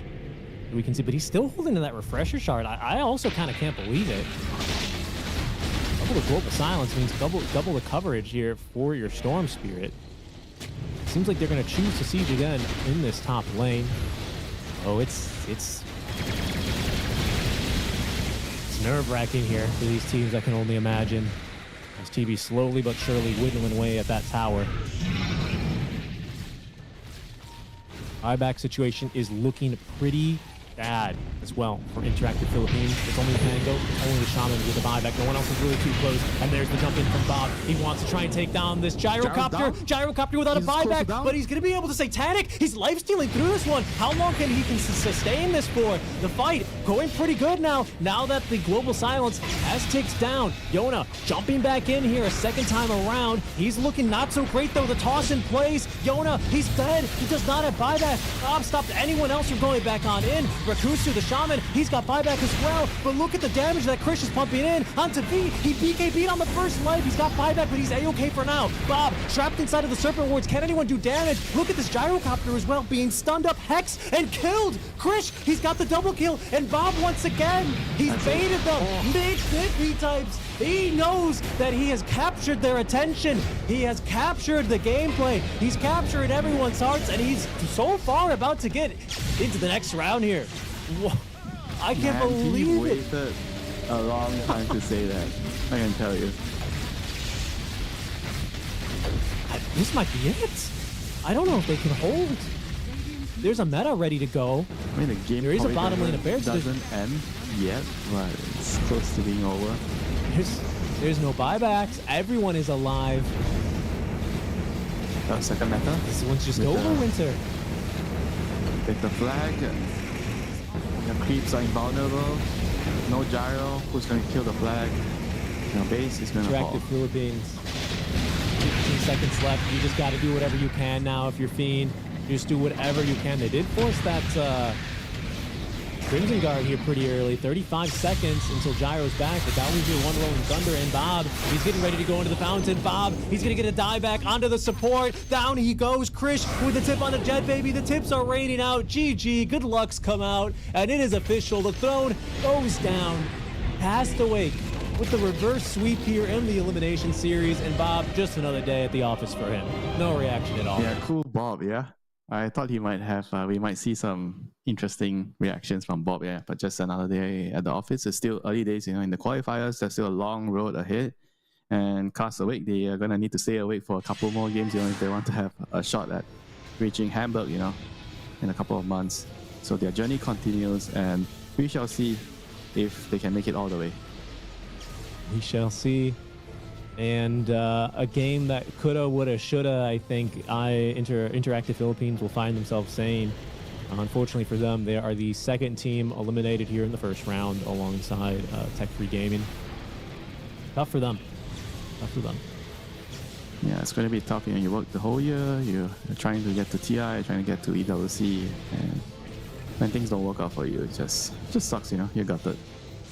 Yep. I mean, Pardon this me, is the Trailer fight Park with Boys were eliminated back. early. They killed the gyro, and yeah, kind of saved the game, in a way. Because it was the time of the game where we felt like, oh no, the Terror bit messed up, and then the game felt like it might slip away, and Bob kind of saved them together with the buyback from FBZ. This was so much. And mind you, this entire sequence of events starts because FBZ pushed away. He blinked onto a wave mid and died. Basically, so out of position. They used the global silence. All of a sudden, the global's ready here for this Ember kill, right? Yeah, and he's just not ready for it. He's just not ready for it. And Bob, he's laughing all the way to that next round, man. Yeah, I mean, the question is going to be on Jet Baby's mind. Should he have gone like a BKB? If he were able to survive the earlier initiations, were they able to win the team fights, Because he's kind of like banking on the bounty, buying all these aura items. The Crimson got the pipe, the drums and everything to keep him alive, right? And on top of that, they had a Lotus on the Pangolier. So Gyro kind of went just all in damage. But in the team fight, he still couldn't really, fight the Terrabit, which is kind of the nature of the matchup, right? If you go past 40, 45 minutes, Terrabit is just going to out DPS you, I mean, the thing Gyro does better than Terrabit is in the early phase, you can play at a faster tempo. You rotate, you have a lot of mixed damage, magic damage, so you can actually pressure and help your team a lot more compared to a Terrabit. But because they weren't really able to do that, it was really close until minute 30, and then when it came to the time where the team fights happened, and it's between the Terrabit and the Gyro, Terrabit already had enough items in his pocket to outcarry the Gyro. And on top of that, as Bob mentioned, mid-diff, right? His Storm did a lot more than the Ember. Mid-diff? Yeah. Honestly, I mean, The Ember just never really felt like he had too much of a timing here, and the die back there in the mid lane just made that hold feel all but Yeah, impossible. it's also the man of first the blood, match. right? Because Bob got first blood, Yeah. so it kind of made the lane a lot harder. Even though he summoned the bounty to gang the Storm minute 4, he TP'd over to gang. They got Bob, but even then, still felt like it wasn't enough for Amber, right? With the chain gang, maybe Amber with chain gang is just not really as impactful, as a Storm Spirit. When Storm Spirit he was snowballing, he got so much from the galvanized stacks. He was like, we saw him redlining his game. Like, he tanked every damage with his health. He used all his mana to do damage. Like, it was not just one time, it's a couple of times, and he got out.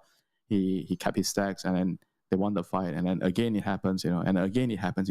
That's how Bob plays. You need to be able to go with him, and he I think fully utilized having a silencer on his team as a Storm.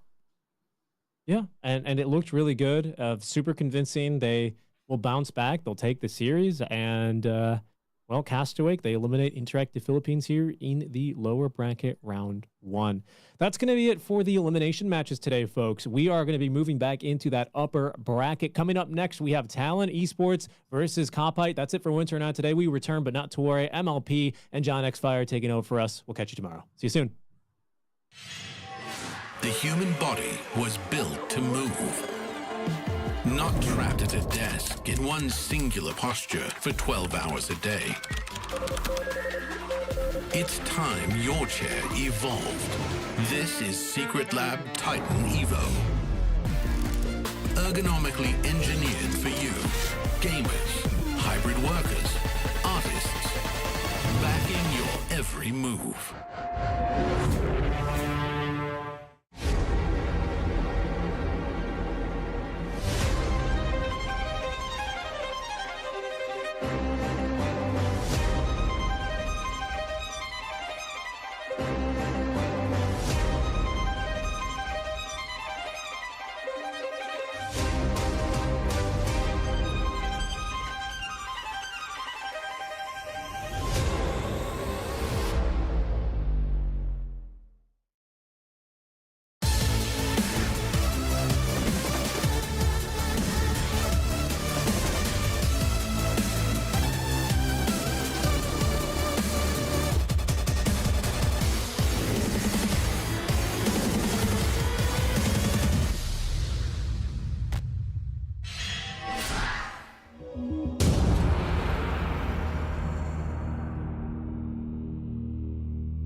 Welcome back to the road to the international qualifiers for Southeast Asia. It is MLP Dota and John X5 taking over for the lovely Richard Winter. John, welcome back. So we're here for game number 2. 2 last series here for the night.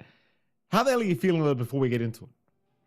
Feeling great. We had a spectacular set of first 2 series earlier on. I was watching all of them going 3 games. The last one for Castawake and IAP was insane, as that was probably the most Southeast Asian match we've had. The ones we have lined up for ourselves next is also very cool. Kopite up against Talon, or Flipster Talon, as you love to point out every time. This is going to be fun. Why? Why is it fun? Okay, time to explain why. You've got Carlo on the other side. You've got Carlo Kukupalad on the other side. And this is the fight to see who is the actual Carlo, who deserves the name Carlo to carry on. Also, Kopite is not a team to be underestimated. They did take their win on the first day quite nicely over IAP, which, you know, one could still wave off at that point. You look at the journey Kopite took in the open qualifiers, though. They did beat out Solo Leveling. They beat out Yangon Galacticos. Usually, especially Yangon has been very familiar in going deep in qualifiers, ending up sometimes in the regional qualifiers to TI, not here because of Kopite. And Solo Leveling was the promising stack coming out that was formed with Mid1, Q, and Masaros, if I recall right. So they went through some heavy hitters through the open qualifiers. They're proving point here now for Kopite, and Flipster Talon is going to be their very first major test. If they can take a game off, if they can take the series off of Flipster Talon, they've got a pretty good shot in making it far, maybe even challenging Boom if Boom makes it up as well. So this is one that Flipster Talon can't, you know, just sit back and be too comfy with. They have to take it seriously. They've been asleep for the past. They didn't have to play yesterday. Same thing goes for Boom. So that also means, are we getting an awakened Talon? Are they going to be a little bit asleep at the wheel? How prepped up are they? Have they been screaming hard enough? Now, it's going to show a lot. Whereas for Kopite, again, they've played day 1. They had to go through the gauntlet already. They played through open qualifiers. This team is ready to fight. They certainly are, Jonathan. Flipster Talon. I'm sure they're not going to be underestimating them here, Jonathan. The Talon, they'll start off with the Bristleback. Kopite, they will pick up the Doom. Is there a meaning to Kopite that I should know about, John? Does it mean something? I don't think so. I just assume that I always assumed it's just like a name that just sounds like copy te. Or like, I don't know. It might be an actual order because they have a proper logo. So I'm assuming it is, but I'm not too sure. And it's going to be, again, it's good that this team formed up because it's a team full of promise. Gan, DCMG are players that we haven't seen too much of, but Chucky, Carlo, Bombi, these are players that have been around for a while. Chucky maybe a little bit less so on like bigger qualifier stages. And he is, again, the twin brother of Ghost that loves to mess around whenever he's on LAN, trying to bamboozle you or I. So it's nice to see him finally get up to this position where he's contesting in regional qualifiers for the road to the international. We'll see if they can deliver the goods. The Bristleback pick, along with the Doom pick, maybe a little bit surprising. Both of these heroes slide through. They tend to be first phase banned. We do see adjustments. Pangolier actually being prioritized by Kopite. And for Talon, prioritizing the typical stuff with the puck ban a little bit early, perhaps, that you might not expect. But taking that away also means you take it away from Mikado. So I'm wondering what Talon would want now for their mid, as they do manage to pick up the Shadow Shaman. Solid hold coming out here. Really good push. Both facets do feel amazing. The massive Serpent Ward, along with Chicken Fingers. The Colonel himself would be quite proud with how much versatility this hero has. So it is, it's a solid enough opening. The combination, if you're running, say, a Bristleback 4, or sorry, a Bristleback Pause 3 here for WS, and maybe something like a Jocam Shadow Shaman is pretty devastating. Shackle up, a couple of Goose Stacks up, a couple of Quills. That can be a nice kill to find. For Kopite, they go into the Tusk. Again, with the Doom first pick, they have the potential to flex that to Chucky in safe lane. They could run the Pause 1 Doom if they have some better scaling perhaps on mid, or really early tempo coming out from mid and off lane.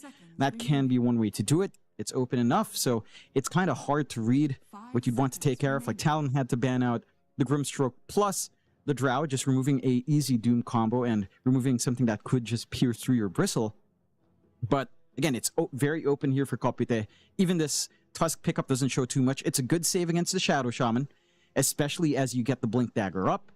So you have a way of saving from the Shackle, from the Hex. You have a way of canceling out the Shackle as well 2 times over with a Walrus Punch and a Snowball. So it's very well-rounded from Kopite already. It's just a matter of building up from these foundations. Let's see where they go with it. 50 seconds reserve time left for Copytet. They did run a similar draft against IAP in the round 1 of the upper bracket, and other heroes that they had picked up was AA, Ember, and Dawnbreaker.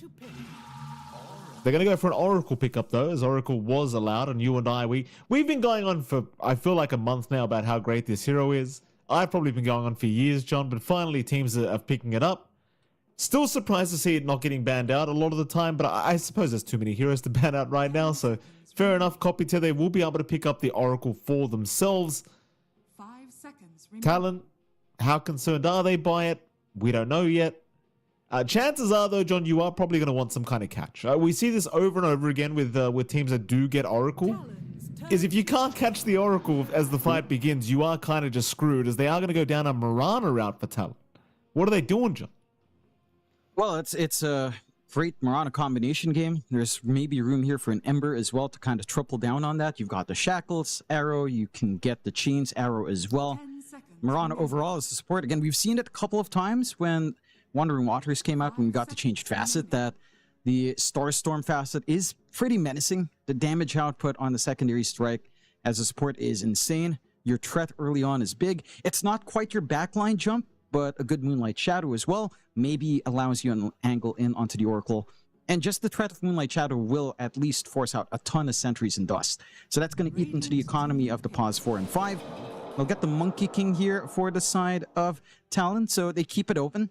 In fact, they keep a lot of options open. You can run Bristle 1, you can run Monkey King 1 or 2, you run Bristleback 1 or 3. So you can kind of shift around depending on how the lane matchups go. If you are expecting it to be just a Doom off lane, running the Monkey King into that lane is pretty alright. It's not the most amazing lane. Chances are you might actually prefer the Bristleback into that lane if you manage to block the camp, prevent, say, the mana burn creep from being a factor from early Devour, and you can be sorted, but we'll have to see. This is also, again, a little bit of an easy way of setting up for Arrow with the Boundless, somewhat. Not as easy as, say, the Shackle, but that can still work out. Curious to see which way Talon would want to kind of run it, but this combination is strong. You've got the minus armor from the Bristle with Snot Rocket, potentially.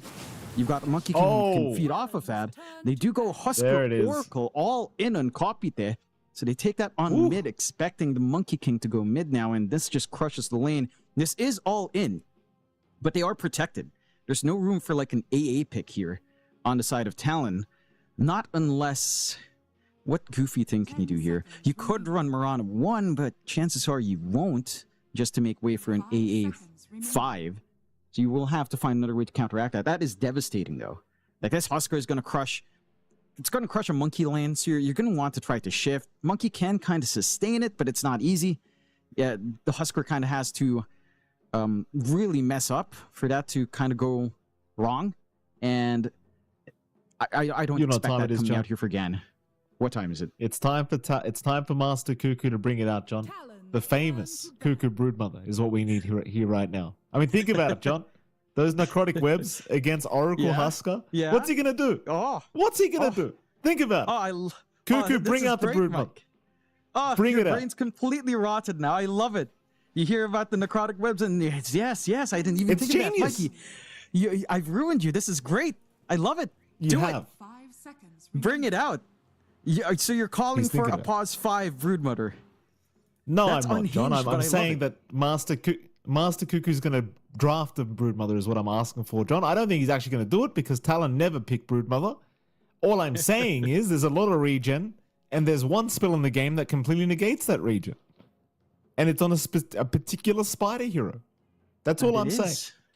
That is true. Is there a way you can fit it? Like, if you try to give WS it, yes, you could run Bristleback 1, get the WS Broodmother out, and run the Mikoto Monkey King. That could be the way. And we are seeing the Mars ban, so it's a little bit of AoE There's no clear counters here.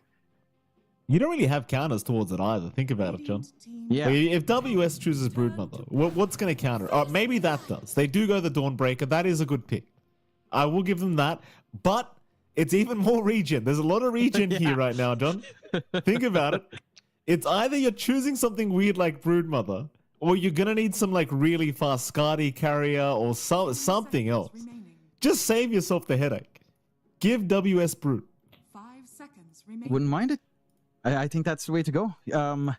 Whatever you're They're not leaning in gonna as do it, Bristleback into Doom and Dawnbreaker could be fine. I think they could. It's just a matter of... But they won't. Do they want to? Yeah. Maybe, okay. Maybe another way of thinking about it is like backline creep army. Again, there's the option for Lycan very specifically for WS. There's a Beastmaster you still could on go hand, right? Drow. It's banned. This, They no, banned Drow it was out. banned. It was banned. My It was apologies. Talon who banned it too. That led into the Oracle Husker just being a clear set of picks. Oh, how because they embarrassing. don't have to worry How about embarrassing. hypothermia. They just blocked it in for themselves. What's Master Cuckoo's plan? Only a few seconds left. Oh, Magnus. All right. okay. Huh. I mean, the idea might just be either skewer someone so far from Bombi that he can't help, or just skewer Bombi back so they can take him out first. They do have some very good vision game, John. They've got a Makoto Monkey King. Mm-hmm. You know, you got the Arrow to Scout from Cuckoo. Like, there is answers, but that is a lot of regen from Kopite. I mean, that's a lot. It is quite a fair bit. At the least, you can go for, say, a Spirit Vessel. That kind of helps out just a bit. And Cuckoo can Sure. carry it on something like the Mirana, right? So it's not too bad in that sense. But it should still be highly relevant. I think what Talon are planning more so than just this isolation is that means in general, Talon's expecting to outplay Kopite, right? Like they want to be, they know they can, or they feel like they know they can find these angles for the skewer. They can get these RPs off because the wider team fight for Kopite, AoE control is really down to Solar Guardian, maybe the Starbreaker, not much else beyond that. Oracle Root, I suppose, if you want to count it. So when it comes down to the big Wombo combo, you've got RP Wukongs and a Bristleback that can play off of that. Although it's not going to be Snot Rocket as it is Pause once we are getting Seeing Red. I will say it's easier to play Kopite's draft. Like, you mentioned all of that regen. They have this huge pick-off potential. They have this early tempo that can set themselves up really early on. And for the side of Talon, it's concerning if this draft has to play back because they're going to lose a lot of map space quickly.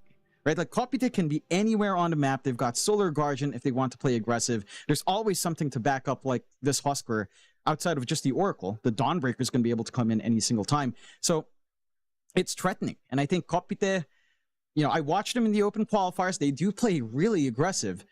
They're not going to play into Talon's plan of a slower game. You know, the Talon that we are used to seeing, which, to be fair, didn't happen too much in Dream League. I think they do manage to play fast. It's just, this is a game which doesn't feel that fast with its kind of draft. Like, it's a Bristleback, it's a Monkey, it's a Magnus. They're going to be farming. You're going to look for Blinks, you're going to look for Mage Slayers, all of those initial items up first. And that's something Kopite can abuse. Their cores are just much quicker to play. I also like Kopite's draft quite a lot, Jonathan. It's going to be a very interesting game one. Let's head over to game number one and see exactly what these two teams are going to be doing. Very, very excited to see if they can make this Husker Oracle work, Jonathan, because you know I'm a fan.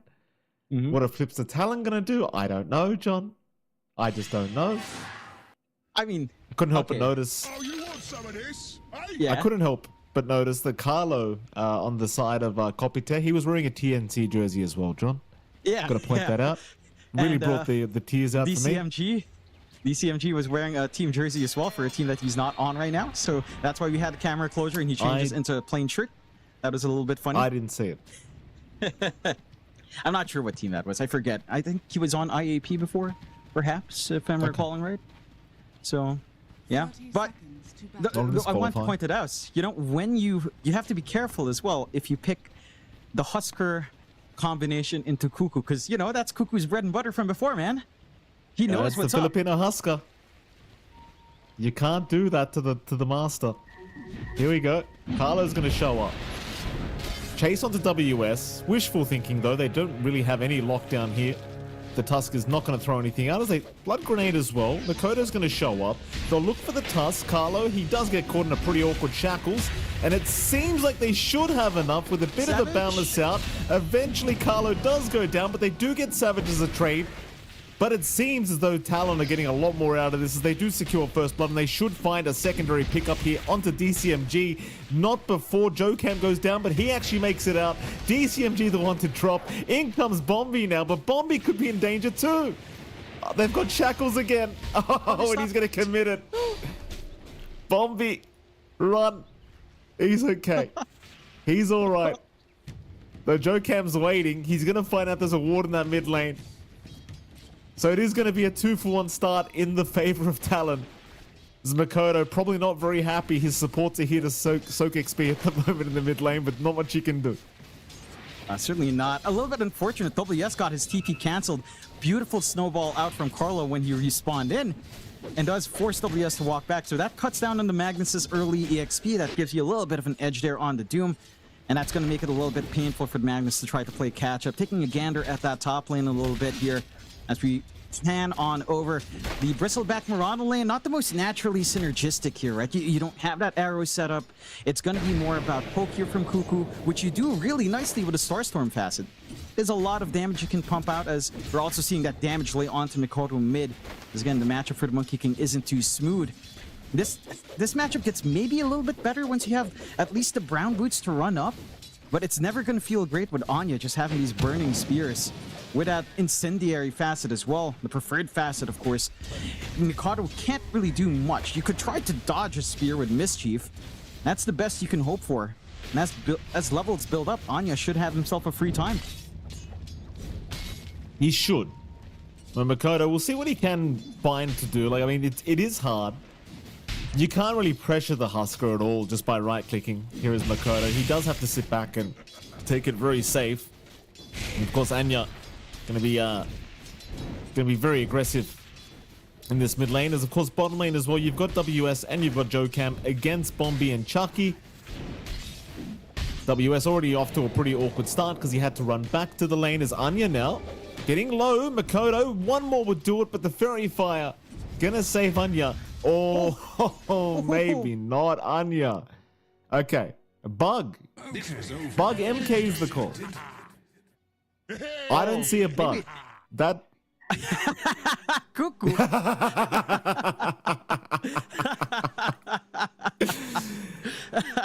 I didn't. Okay. I mean, I was gonna say Anya might be coping here, John. It might be straight cope for Anya. I've seen this before in my games. You know, the quick bug DC. I've seen this before, Anya. Can't fool me, sir. To be fair, I was watching the games earlier. I was noticing a few things with like Terrible Illusions were acting weird. I think I could see perhaps the Mischief causing some slight visual issues. It's weird sometimes, man. And that just, you know, you might as well sort it up top though. Yeah, they're gonna try and move in onto this Dawnbreaker. A lot of damage being dealt here from Savage and Cuckoo. DCMG still being chased, leaps out from Cuckoo. He has a Starstorm in one, though he needs a bit of vision here onto DCMG for it to actually land, and he misses. Unfortunate, the Celestial Hammer just barely in time to ensure DCMG does make it up. You're happy in that lane. Savage gets a free time now. You're forced to just pop double tangos here on DCMG. At least a salve on Carla could try to simplify that. But now the Bristles really starts to scale ahead. And you're seeing that damage coming in from Starstruck.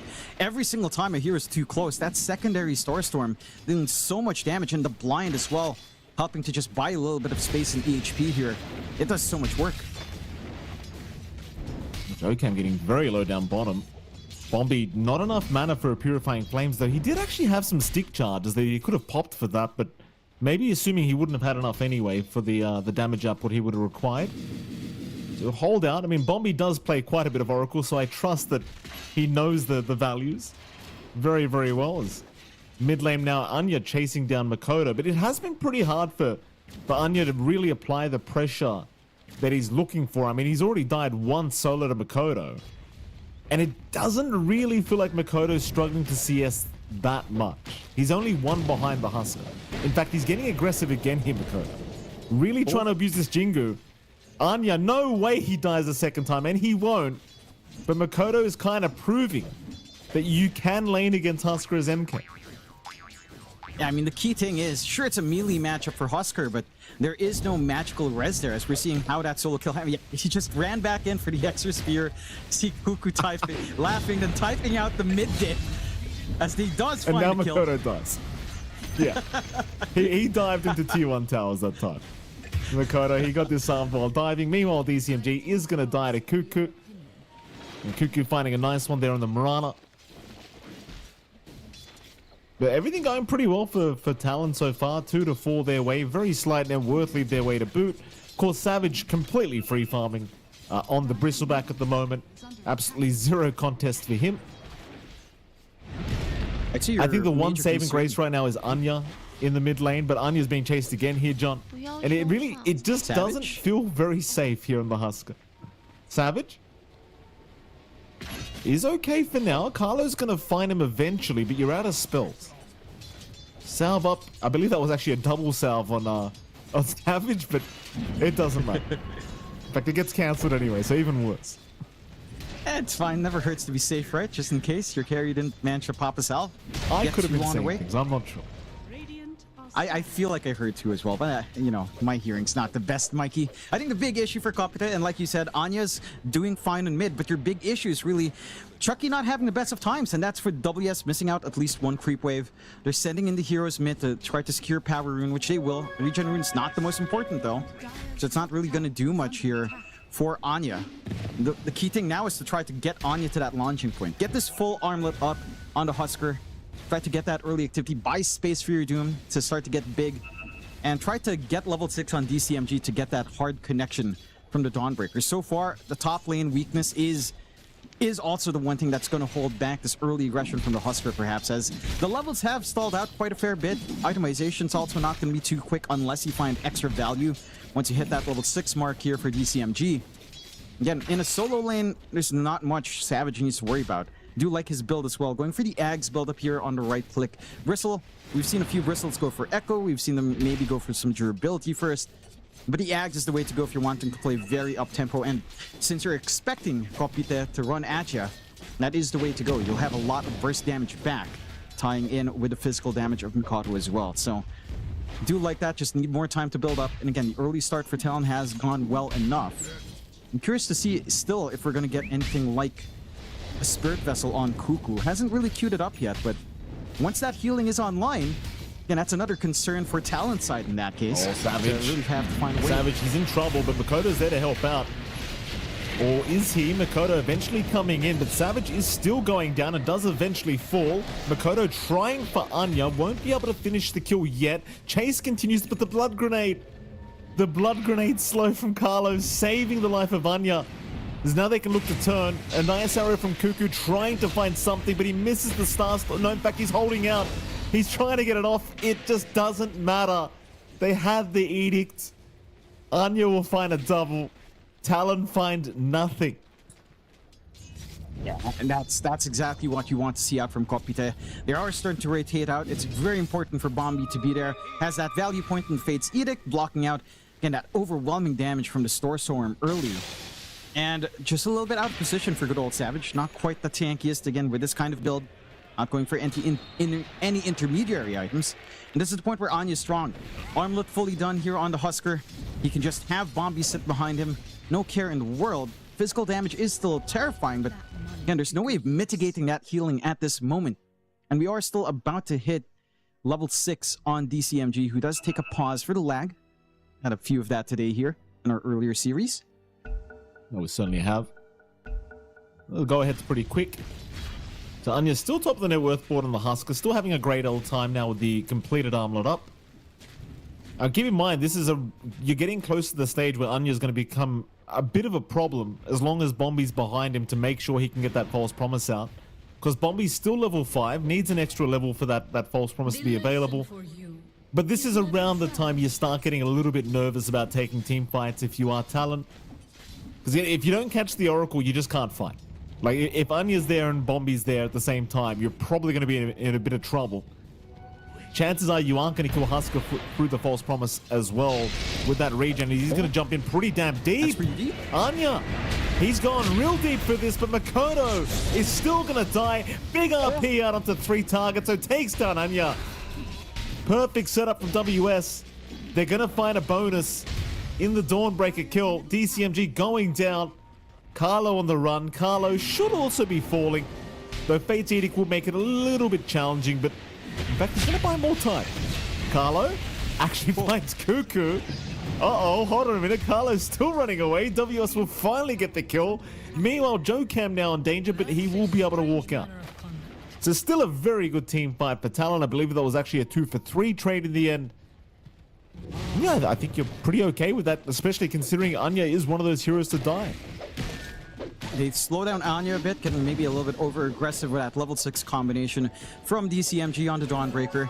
I think a bigger issue there is that, and a big blessing for Talon, is that WS soaks up a lot. Gets a huge RP to start off, has only 200 gold way to get that Blink Dagger up. So he's finding the angles already just from the teleportation in, from the deeper commitment, without even having the Blink to reposition. You do still hold on to the Doom for Kopite, so there is this utility still left on Chucky. But Talon, they're not the ones looking to be too aggressive anymore, especially after that kerfuffle on top lane for Mikoto. They are just playing lanes. They're not setting up for anything aggressive. They're hitting jungle on bot and on mid. They're getting that build up. So for Kopite, with this early spike, the pressure's on them to take advantage. And if the game does slow down to keep network parity, Talon still has tools to play with. And a Bristleback with a fast Ags can be a massive threat, although it does look like we are getting what seems to be either the Sanj or BKB coming out here for Savage. Many items queued up. Okay, no, he bought out the 2 parts for the Ags, so just lacking 2 left. About 2,000 gold. They are ganging up on him now. They are. Good timing as well. The Doom is going to fly out here onto 23 Savage, and well, naturally there's not too much he can do to get away, as a very nice shards will lock him down from Carlo. And Savage trying his best, but there's no helping coming. I mean, there was Cuckoo, but that was about it. Another great kill once again for this Radiant side of things. And now they'll move on to that top tier 1 tower. I can't imagine there'll be too much of a defense to come, though they are slowly dragging Mikoto up. WS is waiting in the fountain to TP at the moment, so it looks like they are going to try to defend this top tier 1 tower. Here comes WS with the TP, looking for a good RP opportunity. He'll move in with the invis. They don't see him.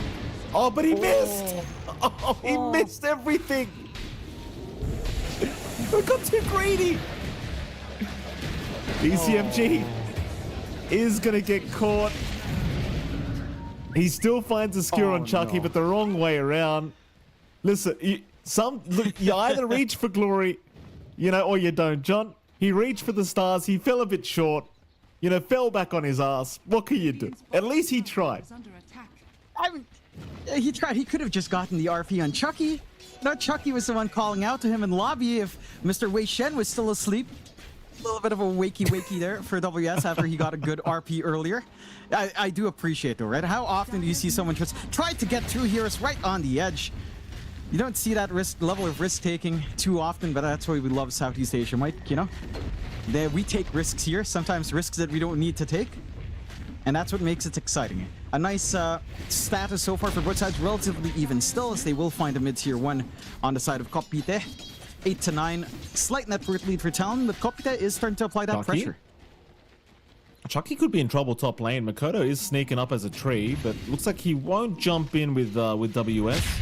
23 Savage, though, in the mid lane is going to get jumped immediately. He'll even drop the Solar Guardian just in case, but Anya dies! Anya dies before Savage does, and this is, you already kind of pointed this out, but this is going to be the big problem for Anya this game, no matter how much farm he gets. You jump 23 Savage, he's going to turn his back and pop Ags, and then you're just screwed every single time. And that's what we just saw was without the Ags. It hasn't even started yet. No, it hasn't. You know what the counter action there for Anya has to be? An Ags on this Husker. It has to come out. That taunt is going to make some good work. Bombi.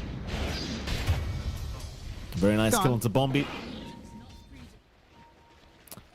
I mean, it does help. Obviously, the taunt, it's going to be very useful for the Husker this game. The question is, when do you fit it in for this Husker? Because it's not like you're going to walk around with just an armlet S and Y. Yeah. So we'll see when he wants to try and fit it in, because it does feel like the Husker Ags, while it could be very necessary, it doesn't offer as much as you'd like it to. I think is the problem here with it. No, it doesn't. I could see it coming out maybe after, say, a BKB, if you're going to go that route for Anya, just to not get controlled. Whether or not you go BKB is also in question, because there is RP, but you're talking about Murana, you're talking about Shadow Shaman with Shackles Hex. That is not something you want to have to mess around with as a Husker, and you don't want to, again, be fully reliant on just the dispels here on Bombi. The chain stunts can still come in. Talon do manage to clear out that bot, instantly smoke, looking like they'll try to get some gate action. Still a tier 1 they have to clear out top. So maybe a sense of safety here for the side of Kopite and going out to farm. DCMG is walking up pretty far up here. He's pretty much screwed here, John. He doesn't see him coming. Mass Serpent Ward dropped as well from Jokam, just in case. They just want the kill, and they're going to find it very quickly. They're still abusing these Moonlight Shadows very nicely here with Cuckoo, and they'll find a very important kill. Keep in mind, in the time that they took to get that kill, you've got the full Aghanim Scepter now available on 23 Savage. So that next team fight for Kopite, it does feel quite scary against this Bristleback now. Very scary, in fact. And it is. And I see Savage trying to go for the BKB. I do appreciate it. I feel like you're actually maybe better off with either a Lotus or a Linken's. I'd like either extra durability or just blocking at least one spell, one piece of control, either the full taunt as they come in. Yeah, I'm going to commit the Doom. Shard's out as well, but this time he's got help incoming. WS waiting, though. He jumped into the Solar Guardian! And he missed the RP again! Oh, what's WS? What's happening? Savage is alive. DCMG, he goes down. Savage survives. Well, hold on. Can I please replay that? Please. My eyes must be playing tricks on me. Jokam now in. I don't know what he's doing here, John. Jokam. He's not going to make it, surely. Is he? Oh, God. I mean, just... Ice Rock, nerf this hero, for the love of God. Good old Give me the foul replay. play, What's WS doing? What's he doing? I need to see that. I'm not sure what's going on. He blinked in right as the stun came in. Yeah. Look, is he really asleep? He's reaching for the stars. He looked pretty awake to me, Mike. The eyes were open. The team was there. I'm sure Mr. Lane would have done his job and woken up the boy.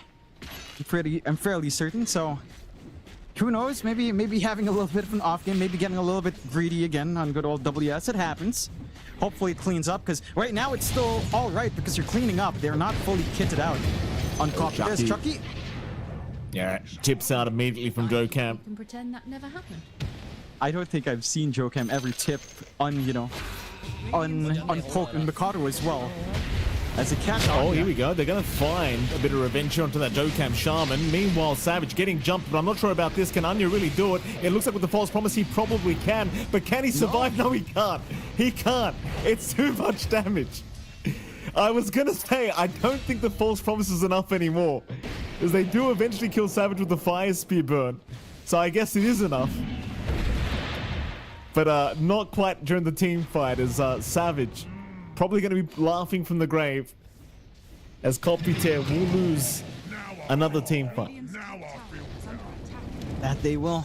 Again, they do have a combination, but you have to keep in mind the Husker isn't as tanky as it would be in most normal games, because all of the counter damage is physical. There's really very little magical. It's down to the two supports. Everything else, the Magnus with his right clicks, the Monkey King, the Bristle, it's all fizz, and there's nothing to mitigate that here for Anya. He is going to the Ags next, Mikey, but it does feel like our Husker also needs to consider some armor, because even with False Promise up, you're not blocking that magic damage.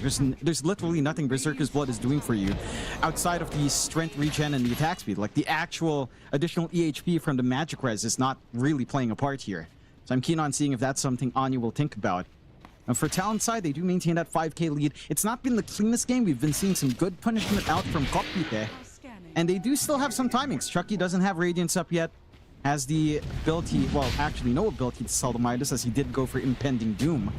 They are slowly poking Roche, as you'd want to do on a Husker, but Talon are also set up in the air. They've got a good ward by the river as well to just spot out right outside of the sentry range, so it can be hard to really take full control. I want to use this lull period as well to call out something. You know, you rarely see Mikado, tipping without chatting, without friendly banter first. You don't see it from Jokam as well. Chucky, he's a bit of an all-chat fiend in the pubs. Okay. He is a little bit of a menace in that sense. Sort of tipping back. You're never gonna get that Enigma contract like that, Chucky. Get it together, sir. Ghost is trying his best, but you gotta pull it together. Roshan time.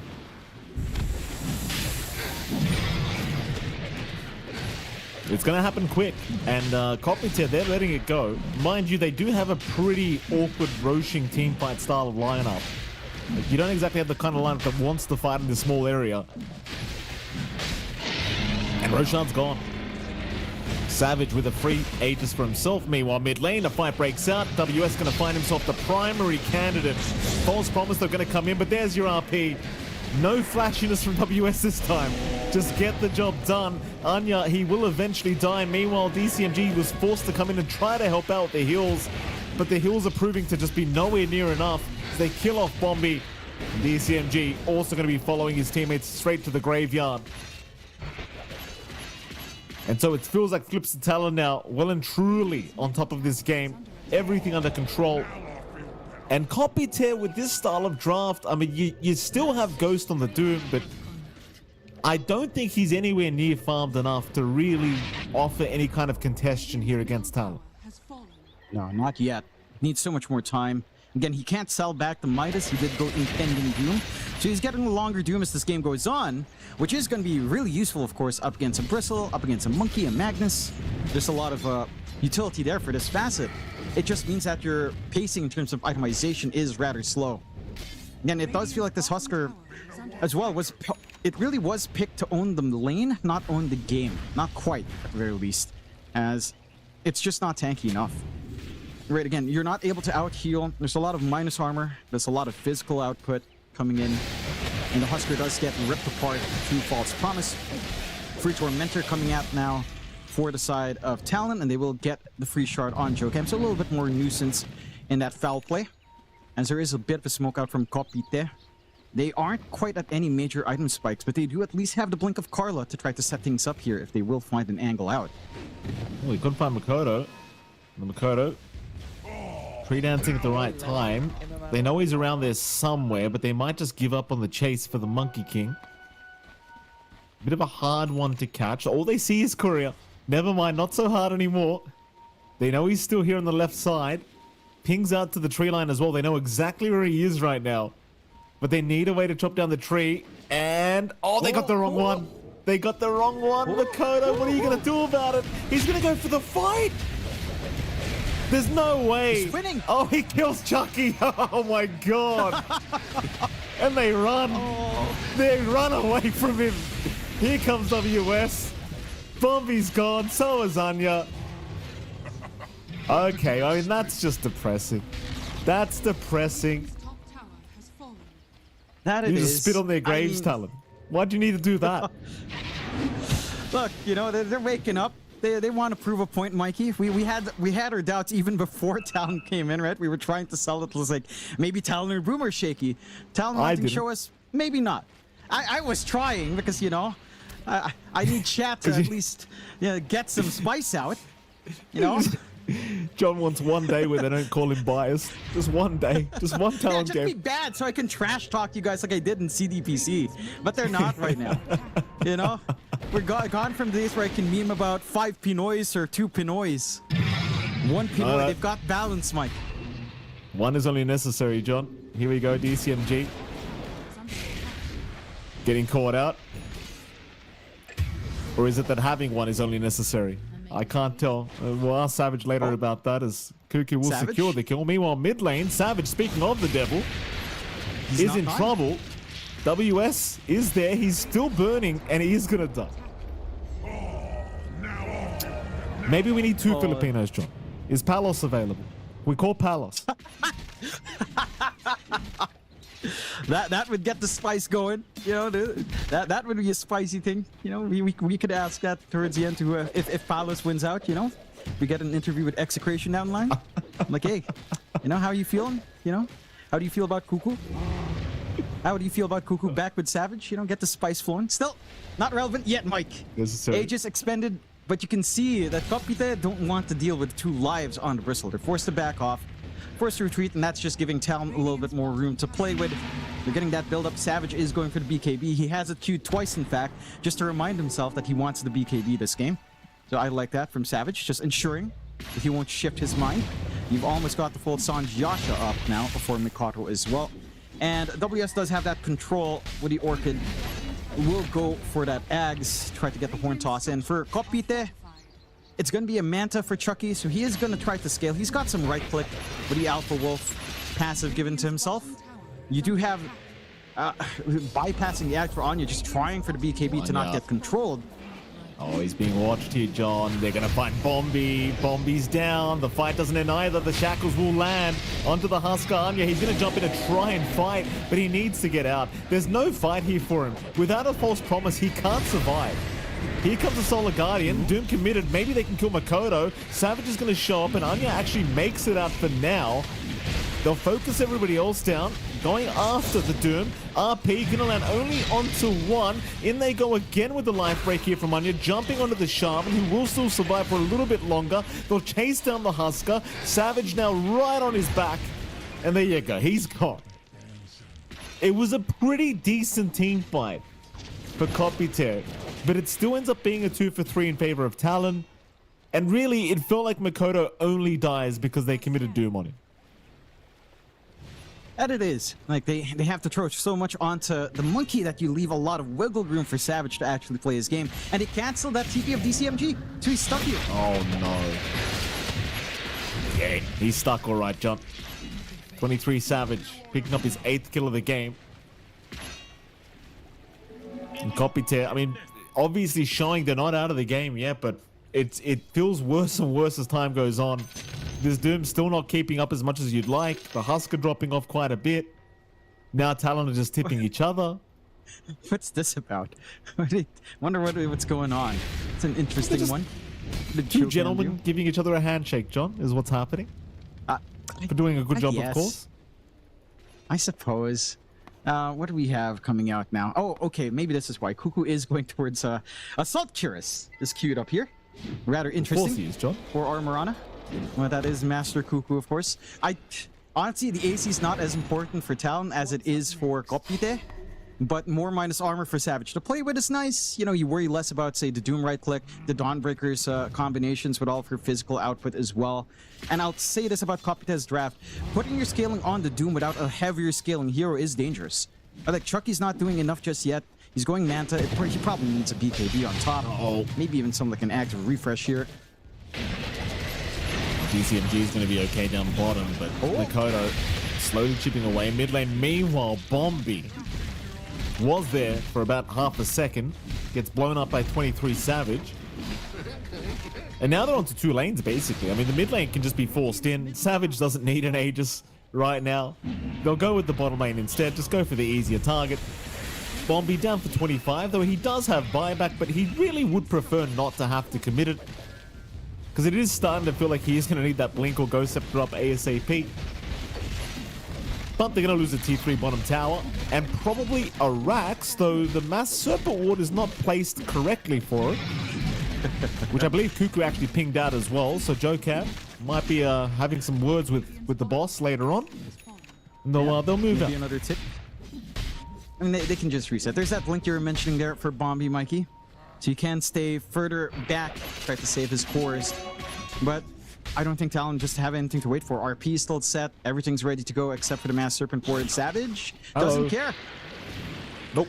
No need to care, John. There's a beautiful arrow coming. He'll avoid it. Savage turns his back. Meanwhile, Doom committed onto Makoto, but the 4 staff's away. And Savage now just on the chase. Anya can do nothing. He'll turn now with the false promise to try and fight the RP to lock him down. Solar Guardian to bring more heals in. Savage could not give a crap, though. He just keeps going. Anya surviving, but not for long. He's dead. Savage will make it out. Bombi trying to deal with Savage as the Oracle, but can't quite get it out. Oh, the game's over, Johnny. The game's well and truly over here for Kopiter, at least for game 1, I think. They will bully DCMG now. DCMG gonna go down. Yep. Is there more? I think we can pretend that never happened. No. Shouldn't be. Oh, No, there maybe. is. Carlo? No, there is. Makoto's in. Carlo. GG's call. They call it. Fair enough. Easy. That's a fair The call. easy game 1 for Talon. I like the draft ideas from Kopiter. I'll just say it straight out of the bat. I like that they try something really cheesy. It was indeed very cheesy, but I mean, let's be frank, just completely outplayed. I don't think Talon had a better draft. I just think they completely outplayed them, John. That they did. Again, it's reflected in the draft, right? You didn't have really an Oracle counter. You didn't really have a Husker counter in this game. You just basically drafted something pretty standard, right? It's nothing flashy. It's nothing experimental. and they just get the positioning out. Sure, it's a little bit slow at the start. WS wasn't on point with getting a bit greedy for some of these RPs. I did think there were a couple of holes here for the side of Kopite in the draft as well. Like, the ideas are great. Going back for this Husker Oracle, it's pretty damn cool, but you didn't have scaling. Like, you were all in on early tempo. Your Husker is not tanky because they had Bristleback, Magnus, and Monkey King, all physical output that the Husker has to play into. So it's just kind of nightmarish, actually, for Anya. You were seeing the false promise combinations come in, just not enough. We're seeing this one moment as well where they were hunting Mikoto and couldn't find not even the Doom coming out in time for Chucky, just melting with that diffusal blade on Mikoto. No, the cast point a little bit too slow. And again, it's just Talon outplaying. Now that's just, all of these fights are pretty good examples of it. This one time when they find Mikoto, sure, when Doom can fly in, yeah, you can make it work, but they needed to do that way earlier. Right? Like Chucky, I think it's not really his fault, but the fact that his Doom didn't have the fastest lane against the Magnus did cost him quite a fair bit, because he's hanging back down bot. He was farming, trying to hit that Radiance after the Midas. And that just meant Anya had no great launching point outside of just the Solar Guardian combination, which again, the sustain game here didn't feel like the play because there's so much physical output that you had no answers for. Absolutely, a very tough game here for the side of Copy 10. Keep in mind, John, that was, I mean, those initial fights, how many missed RPs did we see from WS? It just meant nothing at the end of the day. Copy 10, again, just getting completely outplayed here by Talon once they hit the mid game. And I wonder what they change up going into game 3, because again, I don't really think it was a draft issue. Yes, they can run something simpler to play, but I don't think their draft was too complicated to begin with. Jonathan, standout players, apart from WS, who are you thinking? Or are we just going WS? For giving me a heart attack in the early game. I mean, I'm fine with WS. If we were taking it a little seriously, maybe Mikoto. I think he was definitely doing some work there on the Monkey King. WS did make the game entertaining, so he could be the standout play for that point. And there you go. Goes to Wei Shen Chung for being a little bit sleepy at the start, as Chucky called out whether or not he'd want to go back to bed. For missing like 3 RPs in a row. And, you know, I mean, he still made it work, right? Like, this man used RP to cancel a TP, and the investment paid off within a minute because they ignored DCMG, he ran off, and they still find that kill while they're taking care of everyone else. You know, like, that's WS. You know, especially, you remember his debut season with Talon, where he was doing amazing stuff, and sometimes it looked like crazy dumb. That's how he is. Yeah. He's kind of an all-in player, except it's less 50-50, more maybe 60-40, especially if he's awake. So that should wake him up, Mike. Oh, hopefully it does wake him up, Jonathan. And what will wake us up, John, is we do have a break before our game 2, of course. Talon vs. Copytek, game number 2 of this best of 3 upper bracket series will be underway after a short break. We'll be right back. The human body was built to move. Not trapped at a desk in one singular posture for 12 hours a day. It's time your chair evolved. This is Secret Lab Titan Evo. Ergonomically engineered for you. Gamers, hybrid workers, artists. Backing your every move.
welcome back to the road to the international qualifiers here for Southeast Asia. We are, of course, in a best-of-3 series between Kopite and Flipster Talon, and it's MLP Dota and Jonix Fight. Jonathan, game 1 was a bit of a dominant affair from Flipster Talon.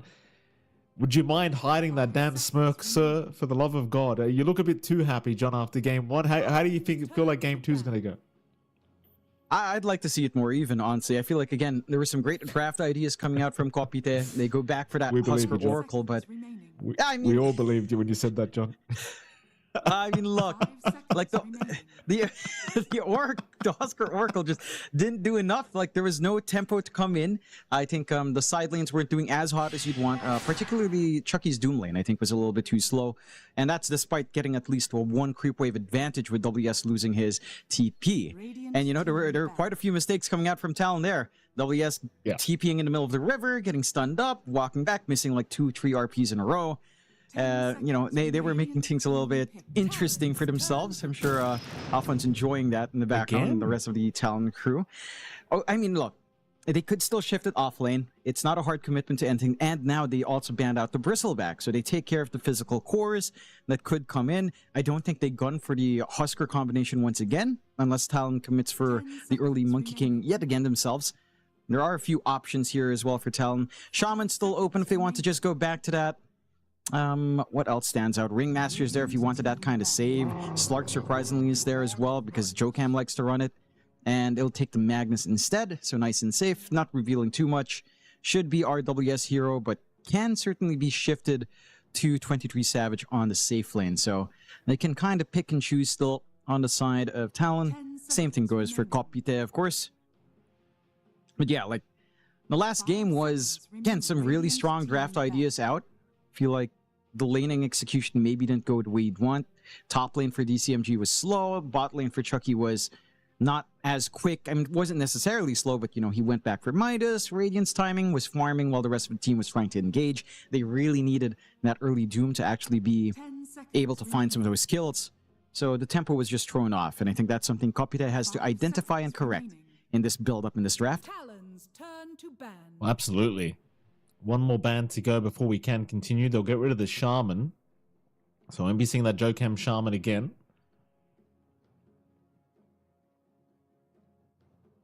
Talon's turn to pick. Ursa gets banned out here from Talon as well, interestingly enough.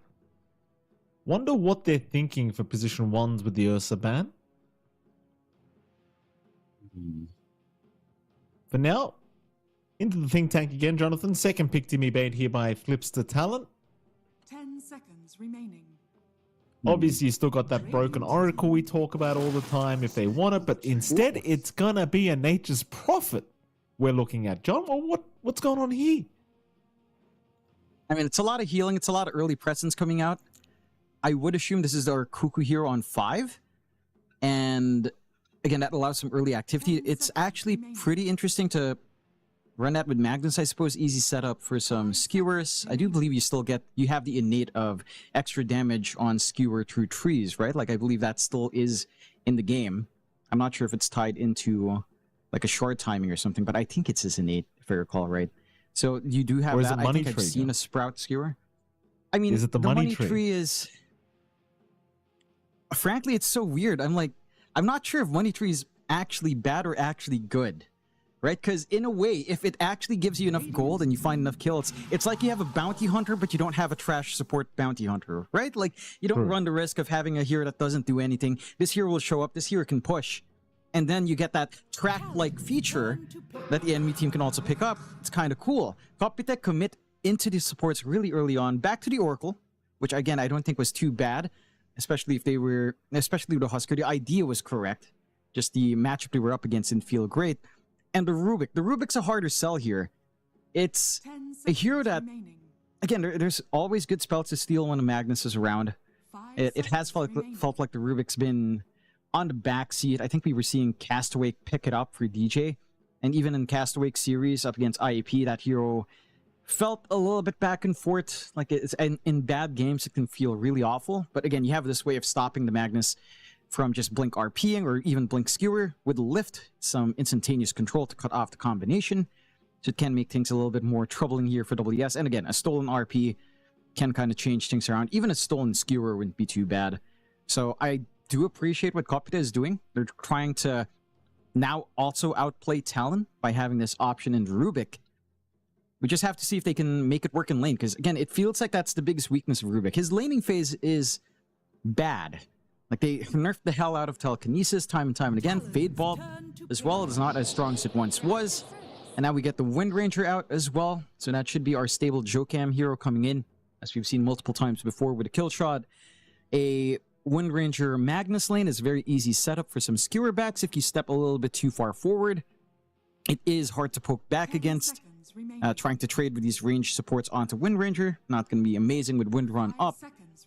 So I do like that. Again, there's some really good aggressive potential with how fast a Wind Ranger can join a fight with its teleportation and Nature's Prophet. And now with a Pangolier on top, stable mid, probably coming out here for Mikado. I don't see them throwing WS onto that anytime soon. So it should just be your Mikado hero. They're laughing hard. What? I'm telling I wonder you. if they're I'm telling you. Are they going to do something? It's Nature's Prophet. They're gonna choose the Nature's Prophet fast. That's what they'll. I guarantee it. That's what they're gonna do. Something funny is gonna happen, I'm sure. It's gotta be. Why are you gonna go the other talent? Yeah. Who cares about the heal? Yeah, but we've seen the shooting saplings more. I do want to see the money tree. Can you break the tree? You can, right? With a Pangolier? I think so, but think about it. All he has to do, he doesn't even have to kill a hero. He just needs to be within 750 radius. And then a tree gets planted, assuming somebody dies.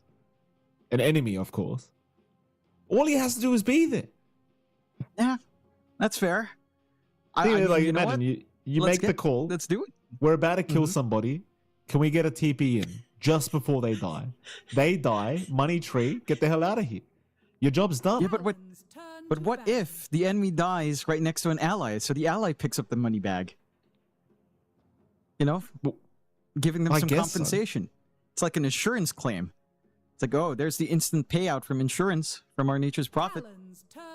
Or if they die to the Pangolier roll, and you know, the moment they die, he's still on top with a roll, and the tree breaks. What then? Oh, that'd be pretty funny. That would be pretty damn funny.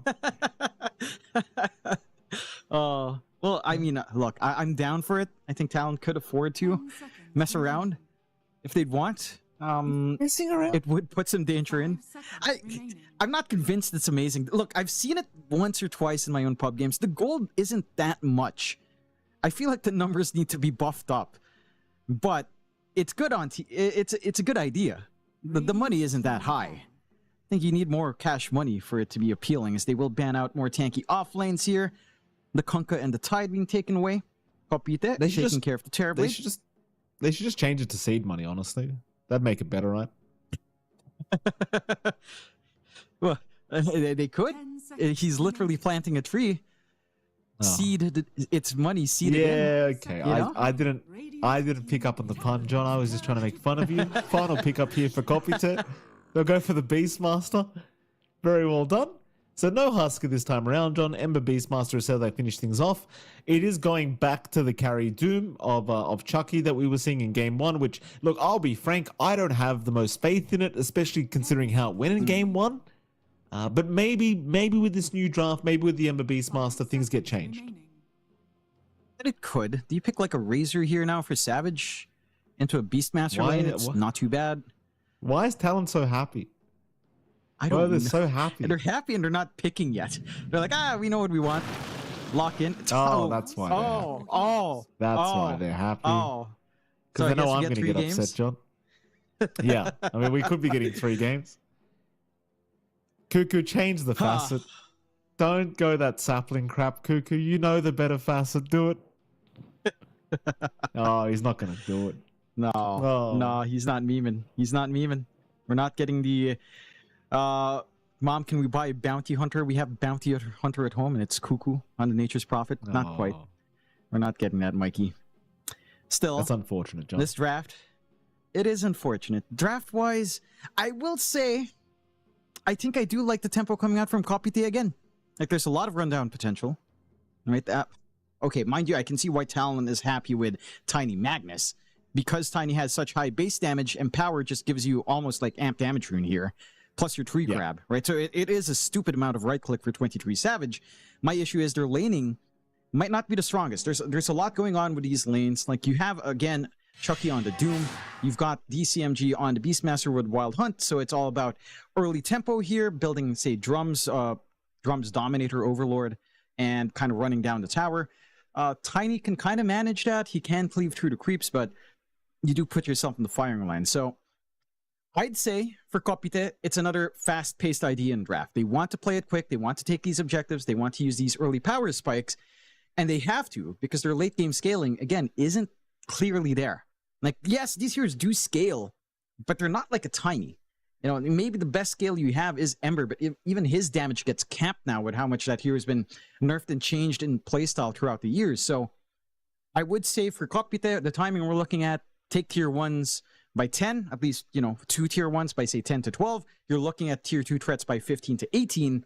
If you don't meet that tempo, Talon still has enough room to get farm going. All of these heroes scale really, really well. And if they do scale up, for Kopite, it's going to have to come down to outplay. It's going to have to come down to good wars, good spell steals here from Carla. Carla has to prove he is the real Carlo, mate. He certainly does, John. We do have Game 2 now underway. We can head over to that and see exactly what's going to happen. Talon 1 game away from proceeding through to the upper bracket semi-final as Chucky... Toy said lonely Chuck, wow. Somehow we still get Toys Kratung getting called out here every now and again. Lonely Chuck, wow.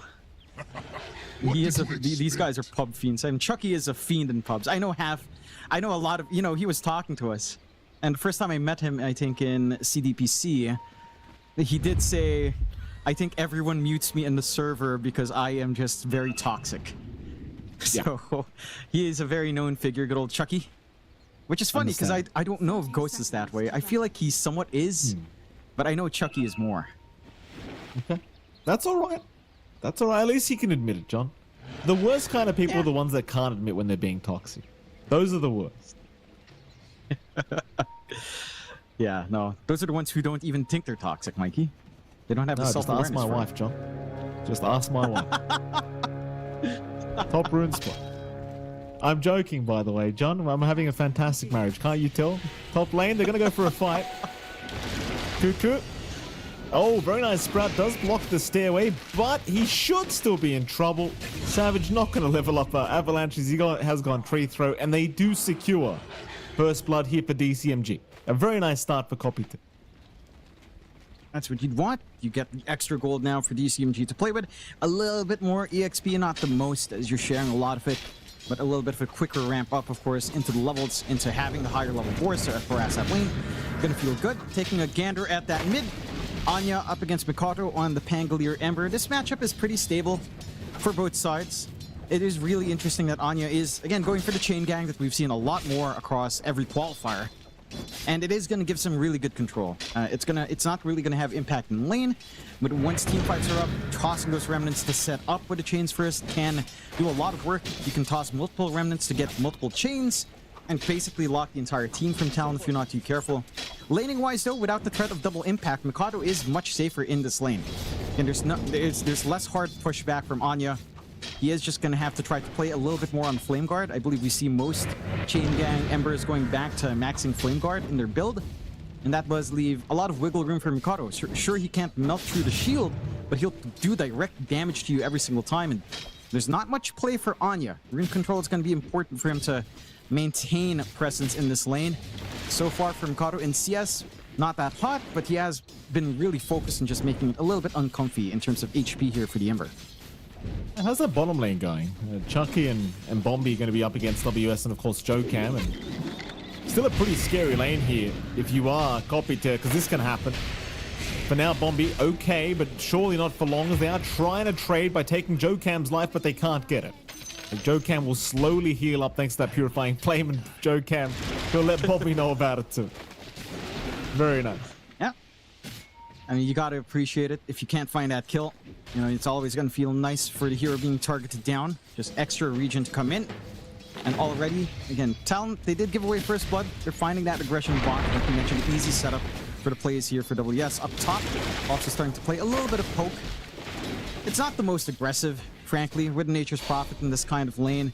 Like, the blockage with the Sprout is good, but once you have value point and access, not a problem. You've got the Quellings already up as well on Carlo and DCMG. So you're really not going to get any entrapment here. And that's giving a lot of leeway for DCMG to just, again, play the farm game. Get the levels up in the boars, get the level up on Inner Beast, try to rush into that Dominator, and just smooth sailing. And again, you're not pressuring Savage fully out, but your timings are a lot earlier here in Beastmaster, and that's exactly what you want in this lane anyhow. Well, they're going to try and move in. DCMG, though, going to stand his ground. No fear from 23 Savage, of course, quite yet. So Makoto has started to take over here in this mid lane now. Top CS on the board. Not too surprising. Man has played a lot of Pangolin in his day. And he does continue trying to be ultra aggressive towards Anya as well in this mid lane. In fact, he's almost got the kill. Top lane, though, Cuckoo going to be in danger. Should be going down and does go down.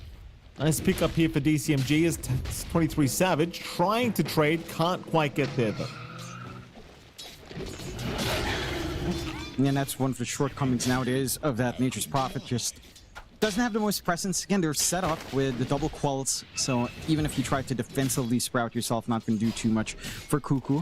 Maybe once he has, say, level 2, level 3 sprout, it starts to feel a little bit different with that added healing. And that healing can get ridiculous quite fast as the levels go up. Just need some EXP there for Cuckoo. Otherwise, you're finding good punishment from Kopite. And again, the mid lane is, or all their lanes are actually going pretty smoothly in terms of CS. A much slower time for WS down bot, and even time mid for Anya up against Mikato, which you would expect. And that does mean your launching point does feel a little bit better here on the side of Kopite. You're not getting completely bullied out. DCMG is having that early build up into the Dominator, only about 600 gold off now. And for the side of Talon, we aren't really seeing the aggression out from Cuckoo. Like, he is playing it safer, he's pulling back, he's trying to save its Sprout. He does have level 2 Sprout at the least. Oh, oopsie daisies. Kind of miss out there on DCMG. Won't matter too much though. I mean, DCMG is certainly having a very good game so far on the Beastmaster, and generally with these Beastmaster picks, you do rely on the Beast having a pretty good laning stage to move into that Helm of the Dominator into the Overlord. Chucky? So far, so good here for DCMG. Meanwhile, Chucky was skewered into the tier 1 tower. He's okay, but Joe Cam's going in for a power shot attempt. Chucky should be all right, though. Shackle a little bit off the mark. Nice attempt. They could still try for the execute on the power shot, but probably wouldn't be enough, even with the shockwave from WS. No, not quite. It's a level 1 shockwave as well, as he is actually committing onto the skewer, so wanted to play more aggressive here, wanted to find that backline later on.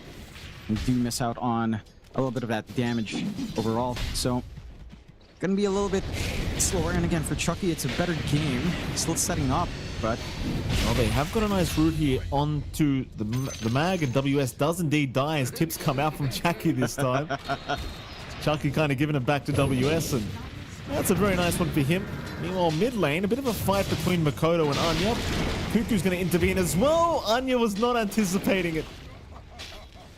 Neither was I, by the way, John. It was very sneaky from Cuckoo, but comes into the last second, claims a quick one for himself, grabs a shield rune on top. And that's the Ember Spirit dying before the level 6 mark, sadly, which allows Makoto to hit his level 6 mark. So they'll find bomb. A little bit of a freebie. Gonna be happy again, balancing out on Talon, getting that pressure onto the mid launching point that is Anya. So... the Ember is still having a decent time. That where it's not too bad. But DCMG not going to be too happy with this. Makoto again hitting that level 6 off the back of that Cuckoo kill. And, well, of course, 23 Savage going to be taking that kill from himself. John, imagine Cuckoo had the money trees right now. Imagine how much they'd be enjoying life. I know. I was about to say it with that mid rotation. Like, that's so much money. Again, it's not a lot, but I would have loved to see it. Maybe the master needs to test out first, you know? He needs to listen to his instinct, his inner voice telling him, you gotta go for the money, boss. It's all about cash money. We'll see. It's all about the Okada, John. You know? He needs the money for the Okada. Think about it. That's it. No, dude, look, you know what it is? Cuckoo's not a full-time pro player. He's a full-time streamer. He's doing this for passion. You know, the man showed his income. He earns $3,000 a day. He didn't need to show it. Oh. But you know, He was Wow. showing his income. My man is not a pro player, Mike. He is a streamer. This is Are for they fun. paying that much for streamers these days? My goodness. I think he does get like a few, 5,000 to 10,000 viewers a day, maybe minimum of 2. He does have a lot of people watching him. And the Cuckoo is bombing out of Qualifiers also is good content. True. It is very true. Mid lane, Dakota. They targeted a little bit. Cuckoo was there just in case. In fact, they're going to come in anyway for the 8-minute power rune. It is going to be an amp damage for Anya, so a pretty nice one for the Ember. Might even use it to just clear out these stacks that were made. And that'll be a little bit of a win here for Anya, who desperately needed it after that laning phase. A little bit of a compensation coming in. Again, for Kopita, despite all of those trades from Talon, you managed to find your own trades earlier. You're getting your timings up here. Dominator done on DCMG, rushing for the Overlord next. Chucky's having a little bit of a, maybe not a quicker game, but the same pace as we saw last time, going back from Midas, probably into the Radiance.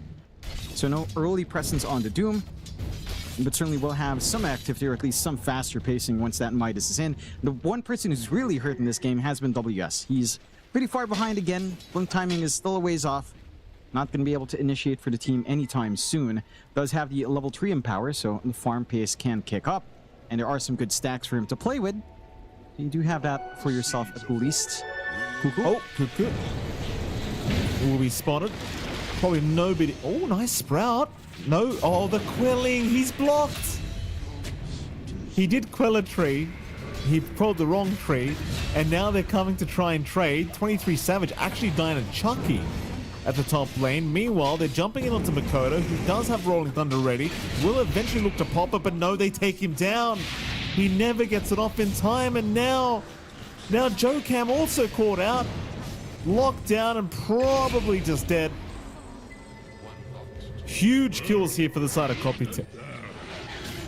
That's the tempo we're looking for. It takes an amp damage rune for them to get that confidence, but they're starting to wail on Talon. You're not ready to respond to this as WS. Again, still no blink. Doesn't want to have to risk it. We'll go back and just sit in that bot lane, get the free farm, clear out the stacks as well, and that triangle. Hold on.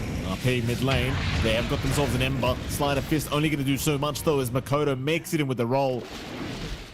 Nice pick up here for Makoto now off the back of WS with the RP. Dire's middle tower is under attack. It's some compensation. You still took a heavy loss up top, and again, that tempo is something that you have to be concerned about now in Talon. This Dominator Overlord build up in DCMG means top lane is just not a place that's really too happy for Savage. Still hanging around the area. It really can't do too much. At the very least, they didn't get forward wards here on the side of Kopita that we normally see behind that tier 2 by the river. So Savage isn't yet being constantly pressured, but that's certainly something that you would expect Kopita to start to build towards now. So very even game overall. 1k lead coming out for Kopita. Again, this is their launching point. So there is some pressure on them to widen this lead up as much as possible. To start to think about the mid-tier 1 to be taken away. Start to plant forward wards. They already have one in top jungle, but more would be nice. Again, deeper wards to help that hunt.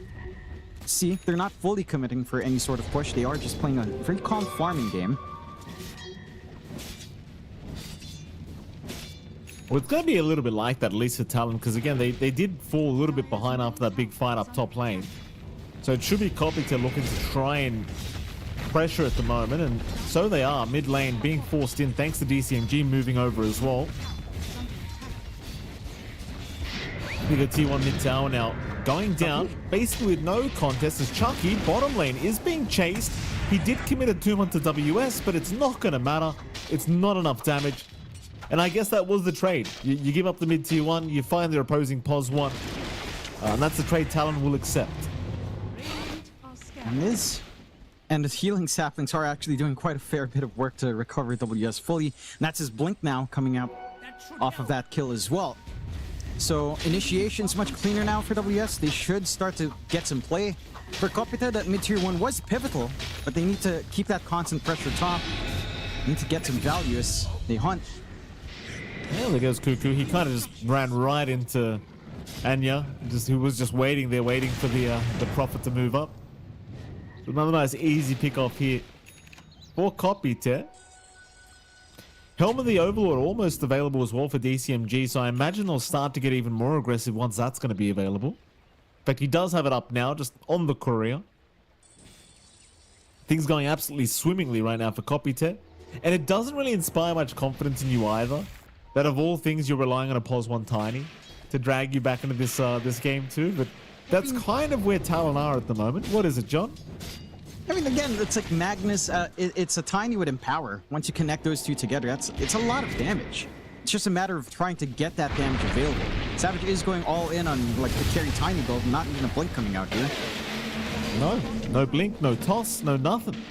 False Promise going to keep Bombi alive. They'll try to get some damage out to kill him, but it's not going to be enough.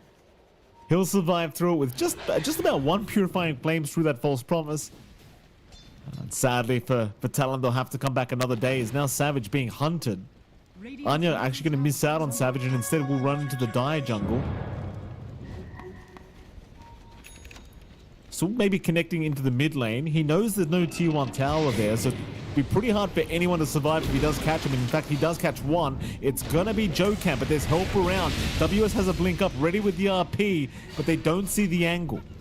So Joe-Cam will drop another nice pick up here for Kopite. And WS, where's he going? It looks like he wants to try for maybe DCMG. Again, blink is up. They might have enough here with just Savage. They will move in for an RP attempt, but it's looking like they might be lacking some damage here. Is DCMG going to throw a roar out? They'll remnant in with Anya. Meanwhile, Savage will continue the chase onto the Beastmaster, but he's out of spells to throw out. Oh, nice power shot though. Joe-Cam snipes him from a mile away. Problem is, they are still moving out. Anya will take down Cuckoo. Now Makoto, he's going to connect with the Rolling Thunder. Anya, he's out of mana and out of remnants. Oh, he's actually not out of remnants, just out of mana. He'll go down a boot, and suddenly what started as a really good fight for Kopite ends kind of badly as Talon. They will get the positive of the gold exchange. You are seeing some damage issues right now with Savage not really having the attack speed yet to really play. Echo Saber alone not quite enough, but they are starting to clump together as well on Talon. It is a very prolonged process, and again, for Kopite, it's one of those fights where you really wish your Doom could show up, but Chucky's just not close enough to the gate, not close enough to the action, so you don't really take the fight evenly. Talon plays with numbers advantage, and they're fine with trades like that. Again, WS still sitting at bottom net Virtus core, but all they really need from Magnus is empowering Tiny and getting some Blink Skewer backs, not even the big RPs if you manage to just get a good Skewer off. Blink up from Mikado now. They are starting Roshan on the side of Kopite. And with the damage from DCMG. It's not the slowest, it's not the quickest here either, though. Harlow, he's actually still alive after everything they threw at him somehow. TP in from Cuckoo will get the job done eventually. Meanwhile, though, they will find Joe-Cam. So a nice little trade once again from Kopite. They're still looking towards that Roshan attempt. It will be a 4v4 into this next Roshan. Question is, did Talon even realize it's actually happening? I mean, they definitely do, because there's vision watching. Mid lane. Doom out. Makoto immediately caught with that. Chucky with zero hesitation. And that is a very important kill to find if you are trying for Roshan. Makoto down for 40. Big opening for them. They still have their own ward watching in Cliff. They can take it easy. Savage. Takes a tier 1 tower, but he was TPing right underneath it. Roar out. Savage will die. Another huge kill for Kopite. And it's back to Roshan. Yep, no concerns. Like even with Blink RP, the angle for WS is really hard to find. Respawns aren't too long, but with the full bodies here for Roshan, it's actually not that fast. There might be enough time to at least get Mikado in if you were to RP now, but it is a risk. You don't have your tier 1 TP point. But it's just not quick enough, it looks like. Still didn't go uncontested. The WS doesn't move in, so you get the secondary life up for Anya, which is probably the best tier to hand it in this game. And now they have to take advantage. 3k up, they've got Aegis. They need to really shut this map down, prevent Talon from scaling. Makoto again. caught out another time in the Pangolier, and he is just getting destroyed from the damage output at the moment. My goodness, Anya, very happy with that as Talon. This game too, kind of falling apart at this stage. Top 3 net worths on the net worth board, still all 3 cores from Kopite. Middle tower is under attack. I mean, Talon obviously still maybe one good team fight away from turning it back this game too, but it's been pretty rough, and Kopite, they're not really making too many mistakes here. No. That's Savage. May get caught another time. He's completely surrounded. Fortune's End to lock him down. He's got nothing like a BKB or Shadow Blade to try and get out of this. He's got some help from Jokan, but it's not anywhere near enough help. The Savage will drop another time. And just so much aggression coming out. This is what we need from Kopite. This was lacking in the first game. They've got their timing lined up. They need to shut down that map. They need to get the punishment. And Talon needs so much more time to really play. Right? Like WS's BKB is slowly getting formed up. Savage still has to finish the Shadow Blade into his own BKB. And that's just a long process. Even with the BKBs, of course, you've got the Roar and the Doom. So how effective it will be, who really knows? At the least for Talon, their high ground is solid when you have the Magnus. So they can hold on to the tier 3s quite long, but the outer towers, it does feel like they're just going to have to toss them away at this point. As Kopite are showing no signs of slowing down, keeping that aggression up. More items to flow out. DCMG very close to just finishing up the Crimson Guard. Already part way into it. So more protection. Again, Talon, there's been a little bit of a lack of damage here overall, especially since Savage can gap close. Gonna find Jokamp to start. Jokamp not gonna be finding a way out of this one. Bombi will claim another life on the Oracle. It's into the mid-tier 2 tower. They're looking at going. All they need is the Beastmaster here to get this this slowly underway. Talon absolutely with zero interest in trying to defend this, as they are looking pretty uncomfortable in this game too. But at the very least, I think Savage feels like he needs a Shadow Blade to actually be able to get within range and actually find someone to hit. But you are lacking some key pieces of the puzzle, and the mid-tier 2 tower will go down for free here to Kopite. Aegis is going to be up for another 3.5 minutes as well for this Ember, so chances are they are going to be hunting down as Savage, narrowly avoiding Bombi. Gets the TP away just in the nick of time before he does get spotted. But that net worth disparity, it's going to keep climbing the other way. So it does not feel like the side of Talon are feeling very confident trying to find some farming space here. It looks like they will group up, but it's not like a smoke or anything. In fact, Anya's the one jumping in on them. Jokan, though, will be saved by his own Glimmer Cape usage this time around. But Talon, I'm not sure if you even bother trying to chase and go for a fight. Seems like Kopite will get to the Tormentor and probably will just take it for free. Again, look at the ward from Kopite. This sneaky ward on that top jungle by the river, right outside of the tier 3, is one that's not very easy to spot. We've been giving them so many opportunities there. Something they can really play off of, as Talon's been very fond of farming in that area. Shard up now as well for Bombi off the Tormentor. Reign of Destiny on hand. A good smoke and gate usage as well. Savage is here again. Certainly is. Savage gonna move in. Anya focusing on Cuckoo. Meanwhile, Savage, he's been roared up, locked down, and it looks like he's going nowhere but the grave, as he will drop to boot. Talon, I mean, they're just so split up here. They'll take down the mid-tier 1 tower. Makoto will take care of that, but Anya's going to find him once again as the Ember. Rolling Thunder will be forced to be able to get away from this scenario, and he will get away. But a very split up Talon at the moment, bleeding all over the place, as Kopite now with a 10k net worth advantage.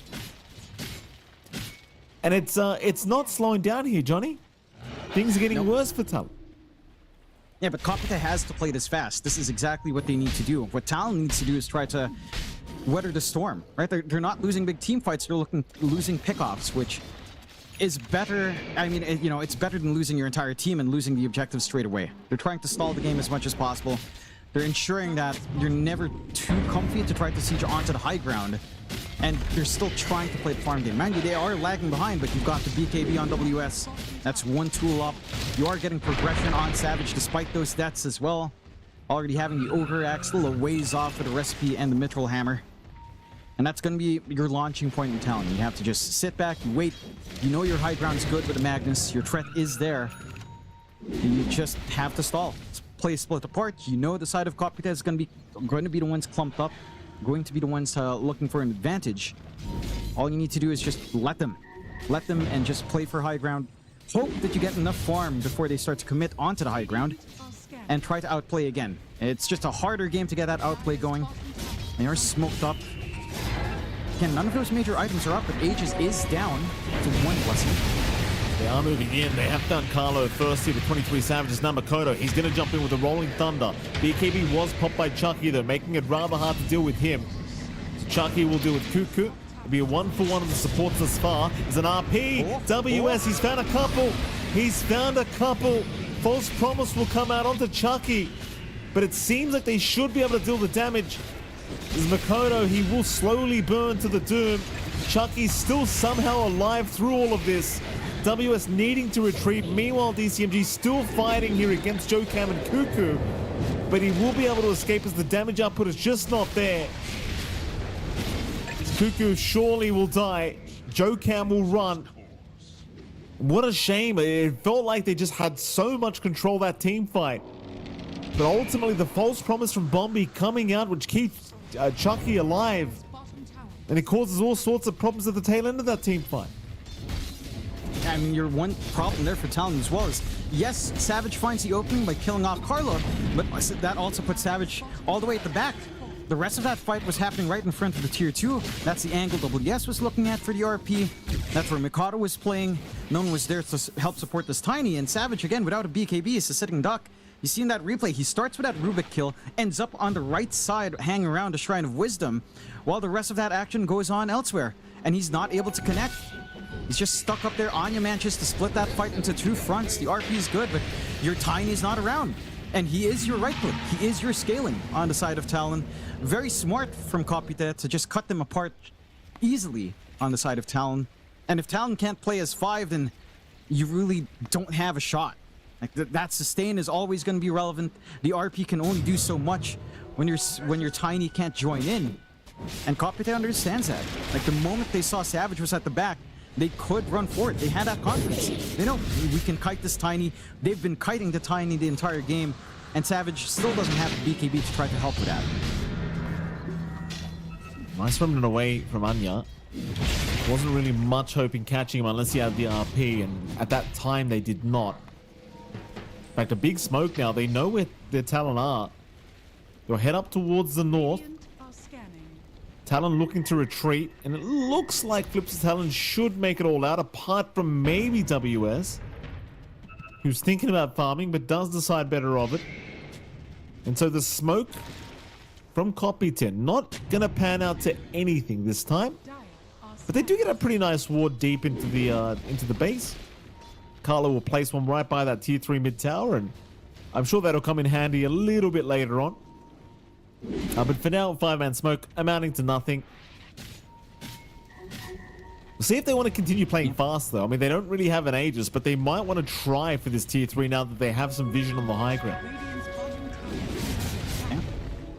Again, it's very non-committal from them. Even the initiation from Anya, you can just throw a Fire Remnant out and get chains off. Jokam. It does get caught. Jokam has a Glimmer Cape, but it's not really going to help, as he will drop. But can they move to high ground? I feel like if you stall this game out too long, again, once Savage hits BKB, and that could be the difference maker. It's still hard for Talon, don't get me wrong. The threat with high ground is that you're trying to do high ground against potentially an RP. Right? They have to be so cautious. They have to really be aware. If you don't see that, Makoto. Quick lift up here by Carlo. Makoto's down with that buyback as well. They glyph up for now, but I don't think it's going to help too much now with Makoto down. Talon looking like they're going to be forced to give up one lane of barracks, so Cuckoo is still going to try. You've got the skewer back place from WS, but you don't really have so much damage without Savage around. And Savage still farming that BKB for now, not interested in trying to defend. They will give up a range barracks for now. Still just chipping away at DCMG. Yet Savage is not coming back. fact, never mind. He is now coming back. Maybe they do want the fight. But Makoto's still down for 12. Shackle out. There's your skewer. DCMG, unlink the T4 towers. He's got help coming in from Anya, who will try to focus down Cuckoo. Meanwhile, it's complete anarchy. The RP, Carlo! Oh, Carlo does it to him. He does the thing. Turn around though from Savage now with the BKB out. He'll find Bombi. Roll in from Makoto. The chase will go on. WS brought back into this. He'll move the skewer out. The RP still not going to be available, but the Rolling Thunder was massive. Chucky surely set to fall. Shockwave is going to land very nicely. Anya, though, still a huge issue on this Ember. Will take down WS a second time. So here comes 23 Savage, but can he do it? He's lacking so much damage as his Tiny at the moment. They're just standing their ground against him. He will get taken down very quickly as Makoto continues to try, but needs to blink away. I believe that was still a win for Kopita. And it is. They get the die back out from the Magnus. They don't lose as much as you'd expect, only really dropping, what, 3 heroes overall? You still manage to clean up nicely. You take the racks. You know that Talon's already committed a couple of buybacks. And for Talon, that damage issue still stands. This is such a smart build-up on DCMG. He knows it's all physical from Talon. He has the Crimson Guard along with the Assault Cures. So much armor you have to dig through here for 23 Savage that he doesn't have the burst damage for. I don't know if he's even getting the opportunities to get the Empower up. But without the Empower, you're just looking tickles, as we were seeing in that prolonged fight on the mid once WS died off. Roshan now open as well for the side of Kopite, and this should secure the game. Like, if Talon aren't careful. If they get a little bit sloppy, if Makoto steps a little bit too far up front, then it doesn't take too much for Kopite to clean up. Again, they play to their tempo really strong here, and for Talon, the slow style of draft isn't paying off. They still need at least a crit on Savage, and I don't see it coming out fast enough. Like, he has to maybe sell off the full Yasha if he wants to go for a crit at this point, but you lose that attack speed, you're also just not doing much here on Tiny. Yeah, it's like 500 per right click, but into Crimson Guard, Assault Cures with all that armor, it's really doing nothing at all. Like, even with the RP, it's just not enough. Hunting. Smoke out once again here. Kopite. Savage was right above them as well, just to the north, but they will avoid him for now. Just not seeing the Tiny. Looking to move through that top lane into that tier 3 tower once again. DCMG will slowly start. I say slowly, it is actually pretty fast with just this dragon and the balls. He'll move in now. Jump in, skewer back plays out from WS. They're going to try and burst down this Beastmaster once again, but they just don't have it without Savage.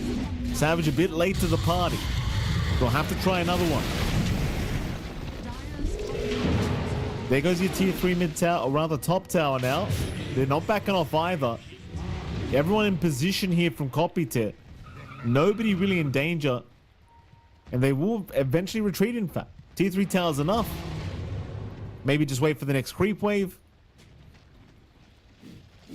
In fact, there it is. The creep wave is here. They'll go once again.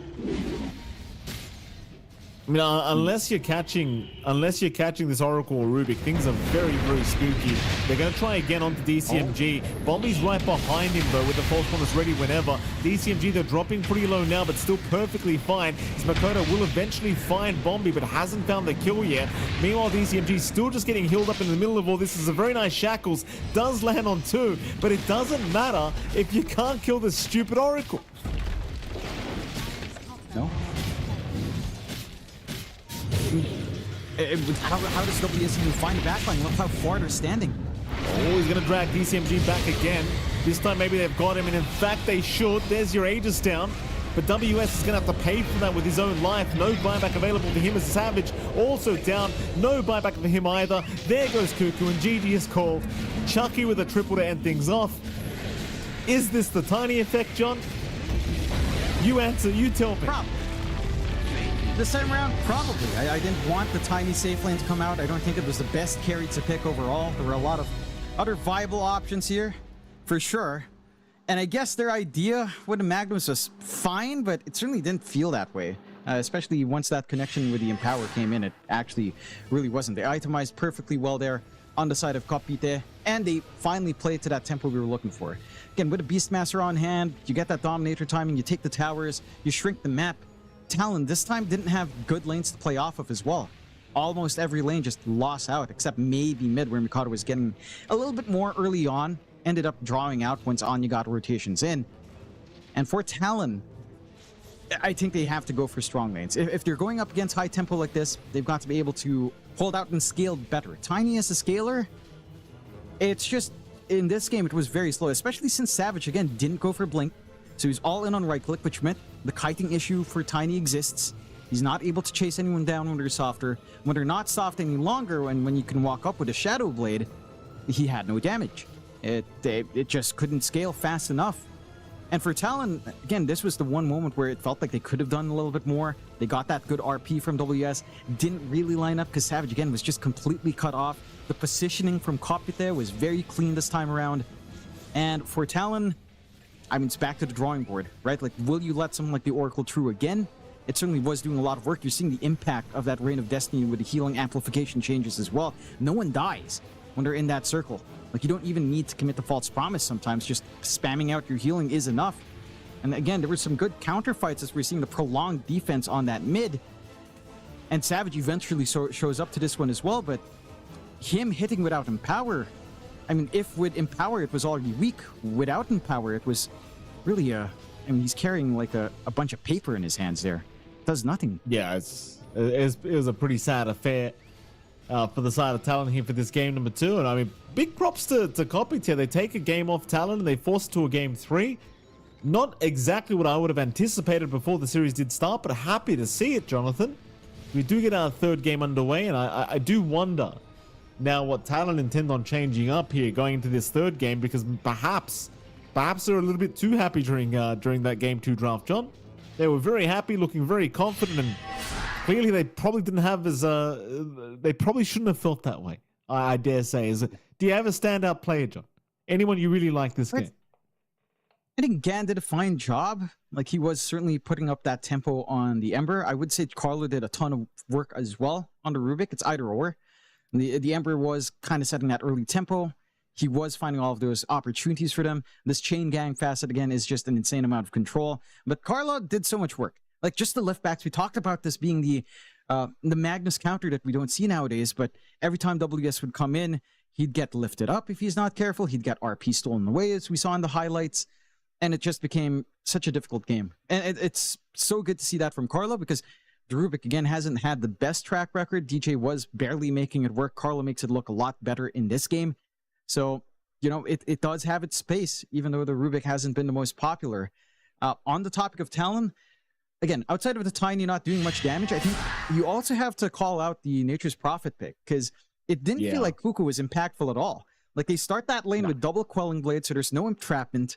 The rotations from Kuku didn't feel big, and I think this Nature's Prophet idea, it's a little bit niche. Maybe you're happier off with the 3 money, Mike, but it certainly didn't feel great in this game. You were. No, it felt pretty lackluster. We'll head to a break though, John, because game 3 is coming up here between Talon and, of course, Kopite. We'll see who does proceed through the upper bracket final, upper bracket, after a short break. We'll see you soon. The human body was built to move. Not trapped at a desk in one singular posture for 12 hours a day. It's time your chair evolved. This is Secret Lab Titan Evo. Ergonomically engineered for you. Gamers, hybrid workers, artists. Backing your every move.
Welcome back to the road to the international qualifiers for Southeast Asia. Jonathan, game number 3 is what we have now between Talon and Kopite. Not what I was anticipating, but very happy to see it. Kopite putting up a great fight here in this series up against Flipster Talon. And, well, John, I'm going to ask you the question now for Flipster Talon. Well, I'm going to flip, in fact, on my question, if I do say so myself. What do Talon need to do differently now? Maybe ban Oracle, which they do actually do as this draft commences. We see the Oracle instantly banned out. I mean, they had solutions in the first game. I think the combination that you were looking for from Kopita wasn't too solid, but this time Anya actually had a game to play, and that was the difference maker. This Ember did a ton of work. You didn't really have early answers from Talon. Your lanes went pretty badly. I think this Nature's Prophet idea as well of Cuckoo just doesn't work the same way as it used to. Mind you, I've seen some Nature's Prophet games in other regions. It can work. It's just that in that specific lineup, they were very ready for it on the side of Kopita. So for Talon, they're going to have to fix things up. For Kopita, you're one game away from moving up to facing up against Ivory. That's very good news for them. And as we've seen, Talon's not some invulnerable team. We don't really have that in C. Even in the best of times, we have seen our best teams drop into lower brackets before and forced to get long runs. It's just the C journey. So it is certainly a possibility. We'll see what they will go for. They do ban out Doom themselves though, so they take that away from Chucky, maybe now having to play a real hero on the safe lane or more standard safe laner. No. And Talon does have first pick overall, so they have to have a strong idea of what they want from first pick. Shaman's banned, Bristleback's there, they'll go for it. Bristleback comes out, flexibility there for WS or Savage, tying in some physical output. If it is going to be, say, a WS Bristle, you can look for stronger physical coming out from 23, or maybe even from Mikoto. I'm curious to see what kind of build-up they'd want for this hero. For the side of Kopite, up against a Bristleback, and you kind of just want to kite it around, right? I think one good hero that we don't tend to see too much against Bristle is like Shadow Demon. I think that's really good into the hero. They'll go with the AA instead. So looking for that instant burst potential, looking for a way of just, again, slowly kiting him around. And this is a very strong teamfight pick as well. Laning presence isn't too bad. So I like this coming out from Kopite, dropping the strength of the Bristle, taking away its durability, and feel nice in this kind of game. For Talon though, which way do you go? Because Bristleback is a launching point, it is flex. It's time to build around that now. If this is a Savage Seam Red Bristle, then you could still gun for that WS Magnus on the offlane. I would say there are better heroes that are a little bit faster. Dawnbreaker, I think, is one that we've seen a lot of teams run to great success. I do feel like the fastest to go for has been Star Surge instead of the lower cooldown. The higher attack speed does feel pretty crazy strong. So, again, something like that could be in the works if you will run Bristleback Pause 1. Support options, again, Shadow Demon's there. We've seen some Ench. The Wind Ranger's there as well for Jokam if you want. Slark, surprisingly, is something that they've just ignored on Talon after running it multiple times in the most recent LAN tournament they were at, or studio tournament they were at. So wouldn't mind it too much if they went back to Slark, although into AA it's a little bit more annoying. You get blasted, you don't have that durability as a Slark, but you are still slippery. So there could be value for that if Talon want to kind of pick that up. We'll see. I like the fact that I see that tiny band at the very least, Jonathan. I'm very, very happy to not see that here on the game. Don't know why Talon banned it, though, in fairness, John. You just don't choose it. It's a free win. So Ember Spirit also banned out, which I appreciate, because I think Anya did a really good job on the Ember last game. Very, very hard to deal with. And Mikoto, he actually, I'm pretty sure, won out the laning stage against Anya, but the mid game was just a bit too much from him, just performing a bit too well on that Ember Spirit, as we do see the Mirana ban out from Kopite. Second pickup to be made here. With an AA, you might want something more active in your 4.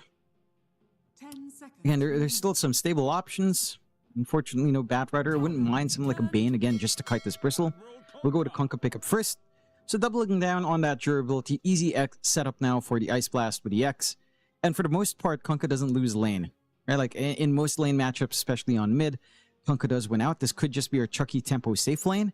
That does feel like we've seen from Chucky for most part of the qualifiers. He has been playing pretty fast.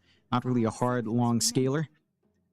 Kunkka certainly can get that job done down bot. The matchup against Bristleback, again, is also actually pretty fine. First two levels are... First level is kind of awkward. Second level, it's still... Once you get level 2 Tidebringer against Bristle, it kind of simplifies just a tad bit. So again, there's flex here for Kopite. For Talon, I don't know if you think about Slark. Again, into AA, it doesn't feel great. I don't know if Jokam will want it. It's a little bit risky in this kind of game. And go for the Tusk instead. So that's your save option. That's your backline jump as well in Talon. Should just be a Jokam Tusk, as we've seen multiple times before. Blink timing is going to be pivotal, of course.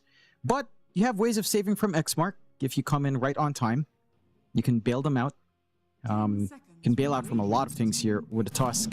And that combination with Bristleback is pretty potent. You get the Crystal Maiden out now as well for some mana sustain on the Bristle. Some easy hold.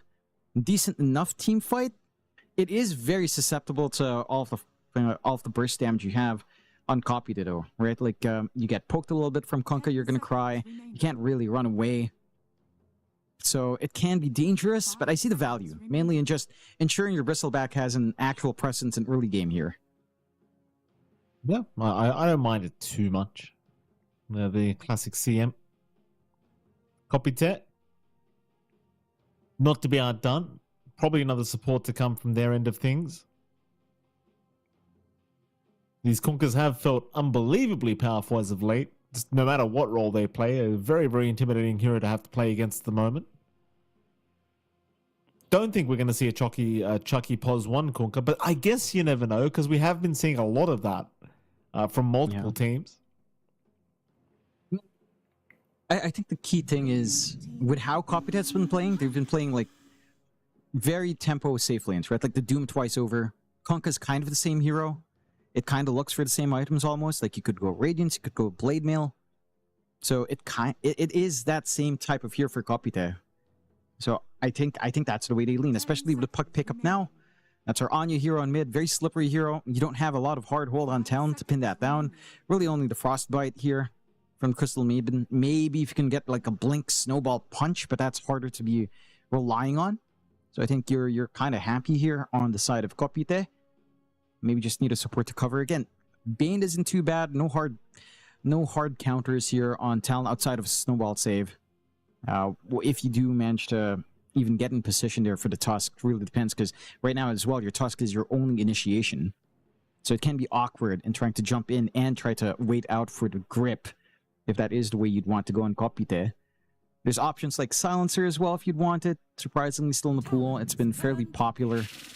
I'll go for the Dark Willow instead, so going for a good way of countering Tusk. Because when you see the Snowball just drop the Brambles in an area, suddenly you can't get the follow-up escape all too often in some tighter spots. It's really strong poke damage coming out, especially when you tie that in with the AA later on. Just some Ice Vortexes down, Shadow Realm out. It's a ton of damage from a mile away. So it's very non-committal from the side of Kopite. I like this. It's very, again, very much in the meta for this kind of draft. This is what we've been seeing from a lot of different regions as well.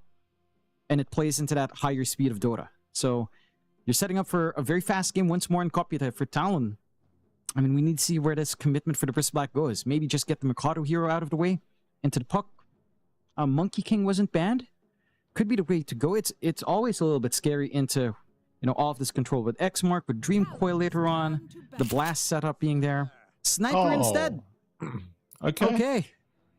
Well, we saw this just yesterday, did we not? I can't remember who exactly it was playing it. I'm pretty sure it ended up losing, from what I remember. I'm trying to figure out exactly who it was here, John. 10 seconds I want to say, I feel like it might have been Bob, but I'm not 100% sure if it was Bob.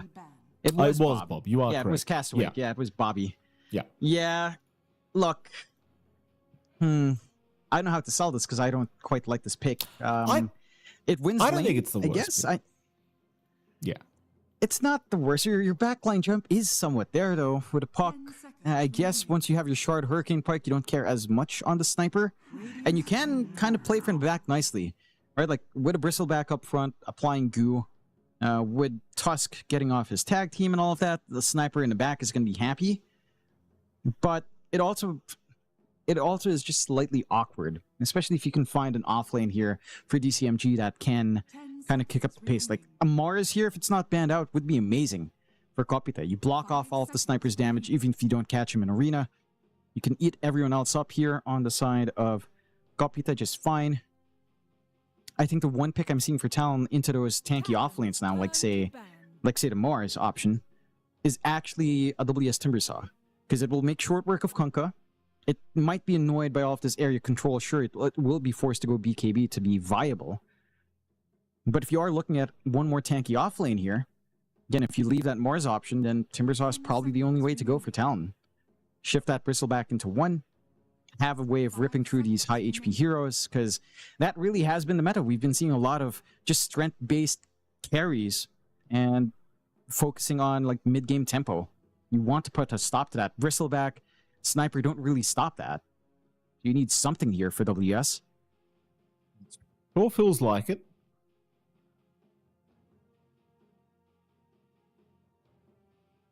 Final ban from Talon. Turn to pick. They'll get rid of the Mars. Yeah, there you go.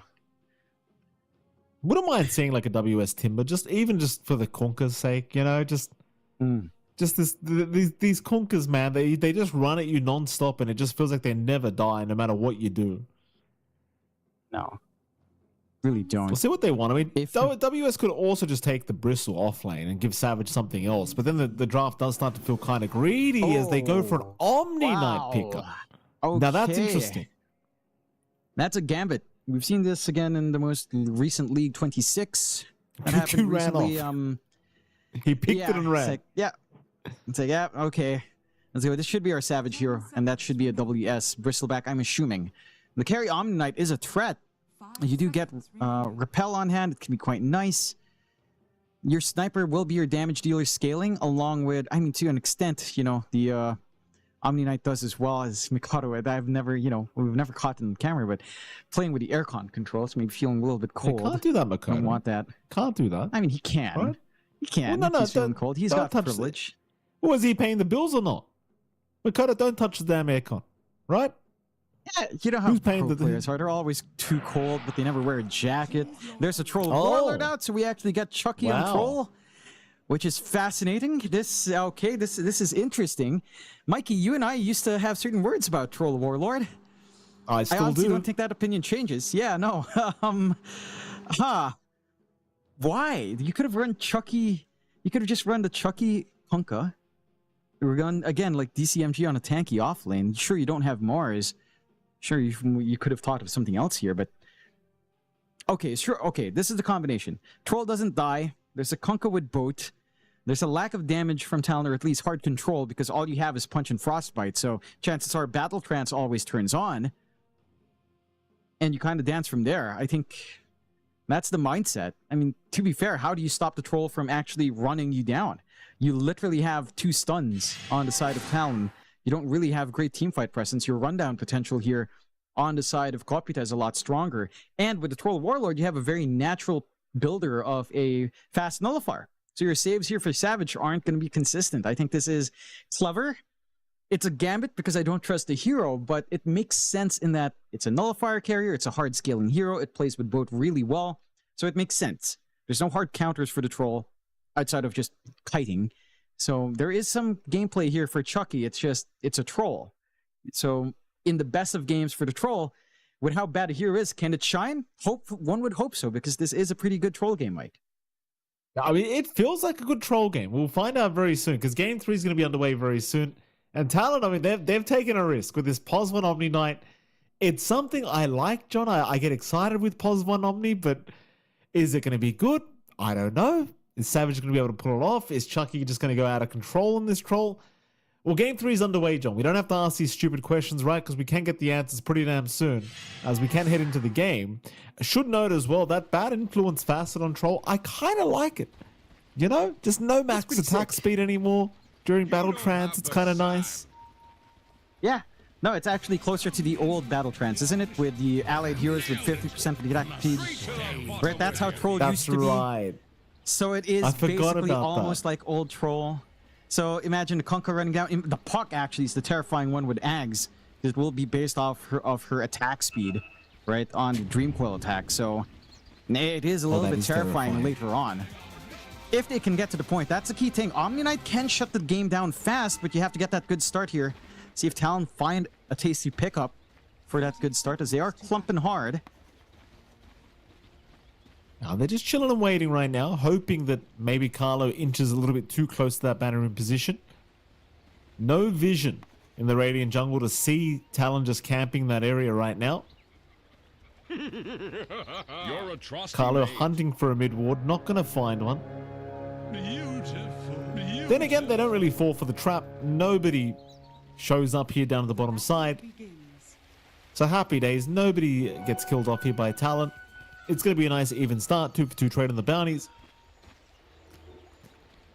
And overall, I mean, as many doubts as we might have around this troll pick, it should be a pretty good laning stage for it. Troll Warlord, one of the things it doesn't do, John, is it doesn't lose lanes very easily. No. And it doesn't. You've got a decent matchup. You can always stick to range form, making it difficult for WS to try to leverage that early Quill. It's going to take a few levels as well for the Bristle to get going there. Taking a gander at mid, though. Puck up against Sniper is a very good lane for Puck. And we don't have any shenanigans here. It is just Jocelyn Rift instead of the Orb Facet. So very standard Puck gameplay later on. Mikado can't always clear out the creep waves, of course, with a Shrapnel. He does have Ghillie Suit, so it's not an extremely threatening Shrapnel, but it's going to be steady for vision later on. And this shouldn't be a high kill lane unless Mikado oversteps. So it should be relatively stable in just farm. And that's what you'd want here anyhow for Mikado. Gets very lucky with some back-to-back little headshots there, being a nuisance to Anya. Again, for the Puck, as you get more levels up, as you get the phase shift, you are just going to be able to, you know, stay intact. Good snipes from Carlo on those couriers, so we'll set them back a little bit on top, but you can see how willing the Omni-Knight is to just dive. This is the strength of the hero. He has pure damage. They buffed up Hammer of Purity, and it can be scary. It needs a lot of levels to really sustain. It's very mana costly as well. But I think one thing to notice, just playing with your innate and your facet, right? So you get the Omni-Knight with slow on degen. You have a slow with Crystal Nova. You've got a stun with a Frostbite. You can't hold them back long enough that when you pop your second Hammer of Purity or Purification, the amp damage is going to be pretty damn high because of all that control. Yeah, it does really start to add up and hurt quite a bit. For now, though, everything perfectly fine at this top lane for both sides. Of course, bottom lane, things are going pretty smoothly for everyone involved as well. Again, I don't think Chucky's going to run into any issues here. There is the chance that you get stuck in a shards and they get the quill stacks off, but overall, he should be able to just lay back and, at worst, maybe Bombi gets caught on the AA, maybe not. Either way, he should be finding plenty of farm on this Troll Warlord this laning phase. No real threat from WS, and not really much you can do with, say, your Tusk combo here for Jokam. Just need to try to soak EXP, which he's having issues with. Good pulls coming out. They're not able to fully block out the camps. He can't really go for the pulls either into the tier 1. So you're forced to just kind of sit back, give free EXP to WS. One thing as well for Chucky later on, we were talking about Nullifier being a natural pick for Troll. Diffusal is as well. And that's going to really hurt WS and Savage if that was the way Chucky would want to go, as both of these heroes are very mana-intensive in getting damage out. So that is worth noting. If Chucky goes out of this laning phase with a fast Diffusal, that kind of puts a bit of a stop to your mid-game plans here for Talon. And with Chucky having a strong start, I wouldn't be too surprised if he was considering something like a Diffusal instead of maybe the standard Maelstrom. Savage getting a little bit low up at that top lane. We'll be okay. Meanwhile, bottom, WS dropping a little bit too low, but a nice tree plant is going to save him from taking those final right clicks from Chucky. But again, this laning phase is not going to get any easier for him, I don't think, on this Bristleback, as the Troll is going to start ramping up rather soon here in the laning phase. Meanwhile, top, shenanigans going on here as well, as they have been fighting over this large cap for quite a bit. Not really sure who's winning out that battle. What I do know, though, is mid lane, Makoto's completely destroying Anya in terms of the CS war, and that is the one thing against Sniper. It's very hard to out-CS him, because he can just deny all your creeps very quickly. That it is. I'm a little bit surprised Anya's so far behind. Again, you rarely see Puck lose any lane matchup. Down bot, a little bit of aggression here, but not quite enough to kill off WS. So again, you're leaving this Bristleback in an awkward spot where you don't really have mana to play. You can't really safely CS Cider. Still playing poke top. Lots of poking across the map at the very least. No kills though. We are 4.5 minutes in. Not too bad yet, you know. And we're used to this in Southeast Asia, Mikey. Having the threat for kill. But yeah, especially when Talon has their backs against the wall, John. It's when everything slows down to a crawl. Can't make any mistakes. Oh, that's peak Talon, Mikey. No matter what the roster is. That's peak Talon. That's peak. Mega creeps are up, but they'll take you back to the fountain. That's Talon for you. Anyway. Savage. Cold Plane. Bit of a chase now to DCMG, who could be just dead. Frostbite available, but they don't even need it. Level 2 Purification here from 23 Savage. Gonna get the job done. And that's a pretty kind of intimidating start to give to Talon. Like, you don't want to give the Omni of all people that first blood bonus, but that's exactly what happens. Yeah, and again, it's a tough lane up top, considering how much slow and control you have here for Talon. That durability and the Kunkka. When all that HP in the world doesn't matter when all of the damage being thrown at you is pure. Savage can just sustain, and again, that's the beauty of that CM down mid though. Bit of a chase here onto Makoto. Nice snowball though. Gonna drag him back, however. Makoto still in danger. Could hope to turn now with an assassinate. There's no phase shift, and he's got him. Oh, they've got Carlo as well. It's a double kill for Makoto. And considering the start he's had already on that sniper, that is going to be spelling some pretty bad news if you're copy tip. And it is. Again, the key game plan here for Talon is you just have Mikado stand all the way back. You have this Bristleback and Omni Knight going ham, helping each other out, getting the goose stacks off with Snot Rocket, and Mikado can clean up. That is the scary combination so far. Up top though, Savage. Savage is still okay. He's actually just running directly towards Carlo now, and that's kind of the Pos 1 Omni Knight for you. It's low HP, but they're still ultra confident to just keep going. And he still wins out these exchanges. It seems like the only exchange you're really winning here as DCMG is when you have Tidebringer up. And again, with Purification, it doesn't really feel like Savage cares too much. They'll try again. He'll Purify. Frostbite to lock down 1. Meanwhile, Jokam will die mid lane. But they are going to lose Bombi as a trade. So 1-for-1 with the mid laners taking each other out. It's a support for each side. Mikado's still feeling happy though. He's zoning out this puck. Still has to hit level 6. And all of this deep aggression is just not really helping Anya. They have been putting the resources out to try to help the puck recover, but it's not doing too much. At the least with a 6, you should be slowing down on Talon with that aggression. All that movement onto the mid as well has given some room out for Sage, some farm to come in for WS. He's managing to get some build up. Vanguard already up on the Bristle, so durability is coming in. And the Troll's early damage can be blocked off. Chucky is just going back for the Battle Fury as well. So we're not seeing that old Ags build-up. I believe Natsumi really was using last year when Blacklist was around. That was his go-to build for the Troll and for a lot of players as well. Just back to the Battle Fury, and it's strong, don't get me wrong, but I would like to see again some of those tempo items, like a simple diffusal, a diffusal disperser, maybe a nullifier on hand later on. That's the kind of activity we want to see from Chucky. The Battle Fury should lead to that really good farm at the least. And again, for Talon, I don't see a threat onto the Troll anytime soon. So that is something you can rely on. Chucky will have the space to make this Battle Fury timing work. Just a matter of, can you withstand the storm if Talon are just playing into an inactive Chucky in comparison to, say, Game 2, where he was a lot more happy to join his team. Right now, he's not very happy, John. I don't think. Not with the rest of his team, anyway. They are all kind of suffering here against Flips of Talon. And mid T1 Tower still going down as well. Makoto just continuing to chip away, as you tend to do as a mid sniper. Not much they can do to slow that down. So Makoto will have a mid tier 1 tower in his grasp very soon. If not just now. So Carlo's just going to wait for the deny and does not get it. Very unfortunate.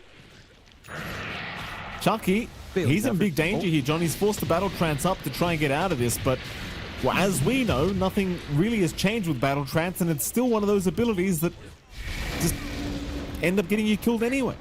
Most of the time. And it is. This bottom, Bombi now gets caught by Makoto. And this is what happens when the sniper's fed, John. This is why I didn't say sniper's a bad hero, because if Makoto pops off after the laning stage, then chances are it's going to be one of the most depressing games for Copycat that they've ever played. That it is. It's just kind of funny, you know. They back when Chiwen was on town, sniper was a key factor. With Mikado is still, and you have such a high skill player, and you just feed him sniper. Of course, he's gonna do well, but you know, it doesn't feel good. Is the thing. They still have to make it work, and I suppose it's working when you're level 9 and the enemy puck's still just about to hit 7. Does hit 7. You're 2 levels ahead on Mikado. He's got Maelstrom flying out soon. It's a 3K lead at 10 minutes in. And you're getting free lanes. Savage is uncontested top. Radiant's timing should be on point. You're getting Gerbil and WS. He's going to have the troll answer, Mike, with a Heaven's Halberd. So that's 1. Lovely. Chucky already having to deal with Frostbite. We'll have to deal with a little bit of the shards later on. We'll have to deal with a Halberd soon. And the timing for the troll is very, very, very far away. Even with Battle Fury, it's going to take either SNY or a Manta, have a Dispel on hand, maybe just straight up a BKB before you can consider like a Diffusal Nullifier. And again, that's a window for Talon to just not care. They can just run in. They've always got protection with, say, Guardian Angel. They can always rely on the Repel. It makes it a little bit difficult for the side of Copycat to try to launch off of the troll. And again, I really do want to see the battle trance along with that bad influence facet. Like, it does seem cool. I mean, it's cool. Obviously, you're going to need some farm for it to feel good. But it is certainly cool. Not so cool if you're not going to be able to attack anyway, though. It's top lane. They are going to try for Savage. Not going to be an easy target, though, I might add. Savage will just casually walk out of there with his repel. And I'm actually not 100% sure what the idea was with that attempt. Maybe just forgetting Omni Knight is kind of unkillable with only 2 heroes. His bottom lane. This guy is not unkillable. John Chucky gets the battle trance again. That's so sad. It is really sad, isn't it? It's really gets sad. Disarmed too. Come on. Meanwhile, mid, gun. DCMG.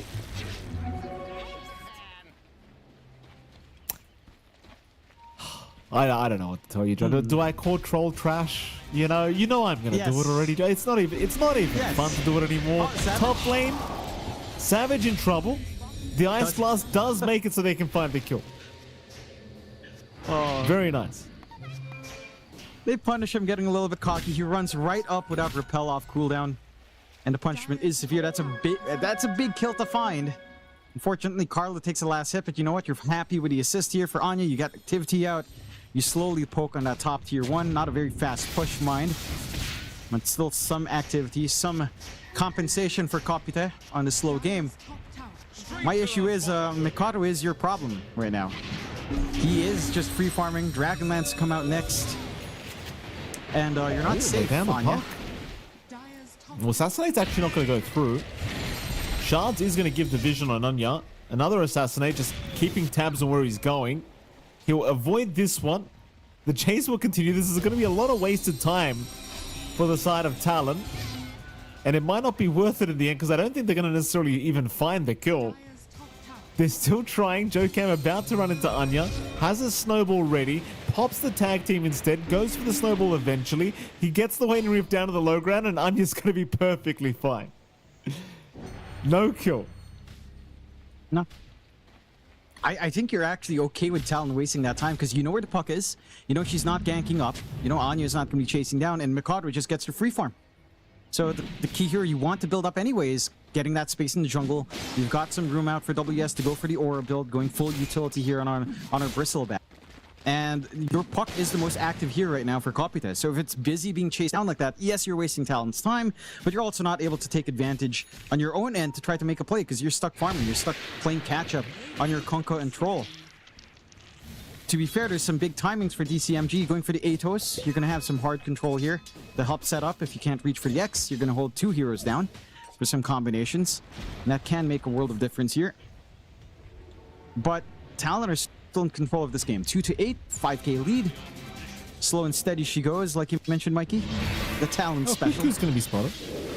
Carlo. Oh, maybe finds Cuckoo. Has to terrorize.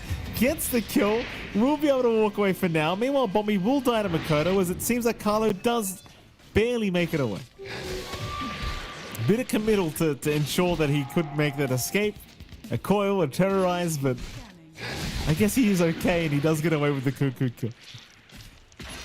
Yeah, you're happy enough. Again, that is much more worthwhile for the side of Kopita with how far behind you are as a team. You get a little, 100 gold extra in comparison to Talon finding that counter kill elsewhere, so it works out for you.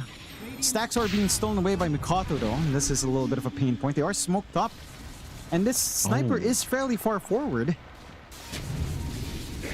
They finally drop a sentry. They still don't see Jokam. Makoto is going to get jumped. This could be a very nice kill, and it seems like they've got it too as Makoto. A bit too far. Does get all the creeps, mind you, but is going to give quite a bit of gold back the way of DCMG now. That was a lot of gold, in fact. Yeah, that was extra greedy. Maybe feeling confident with Jokam breaking at least one smoke, but didn't expect that farther angle coming out from DCMG. It does cost him. It's a big swing to give out. That's going to get some good progression out on DCMG. Again, full Atos up. A lot of hold in that Kunkka. You need to prevent some bleed out like that, because there is still a spike here for Kopite. Chucky doubling down, going for the Ags after Battle Fury. Again, so there's no threat for Diffusal or Nullifiers. They catch. We're going to find Bombi. Be a bit of a freebie here onto Bombi. They'll try and at least get Jokam as a trade, but WS does not want to allow that to happen for free. They do get him. Jokam will drop, but now Carlo needs a way out, and it looks like he's not going to get it. WS starting to hit like an absolute truck. Meanwhile, though, Savage gets picked off top lane as Chucky will secure his life. So not the worst of news, as it feels like Kopite, they'll come out on top of the trades anyway. Yeah, they went out for that 2-for-2, losing 2 supports, taking that core Omni. Savage didn't manage to get off the Guardian Angel. Again, it's commitment out with your puck. But they managed to get that control.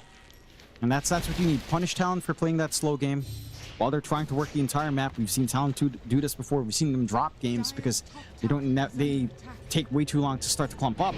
And that's the start. Not enough to give that lead back directly, but you've done the impact here.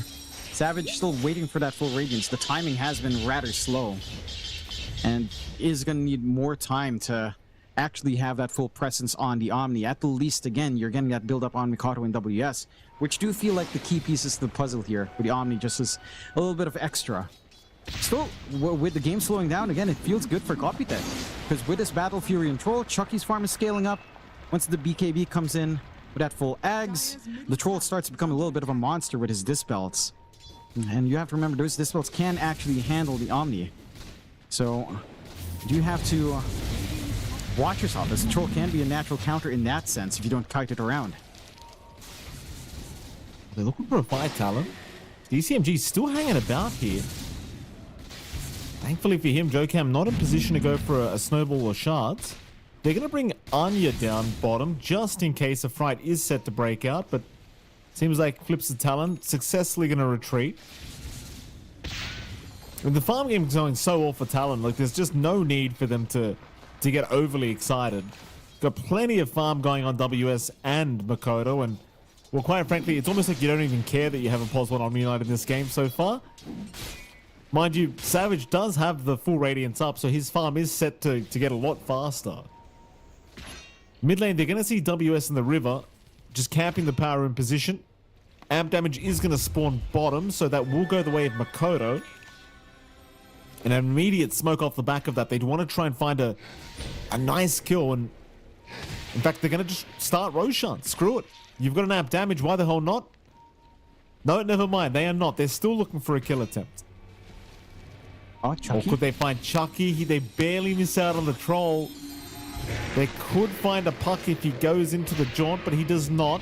So they're going to run into Carlo. Dreamcore's going to lock down 2 of them. They're looking for the Tusk first. Carlo does go down. Jokam barely surviving thanks to a snowball save on himself. Chucky getting caught by a stun. Could be in a bit of danger here. Chucky, he'll pop the battle trats eventually, but he can't hit anyone. He'll go on to Savage now, but it's gonna mean nothing. Anya down a boot, and the chase continues for Bombi, who should just be dying here. And they'll get him, no problem. Only survivor is going to be DCMG. In that fight, I mean, honestly, John, it didn't even look close. Let's be frank. It wasn't even close. No, they're not at the point where they should be taking 5v5s in Kopite. Again, you need to wait for this Ags and Chucky. He's one part away. He doesn't contribute enough when he's walking up, especially again without a self-dispel. Without that Ags, these axes have to make that impact. The self-dispel and the enemy dispel is really key. It's every 4 seconds. You're never going to disarm this man. He can still get stunned up, sure, but you eat through Guardian Angel, you eat through Repel. You take away that big key aspect of the puzzle that Talon is solving. And you just need to wait. Aegis will go to Talon because of that impatience out from Kopite. Secondary life up for Mikoto. And with the Radiance for Savage, he is starting to get that confidence to stand up front. Curious to see if he's committing for the full Orchid first before the BKB. It does look like he is, as the Oblivion staff is there. Nice. Anya. For a frostbite here, Cuckoo gonna hit the blood grenade just barely. Anya's life becoming ultra hard now as he is gonna get taken down. Tormentor as well while they're at it. It really feels like much more than 8k net worth lead. Now 10k. The Ice Blast not gonna quite land on anyone. The net worth lead, it's sitting at 10k, but it really feels more like 20 with how dominant the game is right now for the side of Flips of Talon. So I can't see a team fight right now for Kopite that they can win 5v5. No. It feels a bit too challenging to do with all 3 cores at the same time. That it is. Again, for Chucky, the Ags is a start, and it is flying out. So he's got the Dispels on hand. They can handle all that protection, but there is a lack of damage for the Troll going for this kind of buildup, right? Like, it's all about laying on the right clicks, and you're talking about laying right clicks onto an Omni Knight and a Bristleback, which is still not easy whether or not they have that Guardian Angel or Repel up. It doesn't matter. Savage, playing Poke. Sure is. Still going as well. Carlo is going to go down very quickly. Meanwhile, on the left side of the map, it looks like Anya did pop a Dream Coil to try and retreat. Looks like Bombi will not be so lucky, though, as he will get left behind. You're almost in that kind of desperation phase right now as Kopite, where you're just trying to find a way to buy more time. Anya's going to be spotted by Savage, so this area of the map not going to be free for him to farm. But Anya's basically on split pushing mode now. Just trying to keep as many lanes pushed out as you can to buy and enable some more space here for Chucky. And Chucky, though, on this troll, this hero just doesn't do enough until you get late into the game, and even then it's questionable. Right now, he's just doing nothing with this Axe Battlefield. No, I mean, he has to just farm, right? Like, I feel like this was too much of a commitment to farming. Again, you could have gone Ags and you can farm almost the same as you would with Battlefield because of those axes. See on WS. He's going to pipe up. It's going to be pretty hard to burst him down, but they will throw the Ice Blast and the boat in, and WS might finally go, and he does. Problem is Makoto, just look at the damage output. He's taking all of them down on his own. They'll be forced to terrorize to get away. Though it is still going to be a very nice kill coming out as they barely miss out on the kill to Carlo. But you're still going to be very happy with that, as Kopite getting away with the WS kill and not giving up anything in response apart from that mid-tier 2 tower. And that's the game state. Just take what you get. If it doesn't cost you that much, just take it. Yeah. I mean, you're not controlling the map anyhow. A little bit curious to see the Ags being prioritized by DCMG, so wanting the double boat, wanting that additional control, additional damage could be quite nice. I don't know. It has shown its prowess, especially if you hold them long enough for the Ice Blast to come in. There's some play there. Anya just trying to, again, keep cutting as much as possible, but Talon are looking to try to make a move. Aw, miss out. Unfortunate. Kopite, I mean, what do you do here? They've smoked up. Bombi's going to smoke them up. Talon currently occupy the Radiant Triangle, so it's not exactly the easiest smoke to try and find a good target. Although they are running directly towards Savage, who's by himself at the moment, so they're just going straight for the Omni here and ignoring everyone else. And that might be the way to play it. Just get the one target you know you can deal with as long as he's alone. Problem is now, Talon seem to have somewhat of a read this is happening because they've smoked up and chased the side of Kopite through the Radiant Jungle now. Savage is eventually going to be spotted and should go down, and he does. Talon, though, look like they still want to fight anyway because they don't really need the Omni. to begin with. This Carlo going to be taken down. So is Anya already. The boat will fly in, but it's already too late as everybody else TP's out of there. So you get Savage, but you give up your mid puck and you support Dark Willow for that. And again, I don't think Talon even considers Savage a carry. He's just there at the moment. No, he is more of, again, another body to throw out with a bristle bat. Maybe another way of saving Mikado if he does get dived on. But it's the Mikado show right now. It's about just getting some goo out with WS, softening them up for the sniper to do the cleanup job. Kapite does ride through the ages, but they will lose all outer towers for it, so Talon still find the success you'd want with the first aegis anyhow, as that tends to be what you're looking for here. Just take care of map control, eat up a lot of farm. Kapite have, again, found some compensation kills for themselves. They stay in the game. Here they go again. Bombi in a grave bit of danger, just dying from a mile away. Will survive. So they've lost a bit of vision, although I say that he's still dropping. But for now, he's okay. Another day for Bombi to live. Thankfully, Makoto was not around with Assassinate ready. Otherwise, that would have been a pretty quick kill, I think. As top lane, Chucky is in the middle of nowhere right now. That's a bit deep. He's going to force back the side of Talon, so at least he's not worried about the high ground being taken, but his life's gone again. The catch-up farm is going to be slowed down to a crawl once again, and if you're Talon, you might just rush the high ground if you really want to. Not sure exactly where they're going here, John, but they're going somewhere. They are looking to just course correct, probably on mid. It's a little bit shoved out. They have all lanes shoved in their favor. Bots just where they last pushed to tier 2. They'll have the advantage there. And they just want to make sure the entire map's still under control with creeps going forward. Roche still a long way off. Not going to find out anytime soon. Maybe you find a freedom Carlo. It really doesn't matter. Like that is the stall there. If you do run into that. Anya. Bye. He's going to die very quickly. It's been a hard game for Anya. Even on this puck, he just unable to survive the initiations. No. And so flips the Talon, still in complete control. But this is classic game 3 Talon, John. Even if it feels like they can just run up high ground right now, they're gonna play it a little bit carefully. Sure, they could probably take tier 3s, but they're just gonna relax. No need. The night is young. Bombi is gone, of course. Yeah. Now Makoto, he will indeed start on tier 3. Look, Mikey. We talked about this before. Never underestimate the potential for your team to throw. Talon understands this very well, as they have done so before.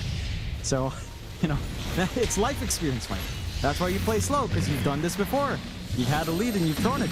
You got to play it a little bit safe. Don't give opportunities out. Oh, sir. Oh, this might be one of those opportunities right now from Copytez. They've popped a BKB on Chucky. A very ugly start to his fight. Battle Trance popped. He's going to try and chase something, but he's been bound in place again. Makoto's just hitting from a mile away, and he's down. Oh, it's the classic Troll Warlord game. It never changes. Chucky's getting tipped as well. Just Makoto rubbing salt into the wound. Oh. And now he's got Savage started. What's Chucky done? I wonder what Chucky said to him. GG. He's had enough. Chucky says it. He just calls everyone trash sometimes in the pub. Standard C stuff. GG's called. Talon do mention clean up. And again, I appreciate the ideas here from Kopite. For Talon, maybe feeling like that shouldn't have gone to game 3, but it is what it is. We got some good vibes from Carlo, as Cuckoo proves to be the real Carlo in the end. But again, for Kopite, the ideas were there. Yeah, this troll idea into Omnionite is pretty sound. The bad influence, to be fair, we never really got to see its impact, as no one really used the right click. It's not like our puck had room to get the Ags up at all in this game. But, it made sense. I think maybe itemization wasn't on point here. It does feel like for Chucky, doubling down to Battle Fury and Ags was too much. It feels like either or. Like if you get Battle Fury, then just go for Nullifier. Nullifier Defusal. If you go Ags, and that's it. You just go for SNY, go for a BKB perhaps, and start joining. They took way too long to play the game on the side of Kopite. And they were kind of set to go as well. Like, you had a decent enough start on your Kunkka, you had a decent enough start on Anya. They were willing to make these moves across the map. But Chucky play a slow game as Jocam can't help himself for whatever reason there, laughing it all out while sipping away. You saw the opportunities when they would clump up, right? Even as 3 or 4, they could kill off Savage. They never found an angle onto Mikado, and that's the one big part. If Mikado just never shows himself, if he doesn't run forward like a maniac, which he did like once or twice, then your backline jump was too reliant on the puck. Like, it was way too all in on Anya, and just so much pressure onto that one hero to try to make a play, especially as the game scaled on. If the puck was your only catch, again, you needed to play faster. And Kopite just never got that chance. And if you give Talon a slow game, they'll tank you in the end game. They'll say, thank you very much, GG. That's what we wanted. We wanted to take it slow. And they got exactly what they wanted. I mean, we say slow, John. I mean, the GG calls made it 28 minutes in, so it's not really that That's slow fair, of a yeah. game at all. But you know, anyway, MVPs. I mean, are we just going Makoto? Is that what we're doing here, John? He played sniper. It makes me sick. Yeah. And as disgusting as that is to do, it is the Mikado show. It really was. I mean, to be fair, he outlaned Gan to a huge degree. You don't see pucks losing that hard on mid. They shouldn't be losing that hard. Again, in most cases, puck draws 50-50. When puck loses like that, it's an outplay. And to get outplayed in sniper, I think says a lot about Mikado's stature right now as a mid laner. He is one of the best mids in the world, I think, as most people consider, especially peak Mikado, which I feel like we are at again. So very well played to Talon. I mean, it's a good showing from Kopite, especially in game 2. Their ideas with these high tempo cores, I think that's where they have to lean to. Talon did ban all of them out in game 2. They had to ban out the Doom themselves on the side of Kopite. They had access to Kunkka. I think shifting that to pause 1 might have been better, but again, this idea of troll to counteract Omni Knight is sound. It's just you don't play it as a hard carry. And it's a bit surprising for me because Chucky played really good tempo earlier on. That's something they can learn from. They're not out of the tournament, Mike. They're in the lower bracket. So there's still a good shot for Kopite to carry their hopes far. But for Talon, they do move on. And for anyone that supports Talon, that's good news because you never know when Talon can throw. It's always a little like, oh, are they going to make it? Like Gary. When Gary's watching movies, like, God, are we going to make it? You know, are we going to take this clean? Oh, you know? It's always with the top 2 and C.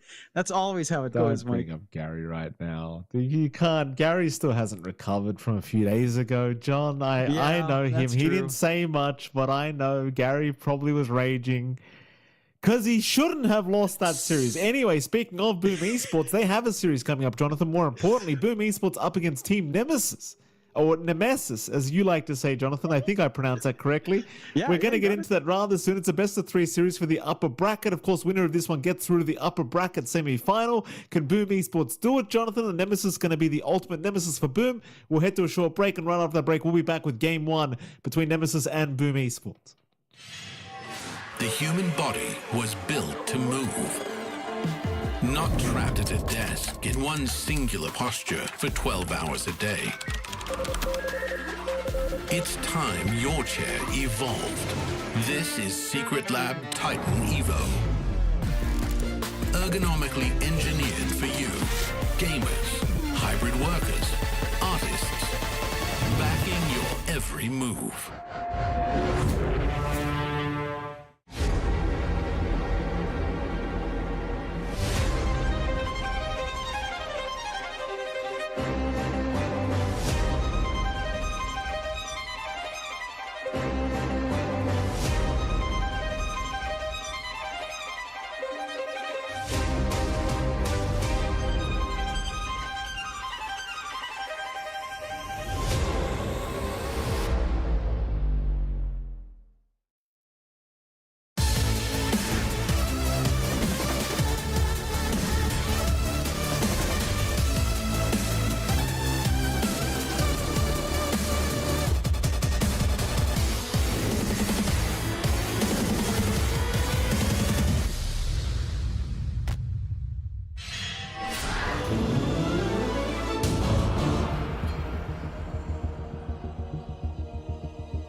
Welcome back to the road to the international SEA qualifiers. It is MLP and John once again. Jonathan, we're going into our final series of the night. It's going to be Poom Esports up against Team Nemesis here in our final best of three to decide who does make it through to the upper bracket semi-final and who gets docked down to the lower bracket once again. Johnny, I'll start by saying you and I had the pleasure of watching Boom Esports in a grand final of another qualifier recently, and to say the least, John, I'm going to say it. I feel like there was no chance in hell they should have lost that, and they did. And now they're up against Team Nemesis, and I'm going to be frank, I'm kind of worried for them. I'll be frank with you, because Team Nemesis, they're not a bad team, John. Look at the names in the team. You got Raven, Jing, Mac, Eris, Akash. These are good players, John. And so now I ask you the question, who do you think the favorites are going into this best of three series? I will actually say Team Nemesis is the favorite coming in. I think this team has shown up, right? I've been hearing little rumors and details about like how scrims are going. Nemesis is actually a tough opponent. So, you know, yeah, I would favor them. I think Boom has been a little bit shaky. There's been a lot of upstairs calls, I'm sure, in the past few days, and I think the drafting was just also not quite ideal here, but we shall see. Of course, this is also a little bit of a cuckoo showdown if you think about it very hard. And, you know, with all the players on Nemesis and all the players on Boom, there should be a little bit of banter coming out with Mac and Armel to an extent, and it's going to be nice to see. Of course, we'll see if they get access to any of those tanky supports that Boom has been finding success with. Undying's been banned out, DP has not, and that is something that was also ignored in the last series, so that could be something Boom could pick up for themselves later on. Nemesis, though, do have the opener. They have a lot of ways to go. And I always forget that Nemesis is an actual org. I remember the announcement was there. It's like, okay. And then they were an org, and they have a team house. They're all together. It's nice to see. Nice to see all these lads in the room and getting to work. Of course, it's been quite the journey for a lot of these players as well, right? Like, Mac has had a pretty back-and-forth time in his recent teams. Akashi, after being dropped from Talon, hasn't really seen too much action. Raven's been trying to find a comeback in the pro scene as well, and this could be it. This could be it with this lineup for Nemesis, as we do get the Kunkka coming out for Nemesis, and it's a stable offlane, or pause one, or mid. Can kind of go into any direction. Doesn't reveal too much in the draft. Here's what Boom will want to do up against it. Normal answers like A is there if you want that. Can kind of put a little bit of a dent into that progression. We'll go to Slark first. So you get the Tim Slark online very early on. And we have seen Tim's be quite impactful with a Slark. He is, again, in Southeast Asia, outside of Jokam, one of the only pause 4 Slarks that I would believe in. So I do like this for Boom. This was successful for them last time around. It certainly was. I do agree as well. Tim's one of the only players in SEA that I actually believe can play this pos 4 Slark to a good level. So there you go. They do pick it up.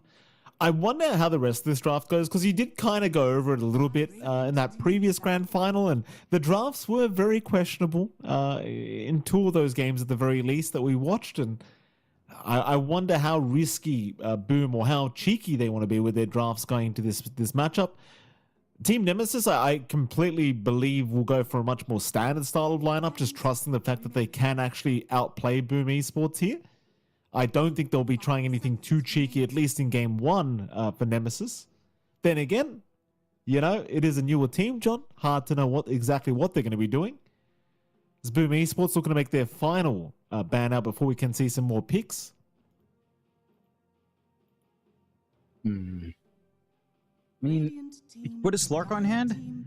No, the Sansa is already banned out by Nemesis. They instantly lock in the Storm as well on Boom.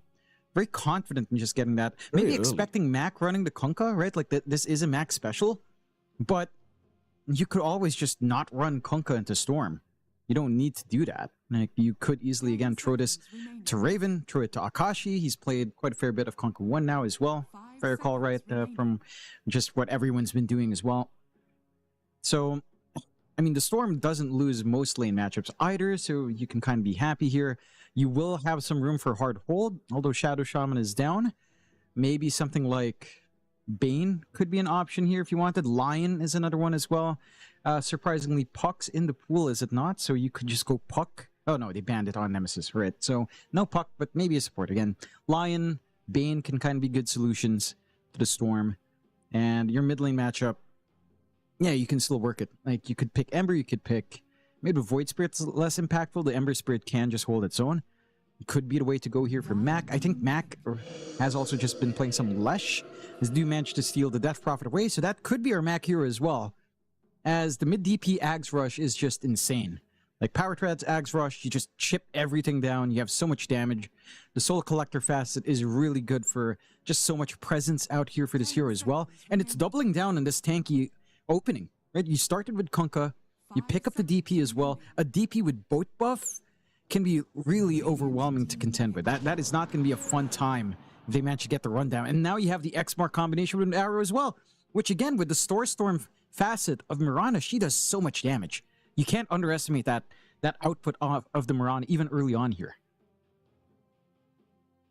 I do like this draft already from the side of Nemesis. I mean, the DP you mentioned as well, like, I know you already kind of said Mac could be playing that mid DP, and I think he should. Because from what I remember back, maybe a couple years ago when Death Prophet was actually in meta a lot, Mac was playing this hero a hell of a lot, and I remember some very impressive performances from him. As well as that, as the DP, you don't tend to care about Storm too much in the mid lane. Yep. So you do, you can just kind of run him down, even with the static remnants. Or the static slide, I should say, as Boom Esports. They are going to pick up a Phoenix, interestingly enough. Not a hero you and I have had the pleasure of seeing so much. It is one way to burn through those high HP heroes that we were talking about last series. 10 seconds remaining. I don't know, though. There's some good synergy. There's a lot of sustain coming out when you have Slark with Depth Shroud, plus Phoenix Sunray. As you mentioned, percent-based damage as well for the tankiness on Nemesis is nice. They don't have the highest right-click speed as well with Kunkka DP, although DP kind of shifts towards slightly more attack speed than you'd expect nowadays. Again, with Power Treads, it's not too bad. Hold on. Well, one second. Yeah. John, you're thinking about this. I don't know if... What's that? Yeah, you're thinking about, what, Depth Shroud and Phoenix Egg? Yes, I am. I well don't done, believe John. it You works. read my mind. I believe Phoenix Egg counts as a structure. Like I don't know. Okay. Like it works like a building, so it doesn't get hidden in it, at least from what I remember. So it shouldn't synergize. If it was that way, I think we'd see that combination way too often. And that would be pretty sickening. Actually, it would be funny if Depth Shroud worked with, like, say, Witch Doctor Death Ward. You don't know where it's coming from, but then suddenly you get bounces around you. That would be funny, but I don't think it does. It is funny. Well, no, I think the Death Ward one I understand, John, but the tooltip says all allies inside the radius are hidden and affected by Shadow Dance. I don't believe Phoenix is not an ally suddenly because he's an egg. No, it's actually, if you click Phoenix during, if you click, like, say a hero gets taken in, it's a structure. It spawns a unit, basically a unit building. Okay. I believe that's how it works. So it's not actually Phoenix. So it shouldn't hide it as a building. So again, it would be funny if it did. Maybe at some point it gets bugged. Could be one way to go, but no. Okay. I do like Boom going into the Terrorblade as well, and this should be a very standard, I say that, but you never know with jabs, but this should be your Jackie safe lane. It does feel pretty nice. There's your hold for the Storm coming out. Line comes in. So now you've got some steady hold. This should be a fairly decent time, which means I'm expecting likely it's so weird. An Eris Mirana with Jing online could work. You could kind of flip it around, whichever Jing would prefer. I feel like Jing would be a much happier Mirana player, but we have seen Eris run that in 5. So I don't mind that too much. Again, you have a decent enough combination here from Nemesis. You have ways of holding, and you have ways of being annoying, especially towards that Storm. For Boom, I mean, again, they have this win condition in Terrorblade. It has a lot of protection with Phoenix and Slark on hand. The lane structure doesn't look amazing, though. Like, Terrorblade Phoenix is not the most aggressive lane. There is a lot of good poke damage, especially from the Phoenix, but if you sustain through that on, say, the Kunkka, then you don't mind at all. You can turn back, and you can play with Tidebringer there. Storm is going to be amazing if that Mirana is going towards Kunkka lane, which it should. So it should just be a Jing Mirana, an Eris on the line. Then, yeah, I worry about the lanes on Boom. I feel like they're not the strongest. Slark lane as well, no matter what you pick for jabs now, it's going to be passive. That's just how Slark is. He's going to pull, he's going to soak EXP, he's going to get vision, that's it. So Jabs is going to have to be on an island by himself. And if your safe lane's also suffering because you have a Phoenix 5 that can't get too aggressive without setup because you have a Terrorblade, then it can become tough. I think we have to see how well Boom works this early prowess they have in laning, as that was also one thing we noticed from Boom in that other qualifier. Their laning phase hasn't been the strongest here, Mikey, and they haven't drafted themselves to build up on that, as we will get a Tiny to come in, which should be a core as well, mind you, Mike. Yikes. They were going so well too, John. Nemesis, they were doing so good with this draft. The Tony, he was just too much. Tony's too persuasive, dude. I've got a mechanic named Tony. He's very persuasive, John. I spent so much money on my car. I don't even know for what anymore. It's Boom Esports. It's always a Tony. Always a Tony. Always a Tony. Yeah. I like Tony Soprano. Good stuff. What other Tonys have? He's Italian, by the way, John. In case you're about to ask if he's Italian, he is. That's why his name's Tony. Fair enough. Boom Esports. We're looking probably for Jabs here again, unless you flex that Terrorblade to go on to Jackie. But again, should just be Jabs. What's left? There's a Tidehunter option that doesn't look too bad. Timbersaw, again, if you want to rip through strength heroes, is pretty fun. You might be annoyed by the hold, but if you're being held as a Timbersaw, it frees up your Storm game. So you honestly probably don't mind either or here on the side of Boom. A bit of a discussion out from Mushi and Jabs, as it looks like a Jabs hero indeed. And they won't go for that Darkseer pick. So Darkseer instead, that should give you a solid lane. Again, you actually do end up with a decent lane here for your Slark. Darkseer Slark lane is pretty nice, especially running into something like the Tiny. It is a melee matchup, so kind of shortchange yourself just a little bit on Nemesis. I'm not sold on the Tiny one here, because it didn't need to be here. Like, you had so many other pause ones into Terrorblade, right? Like, you did ban out most of them. Morphling did get banned out as well, but perhaps something like Drow could have been a little bit better, right? Then you end up playing a very long range up against Darkseer. You end up not caring about the lane. You pierce right through the base armor of Jackie. You maybe get jumped by the Storm, but if you build BKB, honestly, it doesn't feel like the follow through is that great. So I'm curious to see if this investment in Akashi Tiny pays off. I feel like the win condition here for Boom is a lot safer with Terrorblade. The matchup is just favorable for TB outside of the magic damage of Akashi. Everything else, though, from Nemesis does feel good. This Death Prophet mid should have a good time against the Storm. We've seen it from Mac before. It's been a few years, though, as DP has only recently resurged back to the meta. But if you remember peak Mac on like Polaris Esports, this was his hero, this and Leshrac. So I like seeing that out from Mac. I think the offlane Kunkka is always stable, and you combine those two together, you get a good Ags timing here for Mac to play with a Rum buff. It could be dangerous. It could buy the space for the Tiny to be relevant, Mike. It could be. I mean, look, I will say, if there's one player that I kind of believe in when it comes to Pos 1 Tiny, it's Akash. He's the one guy that comes to mind for me, John, in the SEA region, where I go, okay, I've seen him pull off Tiny Pos 1 many times. I can believe it. Am I saying he's going to win, John? Absolutely not. He's still playing Tiny, right? But he's got Mac on DP. That should help quite a lot, shouldn't it? We'll see how it goes. Game one between Boom Esports and Team Nemesis set to get underway. I'll be frank, I like Nemesis's draft apart from that Tiny, Jonathan. Thankfully, Akashi's playing, so I don't have too less faith in it. And I dare say it could be a pretty good game for him going into game one. We'll find out. It could be. I think, again, I worry about how the lane goes, but you always have the toss back, I suppose, if he doesn't go like Savage and go all in on a 3-1-1 build, which did cause some issues for Savage in that series for Talon as well. We'll see. We are getting all chat just a little bit to have fun to everyone. That's all we're getting. As, again, this is almost like a Kukui's match. Wait, Arnold saying Mac, John. He says, Mac, I'll hack your Instagram here if you do good here. He'll reveal the Instagram. He'll take his Insta away. If he does out too Moyan? Good. Yeah, and Mac is like, do it, bring it out.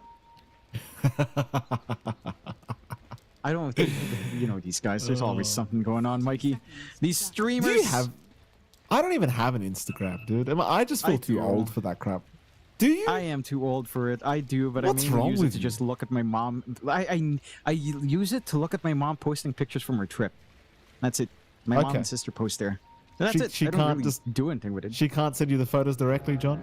Just has to be on What, I'm gonna Instagram. tell my mom to stop having fun just because I don't like Instagram, Mikey? Why, am my dad cruel? It's like, hey, stop posting on Instagram. No, I'll just look at them there. I It's would like, be. it's fine. Yeah, you're a I would sad be. man, Michael Phoenix. You're a sad man. You Two can't for let two. people enjoy themselves. Can't let them enjoy himself. Let Akashi enjoy himself. He wants to play tiny and struggle a bit. Let him be. So be it. Shout out to Such is life. Shout out to you, Mrs. Fernandez. I'm sure your photos are absolutely fantastic. Just, the platform is what I have a problem with. In case you're wondering, nothing not against your great. mother's photos, Jonathan. In fact, that sounded a lot worse than it should have. My apologies. Nothing wrong with her Instagram photos, John. In fact, I might just stop talking about your mum at this point. John mid lane, Mac and Armel going at it. My apologies. My goodness. This matchup should be a lot better than whatever you were saying there, Mikey. This should be pretty good for Mac, but it shouldn't be too bad for Armel. Hey, this is a little bit playable, actually, for Storm nowadays, because you have static slide. So you're not walking up for the Remnant. You can hang back. You're not under full threat of the Siphon. The damage on Crypt Swarm is pretty high, though, as it has been buffed up. So Mac does have play. Both sides will have play. It's going to be a pretty heavy farm lane. Up top, you do have the lane shenanigans we were expecting from Tim's, because he is a Slark. He's not going to have impact level 1, not even with Iron Shell. You need like level 2 Iron Shell here from Jabs. So you pull. You pull and you farm and you soak the XP. And Eris is going to make, just poke back, but can't really do too much either as a level 1 Mirana, especially since he did opt for that level 1 Starstorm. Oh, so So annoying. he's just going to get chased down a bit. So annoying. Just getting chased down, constantly taking Iron Shell damage, and this is just the start as well. Once you hit that level 2, level 3 mark, things get really disgusting. Particularly level 3, of course, for Jabs is going to be the one that makes things really revolting to have to go up against.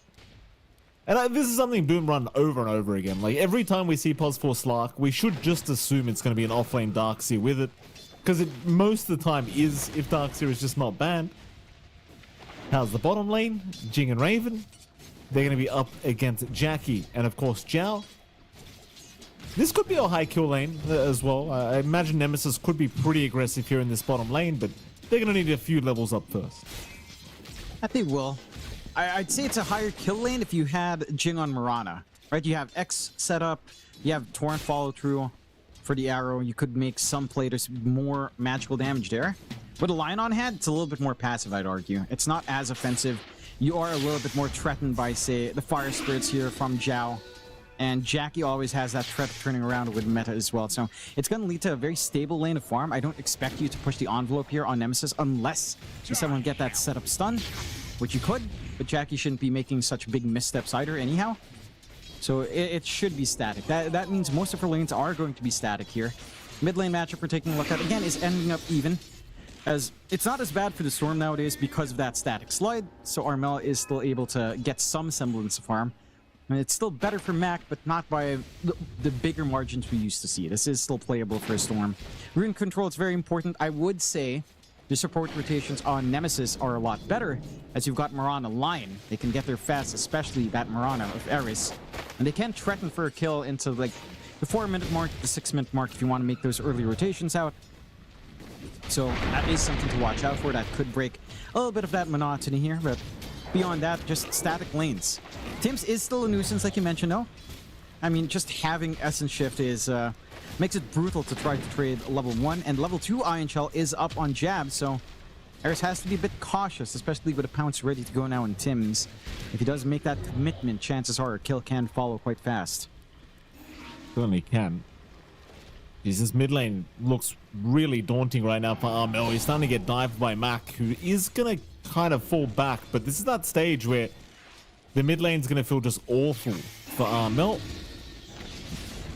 Crypt Swarm's hurting quite a lot, of course, and one more would secure a kill. Eris might actually go for a Leap Starstorm if Armel sticks around, but Armel, recognizing the danger, he will retreat. I believe he did see the rotations with that mid ward he did have, and Tim's is there just in case anyway. But so far, very good for Nemesis in the mid lane. Of course, this was kind of anticipated in fairness. Because again, Mac does play a very good DP, and it is still a favorable matchup for him against the Storm. So not too surprised to see Mac pulling ahead. Yeah, it shouldn't be. You do miss out on the pounce opportunity top. You want to connect that to get the double Iron Shell threat. Just going to lead to, again, more farm coming out for Akashi. He's had a pretty free lane. Like, without the Iron Shell threat, without that run-up potential from Tims and Jabs, he is just free farming. Akashi's top of the CS board, top of Network early on. Still early days, of course, but that does set a good tone here for our Tiny. The timing into, say, the Echo Saber here shouldn't be too shabby. Level 6 time is going to be good as well. A little bit of aggression down bot, at the very least, but not enough damage to really look for the full kill. And that is the problem, therefore, not having Mirana. Like, Lion, in comparison, just isn't enough output, even with, say, Essence Eater. So, you can poke, you can shove away these supports, again, just win out lane. Not really threatened for kills, and if you're not dying, on Boom, you're pretty happy. Like, their cores do farm back fast, especially Jackie, as we always talk about with this guy. Even from a slower lane, he will recover quite quick, so you don't mind. As long as you're not bleeding out, you will just hold fine. 6-minute runes are coming out. Have the early movement out from Jing. No one committing on the side of Boom yet, and it's only a few seconds off. So it's another advantage for Mac, and he also has that level 6 ready to go. If he gets a good rune, could be an easy chase down here. Could be. Invis rune is going to be what Mac does pick up, which is still a pretty good rune, considering, you know, can make the rotations pretty easy for Mac. But for now, he's just going to pop the Exo with the Siege Creep. See if he wants to tank this creep wave underneath the tier 1 tower. Looks like the answer is going to be no, because Tims does show up, so they will deal with said Siege Creep. The push can continue, of course, though it will be a little bit less attractive here for Mac, but he is probably going to continue. And in fairness, there's not really too much Armel can do about this. And of course, Tims on the pulse full Slar can definitely do pretty much nothing about it. They will glyph up, and that's going to pretty much be it. Mac's going to run out of the exorcism duration. Half HP at the tower gone. That's pretty much all he gets. I don't think Boom are too concerned about it, but the thing is, Mac's probably going to do the exact same thing once it's off cooldown again. So it is probably going to be a pretty early mid tier 1 tower, as we do have a bit of a fight over the Shrine of Wisdom here between Zhao and Raven. Raven is not backing off. They've got more helping coming as well. Zhao has Jackie moving in, but it's just Jackie and Zhao versus the world, though Jackie apparently hitting very hard, is kind of winning that man fight right now, as Jing needs to get the hell out of there, and he eventually will, but they forget about the Shrine of Wisdom. Jackie, he's back in, and he gets it. He makes it just in the nick of time. And somehow, Eris and Jing both one right click away from dying, but they'll walk out of it. Well, they managed to bail out. I had an intrusive thought enter my mind as the stacks are being poked here by Tims. It occurred to me, Mike, this could be a ploy by Boom to not give Soul Collector charges to Mac. You don't find kills, that's fine. You don't get the superpowered exorcism, right? They're not finding kills either. That's why the first Exo doesn't siege hard. He's not playing with a facet. You're not playing with the superpowered Exo, so it kind of works. A passive game, again, not just a farming aspect, but even little things like this. You know, it's all part of El Plan, Mike. All part of El Plan. Just don't tell Talon about it, John. We could be here all night tomorrow night if you're not too careful with what you tell them. You tell them passive, they get very happy, John. Passive, boring, nothing's happening, 2 hours, all those keywords for Talon, they get very excited. You can't mention those around Talon. Oh, that is fair. My apologies. A little bit of movement top, at least. They're lovely people, John. You know, they've done us some favors, you know? Wait, you went from defending them last game saying that we were actually fast because I was saying they're slow to going back to saying they're slow. I was the one calling them slow last game, and that was like 28 minutes. You were like, no, John, it was 28 minutes, you know, it was pretty quick. Yeah, but you know, in fairness, yeah, but they're slow.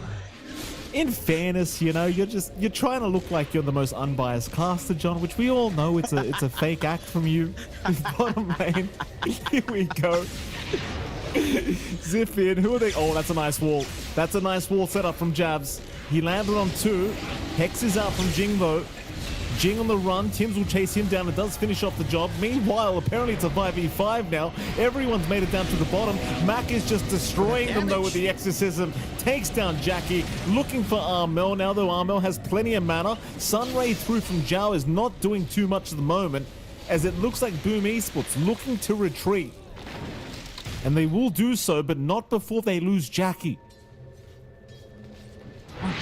A nice find for the side of Nemesis, and you finally get some Spirit Collector stacks on Mac because of that. He has two. He had one on that pop of the Exo. Now he has two. It's getting up there, Mikey. Maybe more if you're not too careful on Armel, but he does have the mana. And I think the concerning thing for Boom, again, we are expecting them to play a farm game. That is just the nature of how, say, Jackie and Jabs operates. They do tend to wait for build-up. Although Jabs does have the early mech to play with, it's not really the launching point yet of that Darkseer. But you are, again, just looking to stall. You're going to use this Slark to find vision to prevent any smoke ganks into valuable targets. You're going to get build-up. My issue is Nemesis won't wait, because if you just hold out and just allow Mac to build into the Ags, we saw a little bit of that combination a while ago. The rum buff on DP while Exo is running, there's no damage to be found. You are not dying. And once the Ags is up, that's all you'll do as Eris. Is going to leap away. Armel thinking about diving further, but would have been a pretty bad idea because here comes the cavalry now. Jing trying to get within range for a Hex. Not going to quite get there. Max got Exo back up in 20. So I imagine he's just going to stick in around the mid lane and probably start pressuring the mid-tier 1 tower again very soon. I mean, Boom Esports at the very least have found a lot of farm on all their cores apart from perhaps Armel's top lane. Akashi is in the middle of the Sahara Desert right now. John just completely alone. Nobody coming to help Akashi. He is gone. Yeah. Again, they're making use of that space, and this is what Boom have to do. Get those isolated safe lane carries up top, where they always hang around to build up. Look at the wards they have. It's enabling all of this movement across the map. They have really nice deep wards from Tims. With the Slark, that's exactly all you want to be doing in the game early on. Getting max value already. Don't even need that aggressive ward in the further jungle, as Pashi's just making these movements obvious. You do have to watch out for that. And as, again, the farm for Jackie doesn't take too long. The spikes for the side of Boom, while it does take time, they are getting that pacing out. Like one more ore item from Jabs, you should be set to go. And for the side of Nemesis, I mean, your own build-ups there. The full Atos from Raven isn't too far off. So there's some additional in the hold to play with. They have a massive creep wave to siege on bot to equalize map control here. Not fully committing for the siege, just Raven alone. But the stall away from Mac really is the concern. It's still, you know, around 1,400 gold. It's still a ways off, but again, this Ags timing on DP is when you really start to play on Nemesis. Mid will get sieged, and that is earlier than Nemesis, so that's a little bit of a blessing for Boom. And again, with the ward game they've had, they can maximize this quite nice. That top jungle, not very safe for Nemesis if you do decide to utilize that area. I mean, my shock is the fact that Boom Esports are getting away with this. Like, they find the first mid-tier 1. Mac has Exo, but I guess the side lanes just haven't gone quite as well as he would have hoped, because they just don't seem to be able to group up and fight. In fairness, Akashi obviously can't do much as a +1 Tiny at the moment. Raven looks like he wants to farm at least to the Rod of Atos, which I believe he has up now, and there it is. But his farm has been a little bit lackluster as well on the Kunkka. The only guy really getting out of control is Mac on the DP, and as strong as Death Prophet is right now, he can't do it on his own. And so Boom Esports, surprisingly enough, even with that DP that's just farmed out of control, it doesn't really matter yet. Maybe once the Ags is up, though. It's almost there. I think they're also just waiting for Moonlight as well, right? You don't have the levels in Eris to get that sneaky movement. They're trying with a smoke. But it is a little bit challenging to gap close. Jackie's caught though. Earthspike, boat, finger. It's all gonna land. Another great setup from the side of Nemesis as Jackie gets caught, and the response is just not quick enough. No, not quite. In fact, more.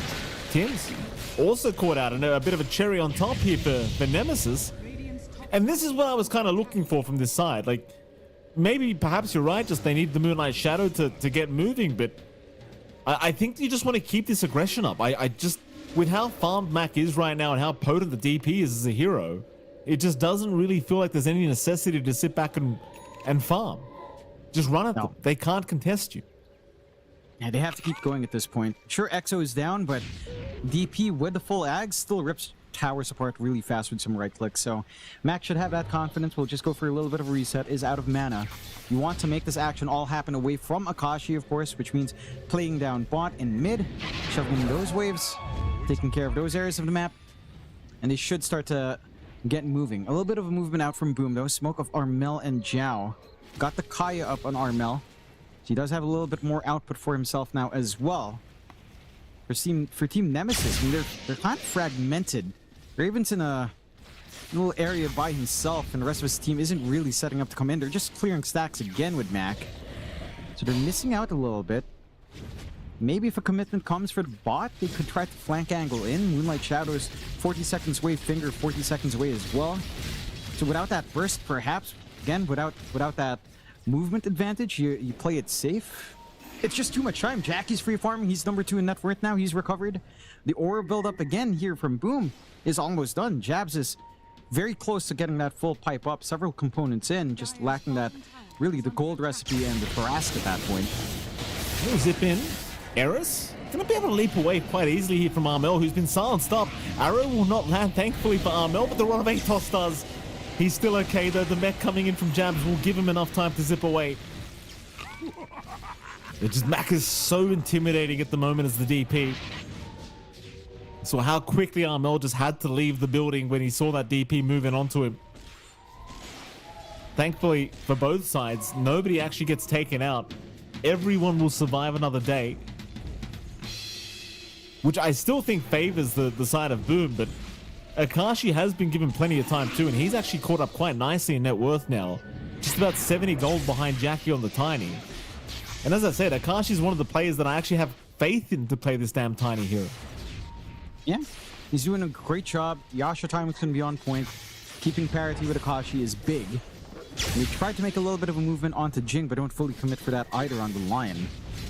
So going to have a pretty static game for the start of this series, but it shouldn't stay static long. Mac has a shield rune. He's not even going to have to pop Exo for this, because again, you get the free spirits out anyhow. So it's like a mini Exo with your right-click speed with the power treads, and that should go. The blink timing for Mac is going to be the one thing that I think Boom might have to be really cautious about. That blink silence is just insane. The silence projectile is pretty damn fast. It did get buffed up from 1.2 to 1.4, so it's really quick, and you might not get the window there for Armel if it's like a very close range silence. So Mac does have some opportunities to make solo plays once that's fully done. We just need to see that come in. As, again, the auras are coming in for Boom. Jabs, Ring of Tarask, only about 600 gold away, and that's going to be full pipe afterwards. Jackie already has the Manta style, going for the Demon Seal next, just to have some presence out. With his hero speed up that farming pace as well, with the illusions. And for Nemesis, again, you've gotten basically everything. Maybe the Spiteful Raven, if you're concerned about magic damage, could be helpful, especially up against Storm and Phoenix. SNY for Akashi. You're not waiting for this Tiny. That's out of the question. You're not waiting for Akashi at all. You need to make space for him, as the scan will save him, but they are looking to make a play here on Boom.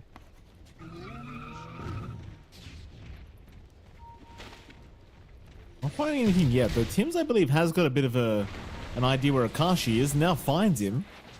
Flash taunts up. Akashi wants to take the fight. Not afraid at all by his own base, and well, Tim's will be okay to remove himself from there. And now Akashi's second in net worth. Only to his own DP. Should overtake Mac pretty soon as well. So SNY going to be up very soon for Akashi. Meanwhile, Jackie trying to farm his shards up. Armel's going to show up on the storm down bottom. They'll run into Jing. It could be a bit of a freebie onto the support line. Won't be able to find the big Kunkka kill they would have really liked on Raven, but they'll take what they get. Tims will secure that one for himself, and it seems like they'll go through the twin gates immediately. Jabs is there. They could hope to hunt down Akashi, but an immediate scan out will reveal Boom's position. And even if they were to find Akashi, I don't think they can actually kill him with just 2. Not with just Tims and Jabs. Armel here as well. Maybe that would be enough, but even then I'm starting to get a little bit doubtful. They're looking though. There's Akashi. There's the prize they want. Smoke up though. They'll join Mac and Eris. So head down towards the mid lane. Boom Esports nowhere nearby where they're headed though. So it doesn't really seem like this will amount to any kind of fight to break out. Like they're TPing back up top, so it seems like they want to try and chase Boom up at this top left corner of the map. Tormentor is available. Boom are holding their ground around the Tormentor, waiting for somebody to pop up. They'll see Mac. Arrow though? Oh, Arrow's going to land on Jackie. They have found the TB. Can they save Jackie? He's alive for now with the Sunray. He'll get a chance to sunder, but he sunders nothing. What did he sunder? Jing's down. They'll jump in on Akashi now, trying to salvage the fight. They'll find the Tiny at the very least. Armel's still in a lot of danger though, probably going to fall, but gets a zip away. It's just not going to matter. He will drop.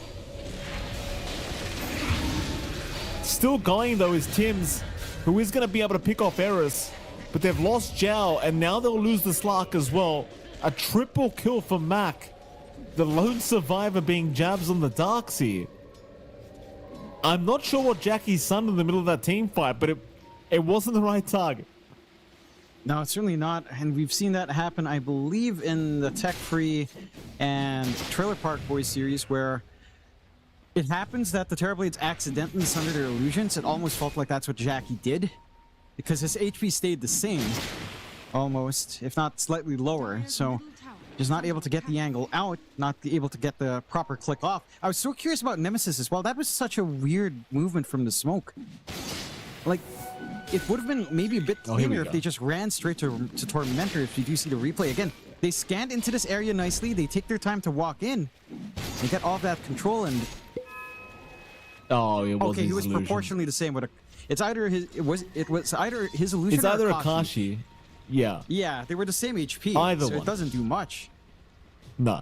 Ah, that's painful. I mean, mind you, it's a pretty impossible sunder to find in the middle of that team fight where you're surrounded, but I think the most unfortunate part about that whole fight for Boom was the fact that the rogue arrow connected on Jackie to start. Yeah. Because there's no way that Nemesis don't just rush for the fight as soon as they know exactly where the enemy POS 1 is. Yeah.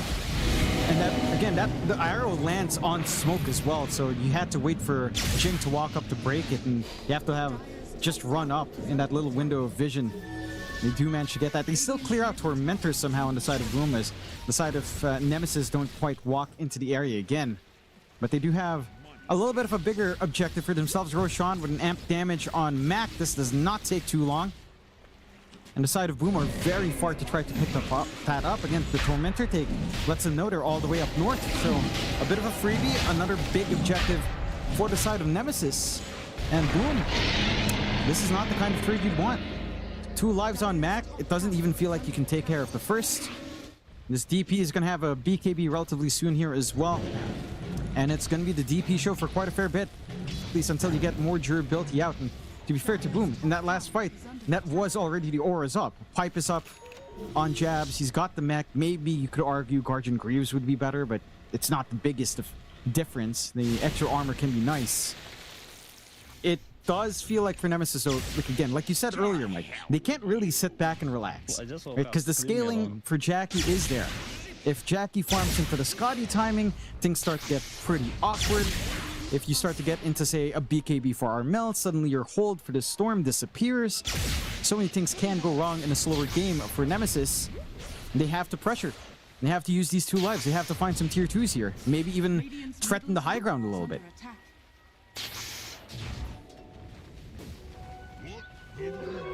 Do something. The thing is, Akash though, he's found himself top of the net worth board on this Tiny. as much as I've been memeing, John, there does come a point where this hero becomes a huge problem. I mean, I still feel like the TB will outscale once maybe Scardy's up, which he is working towards now. But there is going to be another smoke from Nemesis on the hunt once again. They'll connect with Mac. Radiant's middle tower is under attack.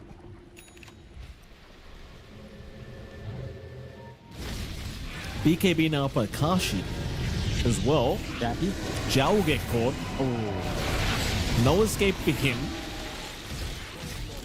They won't find anything else out of this.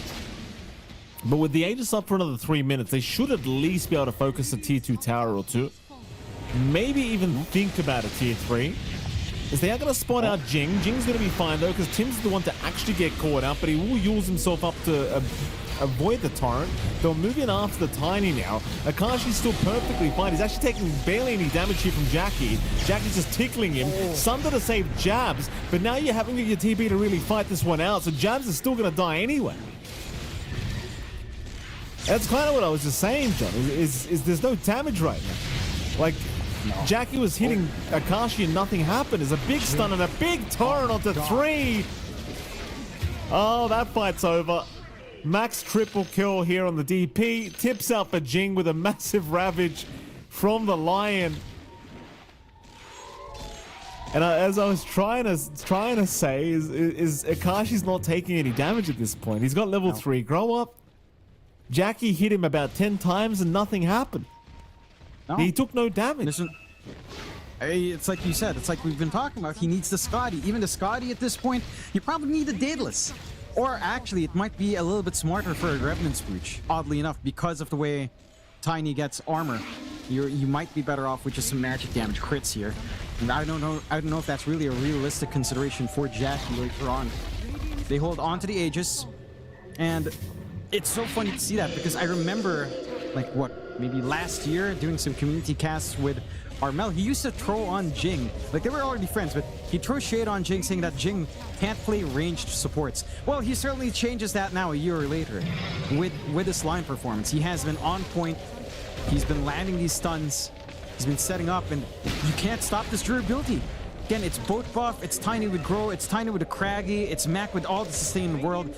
He didn't even need to pop the BKB in the last engagement, Mike. It's still up. It's still 9 seconds here for our DP. It sure is. Mac has had a very clean game on this Death Prophet. Oh, and they're going to maybe find more. Tim's forces Shadow Dance to get away from Akashi. The one racks up now is the side of Nemesis, and geez, it's hard to see them slowing down anytime soon, I'll tell you what, because it just they need so much on Boom to actually have enough to deal with a 5-on-5. They're going to smoke up and chase. Akashi's there already, though, catching out Tims. Tims is down, and now they've got Armel Hexed up as well. Armel is gone. Jackie doesn't know what to do with himself right now as they try to abuse the egg of Zhao, but it's just, again, not doing enough. You're just denying area right now. His Jabs is melting. Jabs will die, and Jackie's a sitting duck at this point. He does at least find Jing, but that's a support Lion. Jackie tossed up. Jackie is going to get a Sunder, and he's going to continue trying to fight. In fact, Akashi will die, so he does get a nice kill for himself. Now here comes Armel with a buyback to try and get something else for his team. Max on a triple in the meantime. Armel silenced again. This could be a dieback for Armel, though he will make it.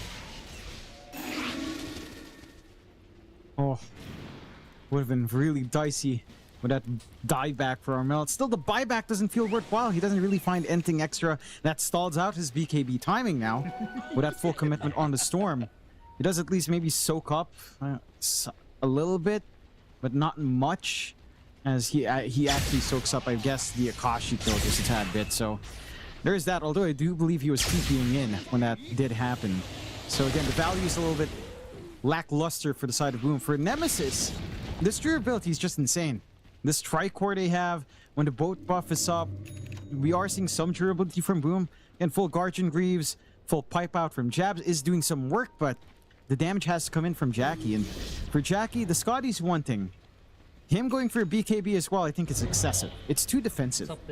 Like, you need some damage. Again, just pick up the Chrysalis or a Butterfly if you really feel the need to. Either or.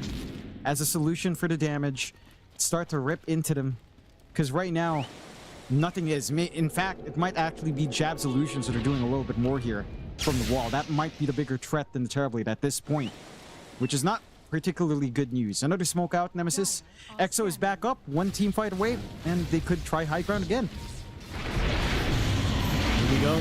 Jump in. They've already found Zhao. The Phoenix bursted down with a nice finger from Jing and Jackie. Oh, God. It's getting worse here for Boom. Props to Nemesis, Jonathan. A very clean game won thus far. Not saying the game's over yet, but it's surely starting to feel like it. If not already, is... Well, there goes your mid-tier 2 tower. They have a bit of time to get at least a tier 3 into Arax. Though Mac jumps the gun a little bit, but it won't matter because he's got a big Akashi Tiny here.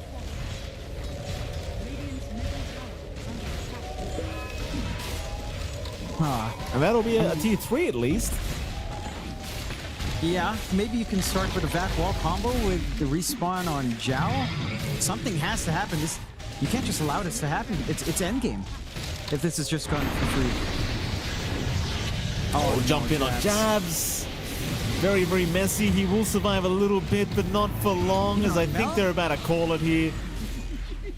I think you might think about starting to call it. It's very, very, very split up here, Boom. They won't. They're going to hold out, but they'll buy back on jabs for nothing. There'll be a dieback on Armel. Roshan's going to be spawning up sometime soon too, to make matters worse for Boom. Yeah, it's tough. I mean, that was the only angle he had. It's not like Jabs has a blink, so he literally has to run in, and that was just the easiest counter fight for Nemesis. Like, they have no concerns. Like, there's no clean initiation outside of, like, Armel having to put his body forward, hope that he can pop BKB and not get stunned, which he couldn't do in the last fight as well. Nemesis are not going to wait for that, Roche. Just going to go hunt a tier 2 into the high ground. Yeah, there's no fear. Oh, there's no need to sit back and relax here. They've got everything there. Oh, and the Croaker! That's nasty! Oi! The Croaker! Well, these damn they got no chill, dude. These Croakers, man. No. Just as MVP soon as they see 3 heroes, they're just like, you're stunned. That's it. Ravage. Enjoy. Yeah.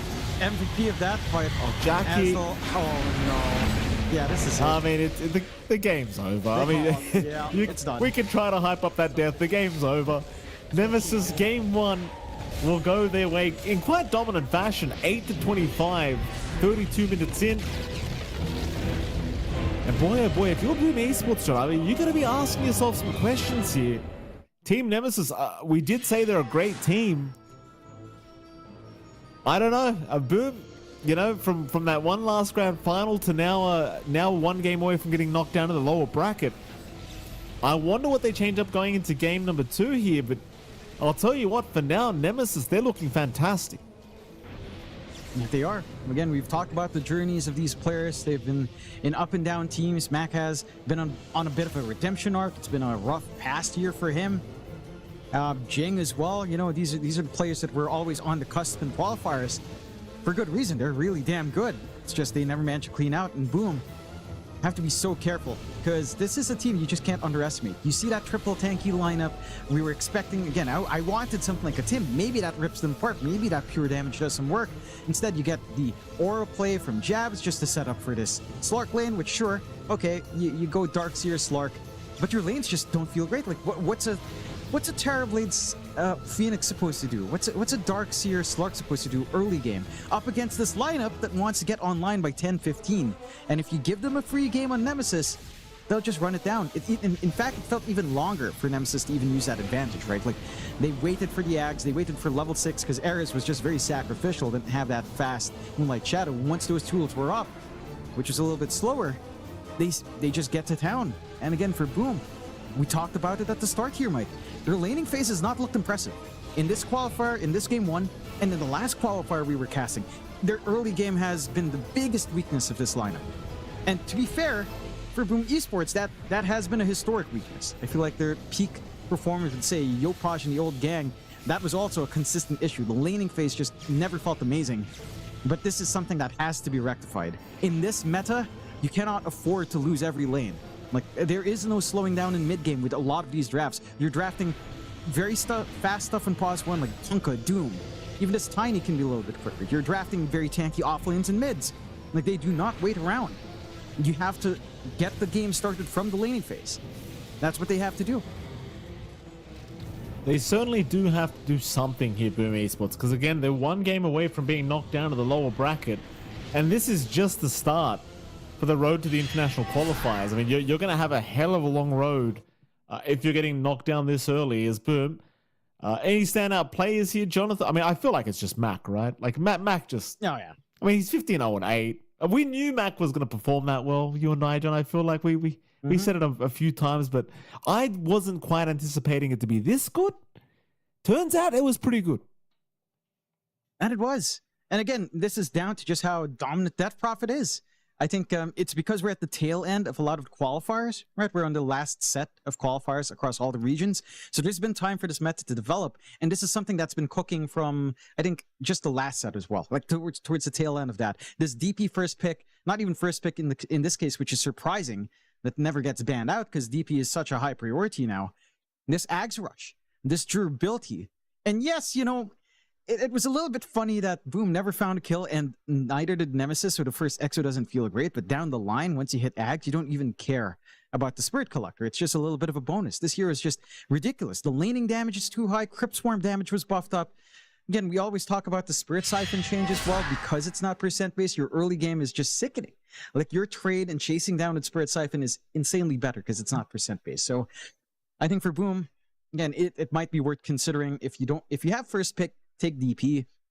If you don't have first pick, ban DP and work on active lanes. If we know Tims can play Slark, but you need Tims to be active.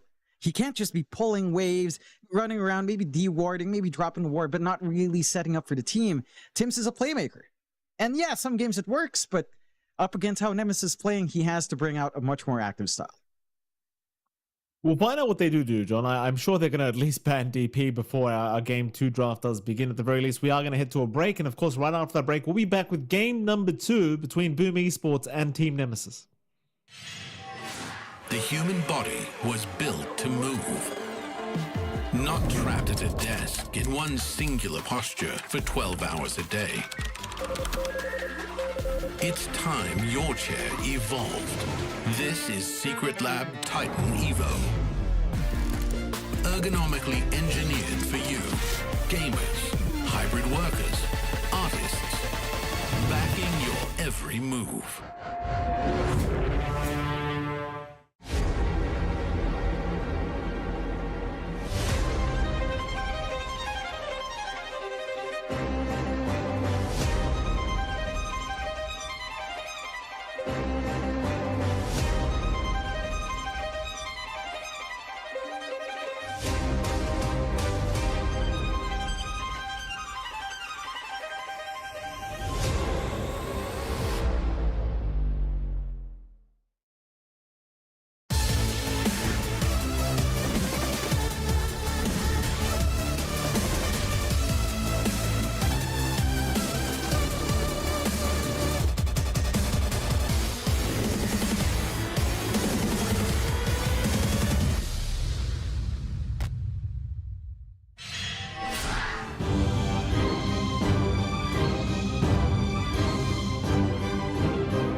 Welcome back to the Road to the International SEA Qualifiers. We're here for Game 2 between Team Nemesis and Boom Esports, and it is MLP and John. Jonathan, welcome back, sir. Boom Esports dropping Game 1 to Team Nemesis, who took it in quite a confident fashion.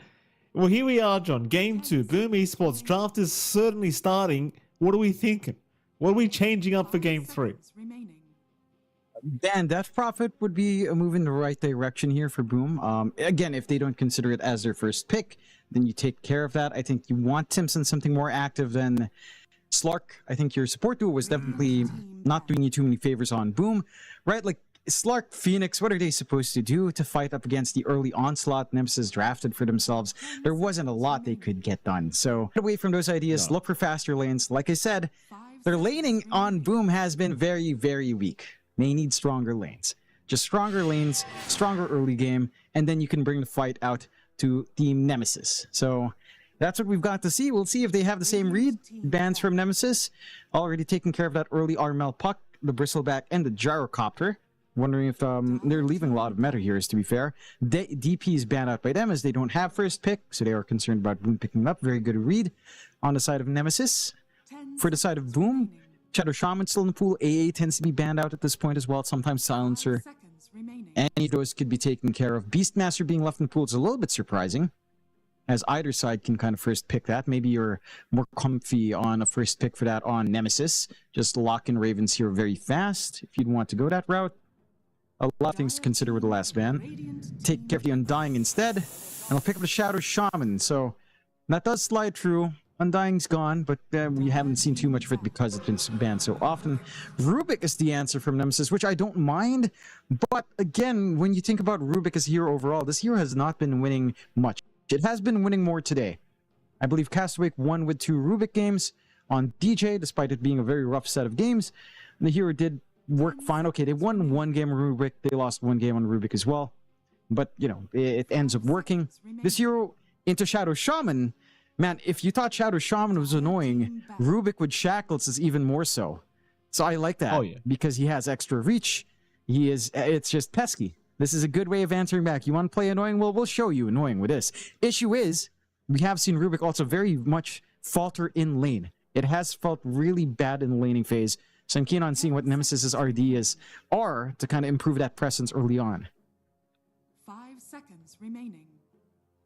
Seems to be the answer most teams are going for every time they want the Shaman themselves to just take Rubik, which it certainly is. You know, the shackle duration and the cast range is pretty ridiculous when it comes to Rubik. So yeah, it is one way to do it.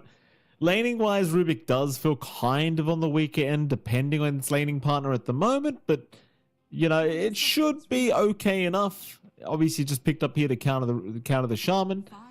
I wonder what they lane it with, though, because I swear you and I, we just haven't seen a Rubik win a lane in a long time. No matter who it's with. No, it's been really bad. And this is really interesting that they just lock in the Akashi Tiny again. Mind you, I think there's some leeway for it on support, but you already have Rubik. Chances are a Rubik 5 sounds even harder to play. So you're likely just running this either for Mac or for Akashi, which I would lean towards Akashi. You want something Mac can play a little bit up-tempo on. They do ban out the Beastmaster to close out that phase as well. Here for Nemesis, for Boom, they did take care of that Kunkka Monkey. So taking care of maybe some of the mids, some of the durability strats really out of the picture now entirely. What options do you want for Boom? They go back to the Slark, which again, I don't mind. You do have more play from the Shaman, so that kind of compensates, right? Like, it's not like both supports are fairly inactive and can't start fights. Shaman can easily start and set up by himself, so that's kind of fine. It's a little bit better this time with having more activity out from Zhao. And there is enough hold here. You're not, again, playing into ultra durability. Back to the Terrorblade they go here for Jackie, which I don't fault him or the hero for the last game. Certainly it didn't feel amazing, but Terrorblade is still a carry that can close out games. You just need more tempo elsewhere. I am still concerned with Slark. I honestly don't want to see a repeat of of Darkseer here. I don't want to see that. I feel like it's too slow. Nemesis will still find a way to play fast. Like Darkseer or Slark, we know it's a slow lane. You'll try to go for kills, but chances are you just pull the wave and farm.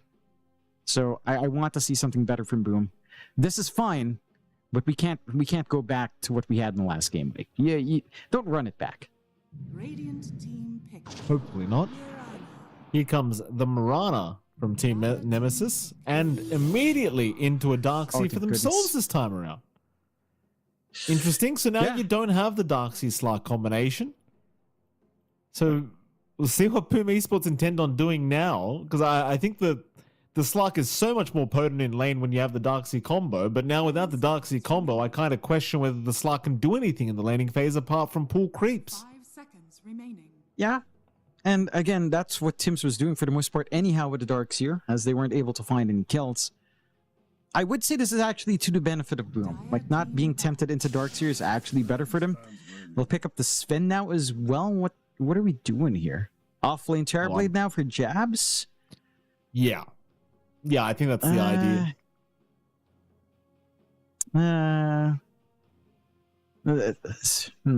Slark TB lane, it's super passive. To be fair, you could play aggressive whenever Reflection Metamorphosis is up. Remaining. Maybe that's the direction you go. Assuming you're into a tiny lane, that's alright.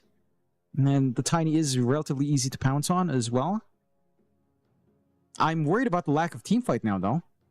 Like, you've got Terrorblade Sven, your AoE control is not there. You look at what you have in Nemesis, Vac Wall. They have a Moonlight to ambush you. They have the Tiny as well with Avalanche. They have a mid pickup left for Mac. Like, the teamfight feels much scarier on Nemesis. For Boom, your main thing is single target control outside of Stormhammer. And that's it. That's the only AoE hold you have. So Radiant team. I know I don't feel too good about their 5v5. It really depends what we get for Armel on mid. Even then, like, there's only so much what a Storm or an Ember can really do here. No option for Puck either. Like, big teamfight mids are kind of gone. 10 seconds remaining. If they can play up tempo and Boom, though, I mean, this is a lot of armor. 5 seconds. You don't have a lot of magical damage on Nemesis. If you shift your core Tiny into focusing on Avalanche Toss, that's kind of asking for trouble. There goes the Ember and the Storm that we were just mentioning as well, as probably your best hopes on mid to have tempo. So you have to look out. Void Spirit, I suppose, is there for you on Boom. That feels like the last thing that can jump in early, maybe a Quap. So it's either or for Armel now.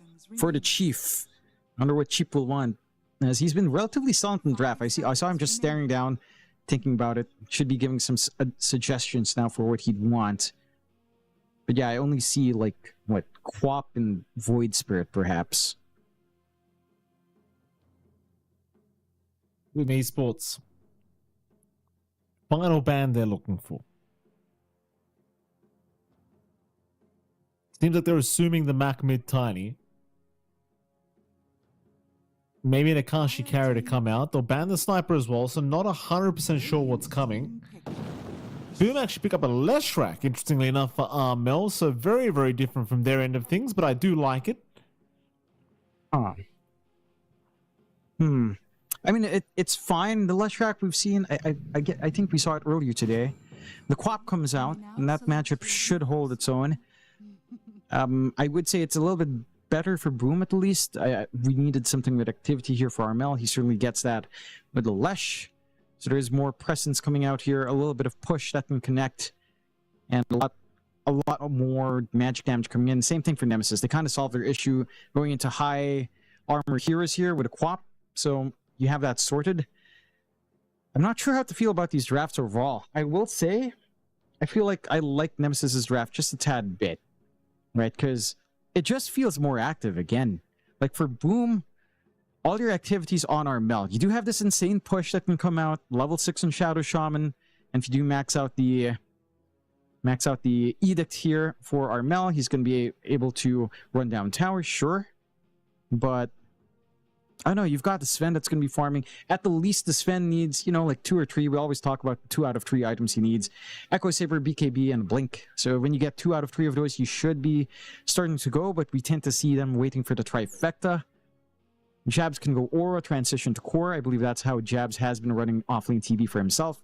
Like one simple Aura, usually just a pipe into Dragonlance or Yasha, Manta, and you just scale from there. And it just feels slow. I feel like Nemesis, they've shown us before they can punish My issue for Nemesis punishing now is that Darkseer is kind of slow as well. It is also an ore builder. It's not like a very aggressive off lane. Although you do have this combination where with a Quap, you can just have the Quap jump forward, level 3 Iron Shell up at that point when you're connecting, and everyone will melt. So there is that option here, especially since Mac, I believe, no, he sticks to Bondage, so it should be pretty much a Shadow Strike lane, which is what our Bondage Quaps have been doing. So maybe that dive-in potential isn't going to be as big. But again, I kind of prefer what Nemesis has. I think they have this way of running down the side of Boom. They have to play push. They have to play push and take map space because your Sven and Terrorblade will be farming.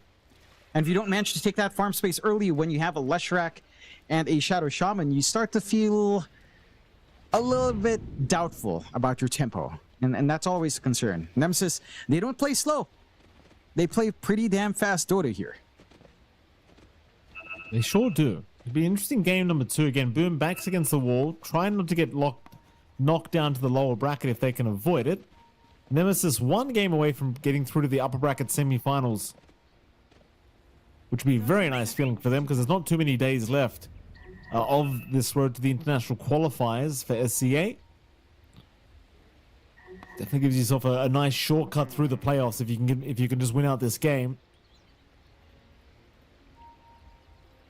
Wonder how they're going to make this draft work as well for Boom, because it feels like a lot of pressure on Armel this game, on this Leshrac to really perform. I don't know if he's going to really be able to play with this Shaman Slark combination either. It's going to be pretty interesting to see how they make this one work, Boom. Yeah. It does feel like as well, if Armel kind of loses the mid lane or falls apart in this Leshrac, the whole draft itself could just fall apart for Boom Esports. And it can.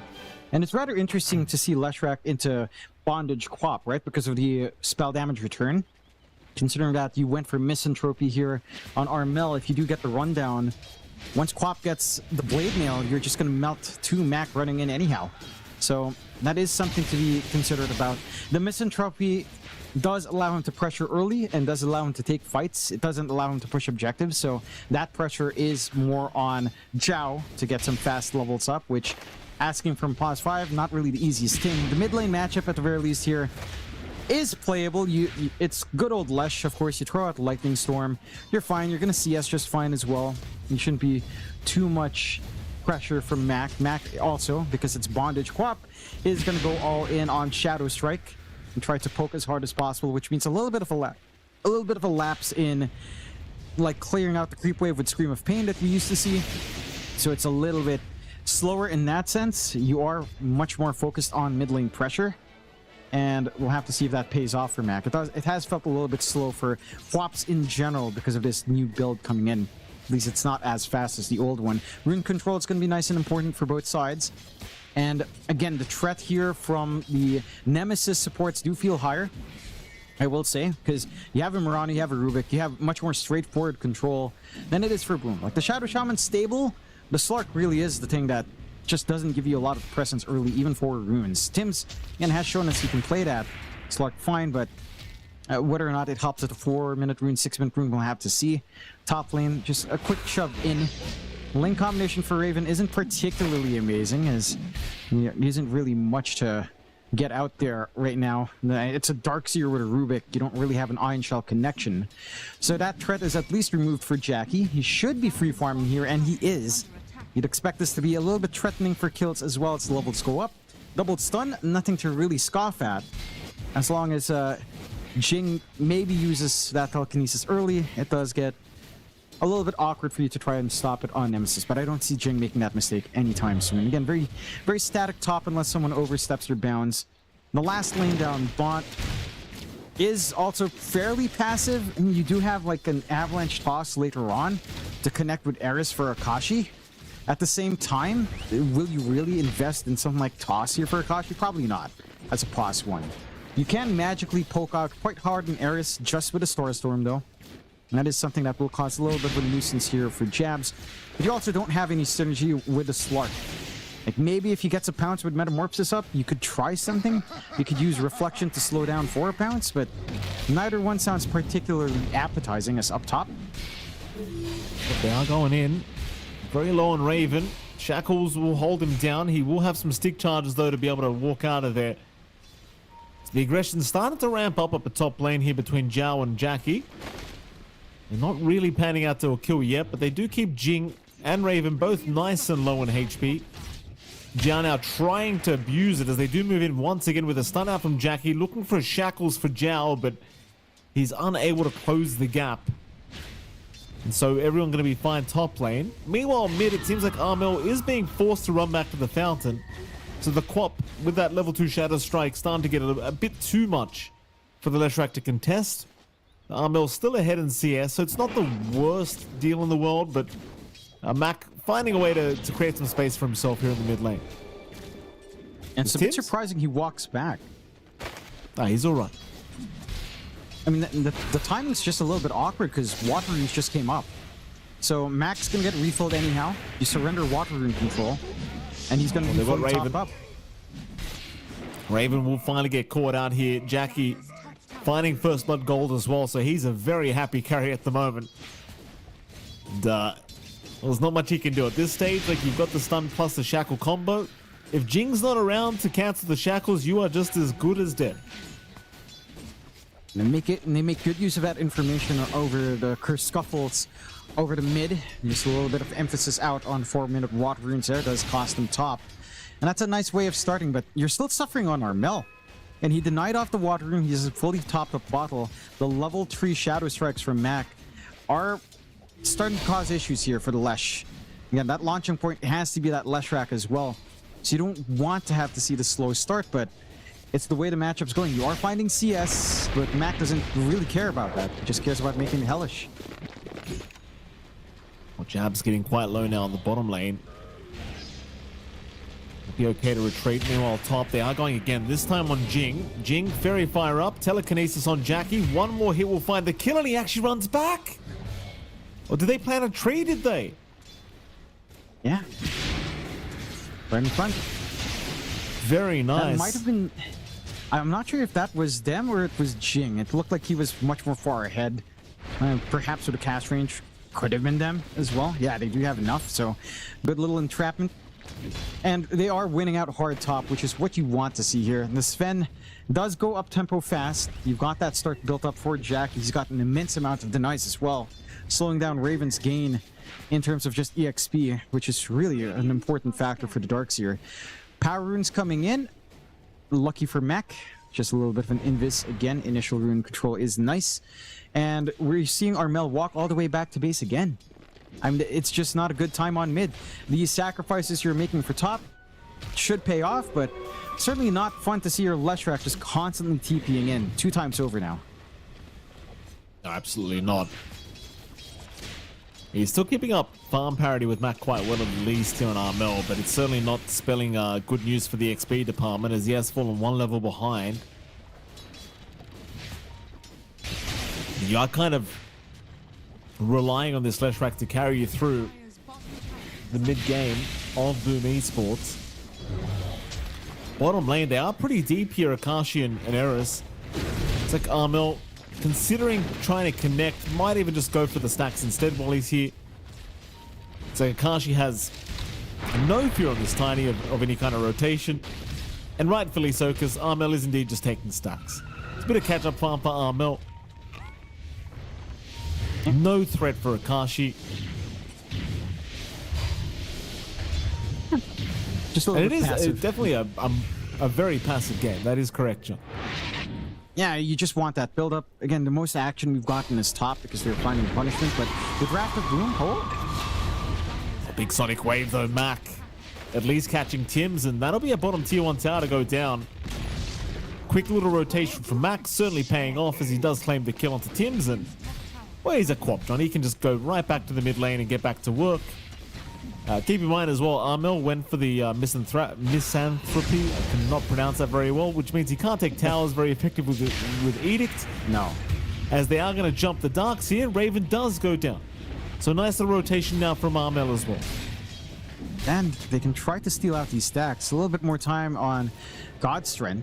Not going to fully commit, at least. So they will show some respect. So you don't lose too much. I mean, at this point, Losing Raven doesn't account for much. Look, the gold gain they're getting from this kill, it's almost like you're finding a support, barely worth more than Tim's.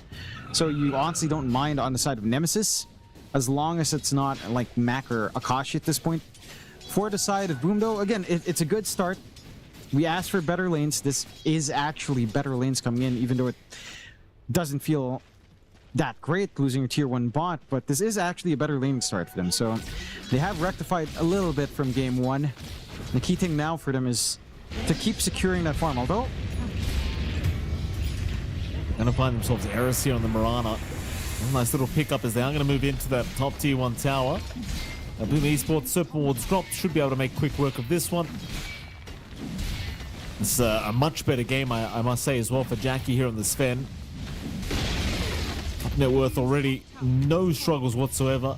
So he will look to retreat.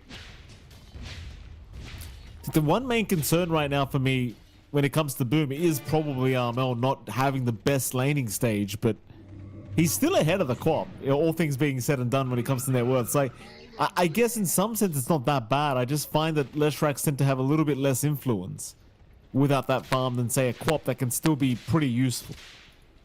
that they do. Mind you, I think there's a little bit of a niche here where Nihilism could do a lot of work. Like, say, the Ags upgrade on Armel could be one way to hinder out the damage coming in from Nemesis later on, from the right clicks, even from the illusions as well. So there is value for that. It's just not something I expect early, but there are ways to keep that presence out. Sunder, Jabs trying to TP away, but a nice avalanche from Akashi. Sonic wave out from Mac. That's going to be a very important pick-off now onto Jabs, who almost got away, but not quite. Meanwhile, mid lane, chase on for Jing. Jing does get in the tree line, but is hexed up here and will eventually get caught as Armel will claim a life across the map. Certainly, though, a much more favorable trade for Nemesis. And it is. They find a bigger offlane kill, which, you know, both offlanes not having the best of games right now. Raven and Jabs kind of struggling in net worth, although they're not too far behind the mids. Ooh. Nice shackle. Mac. Zhao, he's going to find that primary target in Mac. Very, very cheeky sneak in here from Zhao. They will take Zhao out in the end, but he'll be more than happy to trade his life away for the mid-Mac Quap, and, well, boom, they'll get away with murder this time. Happy days. That's a big kill they were looking for, that we've been all looking for. They needed to do something about the Quap spacing. This does increase that gap between Mac and Armel ever so slightly. I think both sides, though, overall, if you think about it, you're happy enough finding farm in these pause ones. Happier so on Boom. Like you were saying earlier, Mike, Jackie's had a fantastic game. Mask of Madness up, Echo Saber next, into the BKB Blink. And once you have at least one of the next two, like the BKB or the Blink, you should be set to start employing that advantage. Because most of that gold in this advantage right now from Boom is really just on Jackie. So just a little bit more time necessary for Nemesis. They're the ones with a little bit less guidance in what they'd want to do. Right? Like, Akashi still needs way more farm than even the Sven will. There's still a little bit more that you need to work on. They're starting to play into a lot of these wards as well with a little bit of a siege down bot. They're trying to sneak around with a smoke. They do have Moonlight Shadow ready as well. Armel? Yeah, pick off they can find Armel, but not quite. They had Moonlight Shadow as well, but I guess just not worth popping yet. So I'm not going to show mid. Maybe now it's worth using, and they do immediately. Rush forward here. They really want that Leshrak kill. Tim's going to be around, so they might just settle for the Slark instead, and it seems like they will. Just go for the easier kill instead. Go into that mid-tier 1 tower. Though I must say, I mean, if you're Nemesis, you might be getting somewhat concerned, because Jackie's farm pace is a little bit too fast at the moment. Stun out on Eris, not really going to lock him down as he does get the leap away. And they do indeed lose that mid-tier 1 tower. But I do wonder what kind of concern they have here for this Fendron, because he has been missing for a while. And he has. I'm surprised no one from Nemesis are making rotations up top. Right? Like, we've seen this multiple times before. You take that tier 1 top, the carry always stays in that area. You can't just hunt down and punish Jackie. Doesn't happen this time around. And again, there's room for the Sven to get into the trifecta of items with the BKB lining up next, or the Blink for Jackie. It is dangerous. Like, there is no direct way of stopping that damage from the Sven. The pipe, or sorry, the mech and say the Crimson Guard in this game doesn't do as much against the cleave damage. Well, they might have Raven here. They just need to get in for the Hex Shackle. Jao, smoke broken. He's not going to get within range. But unfortunate. They'll miss out on Raven. So Boom, you can tell how confident they feel right now, just freely walking into that Radiant Triangle with no fear. Right now, it does seem like Nemesis are the ones that do not feel very confident on this map, and I don't quite blame them, John. Things are looking a little bit spooky if you're the side of Nemesis. And it is. Like, again, you're not quite ready on Raven. He's had a very slow lane. You died once in Mac, and that already offsets the tempo of your Quap early on. And to be fair, net worth across the board is tied in outside of Jackie pulling ahead this far. So again, it's relatively equal across both sides, except for the Sven. I think Nemesis... It's really down to Nemesis to actually play early. Maybe they're just showing a lot of respect for, say, the early output of Armel without the auras up on Raven. No, we're a long ways off from a pipe here on the Dark Seer after such a slow game. Even the mech, not quite up yet, 400 gold away. So the timings just aren't lining up for you to play the clump up. That is, again, holding back that potential when you play the Quap, though. We'll try to Moonlight Shadow Hunt. Maybe you can catch out Jackie. This is without vision. And without the smoke as well, so the movement is a lot slower. And they don't want to cross the Rubicon, so they don't get across the river in the right spot. Again, just more passiveness. Boom's happy. This is what they were looking for. A bit of a slower game. You've got Tim's running around checking for wards every single time. So your vision game isn't that good, even defensively here for the side of Nemesis. You are getting a siege off top. At least maybe you can set up your aggressive forward wards now to start to spot out Jackie. As that does feel like the one big thing they've been missing out on is bullying that Sven early. I'm going to come in for the mid defense. No, not even a hard commitment from Boom, but maybe they can get a pick off somehow. Good wards, though, again from Boom to keep watch. They're chasing out Akashi now. Again, without Jao setting up, it doesn't really feel like it's too easy to actually catch anyone. They're going to maybe try for Mac. Jackie's going to join in. Akashi's still being hunted down. They'll pop the war cry, and this time they'll get their Hex out. TPs are incoming, but Akashi blows up too quick. Way too fast. As Jao is being hunted, but he actually gets a nice trap onto Mac. Mac will still walk out of it, though. So they'll get away with the Akashi kill, and that's about it for now, but it's the best kill you could have asked for as Boom Esports. They'll even find a tier 1 tower for their trouble. Now they roam into around that Radiant Triangle to see if they can find any more. Oh. Big stun though, Jing! The 3-man stun. Mac with a big sonic wave. He's still gonna die anyway. They didn't really have enough follow-up after it. Chase on a Tim's. They should have a Slark as well, and they will. I still think it's well worth it for Boom with those 2 kills.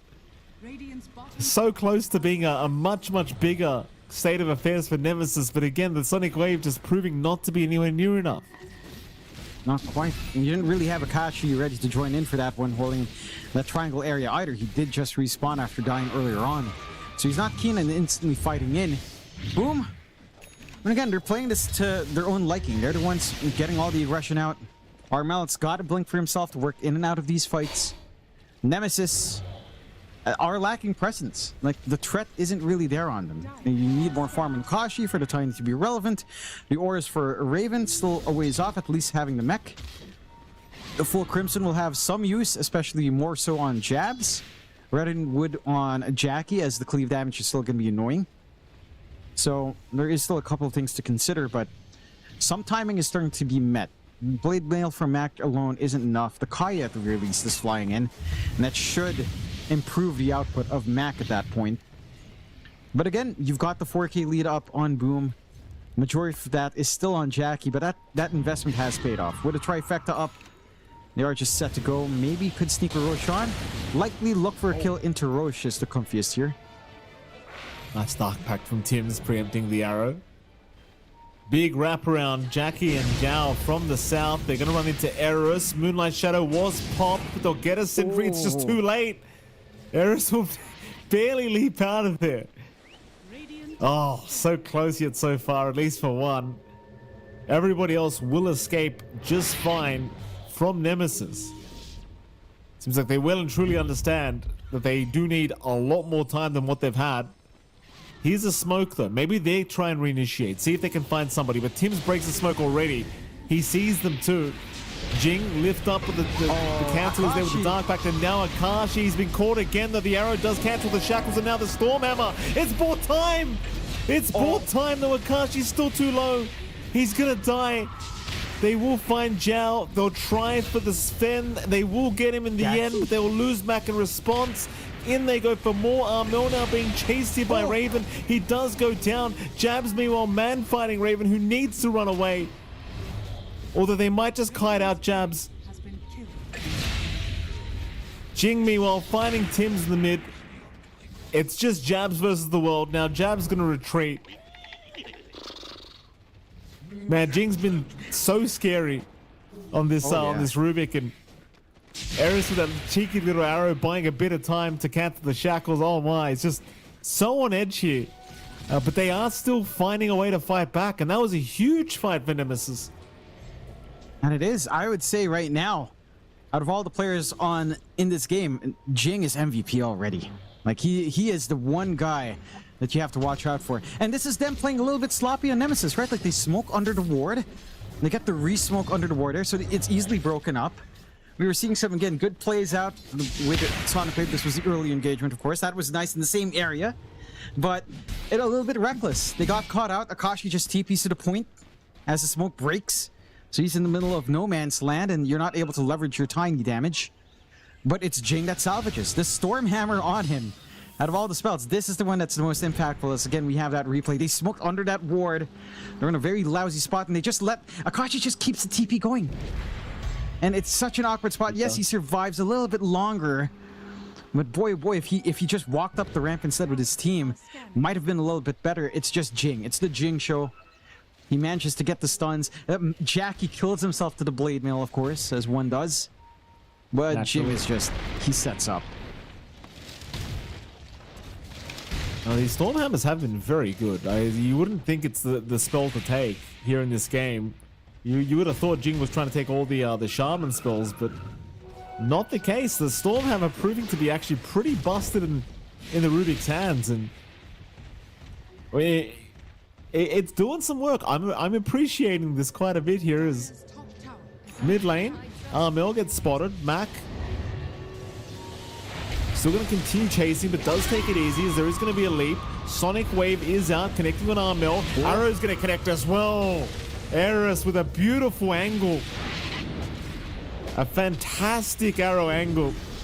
Connecting on Armel on the tail end, and the Leshrac will drop once again. And it is starting to feel like it is more so the Jackie and Jab show now. Mostly on Jackie, of course. As they are going to run into Raven. Raven in pretty big danger. Still running away though from Jackie as Mac blinked in, but he got hexed up. He needs some help now. Vacuum's going to cancel the shackles, so the blink away is there. And that's a lot of committal for absolutely nothing for Boot. BKB, God Strength, Meta, all of it was popped, and they find 0 kills. I have to say, I underestimated how much this Crimson Guard would still do up against Jackie. If he has nothing to cleave off of, then yeah, the main target, the barrier is doing a lot of work. Buys Raven enough time. If Raven died, he doesn't get the vac. If you don't get the vac, Mac dies. So that Crimson already, again, showing its impact there with a failed gank. That's a fresh BKB of Jackie down. And that's a smoke opportunity for Nemesis.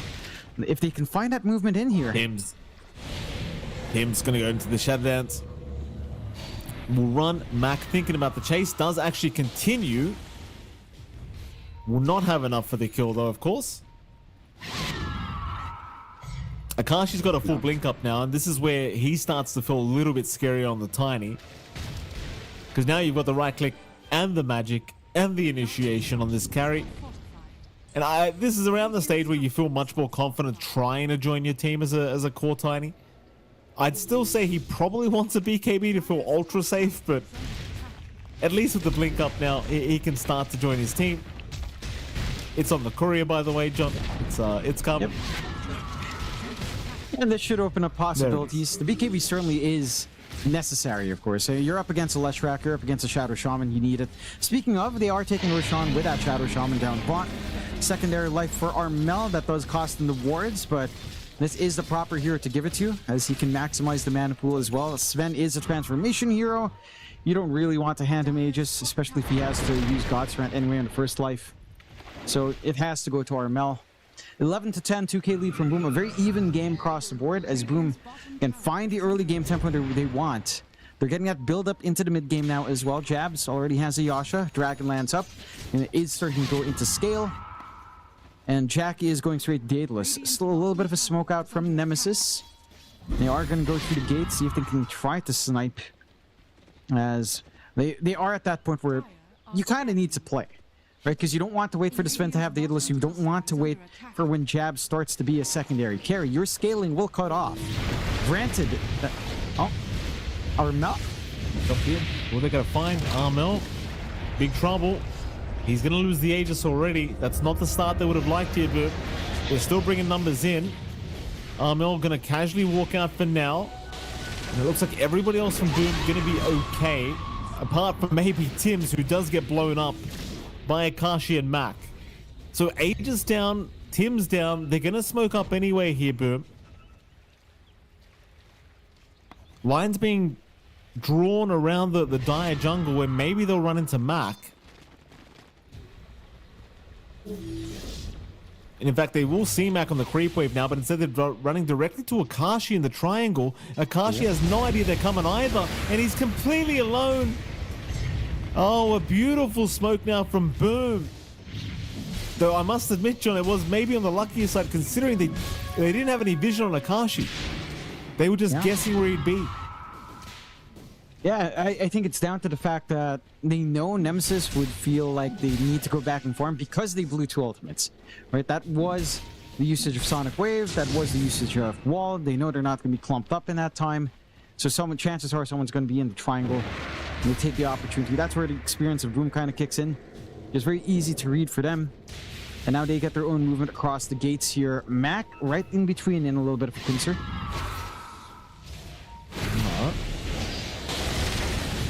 So they are going to focus down Jing. Jing will drop. Mac going to just blink away. Tim's got a Yule's up. He will commit it. And Jackie's going to be there with a stun, but there's no way to get it out in time.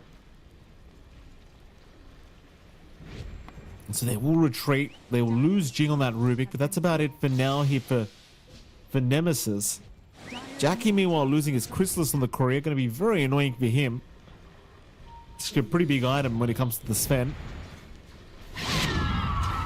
Is Nemesis back to the avoid game where they're just completely trying to stay away here from Boom Esports until Akashi's ready. I do appreciate that Akashi's working towards that Revenant's Brooch now against Sven. That should help quite a lot. And it should. You do have the pipe to play with, at least on Boom, to mitigate some of that magic damage, but you have a lot of magical anyway in Nemesis. Chances are you pierce your barrier, and the aura 8% reduction on the rest of the heroes isn't much to be worried about. So you will still have that effectiveness here for Akashi once it's done. It's going to take a little bit more time until it's done, though. For the side of Boom, they're just slowly growing this lead up. 4k now for them, 12 to 12. As there are some key timings. Like if they do get to the point where BKBs are up, your presence here in Nemesis just vanishes. They will find Tim's. There goes Tim's. Oh, Akashi now. Oh, that's an awkward TP. Akashi gets caught. They've got a lot of lock, and Jackie's here. Max trying to connect to help him out. Akashi's going to turn around, but he sees Jackie now. He doesn't want to fight any longer. Oh, he's going to die. He'll find Tim's, but it will cost his own life once again. Akashi getting a bit too tempted by these support kills, and his team is heavily reliant on this Tiny to carry them. You know, they don't really have a core that can play pos 1 here. It's all on this Tiny. And it is. And if you do take that away from Tiny and just maybe relying more on the darks here, just relying on the Vac walls here doesn't feel great. It's going to be a little bit difficult for Raven. You're playing into a Lesh. The illusions don't really last long up against the Leshrac, so you're not going to get too much utility out from them. And it has to be the Tiny. And again, this game is just getting harder and harder. BKB is all done now on Armel. Another target that you just can't pin down and burst. You kind of have to try to kite. We haven't really seen that here as Raven. Oh, Raven! Not anticipating the jump from Zhao, gets caught, taken down very quickly. Not a good sign if you're Nemesis now, as they've lost another. Here comes Akashi once again, but Jab's just freely knocking away at the T3 tower. Will eventually retreat. What can you do? Yeah. And so they won't find anything really, apart from a lot of damage onto that bottom tier 3. But these deaths on Nemesis, like Akashi dying a couple times by himself. Yeah, it's these deaths, they really do start to rack up. That they are. And for the side of Nemesis, it just kind of boils back to your draft, right? Like, you didn't have the fastest time on Mac. The matchup against Leshrac was not bad, but even. So you don't have the advantage there. You had a really rough time for Raven, and that had to be your connection. Took a long time until they started to play together. Even then, Raven still bottom net for core at this moment. And Akashi just needs more. He does have Revenant Smooch flying out now, so some magical crit damage on hand, but there needs to be more. It needs to be a BKB for Akashi as well. Kind of have to sit back, wait for that 4,000 gold to come in. And then maybe that's when you start to feel some confidence. But that is still gonna take some time. They'll try to smoke off of this though. Perhaps if you catch them one by one on Boom while they're fragmented, that could be the opportunity, but it can't be a support. You have to find a core now off of these. Radiant's top tower is under attack. And there you go. Search is on. Tim's going to be caught immediately. He gets a leap up to the high ground. Meanwhile, Jackie trying to jump in. So will Armel. There goes Mac. Immediate buyback from Tim's as well in the middle of all this. They've also found Jing. But they'll also find a Shaman here for Akashi, but he's just trapped in the wards right now, and the Shaman doesn't even die. Zhao will make it out. They're onto the darks here as well. Make matters worse, Armel on a triple kill, and boom, have got 4 down. Yeah. This is their opening. A very clean shot now to just pressure. I'd say onto high ground. It's not even a threat. The biggest threat now is actually not even the right-click damage of Akashi. It's just tossed back into a very ugly position, which you might not even be worried about on the side of Boom. You can just go for the objective play. No concerns here. Nemesis, I'm not sure what you do now. Like, again, outside of maybe some toss-back plays on the defense, your offense has been really lackluster. You haven't had anything defensive come out on any of these cores outside of Auras. So you're always just a sitting duck when that initiation comes in from Boom. And Boom just has nothing to wait for. Meta is back for jabs. Start digging away bot. They've shoved in all the lanes. And I know, no vac wall for 40 seconds. That's your big teamfight combination. There's no threat. Bot Rax. At least the range Rax is now down. Boom will play it safe. 16k ahead though, and certainly no threat right now from Nemesis. Not anymore anyway. It seems like Boom are definitely pulling way too far ahead in this game too. It just really feels like at this point Nemesis just dropped the ball a little bit here in the mid game. It was pretty back and forth, but just a couple of weird deaths, and well, your Tiny's just not measuring up at all now to the Sven. Like, there's a huge net worth disparity between the two. So everyone's ahead of the Tiny right now on the side of Boom Esports in terms of the cores. And I imagine Boomy will be looking for the Jugular after another Roshan attempt, which should be coming relatively soon. Should. I think, again, for the side of Nemesis, it's down to how you execute now. It's got to be a good vac wall, which means you kind of need to kite out the BKBs at this point. Very difficult with how well Boom's been positioning. I think for Boom, their MVP has been Tim's breaking smokes, and Zhao with his blink. Like, he has been doing so much work just going forward, knowing that with how far apart Nemesis have been playing, the saves aren't there. You know, the avalanche to interrupt isn't there, the arrow to interrupt isn't there. He's getting the holds they want, giving them opportunities to just find these single target pickoffs and translate that to a wider team fight, which is just ugly for Nemesis. So, yeah, nice and steady for Boom Esports. Nemesis, the hit and run hasn't worked. There has been no opportunities, but they need to at least try to contest. Roshan is up. Boom have smoked. They've smoked up as well. You need to find the backline somehow. Like, they've got to go. They're going to try here. Nemesis, they're starting to move in. Akashi, the blink not really finding Gel. Moonlight Shadow popped, but they're underneath the sentry right now. A wrap around through the dire triangle. Dire's middle tower is under attack. What's placed? Roshan's not really happening anyway. It's just TB illusions being thrown at it.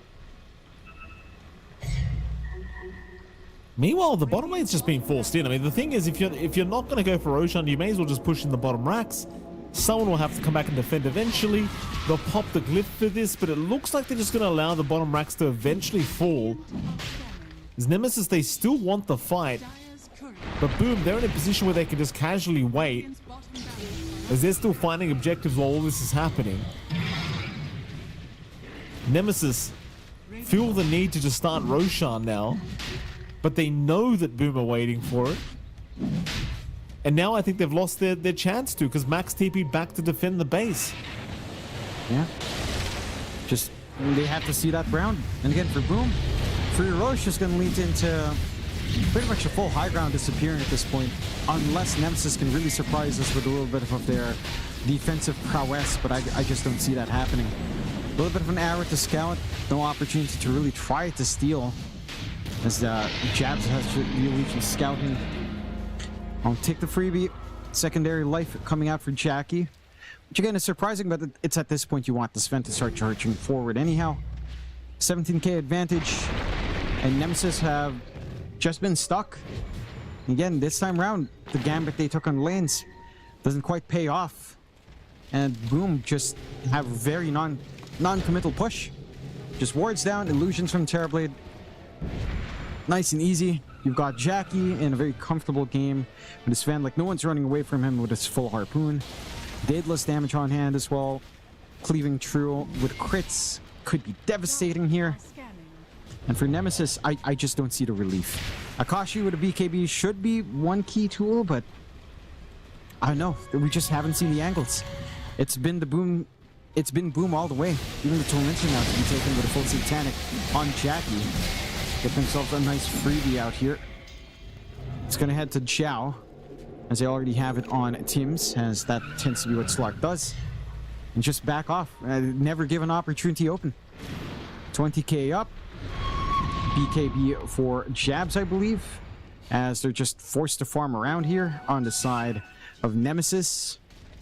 Ags for Mac is being formed up. The Shadow Strike spam can be annoying, but they do have BKBs. And even a Yule's out from Tim's as well. So finding utility with that, you're gonna have to wait a few more seconds. It'll stall out even longer. Fresh BKB for Akashi again is the start of something. It doesn't feel like it's gonna be enough yet. That has to be in conjunction with a good vac wall from Raven, with good initiation here from Nemesis, and we just haven't seen that. Not at all. No, we haven't. We really have not. And Boom Esports, they want to move in. Secondary life available on Jackie. Satanic completed, just in the backpack at the moment before the Aegis expires. Here we go. On there you go. Akashi going to try and get through the first life of Jackie, but they don't really have enough. So he'll go back and reset a little bit while they let the TB illusions get the job done with the Serpent Wards, and that they will. He resets with the Satanic, and back we go again. Or do they retreat? It's hard to know with Boom Esports. They'll smoke up first. They see Akashi.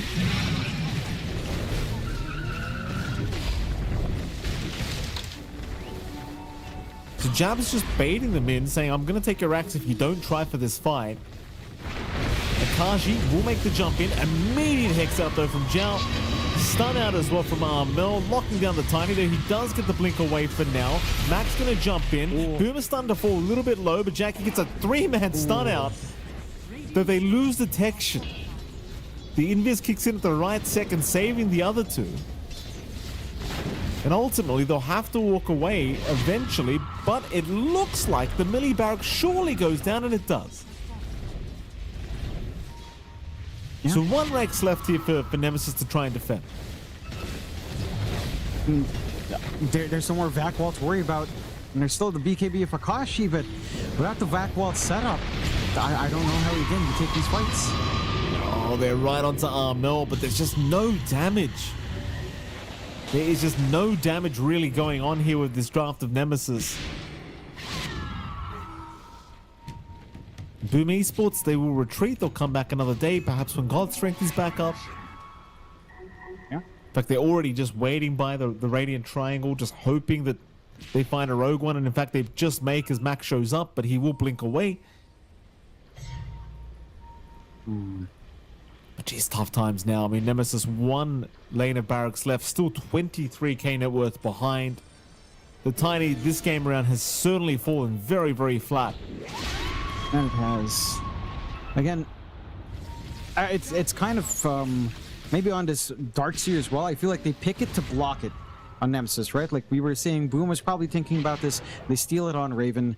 It really doesn't do anything with a Rubik. And to be fair, I don't think Jing had a bad game. He was doing as much as he could. It's just Raven had a bad lane anyhow.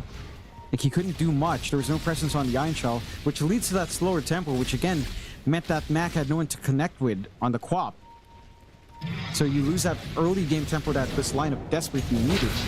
You don't manage to slow down anymore. Got Akashi again. Forstaff's going to save Akashi's life. Akashi actually... Oh, he blinked back in. He'll be okay to retreat.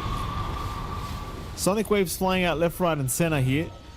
Of course, they do have that minus 45-second cooldown talent, so he can just spam away to try and defend the high ground. And well, for Boom, they don't get the opening they would have liked, so naturally they are going to look to retreat and find another day. Meanwhile, mid though, Armel's being hunted. They'll jump in with the telekinesis, jump out onto Armel, but he has the BKB up, so he can just run away. They'll try again. Mac can't really keep up with him, so instead they're going to have to settle for the pos 5 of Zhao. Not really the biggest target, but I guess they'll take what they get right now, and it will create a bit of farming opportunity for their core. And it will. I mean, to be fair, that simple kill on Shadow Shaman is 461 plus 800 gold. That's a 1.2 gold swing just from one kill. So you're happy enough to find it. You just want to find that maybe 2, 3, 4 more times on the softer targets. But that's the state of the game. Akashi's trying to go back for a butterfly. Trying to get some attack speed up, some evasion up as well to cause some